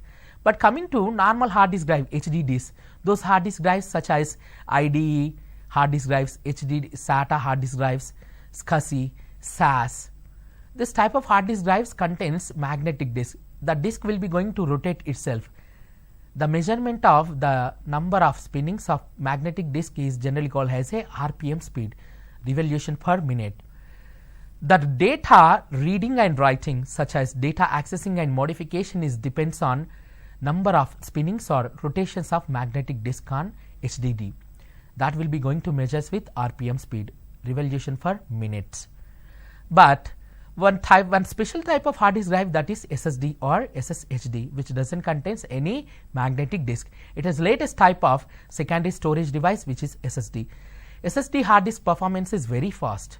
To improve your computer performance, you have to extend RAM memory, and one more process is you need to replace the old type of hard disk drive with SSD or SSHD. What you understood, computer performance will be going to depends on RAM memory, processor speed, as well as type of hard disk drives. If your laptop is running with the latest type of hard disk drives such as SSD or SSHD, the computer performance is robust, and moreover data processing speed also very fast. On the screen you can able to identify two types of secondary storage devices. The main purpose to using secondary storage devices on computer is to store computer OS or to store users personal data. Look at screen. On the screen you can able to see tracks and sectors. For example, in my computer I am using HDD. HDD type is SATA hard disk drive. It is a one type of hard disk drive. It contains magnetic disk. That magnetic disk is used to store user personal data or computer OS. How data will be going to stored in magnetic disk of HDD? Normal form of data will be going to stored in the form of tracks. On the screen you can able to see the circles, which is highlighted with blue color. Normal form of data will be going to stored on magnetic disk in the form of tracks. Those tracks are used to create sectors. Why we need to create sectors? Sectors are generally used to form clusters. Why we need to create clusters? To form a cluster, first we need to create a sector. To create a sector, we must store our personal data in the form of tracks. My doubt is, why we need to store the user personal data in the form of tracks and sectors and clusters? For the main purpose to storing data in the form of tracks and sectors or cluster is to duplicating data, or else data redundancy purpose. Data redundancy is nothing but duplicating data or OS from particular computer HDD into one place to another place. User personal data will be going to duplicate it from one drive to another drive, one volume to another volume automatically with the help of clusters. Especially in Windows 10 operating system, you can able to create a sectors and clusters for the purpose of data redundancy, duplicating data. In servers, generally one hard disk drive data or OS will be redundanted in another disk. Why? Because server hardware platform is specially designed to connect two or more number of hard disk drives. Primary hard disk drive of server data or OS will be redundanted in secondary hard disk drive. Unfortunately, primary hard disk drive is crashed. You can able to boot your server from secondary hard disk drive without losing single MB data. That is the importance of data redundancy, which will be done by creating or forming clusters. In the same way, in normal computers, especially in Windows 10 OSs, you can able to create sectors and clusters to redundant your data. On the screen, you can able to see one type of hard disk drive, HDD, one type of hard disk drive that is called as a SATA. Right. The SATA type hard disk drives is second generation hard disk drive. First generation hard disk drives is IDE. Some of the users still they are using SATA hard disk drives in their computers. Data reading and writing is slow. In the SATA hard disk drive, you can able to identify 2 or 3 interfaces. First interface is power. To distribute required amount of power to the computer hard disk drive, we need to connect one of the cable set, one of the cable of SMPS to hard disk drive in this location. Second interface of hard disk drive is SATA connector. To connect or to read or to access data from hard disk drive, by computer, we need to connect this hard disk drive to computer motherboard by using second interface, that is called as a SATA interface. To connect hard disk drive to the computer motherboard, we have to use second interface, which is called as a SATA interface. Another one, third interface is jumpers. Jumpers are generally used to change the configuration of particular component in the computer. In latest type of computers or computers or laptops or desktops or servers, you can't verify jumpers on hard disk drives or some other devices. It's outdated. And here on the screen you can able to see the cable. This type of cable is generally used to connect hard disk drive to the computer motherboard. So that reason this cable is called as a SATA cable. SATA hard disk will be going to connect it to the computer motherboard with the help of SATA cable. On the screen you can able to see the one more type of hard disk drives, SCSI, SCSI, small computer system interface. This type of SCSI hard disk drives are generally used in servers hardware platform. The size of the SCSI hard disk is small and thin compared with SATA hard disk drive. SATA hard disk drive size and width is very large, but SCSI hard disk drive size is very small and moreover it is thin. This SCSI hard disk drives are used to maintain huge amount of storage capacity, and moreover data reading and writing, that is nothing but accessing and modification from data from SCSI hard disk is very fast compared with SATA hard disk drive. This is SCSI hard disk drive, third generation, third type of hard disk drives. SCSI hard disk will be going to connect it to the server motherboard with the help of SCSI connectors. This is cable. Here on the screen you can able to see ribbon interface. This interface is generally used to connect SCSI hard disk drive to the server motherboard. Instead of using cable, you can able to use this ribbon interface. On the screen you can able to see hard disk drive has kept it in U-shaped tray. This U-shaped tray is generally called as a caddy tray. One physical hard disk drive has kept in U-shaped tray. This U-shaped tray is generally called as a caddy tray. Why we are discussing this caddy tray? Let's see. One more type of caddy tray. On the screen you can able to see the caddy tray. This type of caddy trays are generally used in rack servers. Rack servers specially designed to connect to two or more number of physical disks. Those two or more number of physical disks will be connected to the server with the help of caddy trays. How we are inserting VCP or VCP cassette in VCP or VCR player? By ejecting and inserting. In the same way, in order to connect two or more number of physical hard disk drives to the particular server, first we need to eject the caddy tray. Once caddy tray has ejected and kept the compatible or suitable hard disk drive into the server caddy tray and inserted, that particular inserted physical hard disk drive storage capacity will be retrieved or accessed by server. This is caddy tray. I am going to show you one server. On the screen you can able to see one server. On right side you can able to see the server. The server contains how many caddy trays? Approximately 3, 3, 3 and 3. 12 caddy trays are there. This rack server is specially designed to insert or connect 12 physical hard disk drives with the help of 12 different physical caddy trays. On left side you can able to see the maximized picture for caddy tray. On right side picture, this picture is rack server specially designed to connect how many physical hard disk drives? 12 hard disk drives. Means this in this server as an administrator, as a user, I can able to connect two or more number of physical hard disk drives at a time. All 12 physical hard disk drive storage capacity will be accessed by server. As per previous sessions and today's session, what you understood? What is the main difference between normal computer and server configuration? Normal computer hardware platform is designed to host single processor with restricted speed, and moreover normal computer hardware platform is designed to install only 2 dynamic RAMs on 2 dynamic RAM slots. Normal computer hardware platform is designed to connect 1 or 2 physical hard disk drives. But what about server? Server hardware platform is specially designed to maintain or host 2 or more number of processors, and we can able to install 2 or many dynamic RAMs, and we can able to connect 2 or more number of physical hard disk drives. So that reason server configuration is high end.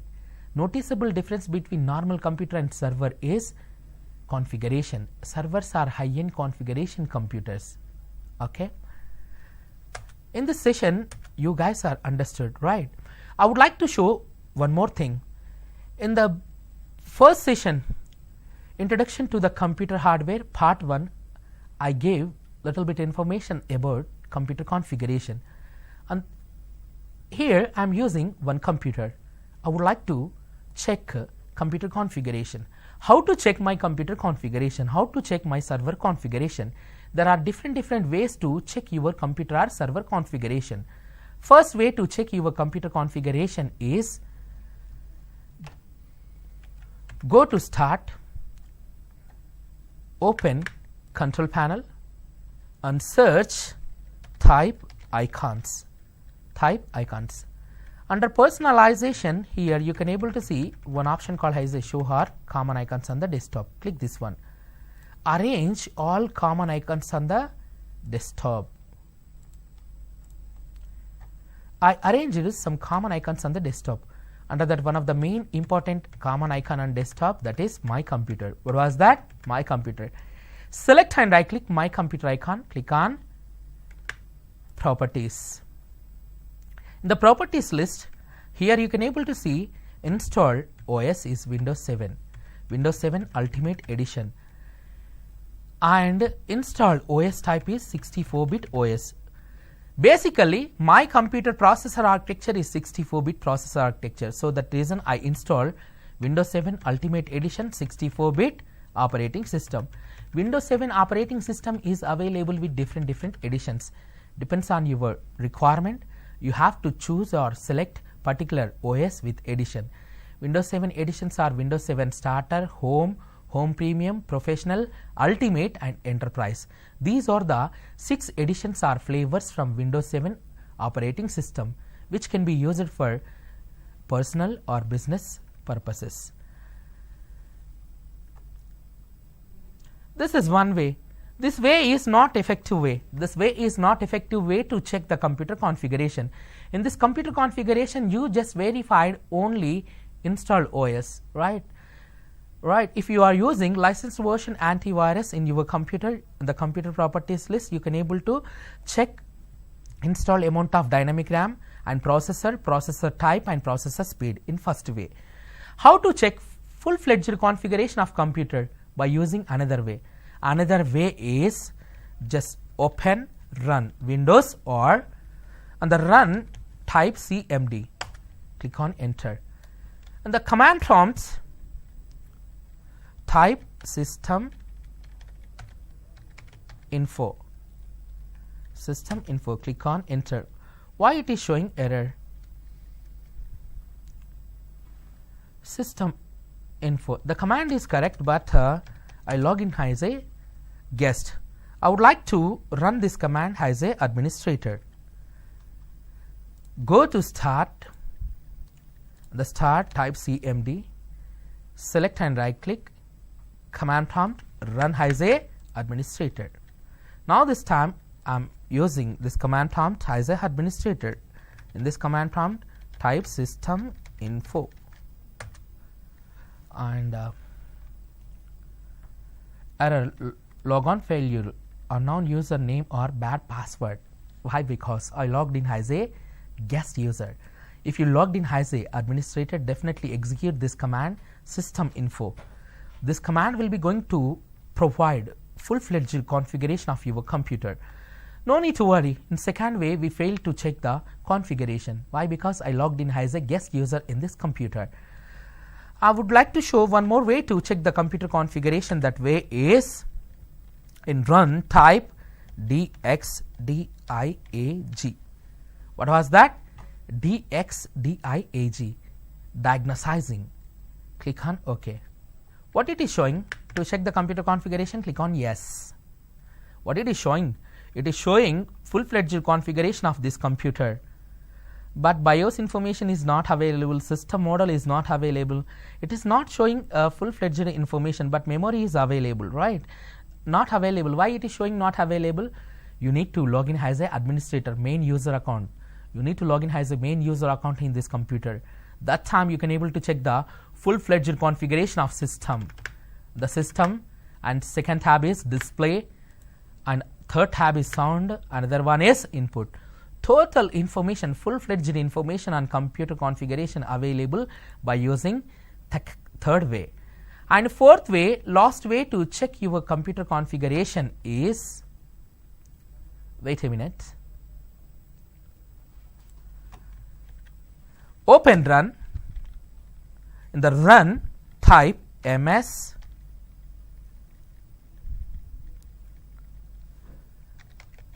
info 32.exe. Click on enter. In the system summary, can't collect information, but actually I need to log in as an administrator. If I logged in as an administrator by using this command, if I use to check the computer configuration by using this command msinfo32.exe, this way is effective way to check the computer configuration. It is also not showing. Select a subcategory. It's not showing. You need to log in as a administrator. Select system summary. Here in the screen it will be going to show full-fledged information about computer configuration. The specialty of executing system info command and the specialty of msinfo32.exe is you can able to check the your computer processor architecture, that is nothing but system type. If your system type or processor architecture type or capacity is 32-bit or 64-bit or 86, it will be going to show that information in these two ways. How many ways to check computer configuration? Number one way is go to desktop, select and right click my computer icon, click on properties. You can able to check the computer configuration. Second way is open command prompt. In the command prompt types system info and execute that command. It will be going to provide full information about computer configuration. Third way is open run. On the run command type dxdiag. Executing this command you can able to check the full-fledged configuration of computer. Last way is fourth way. There are many ways to check computer configuration. No need to discuss that many ways. And the fourth way is go to run. In the run type msinfo32.exe and execute this command. You can able to check the full-fledged configuration of computer. I hope you guys are understood introduction to the computer hardware. In previous session, how many topics we discussed? Part 1, part 2, part 3, part 4. From past 4 days we are discussing about computer and computer hardware and basic components of computer and functionalities. I hope you guys are understood this session. I would like to show a little bit more information. How to check computer hard disk drive storage capacity? We need to use one tool. The tool is called as a disk management tool. The disk management tool, either press Windows X or else go to start, especially it is Windows 7 Ultimate, type disk management. Here it is not showing any disk management related, right? Different option is there. By using different options you can able to access disk management, but how to access inbuilt tool of Windows operating system? That tool can be used to manage or control storage capacity of computer HDD. Go to run diskmgmt.msc, disk management.msc. You do not have the access rights to logical disk management on Dell PC. Why? Because I logged in as a guest user. If you logged in as a administrator, open run, and the run you can able to see the, you can able to write disk management.msc msc disk dot msc. By executing this command and run, you can able to access disk management tool. How to manage and control storage capacity of computer HDD? We have to use built-in tool of Windows operating system. The tool is disk management tool. This disk management tool is built-in tool which is used to manage and control storage capacity of computer HDD. With the help of this disk management tool, you can able to create number of drives or volumes. On the screen you can able to see C drive, D drive, E drive. How you created these drives or volumes on computer HDD? With the help of disk management tool. We need to access disk management tool as administrator and create number of drives or volumes. Primary drive of computer is C drive. The C drive is generally called as a system or boot partition. Computer OS will be going to store in C drive. Okay. And another drives are used to store our personal data. Is generally called as a extended partitions. General meaning of primary partition and extended partition. What is the partition? Disk partitioning. To understand primary and extended partitions, first we need to discuss partitions, disk partitioning. How I created different drives or volumes in my computer HDD. With the help of disk management tool, I accessed as administrator disk management tool and I created volumes or drives. If we created 3 drives, those first 3 drives are generally called as a primary partition. Means in hard disk drive, any type of hard disk drive in computer we can able to create 2 types of partitions. Those are primary partition and extended partition. What is the general meaning of disk partitioning, or else what is the general meaning of partitioning? Disk partitioning is nothing but disk partitioning is the process of dividing available storage capacity of computer HDD into separate areas is called as a disk partitioning. You can able to verify, you can able to create 2 types of partitions on computer HDD. Number 1 is primary partition, number 2 is extended partition.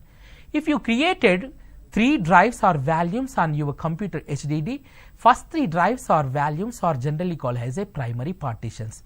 Moreover, first 3 drives in disk management tool will recognize and identify with a particular color, same color.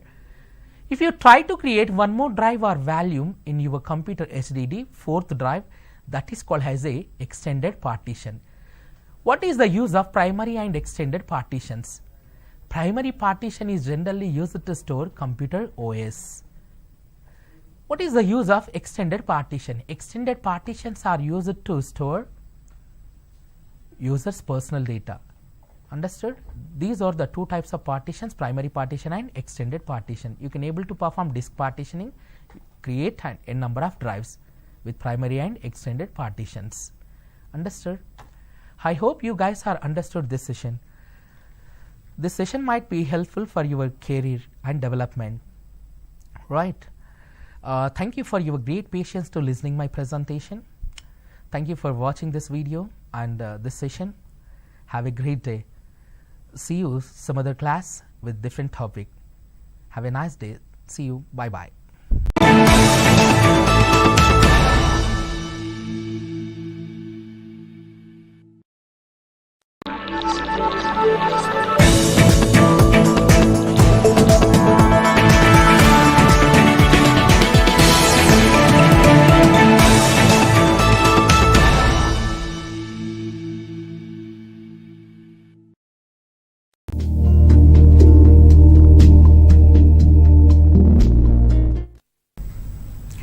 Hi everyone, welcome to Google IT Support Certification course.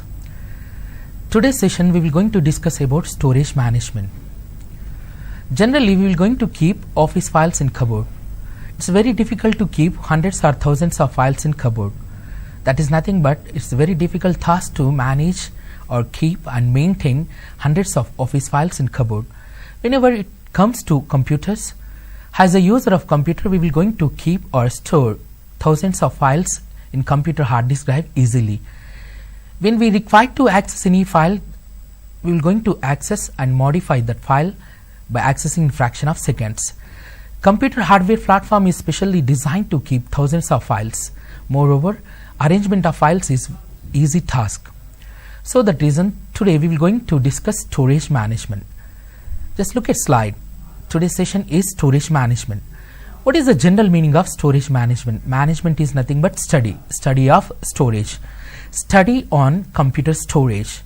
Whenever user from computer try to create number of files, those files will be going to store in secondary storage devices such as magnetic disk or optical disk drives or else flash storages.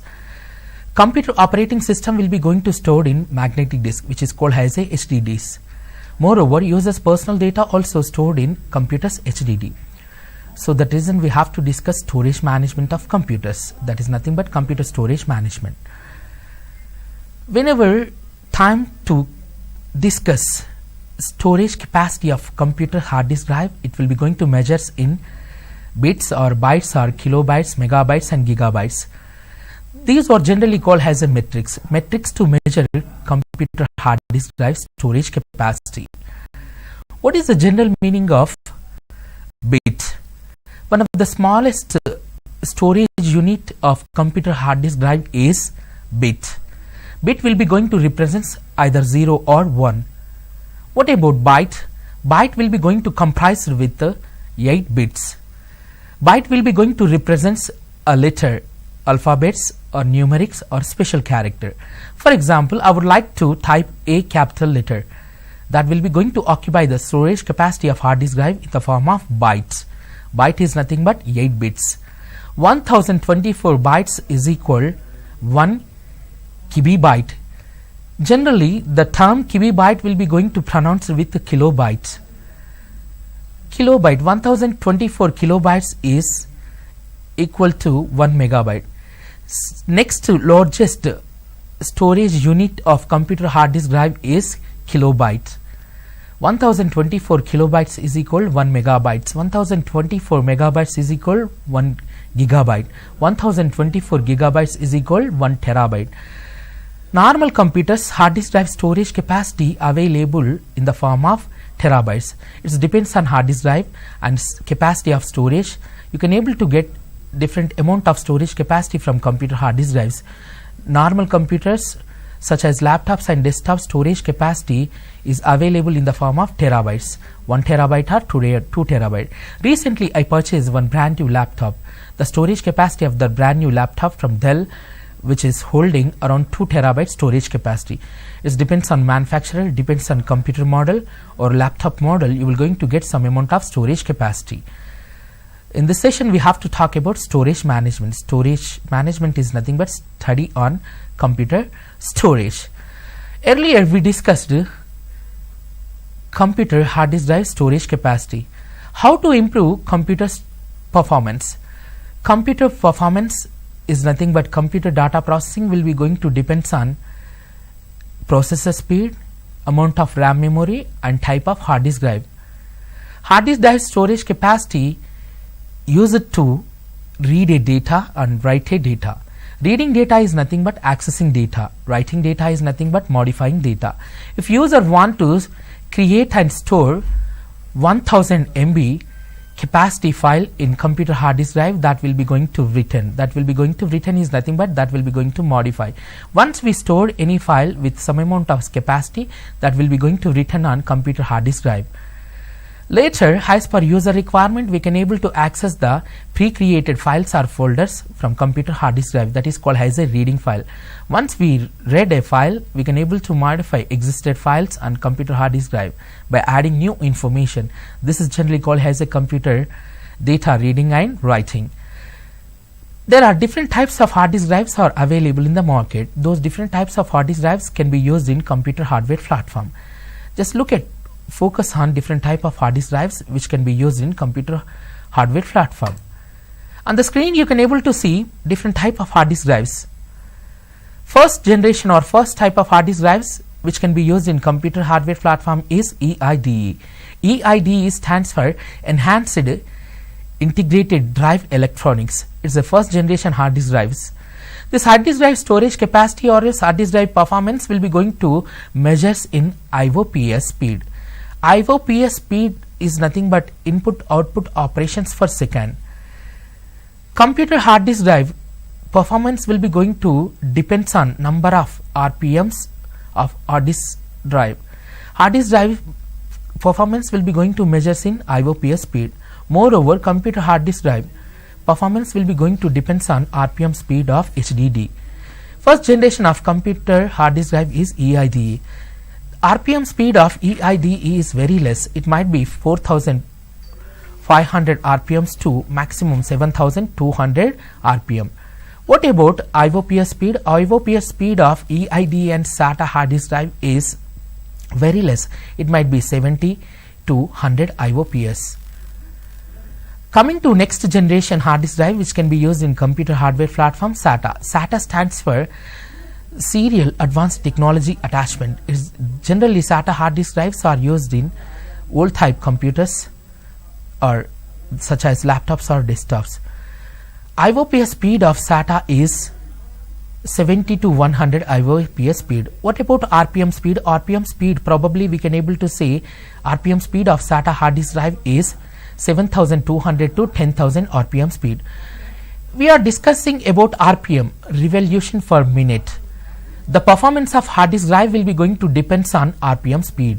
RPM speed is nothing but number of rotations of magnetic disk on HDD is called as a RPM, revolution per minute. Hard disk drive performance will be going to depends on number of spinnings of magnetic disk on HDD is called as a RPM. Hard disk drive performance will be going to measures in IOPS, input output operations per second. I hope you guys are understood EIDE and SATA IOPS speed. It depends on RPM. And second or third generation hard disk drives which can be used in computers is SCSI. SCSI stands for Small Computer System Interface. Probably we can able to expect IOPS speed from SCSI disks is 150 IOPS speed. What about RPM speed? RPM speed from SCSI hard disk drive is 10,000 RPM. Per second, magnetic disk from SCSI will be going to rotate itself maximum number that might be 10,000 RPMs. And fourth generation hard disk drives which can be used in computers, SAS. SAS stands for Serial Attached SCSI is called as a SAS. SCSI and SAS type hard disk drives size is small and moreover thin compared with SATA and EIDE.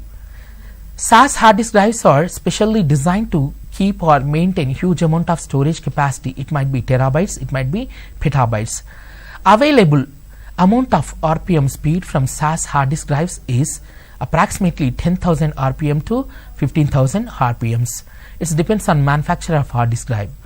And IOPS speed of SAS hard disk drive is 210. Currently we are using latest type of hard disk drives in brand new computers such as laptops or desktops. Those hard disk drives are SSD. Whenever time comes to discuss about SSD or SSHD hard disk drives, we have to discuss a little bit about types of hard disk drives, types of magnetic disk of computer storage. Two types of hard disk drives are available in computers. Number one is HDD, number two is SSD. In HDD type hard disk drives, you can able to identify magnetic disk that will be going to rotate itself is called as a RPM. The security of HDDs is very less, more chances to corrupt the HDD type hard disk drives. Means we will going to lose our personal data which is stored in HDDs of particular computers. Second type of hard disk drives which is called as a SSD, solid state drive. Fifth generation hard disk drives which can be used in computers is SSD, solid state drive. Solid state drives or SSDs or SSHDs are generally used to store data. Moreover, data reading writing is very fast and IOPS speed also more compared with earlier hard disk drives. RPM, expected amount of RPM speed from SSD and SSHD is 10,000 RPM to maximum 2,20,000 RPM. So that reason, as a user of computer which is running with SSD hard disk drive, expect reading writing is very fast. SSD and SSHD. SSD and SSHD hard disk drives less likely to corrupt. less chances to corrupt SSD and SSHD.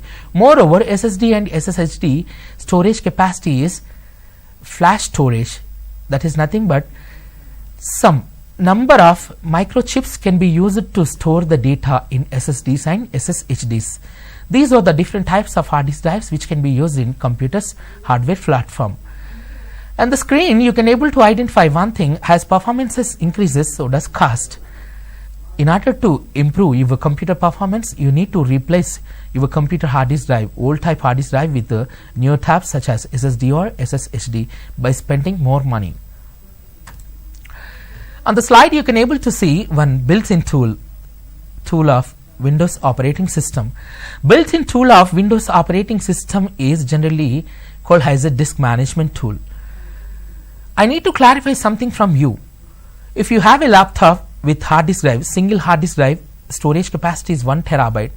As a user of particular laptop, how you will going to manage and control storage capacity of your computer HDD?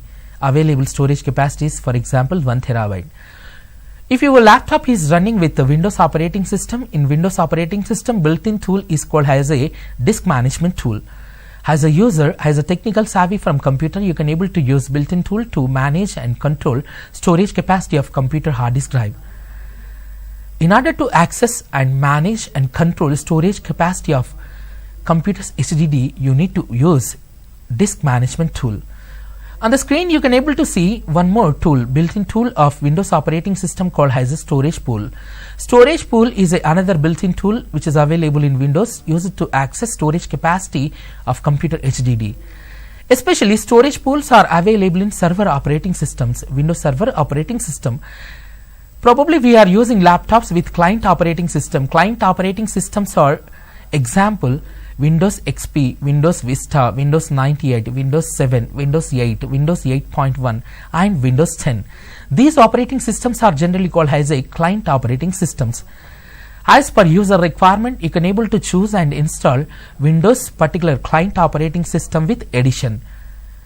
If we are using client operating system in our laptops from Microsoft, we have to use built-in tool to access storage capacity of computer hard disk drive, which is disk management tool. Disk management tool is a common built-in tool which can be available in client operating system as well as Windows Server operating systems. The specialty of Windows Server operating system, you can able to get one more built-in tool. That tool is called as a storage pools. Look at screen everybody. On the screen I am going to, as a user of this laptop, I am going to access storage capacity of my computer HDD by using built-in tool which is disk management tool. How to open disk management tool in computers? Open run by pressing Windows or else go to search and start type run. By typing run you can able to see the run, open run. Same window will be going to open on the screen, or else shortcut key to open run is Windows or. On run I would like to type one command, that is shortcut command to open disk management tool, that is disk mgmt.msc. This command is used to access built-in tool of computer hard disk drive. My computer is working with 2 hard disk drives. 1 minute, I would like to make some modifications in this computer.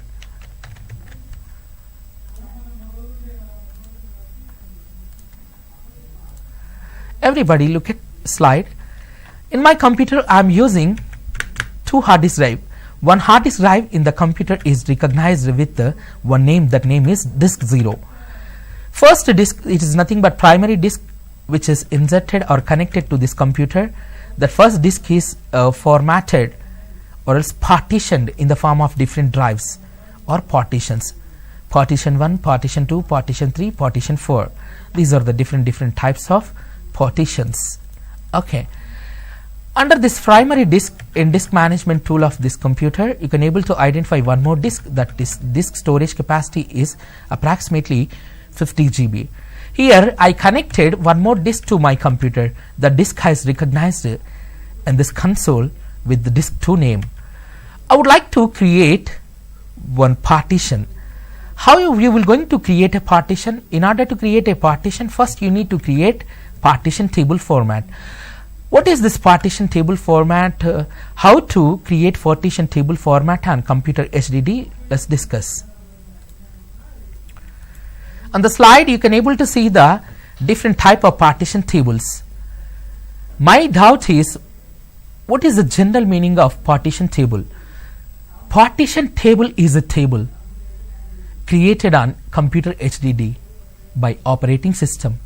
For example, I am using Windows 10 operating system in this computer. Windows 10 operating system from this computer is responsible to create a partition table format or a partition table type on computer HDD. This partition table format will be going to define partitions which can be created on computer HDD.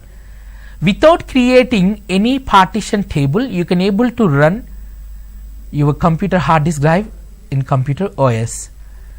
If you haven't created any partition table on your computer HDD, you can able to create maximum number of partitions are only 3. Those are especially primary partitions. You can able to create one more partition along with the first 3 primary partitions. That fourth created partition is generally called as a extended partition.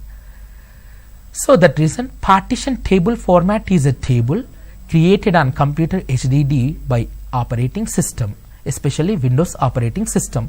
Without creating any partition table on your computer HDD, you can able to create maximum number of primary partitions are only 3.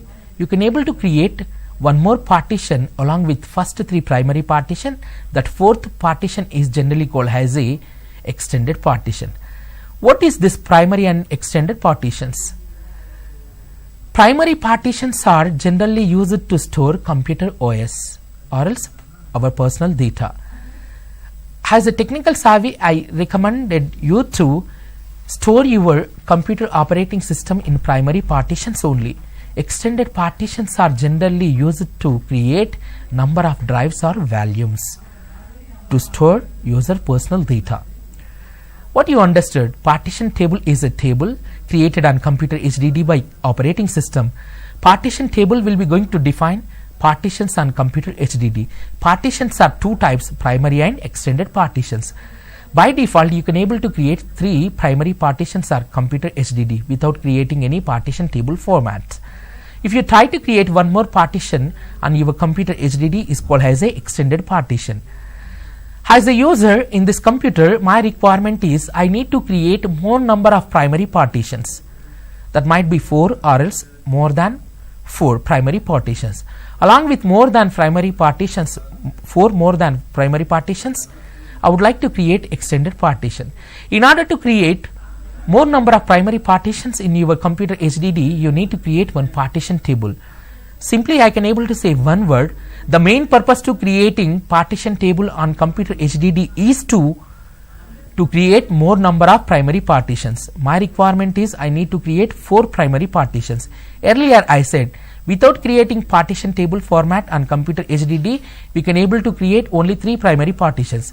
My requirement is I need to create 4 primary partitions or else more than 4 primary partitions. In this case, I need to create partition table format. On the screen, on the slide, you can able to see 2 types of partition table formats. Number 1 is MBR. MBR is standard partition table format since used early 1980s. As per my experience, I can able to say one word.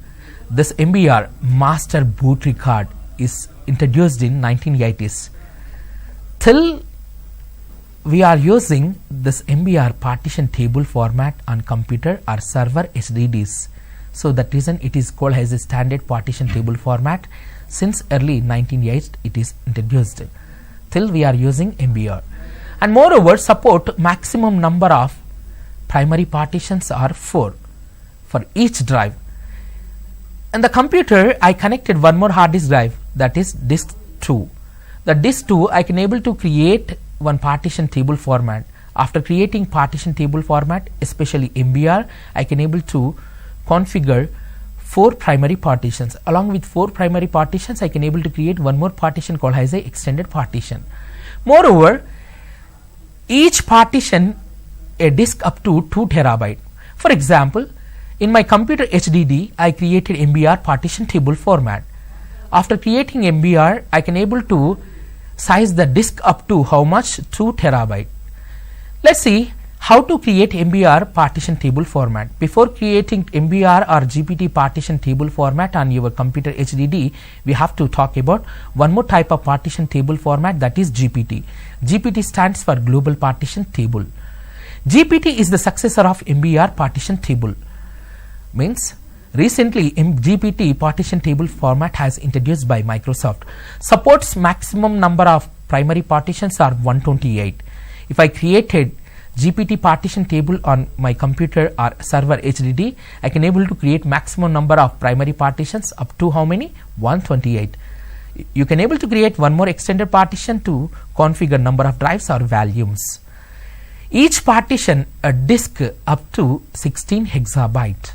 The main difference, the noticeable difference between first partition table MBR and GPT is, if you created MBR partition table on computer HDD, you can able to size the disk up to how much? Partition or its drive size up to how much? 2 terabyte only. If I created GPT partition table on computer HDD, I can able to disk the size of volume up to 16 hexabyte. This is the main difference. So that reason GPT partition table format will be going to created in server HDDs. Why? Because server hard disk drives required each drive or volume with huge amount of storage capacity. It might be hexabytes or petabytes. So that reason IT administrator from servers, especially Windows servers, they will going to create GPT partition table on servers HDDs. Let's see how to create partition table format on computer HDDs. Earlier I accessed disk management. The disk management, here you can able to see second disk, that disk is disk 2. Primary disk is already sectioned into different drives. I don't want to disturb primary disk of this computer. I would like to show the slab or this configuration part on computer by using second disk. My second disk storage capacity is 50 GB. On the second hard disk drive, I would like to create partition table format. How to create? In the left side pane, you can able to see some information, disk 2 information. Right click, select and right click disk 2 on left pane. Click on initialize disk. Click on initialize disk. By clicking initialize disk here, it is asking to creation of particular partition table format. It might be GPT or MBR. As a technical savvy, as a IT administrator, I would like to create GPT partition table format on disk 2. Why? Because my requirement is I need to create more and more number of primary partitions. I can able to create number of primary partitions in disk 2 up to 128. Let's see how to create drives or volumes, or else how to create number of partitions on disk 2. Select and right click unallocated space of disk 2. Here you can able to see new simple volume option. Click on new simple volume option, click on next. How much space you want to utilize from disk 2 to create a drive? I would like to utilize only 5 GB. So that reason I would like to give 5000 MB. 5000 MB is approximately 4.8 GB. Out of 50 GB, I would like to create a drive by specifying storage capacity 5000 MB. Approximately size is 4.9 GB. Click on next.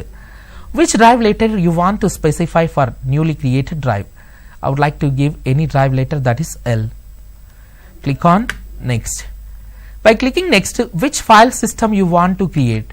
In next slides we will going to discuss about file system. Blindly I would like to create a file system in this drive, that is NTFS, and I would like to change the name of newly created drive. I would like to give a name for this drive is practicals. What was that? Practicals. Click on next. Click on finish. In disk 2, out of 50 GB, one drive has created by allocating amount of storage capacity, which is 5 GB, 4.88 GB. If I created any drive, that created number of drives or volumes will be available in computer mount point. That computer mount point is nothing but my computer. Open my computer. here you can able to see one more drive, the drive is L. Can you able to delete this drive by accessing my computer or this mount point? No, we can't delete this drive. In order to create drive in this computer HDD, again you need to access disk management. Select the drive which is created on particular computer HDD by accessing disk management. Select and right click, delete volume, delete volume. I deleted. If I deleted any drive, that drive will be going to disappear from computer, my computer list in computer.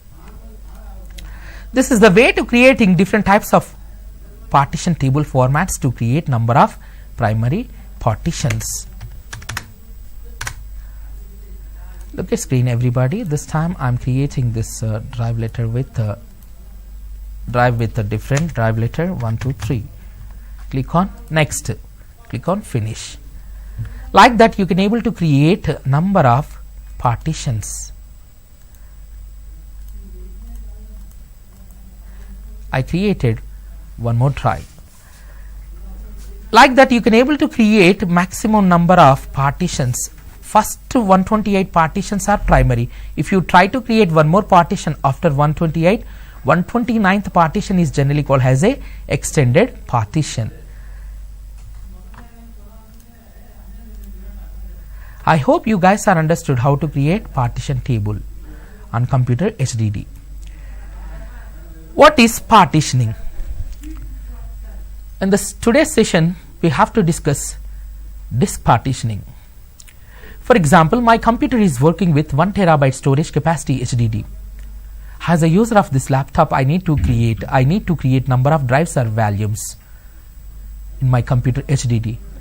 In order to divide available storage capacity of computer HDD in a separate areas is called as a disk formatting. Disk formatting is nothing but, disk partitioning is nothing but the process of logically dividing available storage capacity of computer HDD into separate areas is called as a disk partitioning. Disk partitioning is nothing but dividing available storage capacity of computer HDD into separate drives or volumes is called as a disk partitioning. On the screen you can able to see a physical disk is sectioned into separate partitions is called as a disk partitioning. A physical disk can have up to 3 primary partitions and 1 extended partition. What is the general meaning of this sentence? A physical disk can have up to 3 primary partitions and 1 extended partition. Means without creating any partition table format on your computer HDD, you can able to create maximum number of primary partitions are 3. If you try to create one more partition, that is called as a extended partition. On the screen you can able to see extended partitions are subdivided into logical drives. Disk partitioning is nothing but creating number of logical drives or volumes is called as a disk partitioning. On the slide you can able to see number of drives. Excuse me, sorry. My hard disk drive storage capacity is sectioned into separate areas is called as a primary and extended partitions. Extended partition is generally used to create number of logical drives or volumes. This is disk partitioning. How many of you know about formatting? As per today's session, we have to discuss formatting. What is the general meaning of formatting? Most of the users, most of the technical service have knowledge on formatting. In order to erase data from any drive in computer HDD, we have to perform one task. The task is called as a formatting. Formatting is not only erasing data from drives. When a user will be going to format data, whenever data from particular drive is affected with virus, one of the last troubleshooting step to remove the virus from data on particular drives is formatting. Formatting is not only erasing data from drives in computer HDD. Professionally, I can able to say formatting is the process of creating file system on drives. What you understood? Formatting is the process of creating file system on computer drives. On the slides you can able to see the definition for formatting, the process of creating file system on drive. File system defines creation or storing files and folders. My clarification, my doubt is why we need to create file system on computer drives. The main intention to creating file system on computer drives is to file system will be going to define, file system will be going to tells how files and folders will be created on drives of particular computer HDD. Let's see, I would like to show one practical in this computer. I would like to access my computer. On the my computer list you can able to see different drives. Earlier I created one drive, the drive is G drive and J drive. I would like to create one file system on D drive of this computer HDD. I would like to use this D drive to store my personal data. Before going to store my personal data, I would like to create a file system on this drive. Select and right click drive, click on format. Whenever I attempt to format a drive, it will be going to prompt a message in one pop-up, that is nothing but in second field it is asking to creating file system. Probably in your laptops or desktops you can able to see the different type of file systems. You can able to create different type of file system on computer drives. Those file systems are FAT, FAT, NTFS, and one more file system is REFS. As per user requirement you can able to create any file system. What is the difference between FAT, NTFS and REFS? We will discuss differences between these types of commonly used file systems in Windows operating system later. Now this time I would like to create one file system, that is NTFS. In your laptops you can able to see the different file systems in this field by clicking drop down box FAT32, NTFS, REFS. As per my laptop settings I can able to see only one file system, which is NTFS. I would like to create one file system, NTFS file system on this drive. Click on start, click on OK. It is giving warning to me, while creating file system on drive you will going to lose your data. No problem, already I took a backup. Click on OK. Moreover, I don't have any file or folder in this drive. Now I am creating a file system in computer drive. Format is completed. Click on close. Select the drive, particular drive, right click, click on properties. By clicking properties, in the properties list of this drive you can able to see the created file system, which is NTFS. As per this slide information, what you understood, formatting is the process of creating file system on drives. Formatting is not erasing data from drives. Understood? File system will be going to tell us how files and folders to be created or stored on computer drives. Example to understand file systems FAT, NTFS, REFS. As per slides information you can able to see different type of file systems. Look at slide. On the slide you can able to see the different types of file systems. First type of file system, which is most commonly used file system in Windows operating system drives, that file system is FAT. FAT stands for file allocation table. It's a basic file system which can be created on computer drives. On the FAT file system, partition size limitations are there. What is the general meaning of partition size limitations? As a user of computer drives, I would like to create one file system. That file system is FAT. To understand partition size limitations from FAT file system, just go through with example. I would like to access disk management tool. In the disk management tool, I created number of drives on different HDDs. That can be accessed by using mouse points, that is nothing but my computer. See here, earlier I created one file system in this drive. The drive name is D drive. Instead of creating NTFS file system, if I created FAT file system, as a user of this D drive, if I created FAT file system in this drive, I can able to create a maximum size of file. I can able to create maximum size of file. That file size, it might be 4 GB. How much? 4 GB. You can able to create maximum size of file in FAT partitions or FAT drives In computer HDD, the size is 4 GB. If you try to modify something on this file, if the file size will be going to become a large, the file size in FAT partition will be going to become a large up to 4 GB. That is nothing but, as a user of particular computer, in order to create maximum size of file in FAT partitions, you can able to create it up to 4 GB. 4 GB.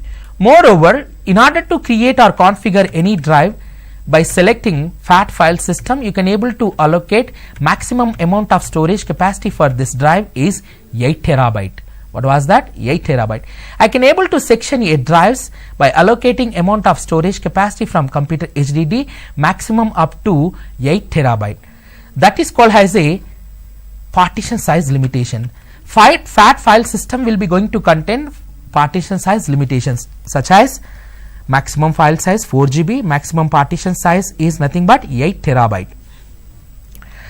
As per slide, you can able to see FAT file system. FAT32 is enable larger disk. That is nothing but FAT file systems are available with the different subsystems. Those are generally called as a FAT12, FAT16, FAT32, exFAT.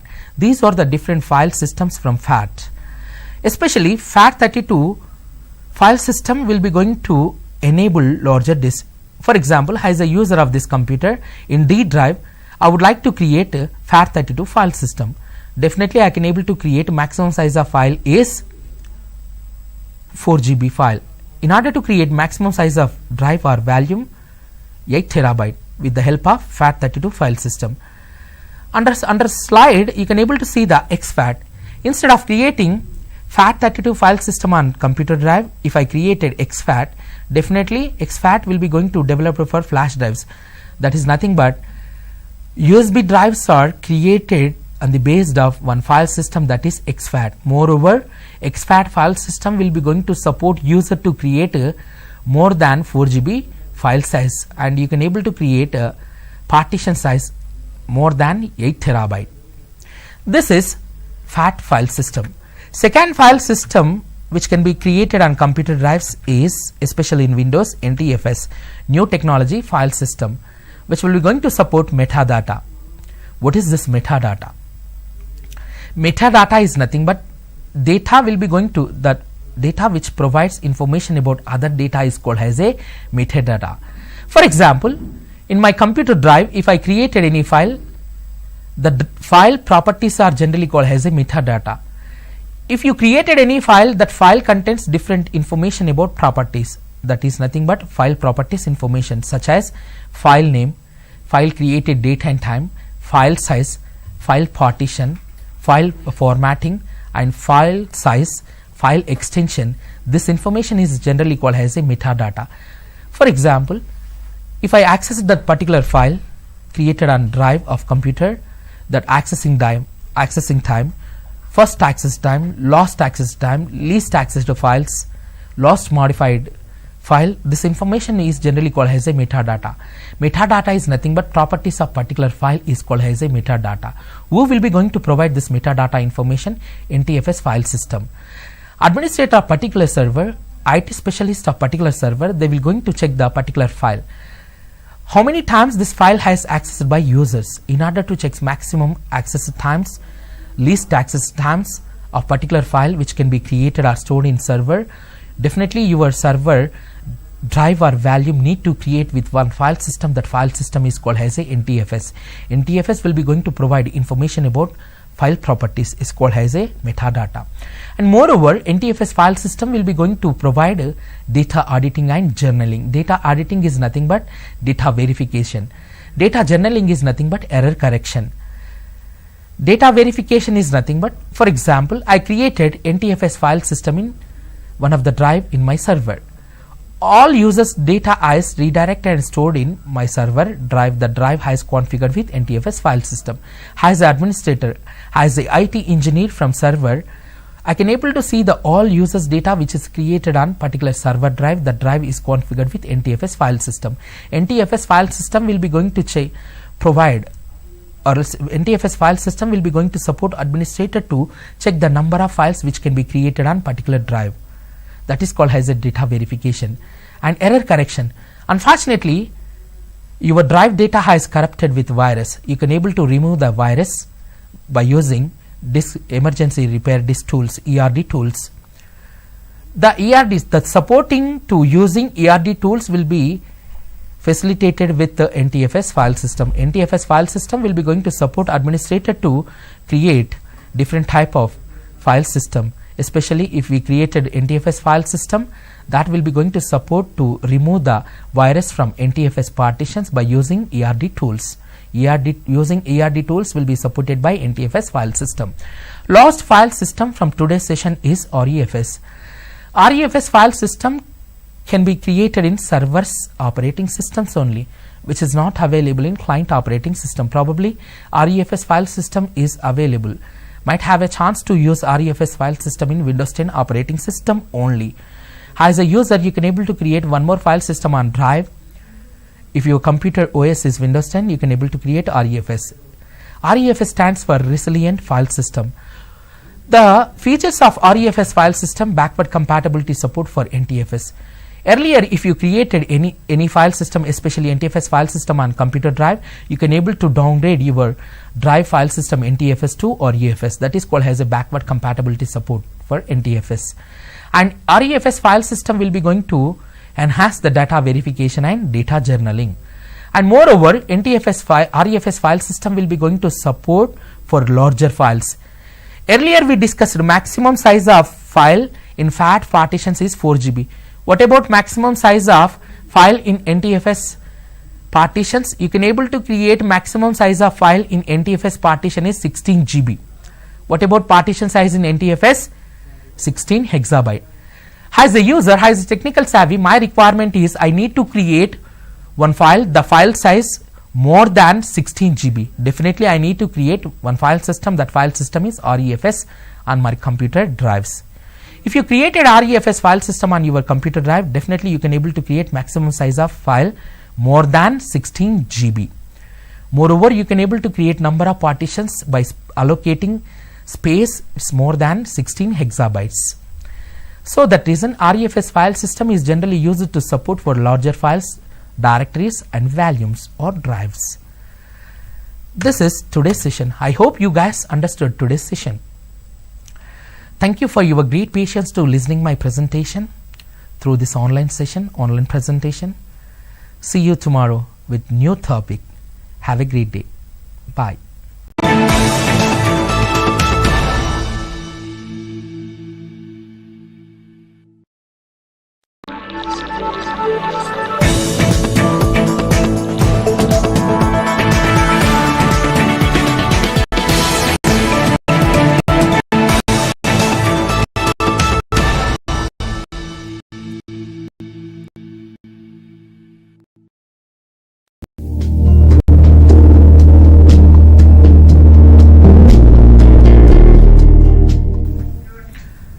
Hi everyone, welcome to Google IT Support Certification course.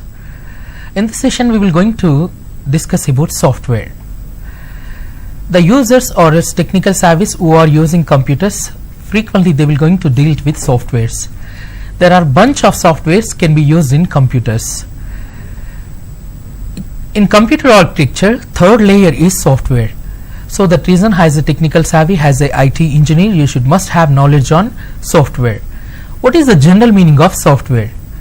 Softwares are generally called as the programs, or else other operating functionalities is generally called as a software. Software is a program. Many programs can be used to run your computer. Probably computers are using to process given input instructions. CPU will be going to use different programs and softwares to process given input instructions by user. So that reason, bunch of applications and softwares can be used and installed in computers. In this session, we will going to discuss about what is software, how to install softwares, and how to uninstall softwares. As per today's session, we will going to talk about software. For example, as a user, if you try to restart your computer will be going to boot up by performing sequencing booting orders. This booting process will be going to done with the help of one program that is called as a BIOS. BIOS is a built-in program which can be installed directly on computer hardware platform. BIOS is used to perform post and identify operating system which is available on hard disk drive. Once operating system has identified, that will be going to temporarily located or loaded on computer RAM. This total task will be done by software or else program. In computers, computer functionality and computer processing will be going to depend on programs or else softwares. There are different types of softwares can be used to run your computer. For example, as a user, I would like to create a document. The document such as Word document. In order to prepare any document, the file extension is .txt or some other extensions documents. We need to install software. As a user, we will going to use different softwares in computers. Word editor and gaming players or else graphic editor or else browsers such as Firefox or Google Chrome. All these are generally called as a software. There are different types of softwares can be used to run computers. In this session, I am going to show you how to install software. As a user, before installing software in computer, we must focus on processor architecture or else computer architecture. For example, as a user, as a IT engineer, in order to install any software, first we need to check the computer configuration. Especially we need to check computer architecture. For example, I would like to install one software. The software architecture is 64-bit architecture. In order to install 64-bit software architecture, we must verify the computer architecture. Computer processor architecture should be 64. Whenever you are using laptop or desktop, the laptop or desktop or computer processor architecture is 64-bit. As a user, as a IT engineer, you can able to install 64-bit applications or softwares. Generally, the softwares are two types. As per their functionality, softwares are generally two types. Those softwares are application softwares and system softwares. Application software is software which can be used to fulfill individual requirement. For example, as a user, in order to fulfill my requirement, day-to-day requirement, definitely I am going to install different applications. To fulfill my individual requirement, definitely I am going to install application softwares. Application softwares, best example is Word, MS Word, MS Excel, or a different type of applications, application softwares. What about another type of applications, another type of software? First one is application software, second one is system software. Best example to understand system software, second type of software is system software, is to drivers. For example, in the computer, drivers pack will be going to recognize the number of connected physical devices during the startup of computer. Identification of connected physical devices and components will be done with the help of compatible drivers pack. Driver pack is one type of software. This type of software, especially second type software, the software is system software. And another example to understand second type of software is operating system. Operating system which can be used to communicate and navigate with system or its computer hardware. As a user, I am going to operate and navigate computer hardware. In order to operate and navigate computer hardware, definitely as a user I need to install one software. The software, it might be operating system. Operating system is one type of software. The type of software is known as a system software. As per this discussion, what you understood, softwares are generally two types. Number one is application softwares, number two is system software. Application software is Mozilla Firefox, MS Word, Excel, PowerPoint Viewer, and ... etc. Second type of software is system software. System software is nothing but BSL, drivers, or its operating system, etc. is called as a system softwares. Probably users will be going to use this softwares for different purposes. The same way, the developer of particular software will be going to create or else categorize those softwares according to their requirement might be individual requirement or else business requirement or else enterprise requirement. They will going to categorize into two types. Number one is commercial softwares, number two is non-commercial software.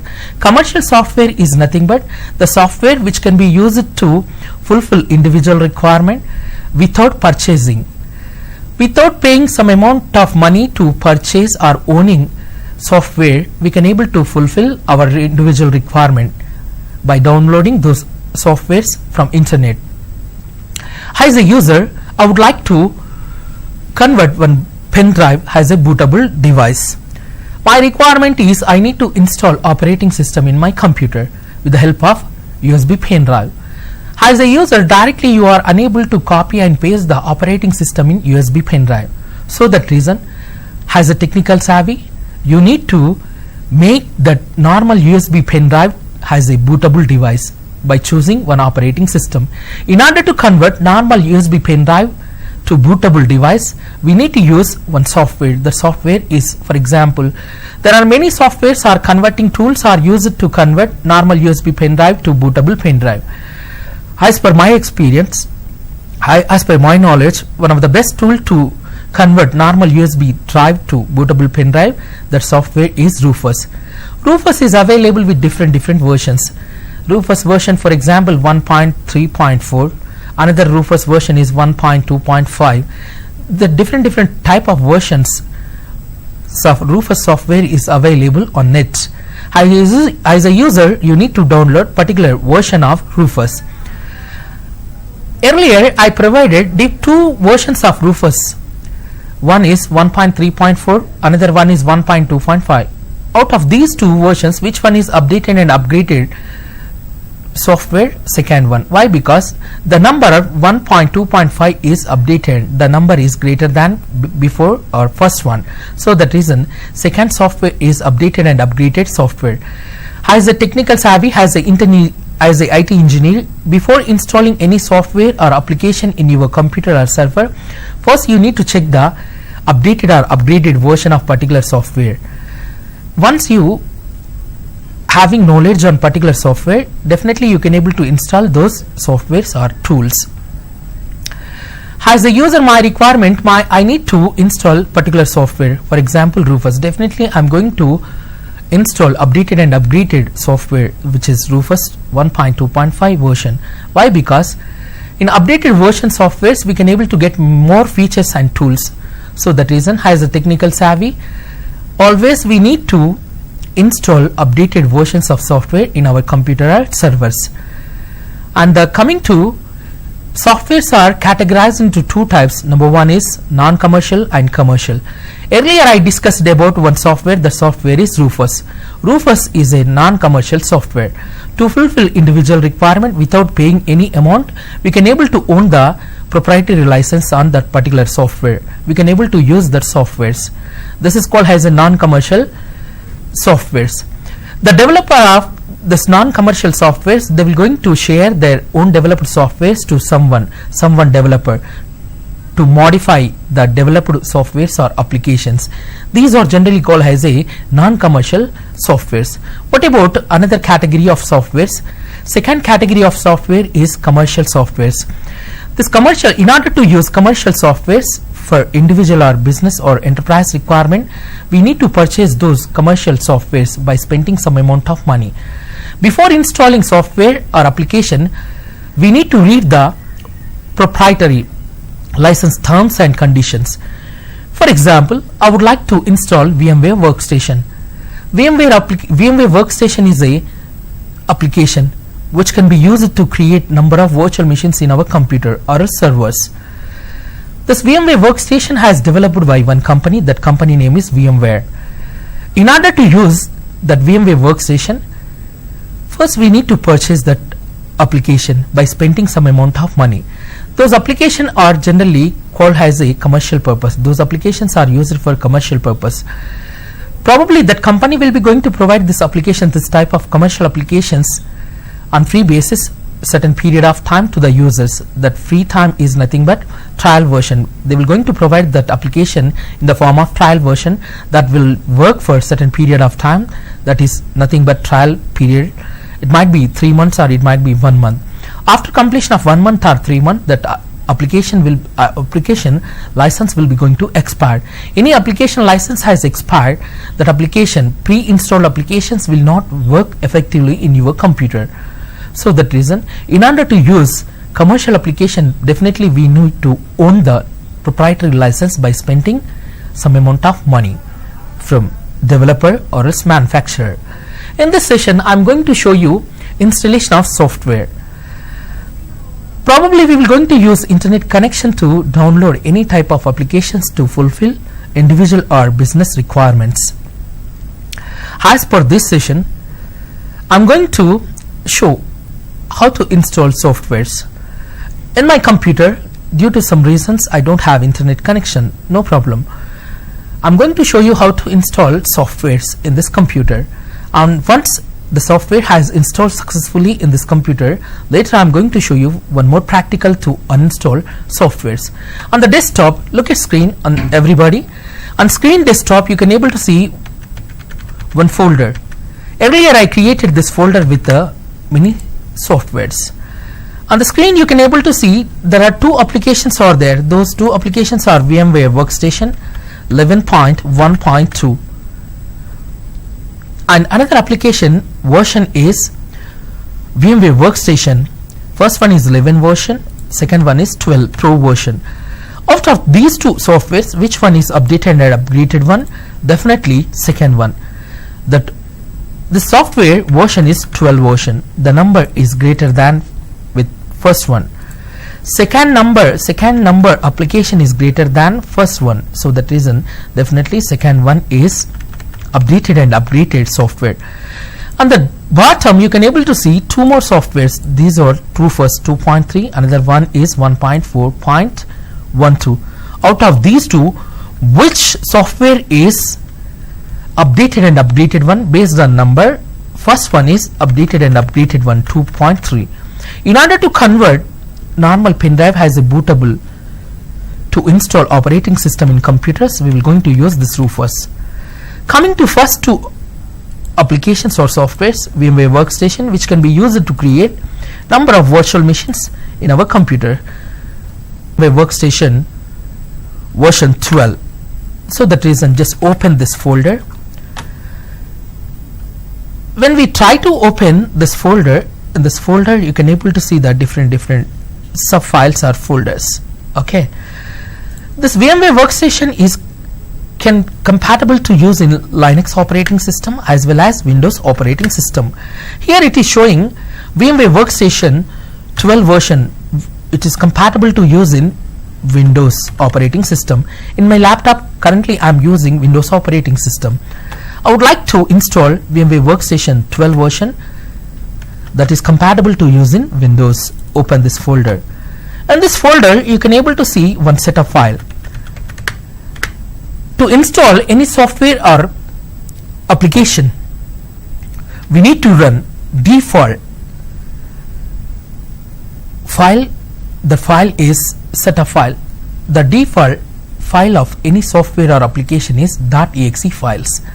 We need to run as an administrator, has a technical savvy. In order to install software in this computer, I am going to run one set of file. By default extension of that set of file for Windows is .exe. exe stands for executable file. I need to run as an administrator. I need to run this executable file as an administrator to install the software. Look at screen everyone. I am going to run this executable set of file in order to install the software. Select and right click this set of file to install VMware Workstation version 12. Click on run as an administrator. If you try to install this software directly by clicking opening, definitely it will be going to prompt one message. That message is to specifying administrator name and credentials.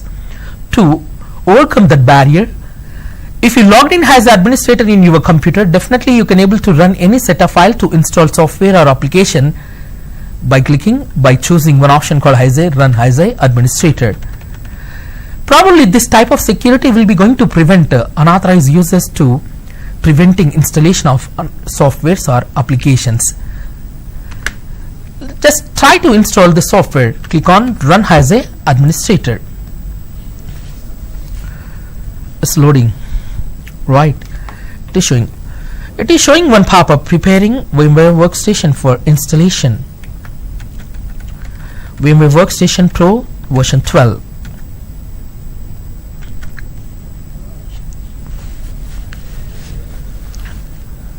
Everyone need to put focus on screen to identify the installation process. To understand the installation process of any software, look at screen. It's verifying file. In order to extract this set of file, it is verifying the file. Sometimes it takes a bit longer time. No need to worry. Just wait a few minutes, few seconds to observe installation process of software. Now it is showing one more message that is preparing to install. Here in the pop-up it is showing welcome to the VMware Workstation Pro Setup Wizard. Click on, in order to install this workstation, click on next. By clicking next, it is asking to agree the license terms and conditions of owner of the software. Actually this workstation application the software has developed by VMware. In order to install this trial version of VMware Workstation application, first we need to check mark the box I accept license terms and conditions. Probably has a technical savvy, we can able to install softwares. Those softwares are available in the form of trial versions. These trial version applications are valid for a certain period of time. After completion of the certain period, the softwares will be going to expire. If any software or application license has expired, we can't use. As a user, if you try to use expired license software, that will be going to make different effects on your computer, especially computer will be going to malfunction. Check mark the box I accept the license terms and conditions to install the software. Click on install. Here it is showing if you try to install this software, probably it will be going to install in C drive, one folder in the C drive, one folder program files, especially program file C86. Under that program file C86, one more folder it will be going to get installed. That folder name is VMware. Under that VMware folder, it will be going to get installed on specific folder. That folder is VMware Workstation. Click on next. Check for product updates on startup. In my laptop, if I have internet connection, definitely if this box is check marked, definitely it will be going to check updated and updated version of this software. No need to check mark this box. No problem to check marking this box. Probably I don't have any internet connection. And one more box is there here, check mark, by default check mark, help improve the VMware Workstation Pro. Send anonymous system data and using statics to VMware. Means system data will be going to share with this application. Is it required to check mark this box? If it is required, check mark. If it is not required, just uncheck this box. Click on next. By clicking next, here it is showing create a shortcut for VMware Workstation 2 Pro in this following place. See what actually it is asking. Has a technical savvy, in order to install this software, whenever I try to install this software, the pre-installed software is available in the form of shortcut that can be arranged on desktop of computer. As a user, in order to use or open the software, go to desktop directly, just double click on that shortcut of particular software. This is one of the simple and easiest way to open and utilize pre-installed softwares. So that reason you can able to arrange the software in the form of shortcut on desktop as well as start menu. Just focus on screen, computer screen. Here you can able to see two options. Number one is desktop, another one is start menu programs folder. That is nothing but the installed software is available in the form of shortcut on desktop as well as start menu. No problem. Click on next. Ready to install VMware Workstation Pro? Definitely. My intention is to install the software. Click on install. The installation process has started. Look at screen, the installation process is going on.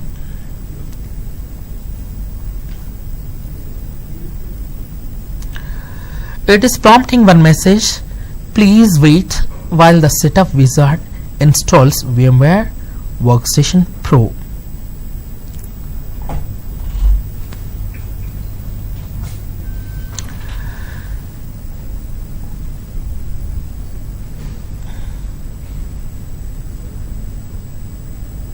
Some softwares might take a bit longer time to install in computers. It depends on computer configuration. It depends on type of software that you want to install on particular computer.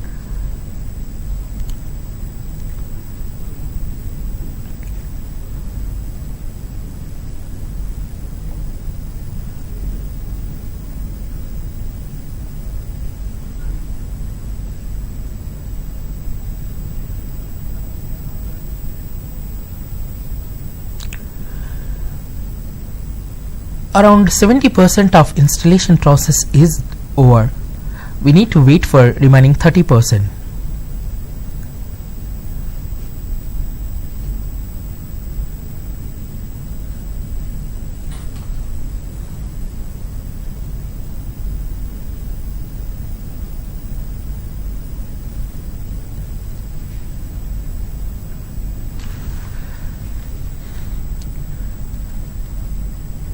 On the desktop, you can able to see one shortcut has automatically arranged during the installation of this software.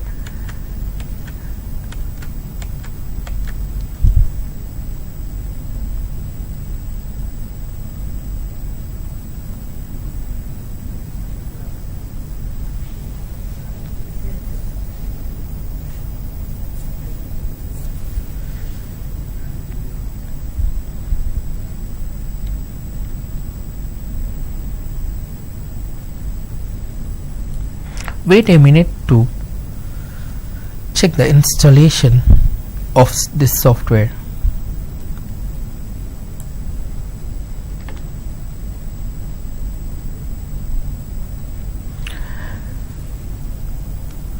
Starting service, registering products. The purpose of registering product to give some certain period to use this application based on trial version.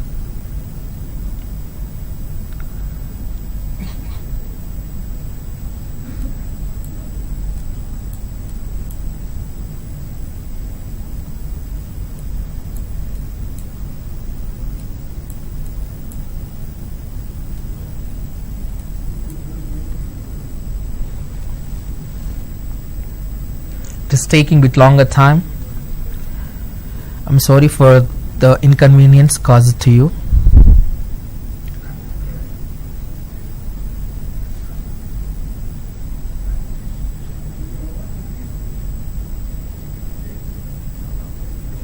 Finally, it is asking license key. Actually, I'm trying to install trial version. So that reason, just skip this option.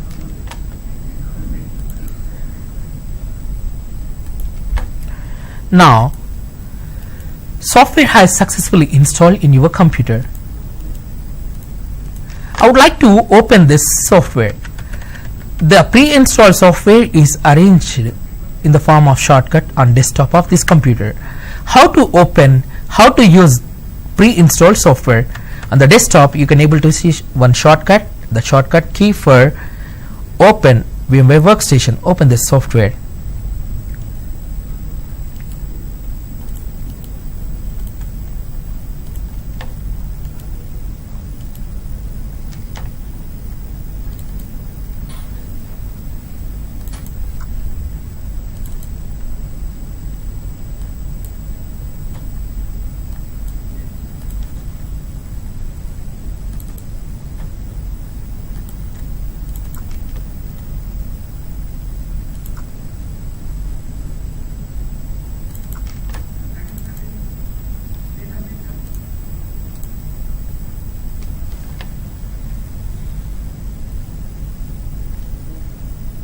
Wait a minute.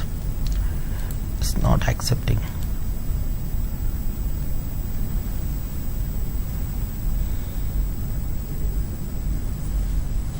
Unsupportable file.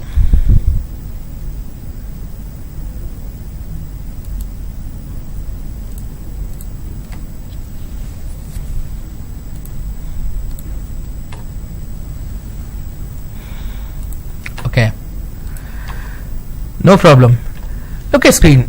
On the screen you can able to open this pre-installed software. It is asking license key to open the software. I want to try VMware Workstation 12 for 30 days only. So that reason I would like to use this software as a trial version. So that reason enter valid email address to use this one.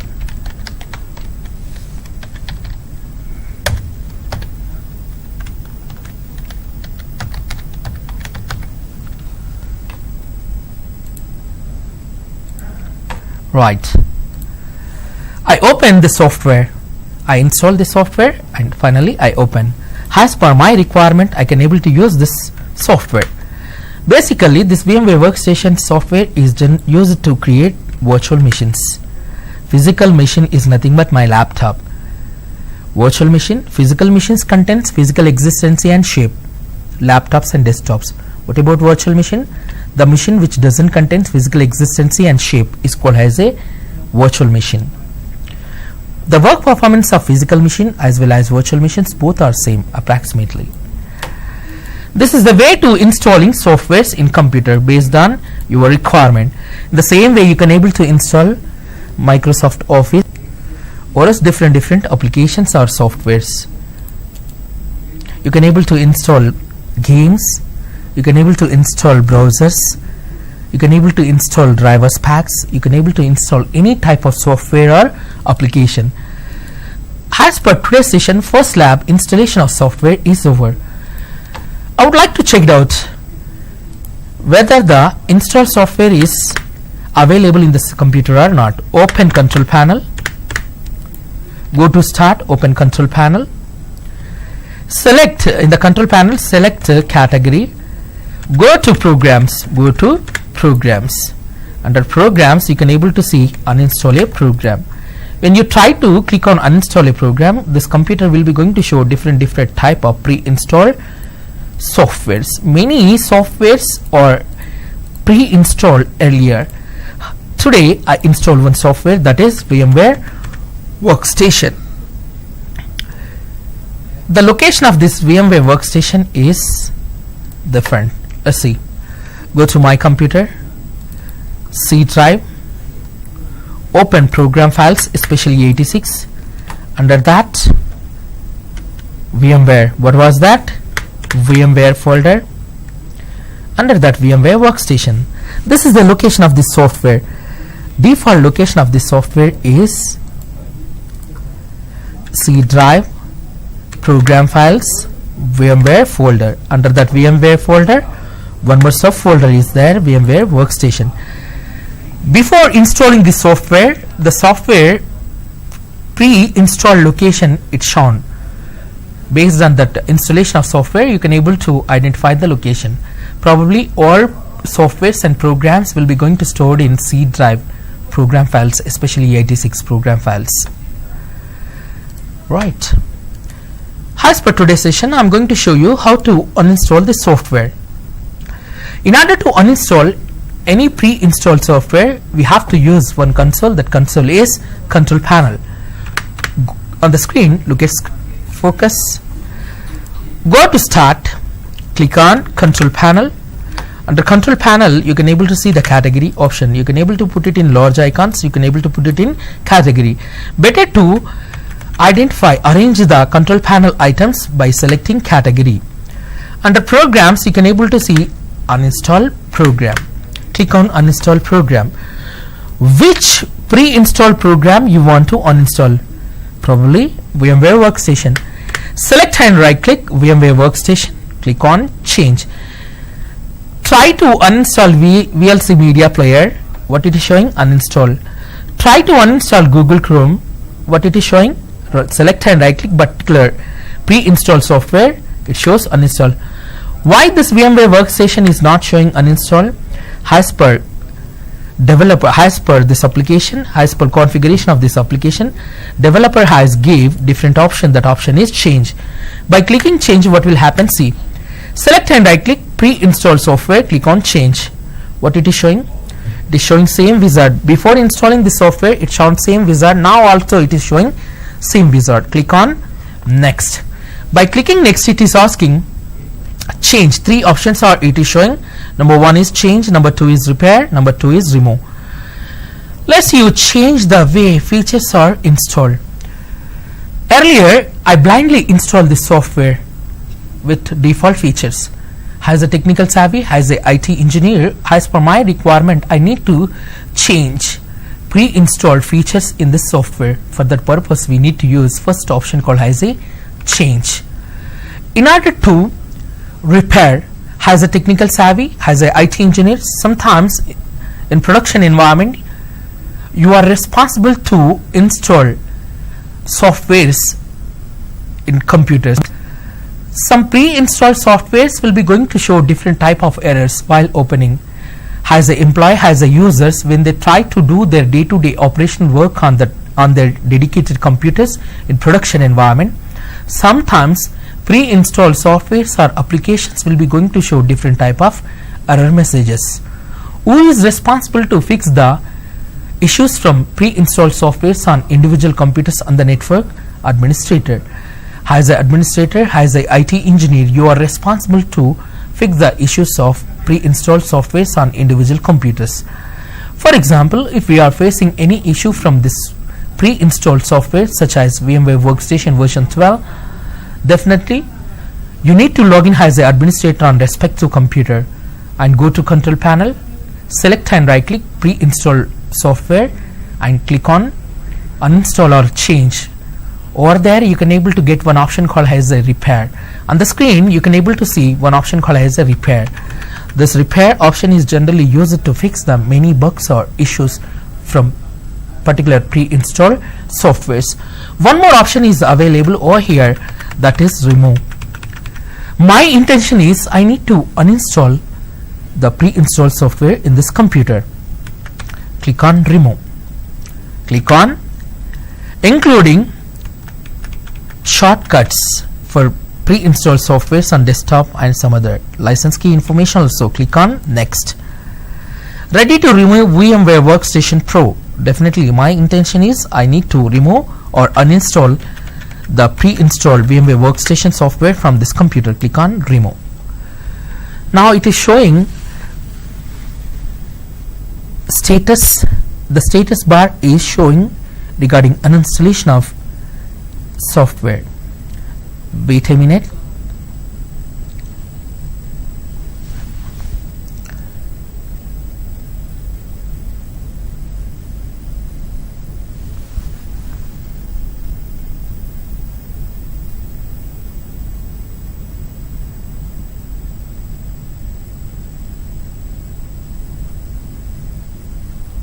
Uninstalling different features and tools, supportive tools of VMware Workstation, removing VMware Workstation files also. Right, finally uninstallation process of this software has successfully finished. Click on finish. Just refresh this control panel. Can you able to see VMware Workstation pre-installed software over here in this list? No. The software is successfully uninstalled. Moreover, on desktop you can't see shortcut for VMware Workstation. This is the way to installing and uninstalling softwares. There are different softwares and applications as per user, as per administrator requirement. You need to install and uninstall. To work as a IT expert in production environment, you must have knowledge on working process of particular software or applications in your environment. As administrator, you are responsible to install softwares in individual computers or else bulk number of computers. How to install single software to the n number of targeted computers in your network. has a technical savvy, has an administrator in order to install single software to the number of targeted computers automatically over the network. We have to use scripts. What is the script? Script is a set of sequential instructions that can be used in automation purpose. What is the general meaning of automation? Automation is nothing but without human interaction, something has to be done on client machine side. As a technical savvy, my intention is I need to deploy and install one application or software in targeted computers over the network automatically. For that purpose, I need to use scripts, or else I need to use different tools. With the help of tools or scripts, I can able to install required applications in single computer as well as a number of computers. This is today's session. I hope you guys are understood today's session. That session is nothing but installation of software, reverting software and uninstalling or removing softwares. Thank you for watching the session. Thank you for your great patience to listening my presentation.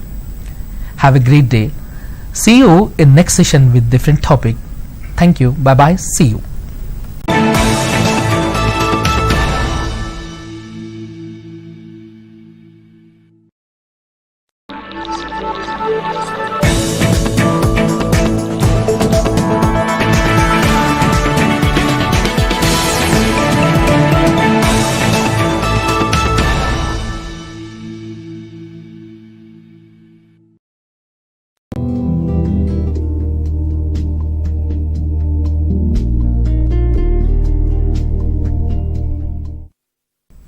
Hi everyone, welcome to Google IT Support Certification course. In this session we will going to learn troubleshooting. You have learned computer hardware, operating system and software layers in computer architecture model. And today you will going to learn one of the important layer of computer architecture is troubleshooting. As a IT support specialist, one of the important role and responsibility is to fixing the issues. For example, when a user suffering from any application or any software issue, as a IT support specialist, you need to fix the issue. If users are suffering with the applications or softwares while opening, or whether the applications or softwares are crashed, as a IT support engineer, you need to fix the issue. Identifying root cause of the problem and fixing the issue is one of the important rule. In order to fix or sort the issues from softwares or applications or any computers or servers, as a IT support specialist, you need to sort out the problem. In troubleshooting, what is the general meaning of troubleshooting? Troubleshooting is nothing but ability to diagnose and fixing the issues is called as a troubleshooting. As per today's session, we will going to learn how to troubleshoot the issues from computers or softwares or applications. Let's see today's session. On the screen you can able to see the troubleshooting. Have a look on screen. Today's session is troubleshooting. How to troubleshoot an issue? There are different sequential steps to fix an issue. Build positive interaction with the user. One of the important and vital role of IT support engineer is to identifying the root cause of the problem and sort out the issue, and moreover we have to build the positive interaction with users. Most of the companies will be going to uses IT engineer to provide effective and efficient services to their customers or else users. In this case, IT engineer will be going to directly support and interact with users. He will going to play the vital role to build the positive interaction with the company and user by fixing issues. Whenever user has contacted the company with the chat or email or phone, as a IT support engineer, we need to provide effective and efficient resolutions to the users. There are different sequential steps to fix an issue. Build positive interaction with users. What are those steps? Before going to discuss about different troubleshooting steps to fix or sort out the issue and build positive interaction with users, we have to talk about a little bit more troubleshooting. General meaning of troubleshooting is ability to diagnose and fixing the issues from computers or softwares and servers. As an IT support engineer, we have to sort out the issue. That is nothing but isolating the issues. For example, if you are feeling sick, definitely you will going to contact the doctor. Without asking questions, without probing you to gather information, definitely he never going to give a prescription with the suggested medicines to the patients. First, he will going to probe patient to get more information regarding his issues, his disease. Later, doctor will be going to sort out the root cause of the problem, and finally will going to prepare the prescription with with good medicines. This is the way to troubleshooting. As an IT support engineer and doctor, they both will be going to play the same role in order to fix issues by finding cartridges. Root cause will be going to provide different issues.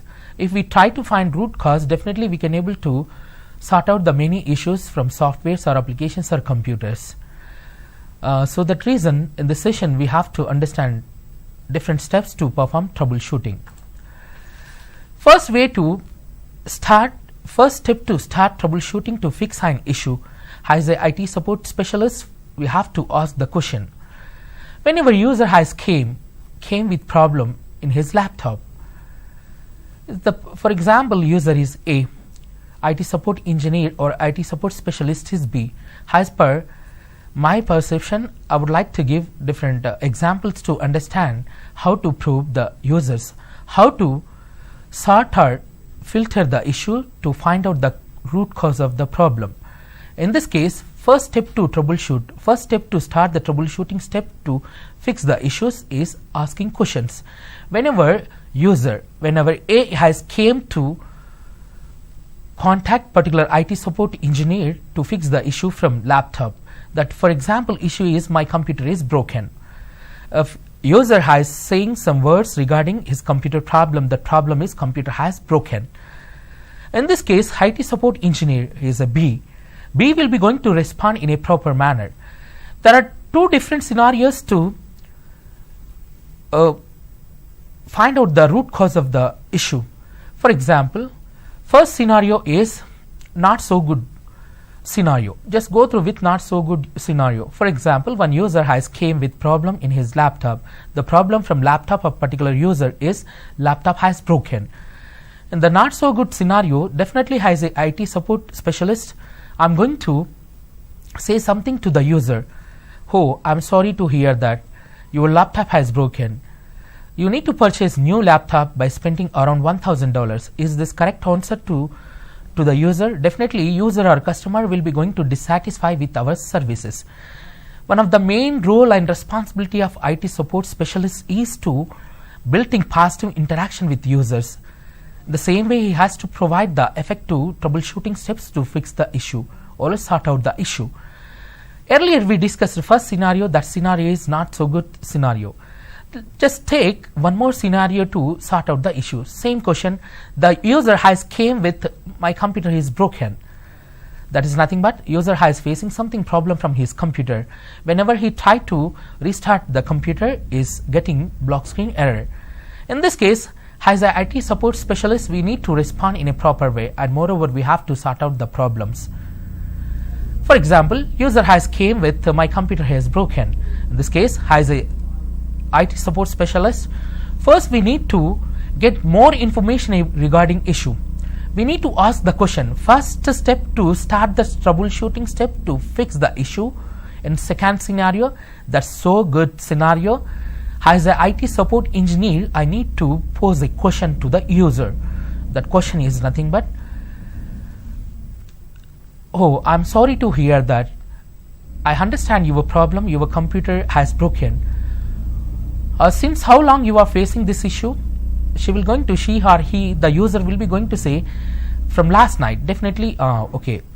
The she or he is facing the problem from computer. The computer is unable to start normally. It is showing black screen error. So that reason, as per user perception, computer has broken. As a IT support specialist, I need to get some more information regarding that issue. In this case, I need to ask and gather some more information regarding issue. What you have done, I'm then immediately I am going to ask or pose one more question to the user. To fix the issue, have you tried any troubleshooting step? Definitely the user is not a technical savvy. They will going to say, just I try to hit the power button and it is not showing any information. Moreover, computer OS has not booted and it is not showing anything on the screen. In this case, as a IT support specialist, definitely I am going to start the computer. After starting the computer, I am going to perform some troubleshooting steps. By posing questions as a IT support specialist, you will going to get some more information regarding the issue. You got some information from user. She or he attempt to restart the computer. She hears one beep sound that computer has restarted, but computer has not showing anything. Finally, it is showing black screen error. In this case, as an IT support engineer, I need to perform troubleshooting step. That is nothing but definitely I am going to check. First troubleshooting step is to brightness, increasing the brightness of screen. If I try to increase the brightness of screen, definitely I am going to see the display on computer. This is the one of the effective way to fix the issues from computer or software or servers. As an IT support specialist, one of the important and vital role to fixing the issue in an effective manner. And what you understood, I hope you understood, first step to start the troubleshooting step is to asking a question to the user or customer in order to fix or sort out the issues. On the screen, you can able to identify one more effective method to fix the issues by performing troubleshooting steps. As an IT support specialist, in order to fix the issues from computer or softwares or servers, whether it is software or hardware related issues, we need to follow the one more effective method to perform troubleshooting. That method is isolating the problem. What is this isolating the problem? Isolating the problem is nothing but probing the user, probing the customer to obtain or get more information regarding issue. For example, one user is asking X value is less than 100, and again she asked what is the value of X. User try to find the information about X. As per screen example, on the screen here you can able to see X value is less than 100, and the user or customer need information about X value, exact what is the value of X. In this case, as a IT support engineer, definitely I am going to pose some questions and I will try to gather or find out some more information regarding issue. For example, as a IT support specialist, in order to pose questions to gather some more information, that is nothing but isolating the problem. In order to isolate the problem, definitely I am going to pose some questions. Some questions nothing but is this X value is 28? Definitely she will going to say no. Is this X value is 32? No, definitely no. For example, if I try to ask one more question, that is X value is 52, definitely she will going to say no. I think X value is 68, definitely she will going to say no. And last question I am going to pose as a IT support specialist to the user, that is fifth question. The question is this X value is 78? Definitely she will going to say no. Finally, by posing 5 questions to the user, I am unable to sort out and fix the issue. This type of method to fixing the issues by performing troubleshooting steps will be going to discourage the customer. In this case, as a IT support specialist, I need to sort out the issue. I need to half of the issue. How to isolate the issue? User problem is she or he has to find the X value, that X value is less than 100. In this case, definitely as a IT support specialist, I am going to pose one question to of the issue. That of the issue is, may I know is this X value is less than 28? Definitely she will going to say, for example, she would like to say yes, yes. Second question I am going to pose, is this X value is less than 50? Yes, she will going to say yes. And finally, third question I am going to pose, is this X value is greater than 45? Definitely if value is X value is in between 45 to 50, definitely she will going to say X value is greater than 45. The final question, the fourth question I am going to try to sort out the issue, isolate the issue. I think x value is 48. Definitely if it is right, she will going to say yes, x value is 48. I got the answer. Definitely customers or users will be going to feel satisfied with our services. Why we are using services? One of the important role and responsibility of IT support specialist is to providing effective troubleshooting steps to fix the issues. That is nothing but we need to provide effective and efficient services to the customers or users in production environment or else in some other ways. Probably IT support specialist will be going to provide troubleshooting steps in two different ways, face-to-face scenarios and through remotely they will going to fix the issues. Whenever IT support specialists attempt to fix the issue from user laptop or computer or some other things by taking remote desktop connection, directly we can able to, there is a less scope, there is a more scope, or else this is an effective way to sort out the issue. Another way to face, when user try to contact a particular organization, IT support specialist to sort out the issue through email or chat or phone call, we have to handle the users in an effective manner by posing questions. Another way is isolating the problem. How to troubleshoot an issue? This is today's session. In this session, we discussed first two ways to provide troubleshooting information to fix the issues. First way is ask a question. Second way is isolating problem. We discussed the first example, that is x value is less than 100. And what about then x value is, this is over. Another example to understand isolating the problem. Access is denied while opening drive or folder. For example, one user from laptop is facing issue. That issue is when she or he attempt to open folder or drive, she or he getting one error message. That error message is access is denied. Whenever user has contacted IT support specialist with some issue, as a IT support specialist, we need to respond in a proper manner, and moreover we need to isolate the problem. The second example to understand isolation of issue is, just go through with one example, access is denied while opening drive or folder. In this case, as a IT support specialist, I am going to ask something. For example, user is A, IT support specialist is B. Definitely B will be going to ask, may I know how to help you? B is a user. He or she will be going to say, I'm sorry to contact you, but I'm facing some problem with the drive or folder. Whenever I try to open drive or folder, I'm getting one error message. I'm unable to open drive. Could you please sort out the issue? B is a IT support specialist. B will be going to probe the user to isolate the problem or else get more information regarding issue to find out root cause of the problem.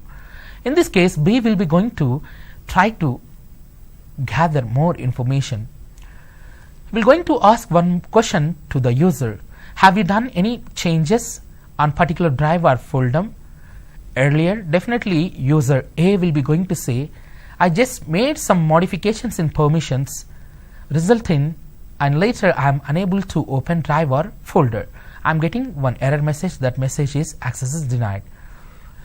If user is unable to say exact error message, has a technical savvy, has a IT support specialist, B need to probe or isolate the problem by posing one more question to the user. That is nothing but, whenever you try to open drive or folder, are you getting any error message while trying to open drive or folder? Definitely user will be going to say the or else provide information about exact error.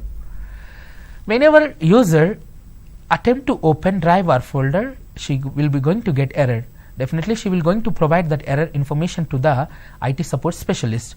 If they got a error message, access is denied, she will going to say that I got a error message while opening drive or folder. That error message is access is denied. Has a technical savvy, by isolating the problem, one of the easiest way to find out root cause to fix the issue. Let's see the practical scenario on this laptop. Look at screen everyone. in my computer list I have one drive. The drive name is F drive. In this F drive, whenever I try to open, sorry, not this F drive, listen.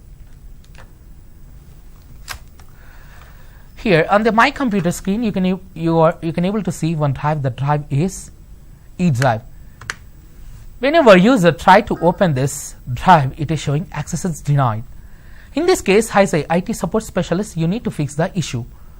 The main problem is while the user is getting error message, that error message is access is denied while attempt to open drive or folder.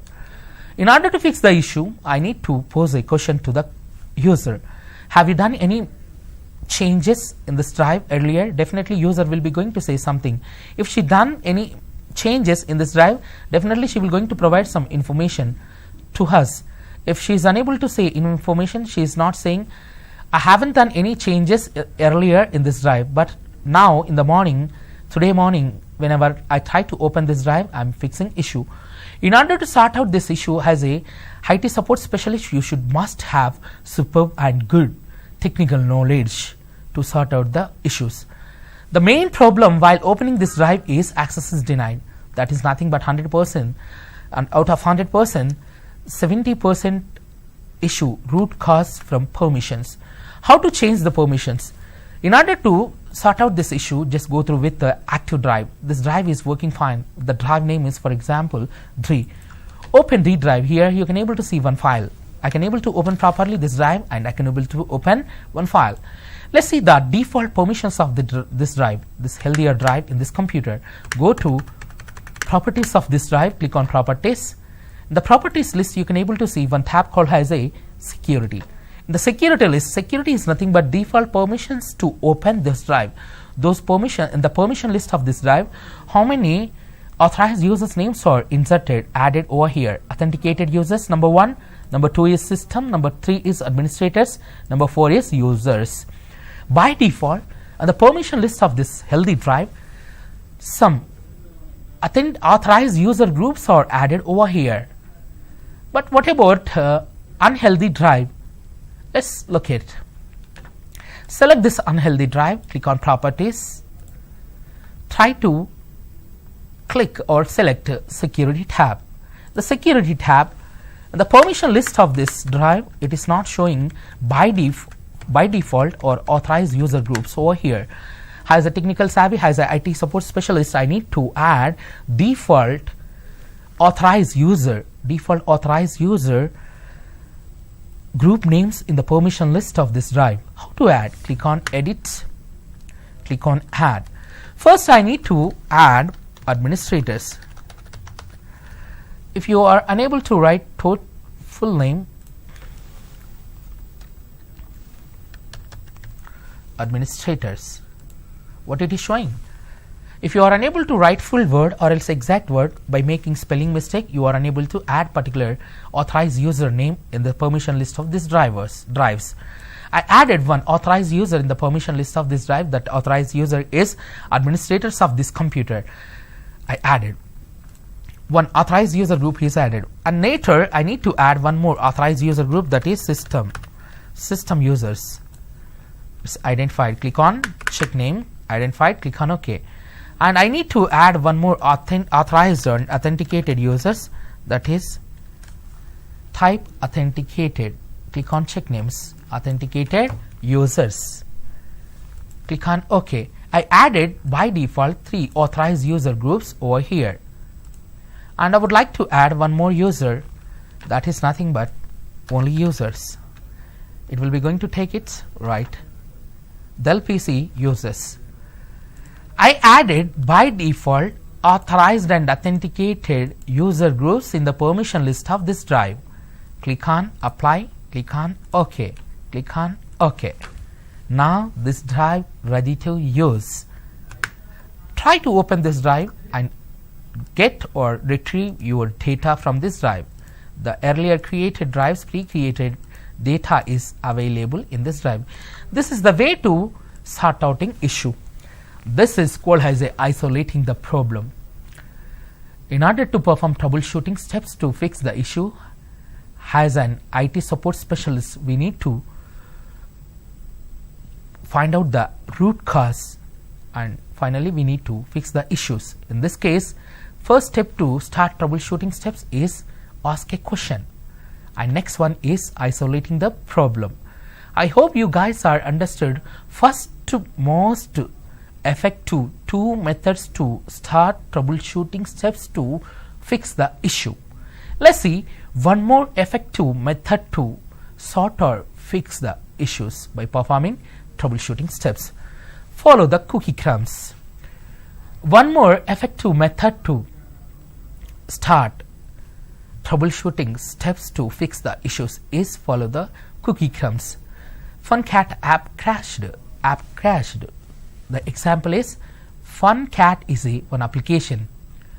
Unfortunately, this application in phone or mobile is crashed. Let's try to understand follow the cookie crumbs. What is the general meaning of this word follow the cookie crumbs? Follow the cookie crumbs is nothing but as a IT support specialist, you need to obtain information regarding issue from user from starting to till now. That is called as a follow the cookie crumbs. You need to get more and more information, gather more information regarding issue. What is the exact issue? When it has started, have you made any changes to cause or affect this problem? We need to get this type of information from user. This is called as a follow the cookie crumbs. And this to understand third effective method to start troubleshooting steps to fix the issue is follow the cookie crumbs. To understand this method, we have to go through with one example. One username is A. A has came and she gave a mobile. She's actually suffering problem with one application. Earlier she installed one app. That app name is FunCat. In the initial days that app is worked fine, but now suddenly what happened? The last night she is facing issue with that particular app in her phone. In this case, user will be going to contact IT support specialist. If she would like to say something information about a particular issue on application, definitely she will going to give a phone.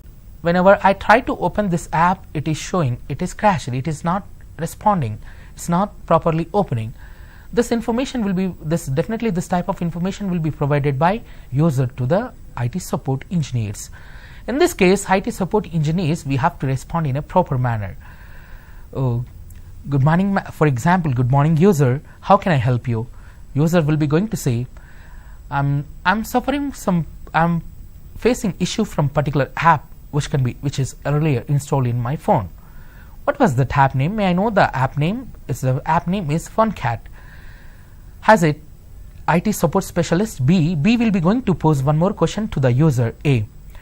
We will be going to pose one more question. That question is nothing but, have you made any changes earlier before starting the issue? Definitely, if she made any changes on that particular app, definitely she will going to provide that information to us.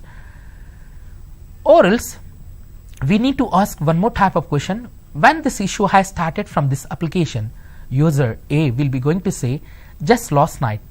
In this next step, as the IT support specialist, we need to ask one more question. That question is, have you made any changes in this app earlier or as last night? Yes, if she made any changes, definitely she will going to say, I just updated my app. That app is FunCat. Oh, in this case, IT support specialist need to respond in a proper manner. Follow the cookie crumbs is nothing but posing questions, isolating the problem, and gathering information from starting to till now, till the issue which is arise today. That is called as a follow the cookie crumbs.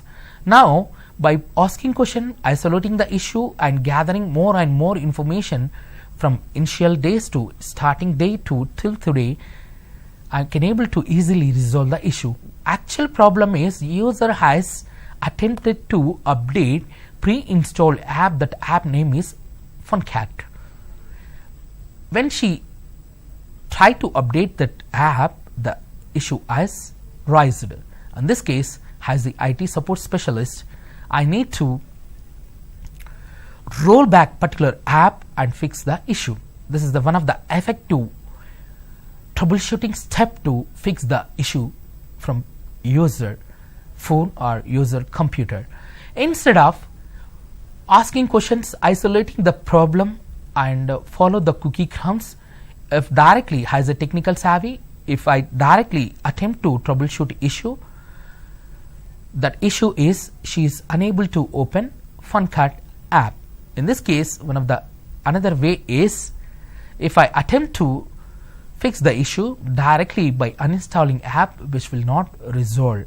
Uninstalling and reinstalling applications in computer or phones will not the fix the issue.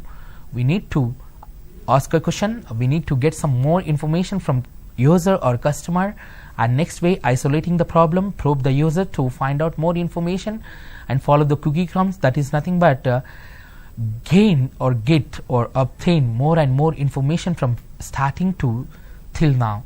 In this case, we can able to resolve the issues easily. I hope third effective method to start troubleshooting step to fix the issue is follow the cookie crumbs. I hope you guys are understood this follow the cookie crumbs.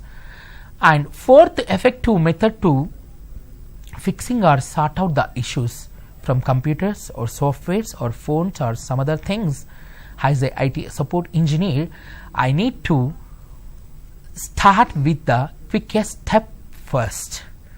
Fourth step to perform troubleshooting steps to fix the issues from user computer or softwares is start with the quickest step first. Example to understand fourth effective method to start troubleshooting step is unable to open an application or software. This is example. Let's discuss. The fourth way, one user has came and actually she is facing with one application which is installed in the computer. She's problem is whenever she try to open that application, she is unable to see that application in open mode. Whenever she attempt to open that application, it is not loading properly. Definitely in this case, users will be going to feel unhappy. In this case, as a IT support specialist, we have to provide effective and efficient services to the customers or users. Whenever user has came with the issue, as a IT support specialist, first I need to sort out the issue. I need to frame some sequential troubleshooting steps to fix the problem. In order to fix the issue, I need to find out root cause. In this case, as a IT support specialist, I'm going to uninstall and reinstall the application on the computer. Is this effective way to uninstalling and installing, reinstalling application to fix the issue from user computer while she attempt to open application is unable to load? Is this correct way? No, it's not a right way. In this case, as a IT support specialist, I need to find out shortest method, shortest way to resolve the issue. One of the important role of IT support specialist is to save the valuable time of user or customer as well as our time also. We need to provide fastest troubleshooting or else fastest resolution to particular problem on computers to the users. In the fourth way, as a technical support, as a IT support specialist, I need to find out shortest and quickest step to fix the issue.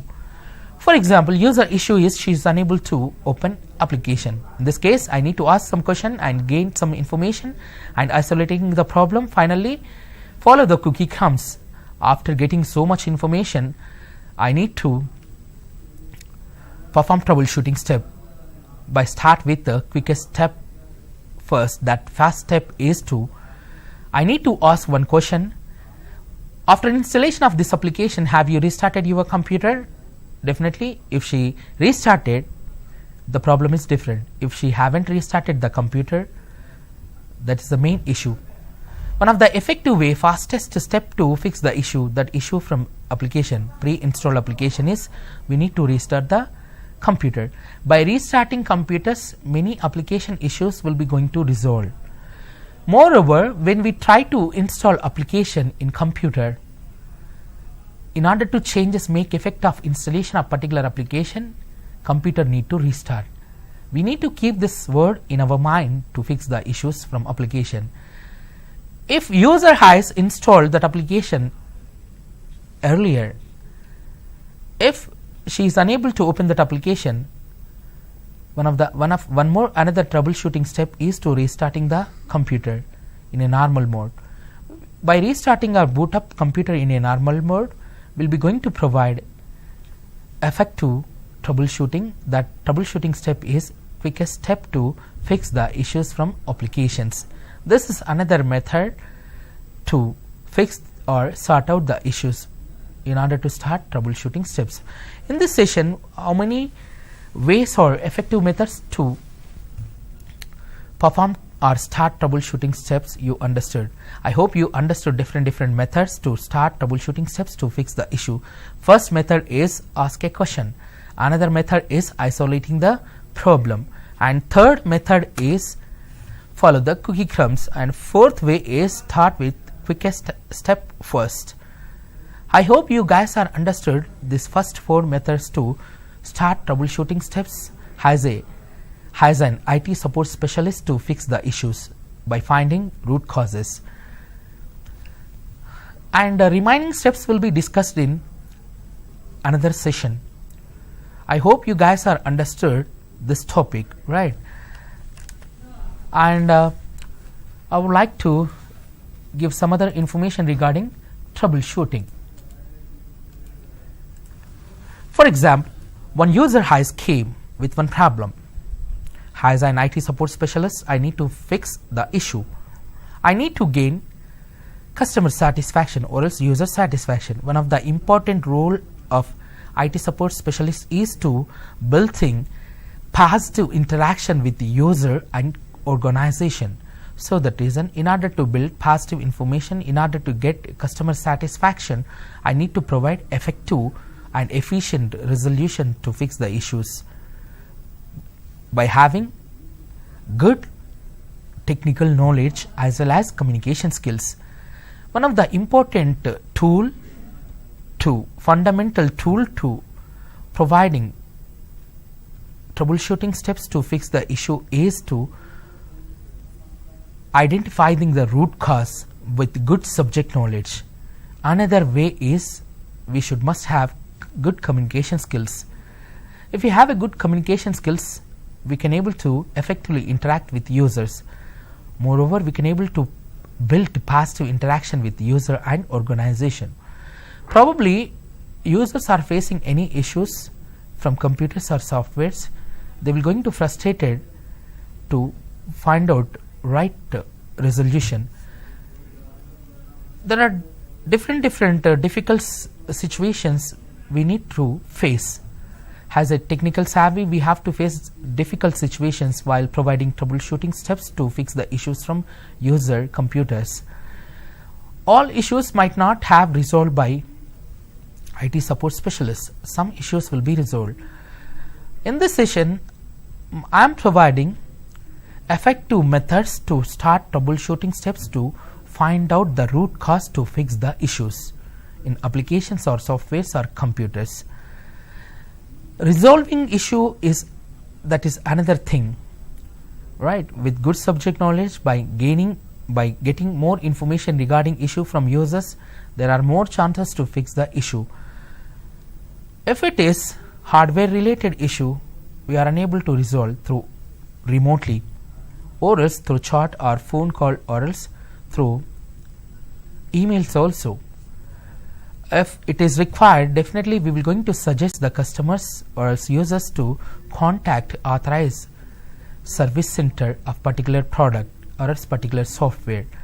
But our work is to 100% we need to provide, 100% we need to sort out the issue. Finally, at any cost, we need to fix the issue if it is possible.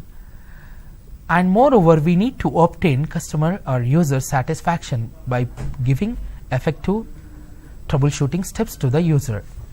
Okay, and I hope you guys are understood in this session. And let's take one more scenario to sort out the issue. As per today's session, we discussed only 4 effective methods to sort or provide troubleshooting steps to fix the issues, and remaining steps will be discussed in another session. And in order to understand importance of these first 4 effective methods to provide troubleshooting steps, just go through with one more example. One user has came with one problem. The problem is computer is showing black screen error.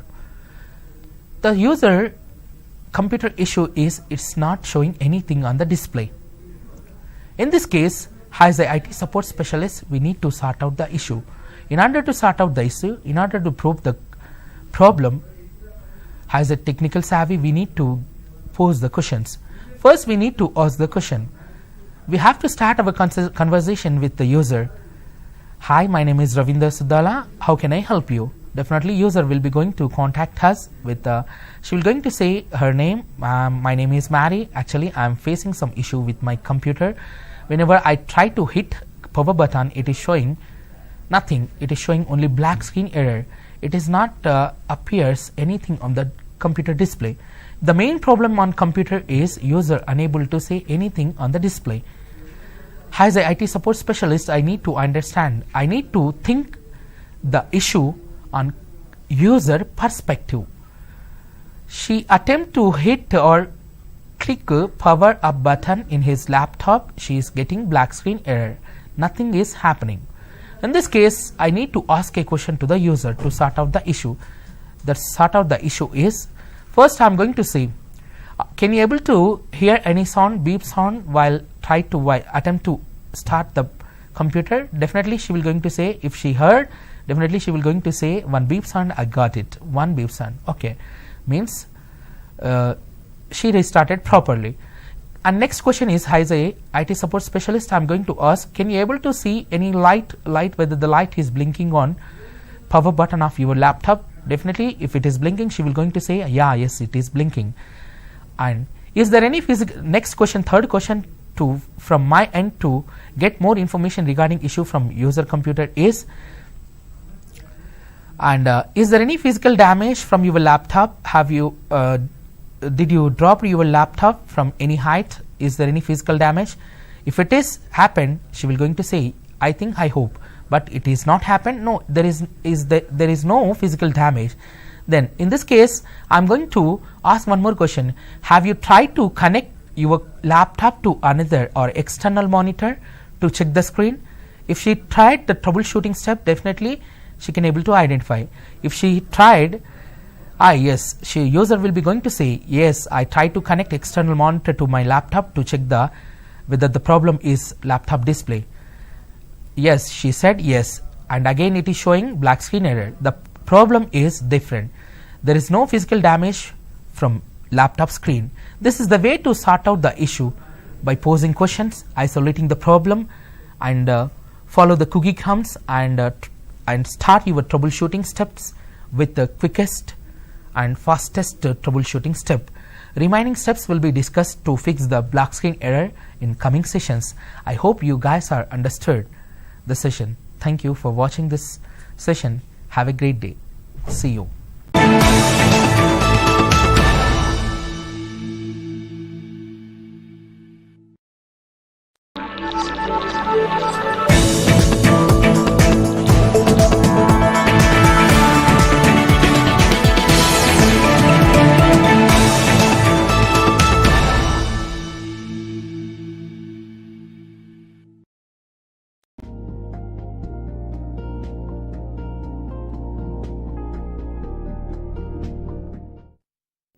Hello, good morning students.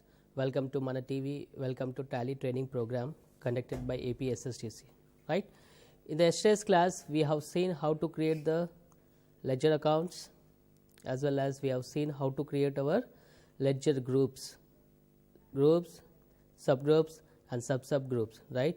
Yesterday we have seen the groups like relating to your area wise marketing people summary.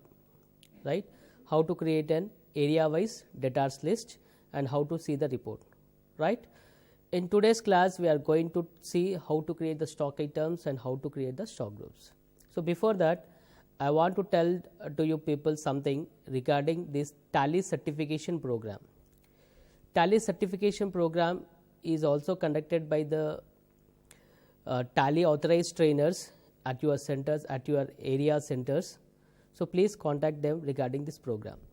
Okay, Tally, if you want for more details, you can log on to www.tallyeducation.com.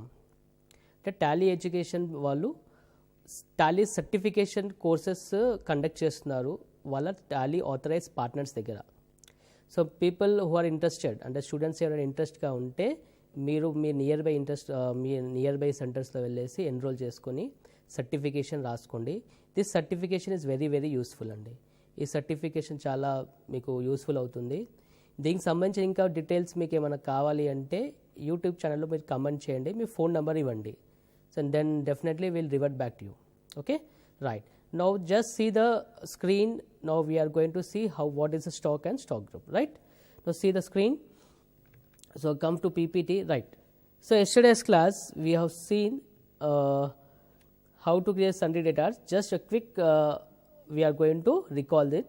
So yesterday we have seen sundry data. Under sundry data we have two groups, that is Telangana customers and AP customers. Again in Telangana customers I have divided the group as Hyderabad customers and Warangal customers, and in AP customers I have divided into two groups, that is Vijayawada customers and Vizag customers. And under Hyderabad customers we have created Amar account, Kumar account, Kiran account, Arun account, and also we have created under Warangal customers we have created Techno account, Adarsh account, Aditya account, and Anish account. So likewise we have created Warangal customers some ledger accounts, right?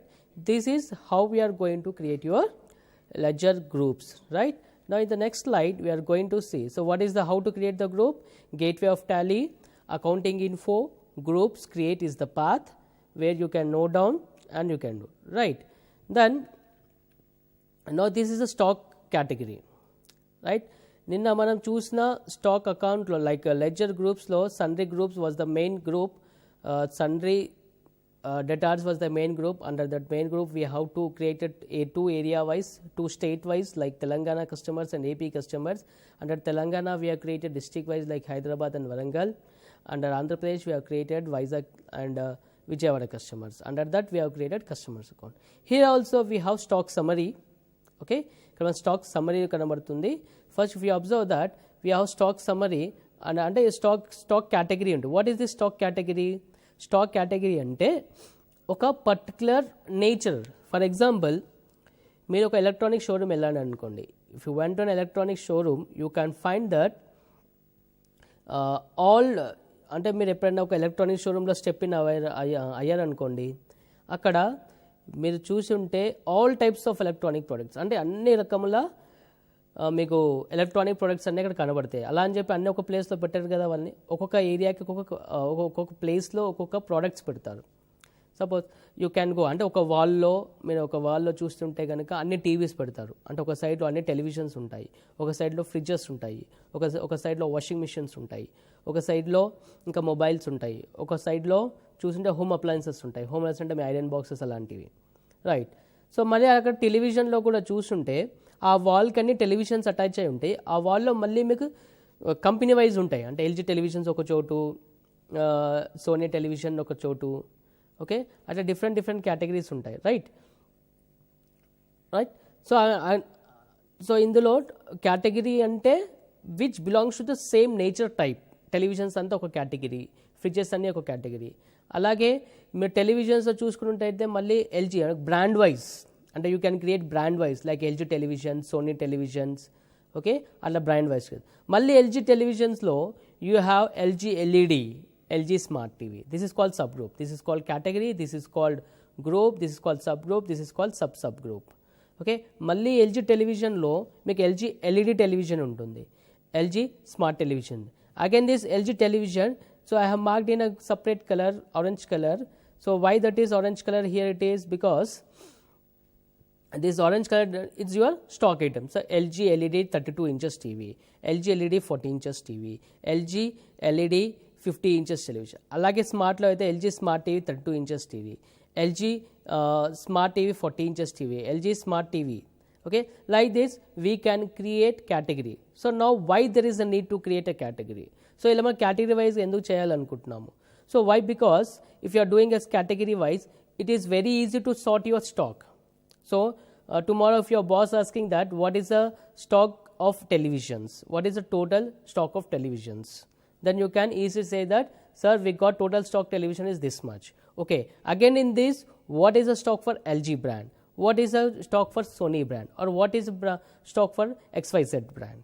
Okay, అలాగే మళ్ళీ LG టెలివిజన్లో like LG LED TV ఉంటుంది, LG smart TV ఉంటుంది. So by this we can arrive the stock summary very easy. అంటే మనకి ఏ category stock ఎక్కువ అవసరం పడుతుంది, ఏ స్టాక్స్ ఎక్కువ మూవ్మెంట్ అవుతుంది. So according to this we can buy the televisions, we can place the orders televisions to the market, to the suppliers, and we can buy the product. So this is the main reason why we are going to create the stock category wise, grouping wise, summary wise, right? So students, we have seen here many stock like category wise. So ఈ category గానీ brand wising grouping గానీ it depends upon your where the student is working. అంటే ఇప్పుడు నేను చూపించిన example అలాగే ఉండాలని rule ఏం లేదు.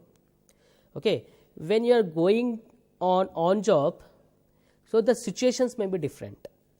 ఓకే, ఇక్కడ మనం ఏం చేసాము అంటే ఎల్జీ టెలివిజన్స్ అనేది కంపెనీ బ్రాండ్ వైజ్ చేసాం, రైట్? ఎల్జీ టెలివిజన్స్ ఒక బ్రాండ్, సోనీ టెలివిజన్స్ ఒక బ్రాండ్. మళ్ళీ ఎల్జీ టెలివిజన్స్లో ఎల్జీ ఎల్ఈడియా, ఎల్జీ స్మార్ట్ టీవీయా, ఎల్జీ కర్వ్ టీవీయా, something like that.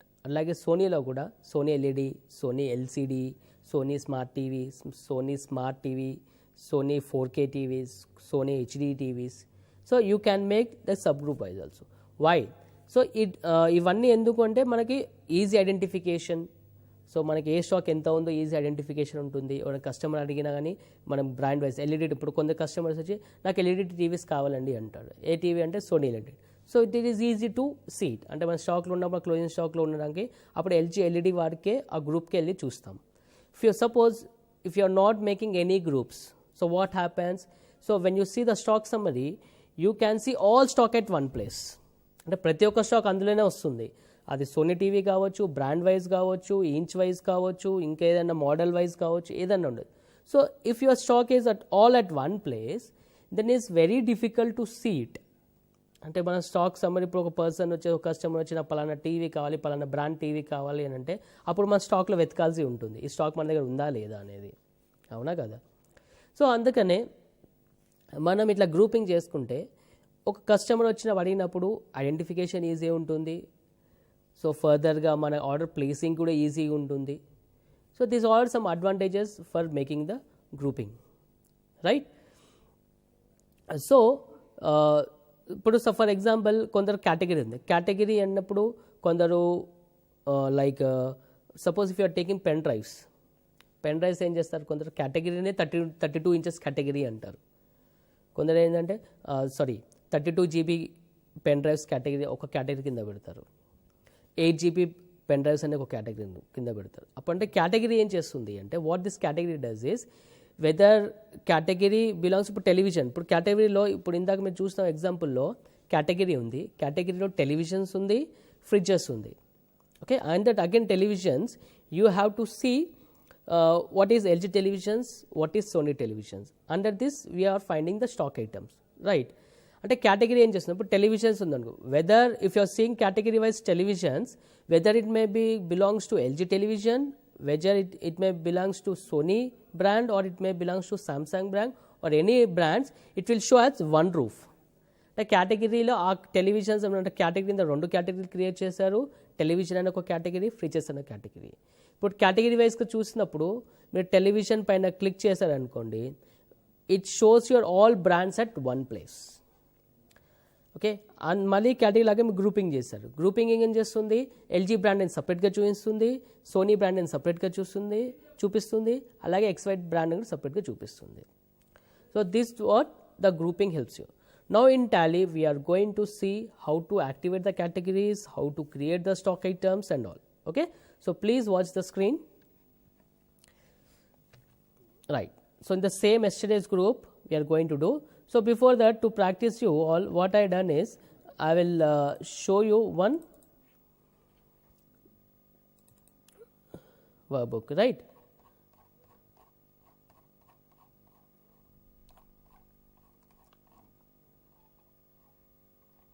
Right. So if you observe this screen, I am zooming it. So category wise చూస్తే we are going to take this example and do it.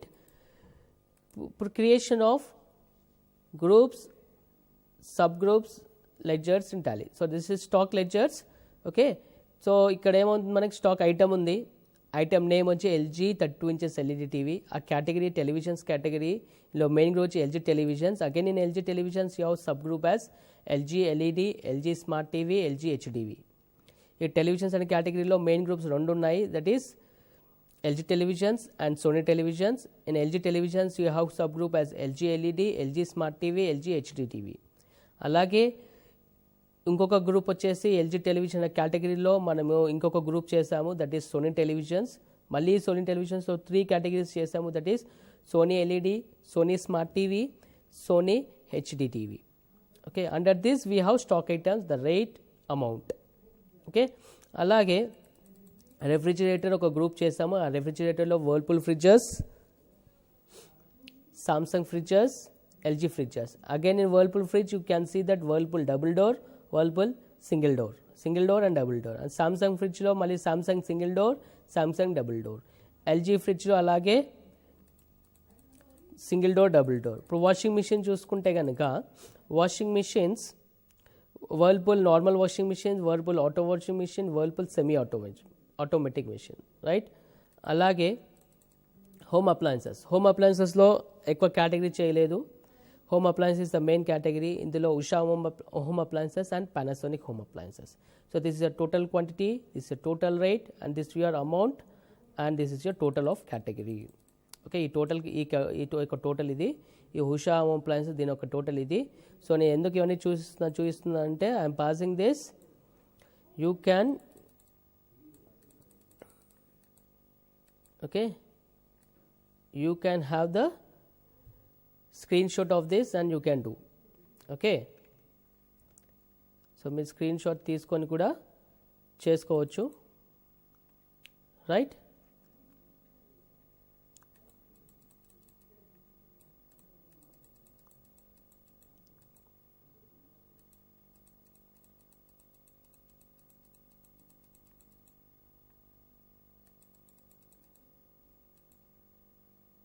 Right.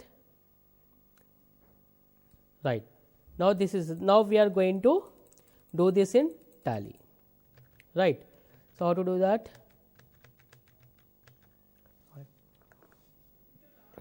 Right, come to first we have to activate the category screen. So for that option is F11 features. In this F11 features, go to inventory features. In this inventory features, now you have category here. Okay, maintain stock category, yes, and save it. Okay, once again I am repeating, gateway of Tally low, press F11 features. In this F11 features, press inventory features. In this inventory features, in stock and classification, press maintain stock category, yes. Okay, this is how to activate your stock category. Now in the given examples, these all are sold in quantity, that is in numbers. Okay, so before going to create a stock item, okay, we have to create units of measures. So first I am going to inventory info. This is group, category, stock items, units of measures we have. These are the 4 very important category. To create the category like televisions, fridges, washing machines and home appliances. Groups where you can create like brand wise, LG washing machines, LG televisions, LG LED televisions, LG smart televisions, Sony smart televisions, like that the group is going to help you. Here stock item, it's a name of stock item, like that Sony 32 inches LED TV. Sony 4K TV, that is your stock item name. What is this units of measures? In units of measures we have depth also, we are going to see later in that, but now we are going to create only with the simple units. అంటే units of measures ఏంటి అంటే మీరు ఎలా కొలుస్తారు అంటే మీరు అమ్మే quantity ఏదైతే ఉంటుందో ప్రోడక్ట్స్ ఏవైతే ఉంటుందో దాన్ని మీరు ఎలా కొలుస్తారు.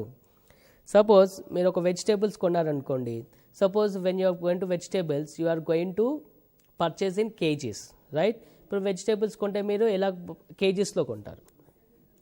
అదే ఆయిల్ కానీ మిల్క్ కానీ ఒకసారి లీటర్స్లో పర్చేస్, మిల్క్ కానీ అలాంటివన్నీ లీటర్స్లో పర్చేస్ చేస్తాం, right.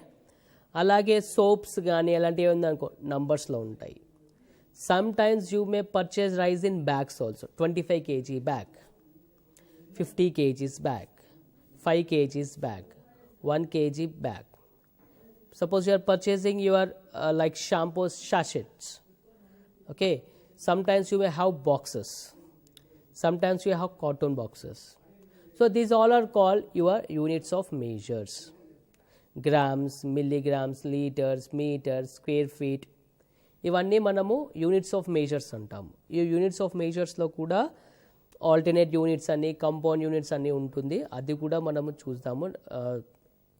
better we have time today or tomorrow we are going to discuss that classes, that alternate type of alternates. So just now today's class we are going to discuss about simple units of measures, right. So see the screen how to do that. So units of measures create. So మనకు కావాల్సినవి ఇక్కడ simple compound ఉంటుంది. What is this simple and compound we are going to discuss later. So first we'll complete with the simple, right. Symbol అంటే మీరు short cut name. ఇప్పుడు KG అంటే kilograms, దాన్ని ఎలా ఇస్తాం మనము కేజీ అని ఇస్తాం, right. So what is the formal name kilograms, okay. Number of decimal points, number of decimal points అంటే మీకు ఫ్రాక్షన్లో సేల్ చేసినప్పుడు, ఫ్రాక్షన్స్లో సేల్ చేసినప్పుడు అంటే ఇప్పుడు మీరు కేజీస్ ఉంటుంది, కేజీ ఫ్రాక్షన్లో సేల్ చేసినప్పుడు కేజీస్లో ఉంటుంది. అంటే ఇప్పుడు సపోజ్ మీరు వెజిటేబుల్స్ కనుక 1.5 kg, 1.5 liters, 1.25 liters, 1.5 tons. So అలాంటి సిచ్యుయేషన్లో మీరు డెసిమల్ పాయింట్స్ యూస్ చేయాలి, ఓకేనా. Decimal points Tally will allow you maximum 4 decimal points, beyond that 4 decimal points రాదు, ఓకేనా. సో అలా మీరు డెసిమల్ పాయింట్స్ ఉన్నప్పుడు టీవీస్ 1.5 టీవీ 1.25 టీవీ అమ్మలేం కదా మనము, రైట్. సో ఎక్కడైతే మీరు ఫ్రాక్షన్స్లో అమ్ముతారో like kgs, liters, grams, 1.5 grams, 1.25 grams, 1.5 kg, 1.25 kg, 1.01 ton, 1.10 tons, అలా ఫ్రాక్షన్స్ ఉన్నప్పుడు చేస్తాం, okay. That is the use of decimal points. Now see the screen 0, okay. అలాగే numbers NUMBERS. So నంబర్స్కి 1.5 number ఉండదు కదా, so I'm putting as 0, okay. Now enough. Now this is the first step to create the units of measures. So once again I am repeating. So come to gateway of tally, inventory info, units of measures, create to create a new one like GM, grams, or GMS,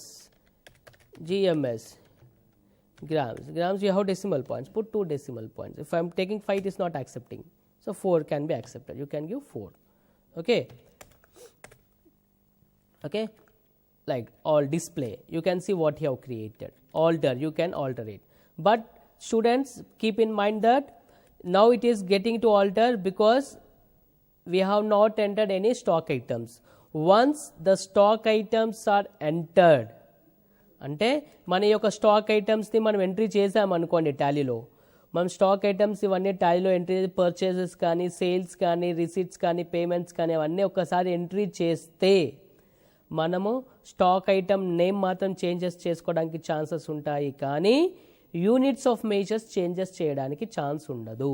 ఎందుకంటే ఇప్పుడు first ఒక 2 ఇన్వాయిసెస్లో మీరు kgs లాగా అమ్మారు, ఇప్పుడు మళ్ళీ అదే item మీరు నంబర్స్లో అమ్మడం కుదరదు కదా. సో అందుకనే you have to be very very careful that while creating your units of measures. Once the units of measures created and entered in tally of sales or purchases, then it cannot be altered. If you want to make the alterations, then you have to delete that purchase vouchers, you have to delete that sales vouchers, and then you can alter it. So 1 or 2 ante excuse me, 1 or 2 ante కనుక మనం alter చేయడానికి delete చేసి మళ్ళీ entry చేయడానికి chance ఉంటుంది. ఒక 15-20 are ఒక 1 year ఒక 2-3 months ట్రాన్సాక్షన్స్ అన్ని ఎంట్రీ చేశారనుకోండి, పాసిబిలిటీ ఉండదు కదా. సో అందుకని be careful, right? Now, so this is how to create units. So first step is inventory info, stock items, create.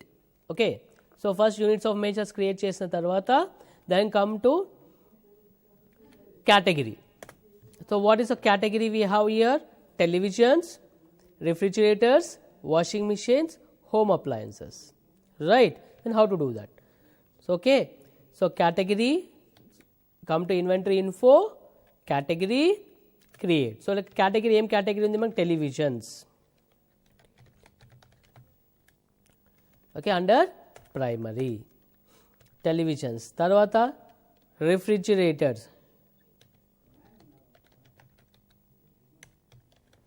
okay. Tarvata washing machines,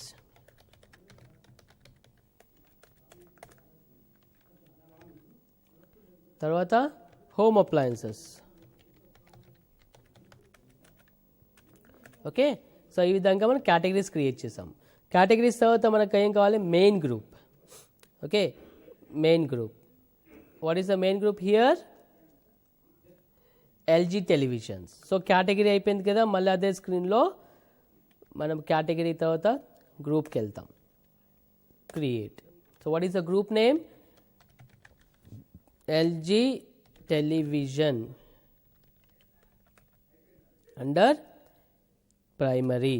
So primary అంటే main group అని అర్థం. Quantities of items be added, yes. మనం ఏదైతే sales purchase చేస్తామో అన్ని quantities ఆ గ్రూప్లో add అవ్వాలి కదా, అందుకనే ఎస్ అంటున్నాను. అలాగే Sony televisions,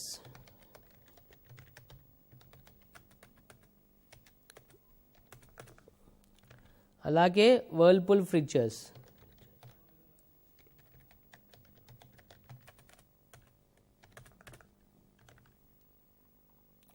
Samsung fridge,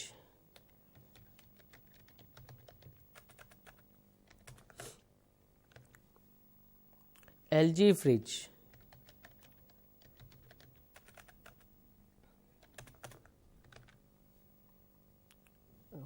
Usha home appliances, తర్వాత Panasonic home appliances. So here we have created the main groups. Under this main group we have to create subgroups, right? What is the subgroup name? So LG television lo manaki em kavali? LG LED TV under LG televisions.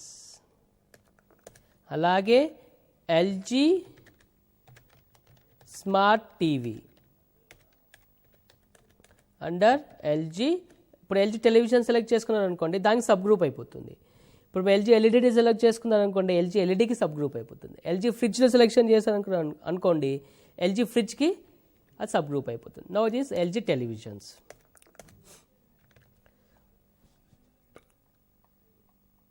Okay, now LG HD, LG HD, LG HD TV,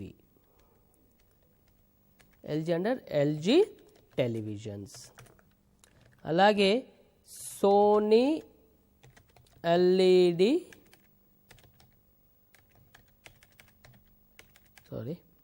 LED TV under Sony televisions. Sony Smart TV under Sony televisions. Sony HD TV under Sony televisions.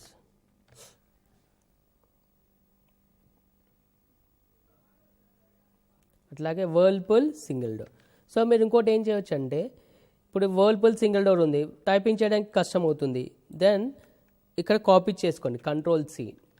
Then ఇక్కడ paste కావాలంటే జనరల్గా మనం MS ఆఫీస్లో వాటిలో Ctrl+C అంటే copy, Ctrl+V అంటే paste, but ఇక్కడ Ctrl+Alt+V is the paste. Okay, Ctrl+Alt+V is the paste command. So మీరు Ctrl+Alt+V అని ప్రెస్ చేయండి. Under Whirlpool fridges simple. అలాగే Whirlpool double door,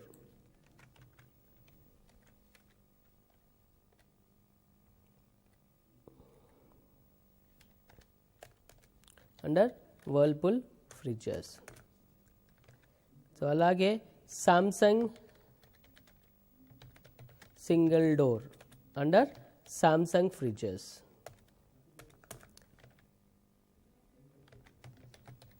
Samsung double door under Samsung fridges.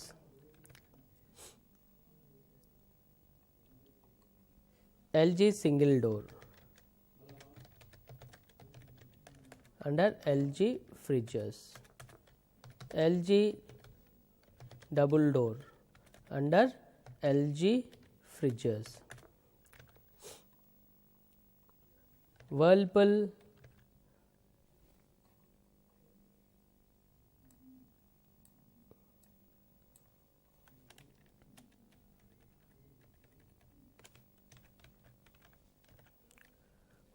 normal washing machine.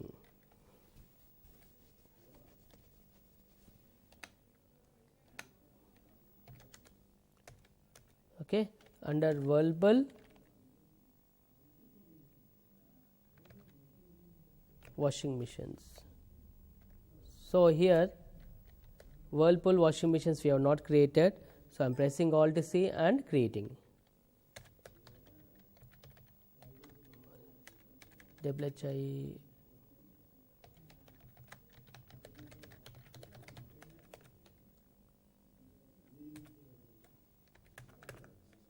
okay.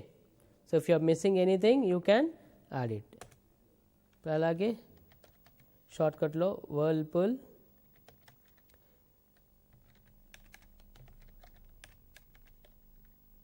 automatic washing machine under Whirlpool washing machine. So alage now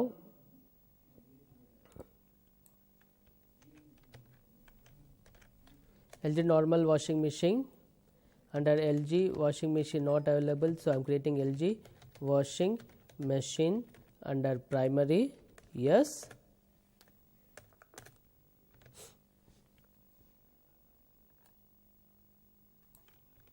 LG auto washing machine under LG washing machine, LG semi auto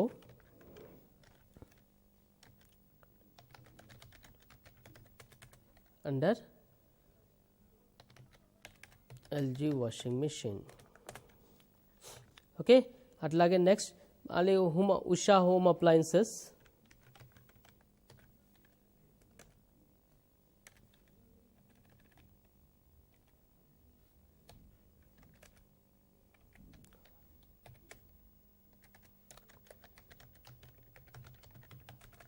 Already undi, so it is showing. Okay, so if you, right, so like this we have created all the categories, main group and subgroup. Now come to the stock items. So what is the stock item name is LG 32 inches LED, LG 32 inches LED. So inventory info. So first we have created units of measures, then we have created category, then we have created a group. Now we come to stock items, create. Okay, LG 32 inches LED TV under ikkada chudandi, under A group idi LG LED TV kada, so LG LED TV group select cheskondi. Category em category idi televisions. Units ఎలా అమ్ముతాం మనము నంబర్స్లో అమ్ముతాము. Okay, here if you observe here the screen is very small, అంటే ఇక్కడ మనం ఏదైతే entries చేస్తామో normal ఎంట్రీలో చేస్తున్నాము. If you go for F12, okay, and press advanced entries in masters, then your screen will be elaborated and more columns will be appeared. So what is the use of that, we are going to see now. So first LG television ఇచ్చాము, under A group sub group select చేసుకున్నాము, category select చేసుకున్నాము, unit select చేసుకున్నాము. Okay, ఇక్కడ costing మెథడ్లో అంటే students who are in final year groups or costing subjects, we have different costing methods like FIFO method, LIFO method, weighted average method. So what the stock you are maintaining, you have to select here. FIFO ante first in first out, LIFO ante last in first out. FIFO method ఉంటుంది, అలాగే LIFO ఉంటుంది మీకు ఇక్కడ. FIFO కానీ LIFO కానీ, so whatever you want you can select here, but most of the business will use FIFO method, first in first out, అంటే first వచ్చింది ఫస్ట్లో అమ్మాలి. ఓకే, ఫర్ ఎగ్జాంపుల్ మన ఏప్రిల్లో ఒక స్టాక్ కొన్నాము, మేలో ఒక స్టాక్ కొన్నాము. సో ఫస్ట్ మన ఏప్రిల్లో కొన్న స్టాక్ అంతా అమ్మేసిన తర్వాత మేలో ఉన్న స్టాక్ అమ్మాలి. That is the rule of first in first out. Okay, and quantity, give the quantity year. So what is the stock of LG LED TVs here? 5 numbers, right? Okay, 5 numbers 25,000. So 5 numbers 25,000. Okay, automatically come. Next, what is the LG? So copy paste option use చేస్తున్నాను ఇక్కడ నేను. LG LED 40 inches TV. Okay, under LG LED television numbers. So first in first out, control and.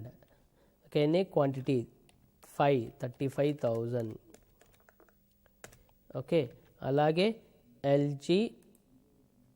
So ఇక్కడ first in ఒకటి మొత్తం complete చేస్తాను, televisions total, LG televisions total complete చేసి మిగతాదాన్ని కొన్ని stock items చేస్తాం, మనకి టైం ఉండదు కదా. TV, okay, LG LED TV. Okay, under televisions numbers 5 numbers 45,000. Okay, అలాగే LG smart TV. Okay, under LG smart TV, category televisions, numbers, control and that is also 5 numbers 30,000.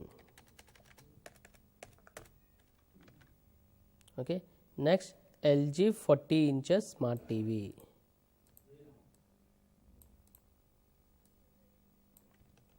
LG 40 inches smart TV, under LG smart TV, category televisions, numbers, FIFO method, control and quantity 45,000. Next, LG 33 inches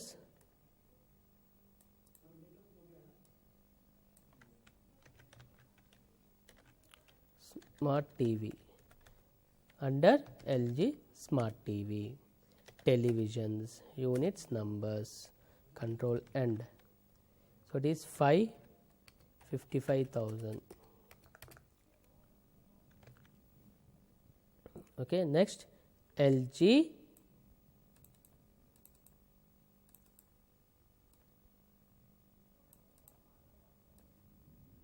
LG 52 inches HD TV, under LG HD TV, televisions, numbers, FIFO method, control end. 2 TVs 75,000. Right. Next is LG 72 inches HD TV. LG 72 inches HD TV, under LG HD TV. Okay, televisions, numbers, FIFO method. ఎన్నున్నాయి quantity ఇవి 2 numbers 1 lakh rupees 2 numbers. Okay, so this is the way how to create your stock item. అలాగే refrigerators, for example Whirlpool 100 liters, Whirlpool 100 liters. What is this? Refrigerator, fridge. Under ఇది ఏ group? Normal group కదా, it's a single door, right? So single door, Whirlpool single door. Category free refrigerators. Quantity numbers. FIFO method. Quantity ఎన్ని ఉన్నాయి? 5, quantity 8000. So అలాగే Whirlpool 220 liters. Under double door LG Whirlpool double door system. Refrigerators. Units numbers. FIFO method. Quantity వచ్చేసి 628,000. Okay, come to Whirlpool. Whirlpool 6 kgs washing machine. Under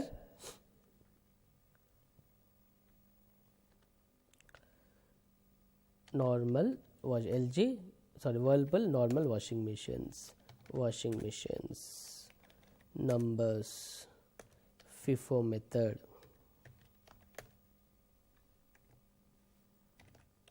Quantity. What is the quantity? 5, 6,500.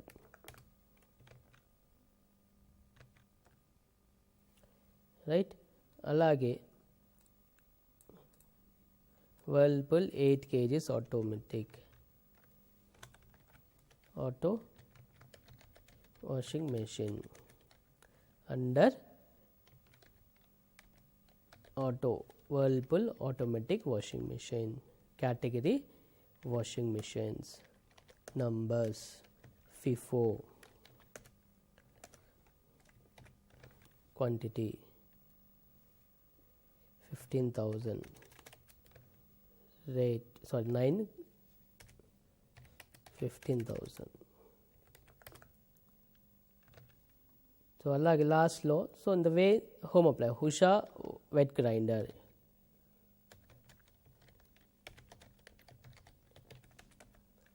Under Usha home appliances. Home appliances. Numbers. 7,500. FIFO method.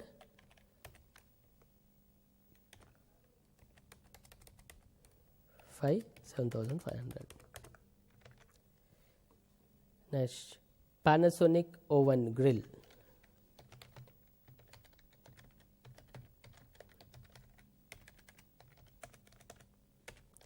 Under Panasonic home appliances. Category home appliances. Numbers. FIFO.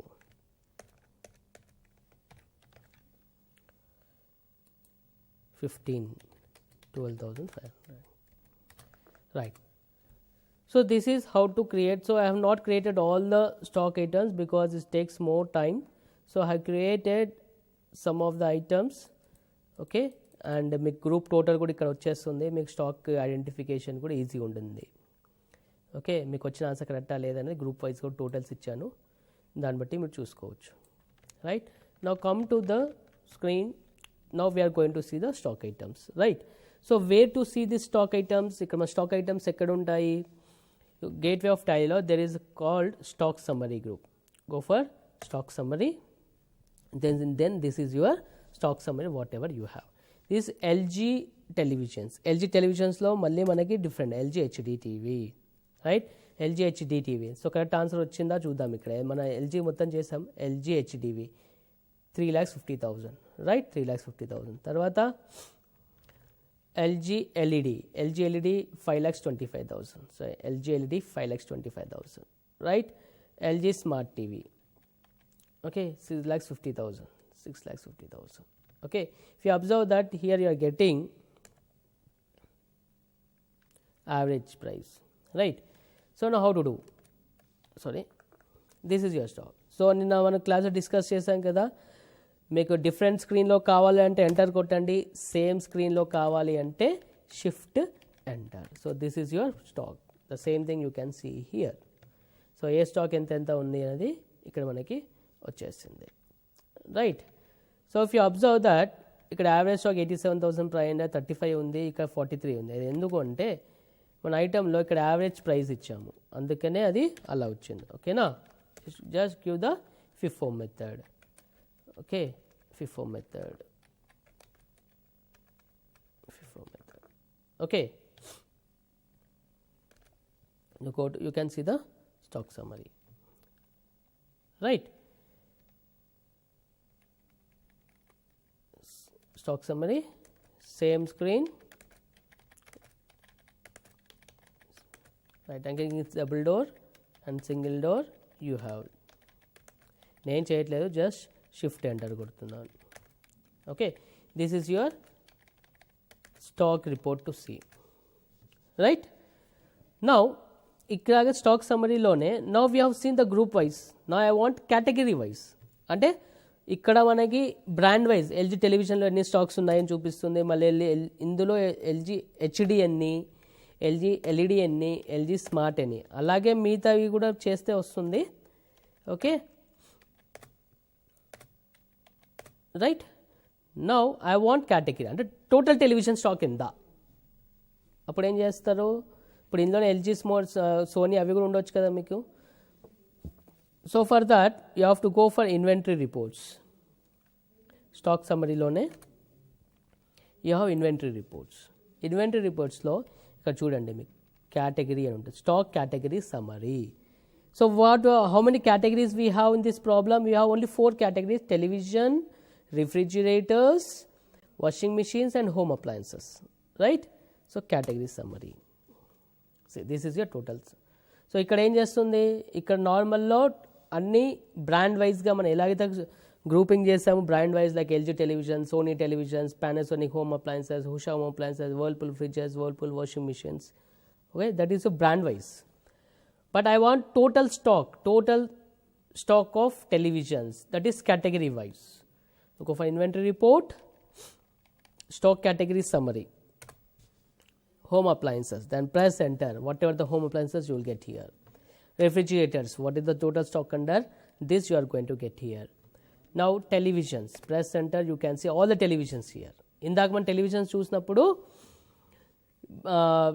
LG HD సపరేట్గా వచ్చింది, LG LED సపరేట్గా వచ్చింది, LG smart సపరేట్గా వచ్చింది. ఇక్కడ ఏమవుతుంది, అన్నీ ఒకటే చోట వచ్చింది. So this all are the stocks which belongs to one category, that is televisions.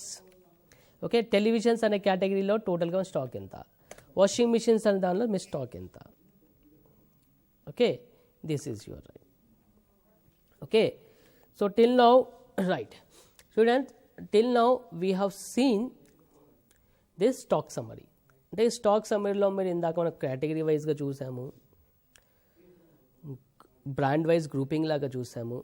ఓకేనా, ఇంకా గ్రూప్లో సబ్ గ్రూప్ వైజ్ చూసాము. సో మీకు ప్రతి ఒక్క ప్రాబ్లమ్ని ఎగ్జాంపుల్ చేసి చూస్తున్నాను, ఎందుకంటే మీకు కూడా ప్రాక్టీస్ చేయడానికి ఈజీగా ఉంటుంది కాబట్టి, రైట్.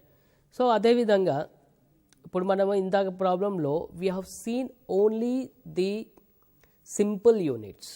సింపుల్ యూనిట్స్ అంటే where one item is sold on only 1 units of measures. అంటే పలానా ఒక ఐటమ్ తీసుకున్నారనుకోండి, ఆ ఐటమ్ని నంబర్స్లోనే అమ్ముతారు, లేదా కేజీస్లోనే అమ్ముతారు, లేదా లీటర్స్లోనే అమ్ముతారు. That is called simple units. One is called alternate units. What is that alternate units? How to do? We are going to see tomorrow, but let me explain what is that now. Alternate units అంటే ఒకటే ఐటమ్ని 2 units of మెజర్స్లో అమ్ముతాము. అవునా? ఒకటే ఐటమ్ని 2 units of మెజర్స్లో అమ్ముతాము. That is called alternate units of measures. Then what is the advantage of this alternate units? For example, you went to a stationery shop. Okay, ఆ stationery షాప్లో వెళ్ళి అడుగుతారు, ఏమండి పెన్ ఎంత అంటారు. సో ద షాప్ కీపర్స్ అంటే shop keeper అతను ఏమంటాడు, పెన్ 10 రూపీస్ అండి అంటారు. ఓకే, అంటే ఒకటి కొంటే ఎంత 10 రూపీస్. సరే బాక్స్ కొన్నాను అనుకోండి, ఎంత అండి అంటాడు. బాక్స్లో ఎన్ని ఉంటాయి? 10 ఉంటాయి. అంటే ఇప్పుడు ఒక ఐటమ్ పెన్ను తీసుకోండి అనుకోండి, 10 ఉంటాయి బాక్స్లో. ఇది ఎంత అంటే సరే 10 into 10 100 కదా, కానీ అతను 90 రూపీస్ ఇస్తాడు. ఎందుకని? Some discount. అంటే అదే పెన్నుని సింగిల్గా అమ్మితే నంబర్స్ 10 రూపీస్ లాగా అమ్ముతున్నాము. అదే పెన్ని బాక్స్లో ఒక బాక్స్ కనుక హోల్గా మొత్తం సేల్ చేస్తే అదేమవుతుంది? 90 రూపీస్. అంటే you are getting some discount. So that is the reason you are purchasing 1 box. అంటే ఆ పెన్ని మీరు నంబర్లో కూడా అమ్ముతున్నారు, బాక్స్లో కూడా అమ్ముతున్నారు. That is called alternate units. Okay, అలాగే మీరు ఎక్కడైనా సో ఇప్పుడు పెన్సిల్ తీసుకుంటే అలా ఉంటుంది, పెన్ తీసుకుంటే ఒక అంటే పెన్సిల్లో కూడా మళ్ళీ ప్యాకింగ్ డిఫరెంట్ ఉంటుంది. అంటే ఒక పెన్సిల్ ఏమో మీరు 10 ప్యాకింగ్ వస్తుంది, ఒక పెన్సిల్ ఏమో 20 ప్యాకింగ్ వస్తుంది, ఒక పెన్సిల్ ఏమో 5 ప్యాకింగే వస్తుంది. సో అది ఎలా సెట్ చేయాలి అంటే ఈ పలానా పెన్ను నేను 5 ఉంటే ఎలా సెట్ చేయాలి, ఈ పలానా పెన్ను ఒక బాక్స్లో 10 ఉంటే ఎలా సెట్ చేయాలి. Okay, so that is called alternate units. అంటే simple units where the item is sold on only 1 units of measures. 1 pencil always it is sold on numbers. That is called simple units. What is alternate units? 1 pen is sold 1 number and the same pen is sold on boxes also. That is called alternate units. Okay, next one, compound units. What is this compound units? Compound units అంటే compound అన్ని కలిపి, which is universal in the market. 1 kg అంటే ఎంత? 1000 grams. This is called compound. 1 kg is called 1000 grams is called compound. 100 kgs is called 1 quintal is called compound. This is universal. ఇప్పుడు మీరు వెళ్ళేసి ఒక litre oil ఇవ్వండి అంటే ఆ litre అంటే 1000 ml ఇస్తాడు. అవునా? ఆల్టర్నేట్ యూనిట్స్ అంటే అలా కాదు, డిఫరెంట్ ఉంటుంది. ఇప్పుడు ఏదన్నా పెన్ ఉంటే అది పెన్ అనేది 5 ప్యాక్ ఉండొచ్చు, పెన్ అనేది 10 ప్యాక్ ఉండొచ్చు, సోప్ ఉండదు. సోప్లోనే ఇప్పుడు మీరు 250 grams ఉందనుకోండి, ఒక బాక్స్తో 10 ఇస్తాడు. అదే 100 grams ఉందనుకోండి 20 ఉండొచ్చు లేదా 15 ఉండొచ్చు. That is called alternate. But here in compound which is universal, 1 liter of milk is equal to 1000 ml, 1000 kgs is equal to 1 ton, 1000 grams is equal to 1 kg. This is called your compound. Okay, so అది compound ఉంటుంది. So ఆ compound ఎందుకు maintain చేస్తాము అంటే ఇప్పుడు మన stock సమ్మరీని మీరు కేజీస్లో కూడా చూసుకోవచ్చు, టన్స్లో కూడా. Suppose your compound unit is kgs, tons, మీ కంపౌండ్ యూనిట్స్ ఒక కేజీస్లో ఉంటుంది, గ్రామ్స్లో కూడా కన్నా. అంటే మీరు టోటల్ స్టాక్ కేజీస్లో ఎంత ఉంది? 1 kg ఉంది or 100 grams. So that is your compound units. So in the next class we are going to see how to create the compound units, how to create the simple units and all. Okay na? So hope once again I am reminding you that Tally is conducting a certification program. You can inquire about in your nearest Tally authorized centers, and if you have any doubts you can comment with your phone numbers. We will revert back to you. So okay, tomorrow we are going to see the how to create alternate units and compound units. So till then, have a nice day.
Hello, good morning students, welcome to Mana TV, welcome to Tally training program conducted by APSSDC.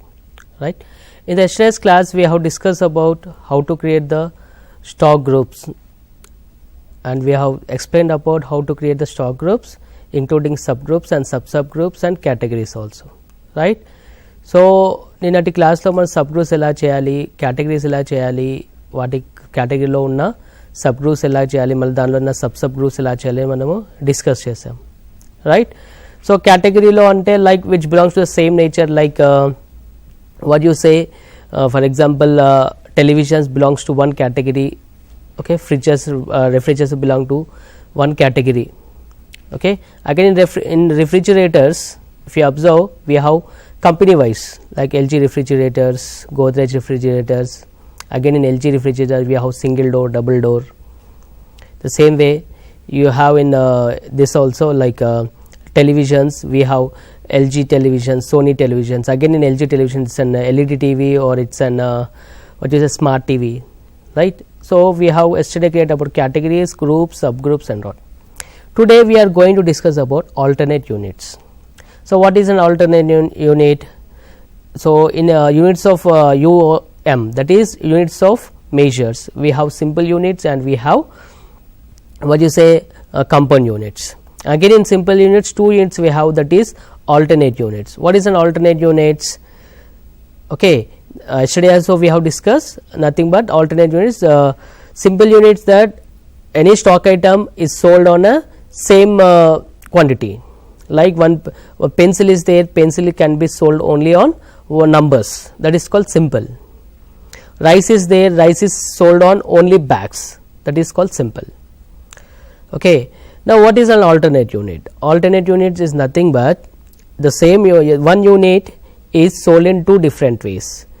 For example, pencil you can buy in numbers, pencil you can buy in boxes, that is called alternate units.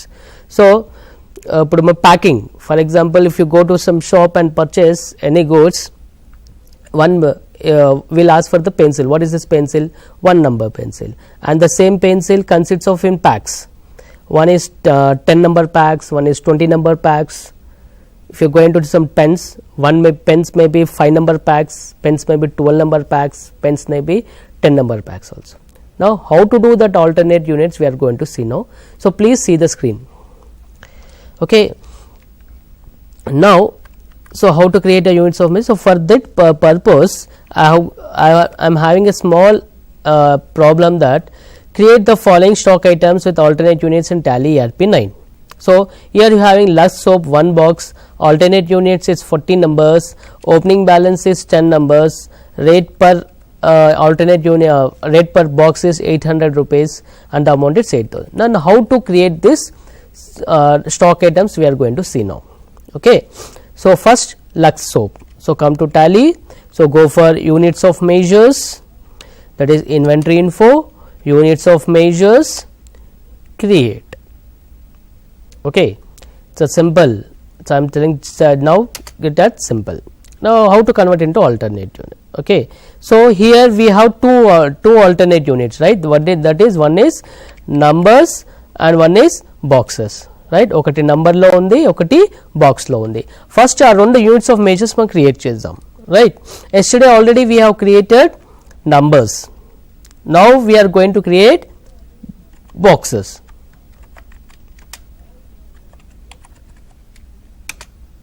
Right, number of decimal points, if the boxes are sold in 1.5 box, 2.5 box, if you want to give the decimal points you can access the decimal points, right?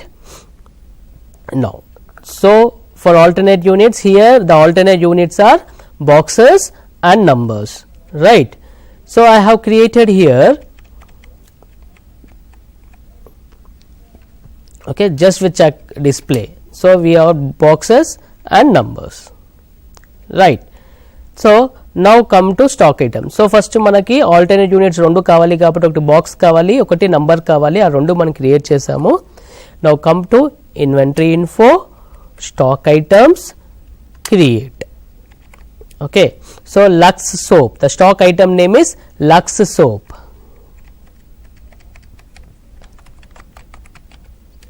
Okay, category, so I am taking a separate category as soap. Press Alt C and you can create that, right. So I am taking alternate. So here be sure that sometimes the screen may show that alternate units and sometimes it may not show. So main units ఏంటి, main మనం boxes లో అమ్ముతున్నాము, వాటిని numbers లో కావాలి. Then how to activate this? Come to F11 features, sorry F12 feature configuration settings, and you have some item called alternate units. So last లో నుండి third one, use alternate units for stock items. You put as yes. Right. So once again repeating, in the stock creation screen press F12. In that you can see use alternate units for stock item. Okay, you put yes. Okay, then if you see observe the screen, okay, here the main boxes, the main units is boxes. అక్కడ main boxes, main units వచ్చే boxes ఉంది కాబట్టి నేను boxes select చేసుకున్నాను. Okay, alternate units, what is the alternate units for that? So alternate units వచ్చేసి మనము numbers లో sale చేస్తున్నాం. So select numbers. సో ఇక్కడ అడుగుతుంది where 0 is equal to how, అంటే ఒక్క బాక్స్ లో ఎన్ని నంబర్స్ ఉంటాయి. Okay, then we have to give. So ఇక్కడ మనకు ఇచ్చిన ప్రాబ్లంలో ఒక్క బాక్స్ లో మనకు 40 యూనిట్స్ ఉంటాయి, అంటే ఒక బాక్స్ లో 40 యూనిట్స్ ఉంటాయి, అంటే where 40 numbers is equal to 1 box. So always ఎప్పుడైతే మనం లక్స్ సోప్ మనం ఎంట్రీ చేస్తామో ఒక బాక్స్ అని ఎంట్రీ చేయగానే ఆటోమేటిక్గా 1 బాక్స్ ఇంటూ 40 నెంబర్స్ యాడ్ అయిపోతుంది. ఓకే, క్వాంటిటీ ఎన్ని ఉన్నాయి 1. సో ఇక్కడ క్వాంటిటీ 1 అని ఇచ్చాను. సో అక్కడ మెయిన్ యూనిట్స్ బాక్సెస్ తీసుకున్నాం కాబట్టి ఇక్కడ బాక్స్ అని వచ్చింది. ఓకే, ఇక్కడ ఎన్ని చూస్తే ఓకే మెయిన్ బాక్స్ 40, అట్లా ఎన్ని తీసుకున్నాం, ఓపెనింగ్ బ్యాలెన్సెస్ ఎన్ని తీసుకున్నాం ఇక్కడ మనము 10. ఓకే, అంటే 10 అంటే ఇప్పుడు ఎన్నో 10 బాక్సెస్ అంటే ఒక బాక్స్ లో ఎన్ని ఉంటాయి మనకి 40, అంటే 400 numbers, right. The 400 numbers automatically it is calculated, and if you observe that in the down you can see the in brackets how many numbers it has. So what is the rate per that? Rate is 800 per box per number. Per box అని ఇస్తే box తీసుకుంటుంది, per number అని ఇస్తే number తీసేసుకుంటుంది. So once again we create one more item. Okay, that is Santoor soap.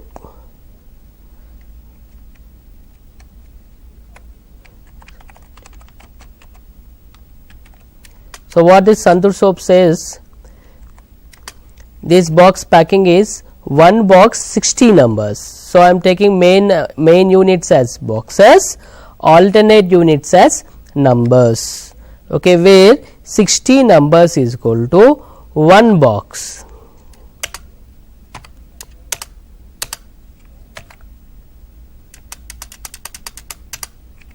Okay, so quantity ఎన్ని ఉన్నాయి 20, opening is 20, right.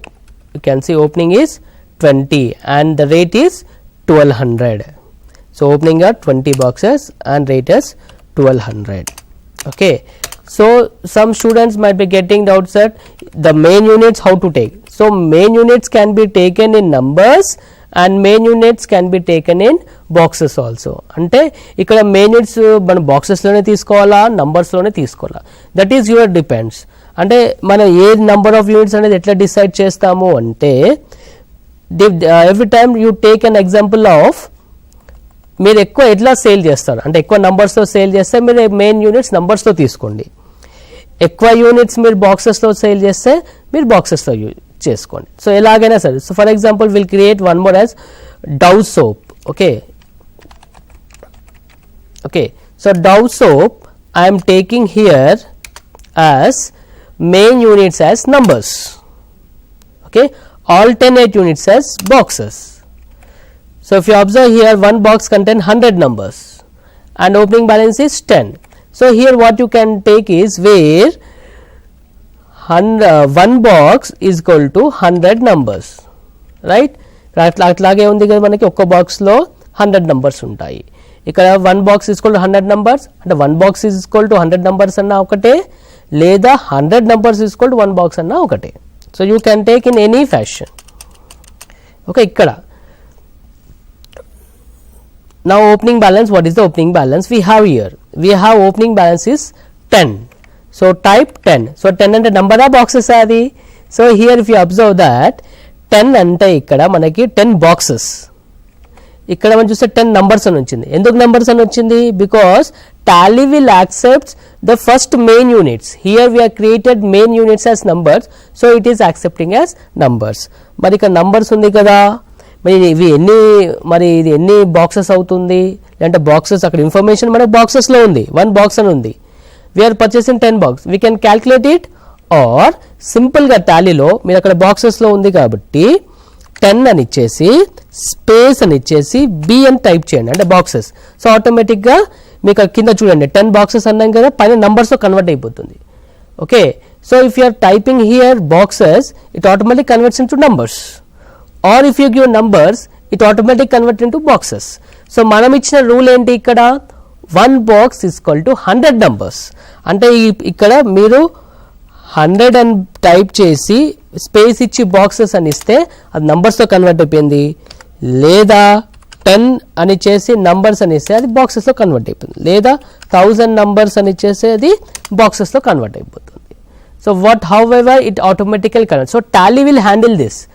So numbers మీరు 1000 numbers అని టైప్ చేసి ఆటోమేటిక్గా బాక్సెస్లో కన్వర్ట్ చేసుకుంటుంది, బాక్సెస్ అని ఇచ్చేసి ఆటోమేటిక్గా నంబర్స్లో కన్వర్ట్ చేసుకుంటుంది. So Tally will handle that. There is no need to calculate this. అంటే ఇప్పుడు మనం ఇక్కడ బాక్సెస్ అని ఇచ్చాం అంటే ఒక బాక్స్లో ఎన్ని నంబర్స్ అనేది మనం క్యాల్కులేట్ చేసే అవసరం లేదు, టాలీ ఆటోమేటిక్గా క్యాల్కులేట్ చేసుకుంటుంది. ఇప్పుడు ఒక బాక్స్ అనేది మనం 100 బాక్స్ కొంటాము అంటే 10 బాక్సెస్ అన్నాము, right? 10 box into 100 1000 numbers calculate చేయాల్సిన అవసరం లేదు. Tally will handle that. Tally will take care. Okay. So tally will tally can handle that. So ఇలాగే మన నంబర్స్ ఇప్పుడు మనం ఆల్టర్నేట్ యూనిట్స్ చేసి చూసాం, right? Same alternate units now we're going to see how to put in the purchase voucher and how to put in the sales voucher, then how to convert it. So sometimes ఏమవుతుందంటే for example mangoes purchase చేస్తారు మీరు. So when you're purchasing mangoes 1 kg you may get 10 numbers, or 1 kg you may get 5 numbers, or 1 kg you may get 8 numbers. ఇలాంటి situation కూడా ఉంటుంది. So when you're going to purchase anything, so అంటే మీకు పెద్ద quantity ఉంటే తక్కువ నెంబర్స్లో వస్తాయి, తక్కువ క్వాంటిటీ ఉంటే ఎక్కువ నెంబర్స్లో వస్తాయి. ఇది పాసిబిలిటీ ఉంది కదా మనకి, ఎస్ ఆర్ నో? సో అలా వేరీ అయినప్పుడు ఎలా చేయాలి అనేది కూడా మనం చేయొచ్చు టాలీలో. So Tally will handle that. So first మనం 10 numbers ఈక్వల్ టు 1 బాక్స్ అన్నాం కదా, ఒకసారి బాక్స్లో మళ్ళీ సడన్గా ప్యాకింగ్ చేంజ్ అయ్యి 1 బాక్స్ ఈక్వల్ టు 15 numbers రావచ్చు, 1 బాక్స్ ఈక్వల్ టు 12 numbers కూడా రావచ్చు, అవునా? ఇప్పుడు అలాగే మ్యాంగోస్ తీసుకున్నాం, మనం ఒక యావరేజ్గా 1 kg ఈక్వల్ టు 10 numbers అని పెడతాం, ఓకేనా? బట్ డిఫాల్ట్గా ఒక్కోసారి 1 kg ఈక్వల్ టు 8 numbers కూడా రావచ్చు, పాసిబిలిటీ ఉంది కదా.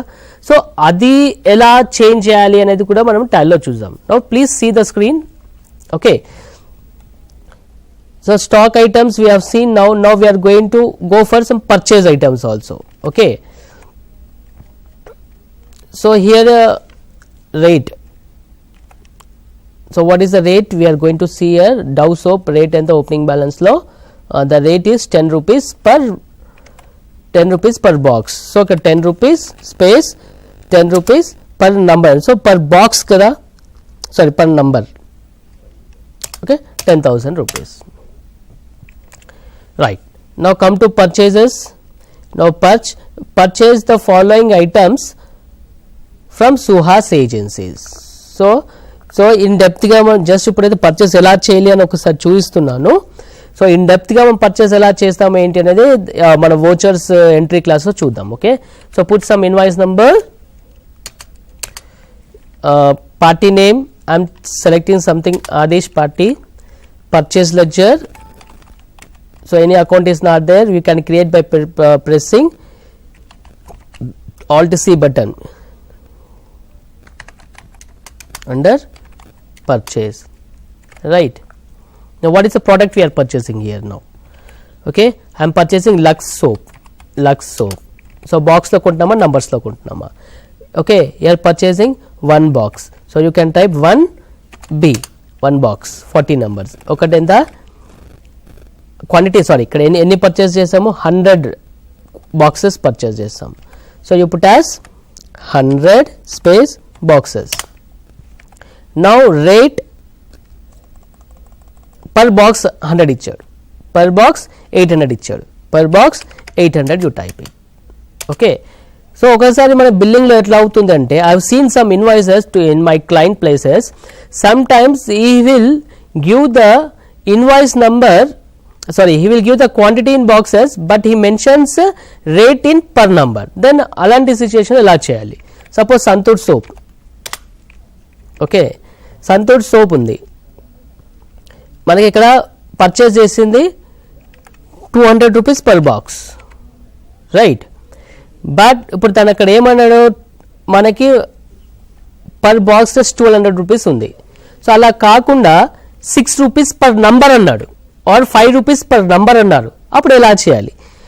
5 అని టైప్, సపోజ్ 5.5 అని టైప్ చేశారు అనుకోండి, ఇక్కడ ఏమవుతుంది 5.5 రూపీస్ పర్ బాక్స్ కింద క్యాలిక్యులేట్ అవుతుంది, అంతేనా. 200 into 5.5 is nothing but 1100.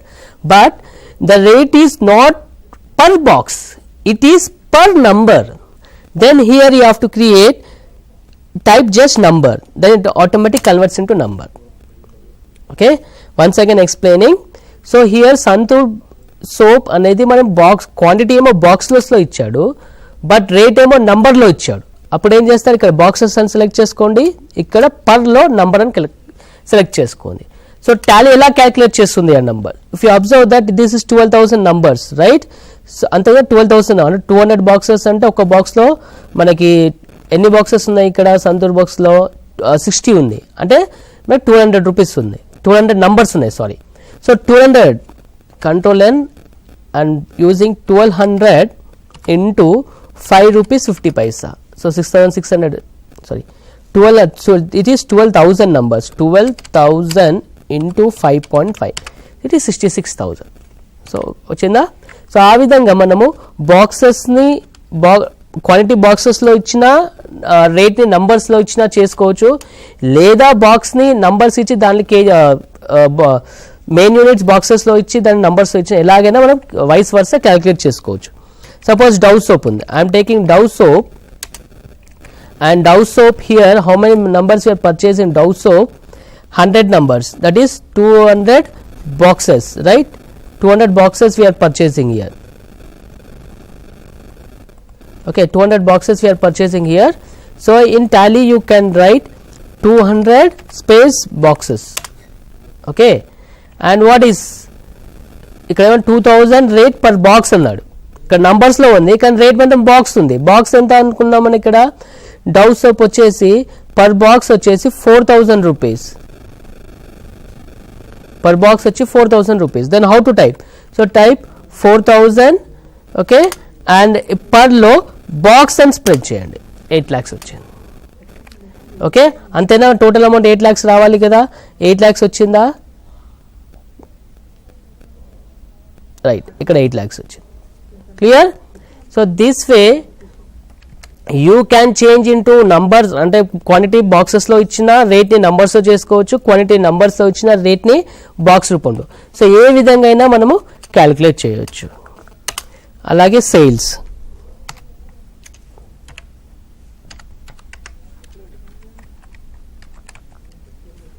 So sales Sunil account, Suhas account, sales, just అది సేల్స్ క్రియేట్ చేస్తున్నాను.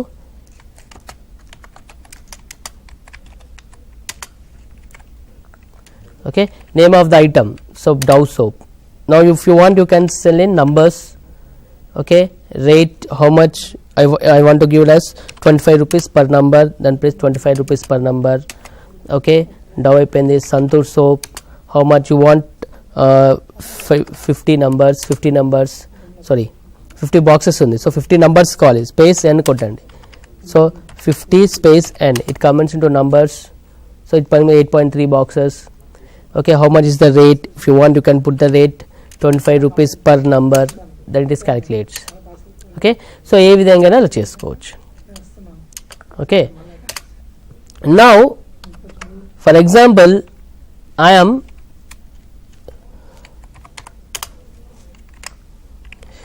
so one more Lux soap, అవునా?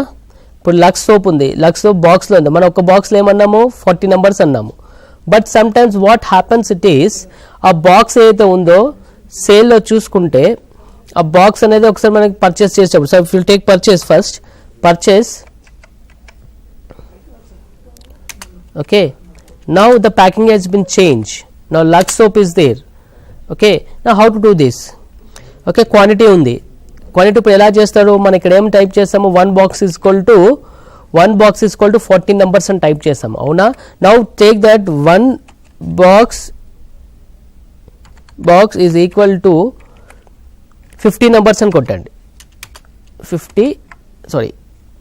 1 box equal to 50 numbers. So automatically చూడండి 1 box కు 50 numbers క్యాలిక్యులేట్ అయిందా. ఇక్కడ ఏమైనా 1 box is equal to 40 numbers అన్నాం, this is the standard we have given. So నార్మల్గా మీరు 1 box అని కొట్టాగానే 40 numbers వస్తుంది, but the packing has been change. Okay, now the 1 box is equal to 50 numbers, then how to do that? Then the people may confuse again. If you are going to alternate units also, it may not change. చూసారా, ఒకసారి Lux soap entry చేశాను, ఇక్కడ మనం already మనం ఏం చేసాము 40 numbers is equal to 1 box అని declare చేసేసాము. ఇక్కడ we have declared 1 box is equal to 40 numbers, right? But now the packing has been changed, and if we want to change that, now we are unable to change that, then how to do that? Then here put just as 1 box X is equal to 45 numbers or 50 numbers, okay, then you press, then automatically gets 1 box is equal to 50 numbers. You can see it down, right? What is the 8 rupees, that may be 850, change it, or per number it is 15 rupees per number. So this is the simplicity of tally. So the boxes can be changed, okay, you can do anything. ఇప్పుడు అలాగే Lux soap, Dove soap, the packing was earlier the packing was what we have given in so let me go and see what we have given. We have given 1 box is equal to 100 numbers. Now the box has been changed, now it has been converted into 1 box is equal to 50 numbers. Then how to take that? Then 1 box is equal to 50 numbers, or 50 numbers is equal to 1 box. Then tally can handle anything. Okay, what is the rate? It is 2000, then put the 2000, okay. So ఇట్లా మనం ఏదైనా సరే చేసుకోవచ్చు. Santoor soap 5 boxes, okay, 5 rupees per number. So whatever you can do in tally now, right? So this is how to create the alternate units, right? Now just a stock summary, okay, come to stock summary, right? So stock summary lo manam if we go for F9 and you for category summary, okay, కేటగిరీలో మనం soap సపరేట్గా తీసుకున్నాము, సోప్లు ఉంది. ఇప్పుడు సోప్స్లో ఒక numbers ఉన్నాయి, boxes ఉన్నాయి. I want alternate units at side, then what to do? Then just go for configuration, okay, just go for configuration and say show alternate units. Okay, కింద చూస్తే show using alternate units, then press Y, then you can have the alternate units also. అంటే టోటల్గా ఎన్ని ఉన్నాయి? So 2250 అంటే మన 206 boxes. So మన టాలీలో నంబర్స్తో చూపించిన అక్కడ మన స్టాక్ బాక్సెస్లో ఉంటుంది. Then you can say, you can take the print and you can see. So 20,550 numbers ఉన్నాయి. ఇవన్నీ బాక్సెస్ ఉండాలి మన స్టాక్లో? ఇప్పుడు 206 బాక్సెస్లో ఉండాలి. అలాగే ఇక్కడ చూసే బాక్సెస్ 101 బాక్సెస్ ఉండాలి. ఆ బాక్సెస్లో కౌంట్ చేస్తే 445 నంబర్స్ ఉండాలి.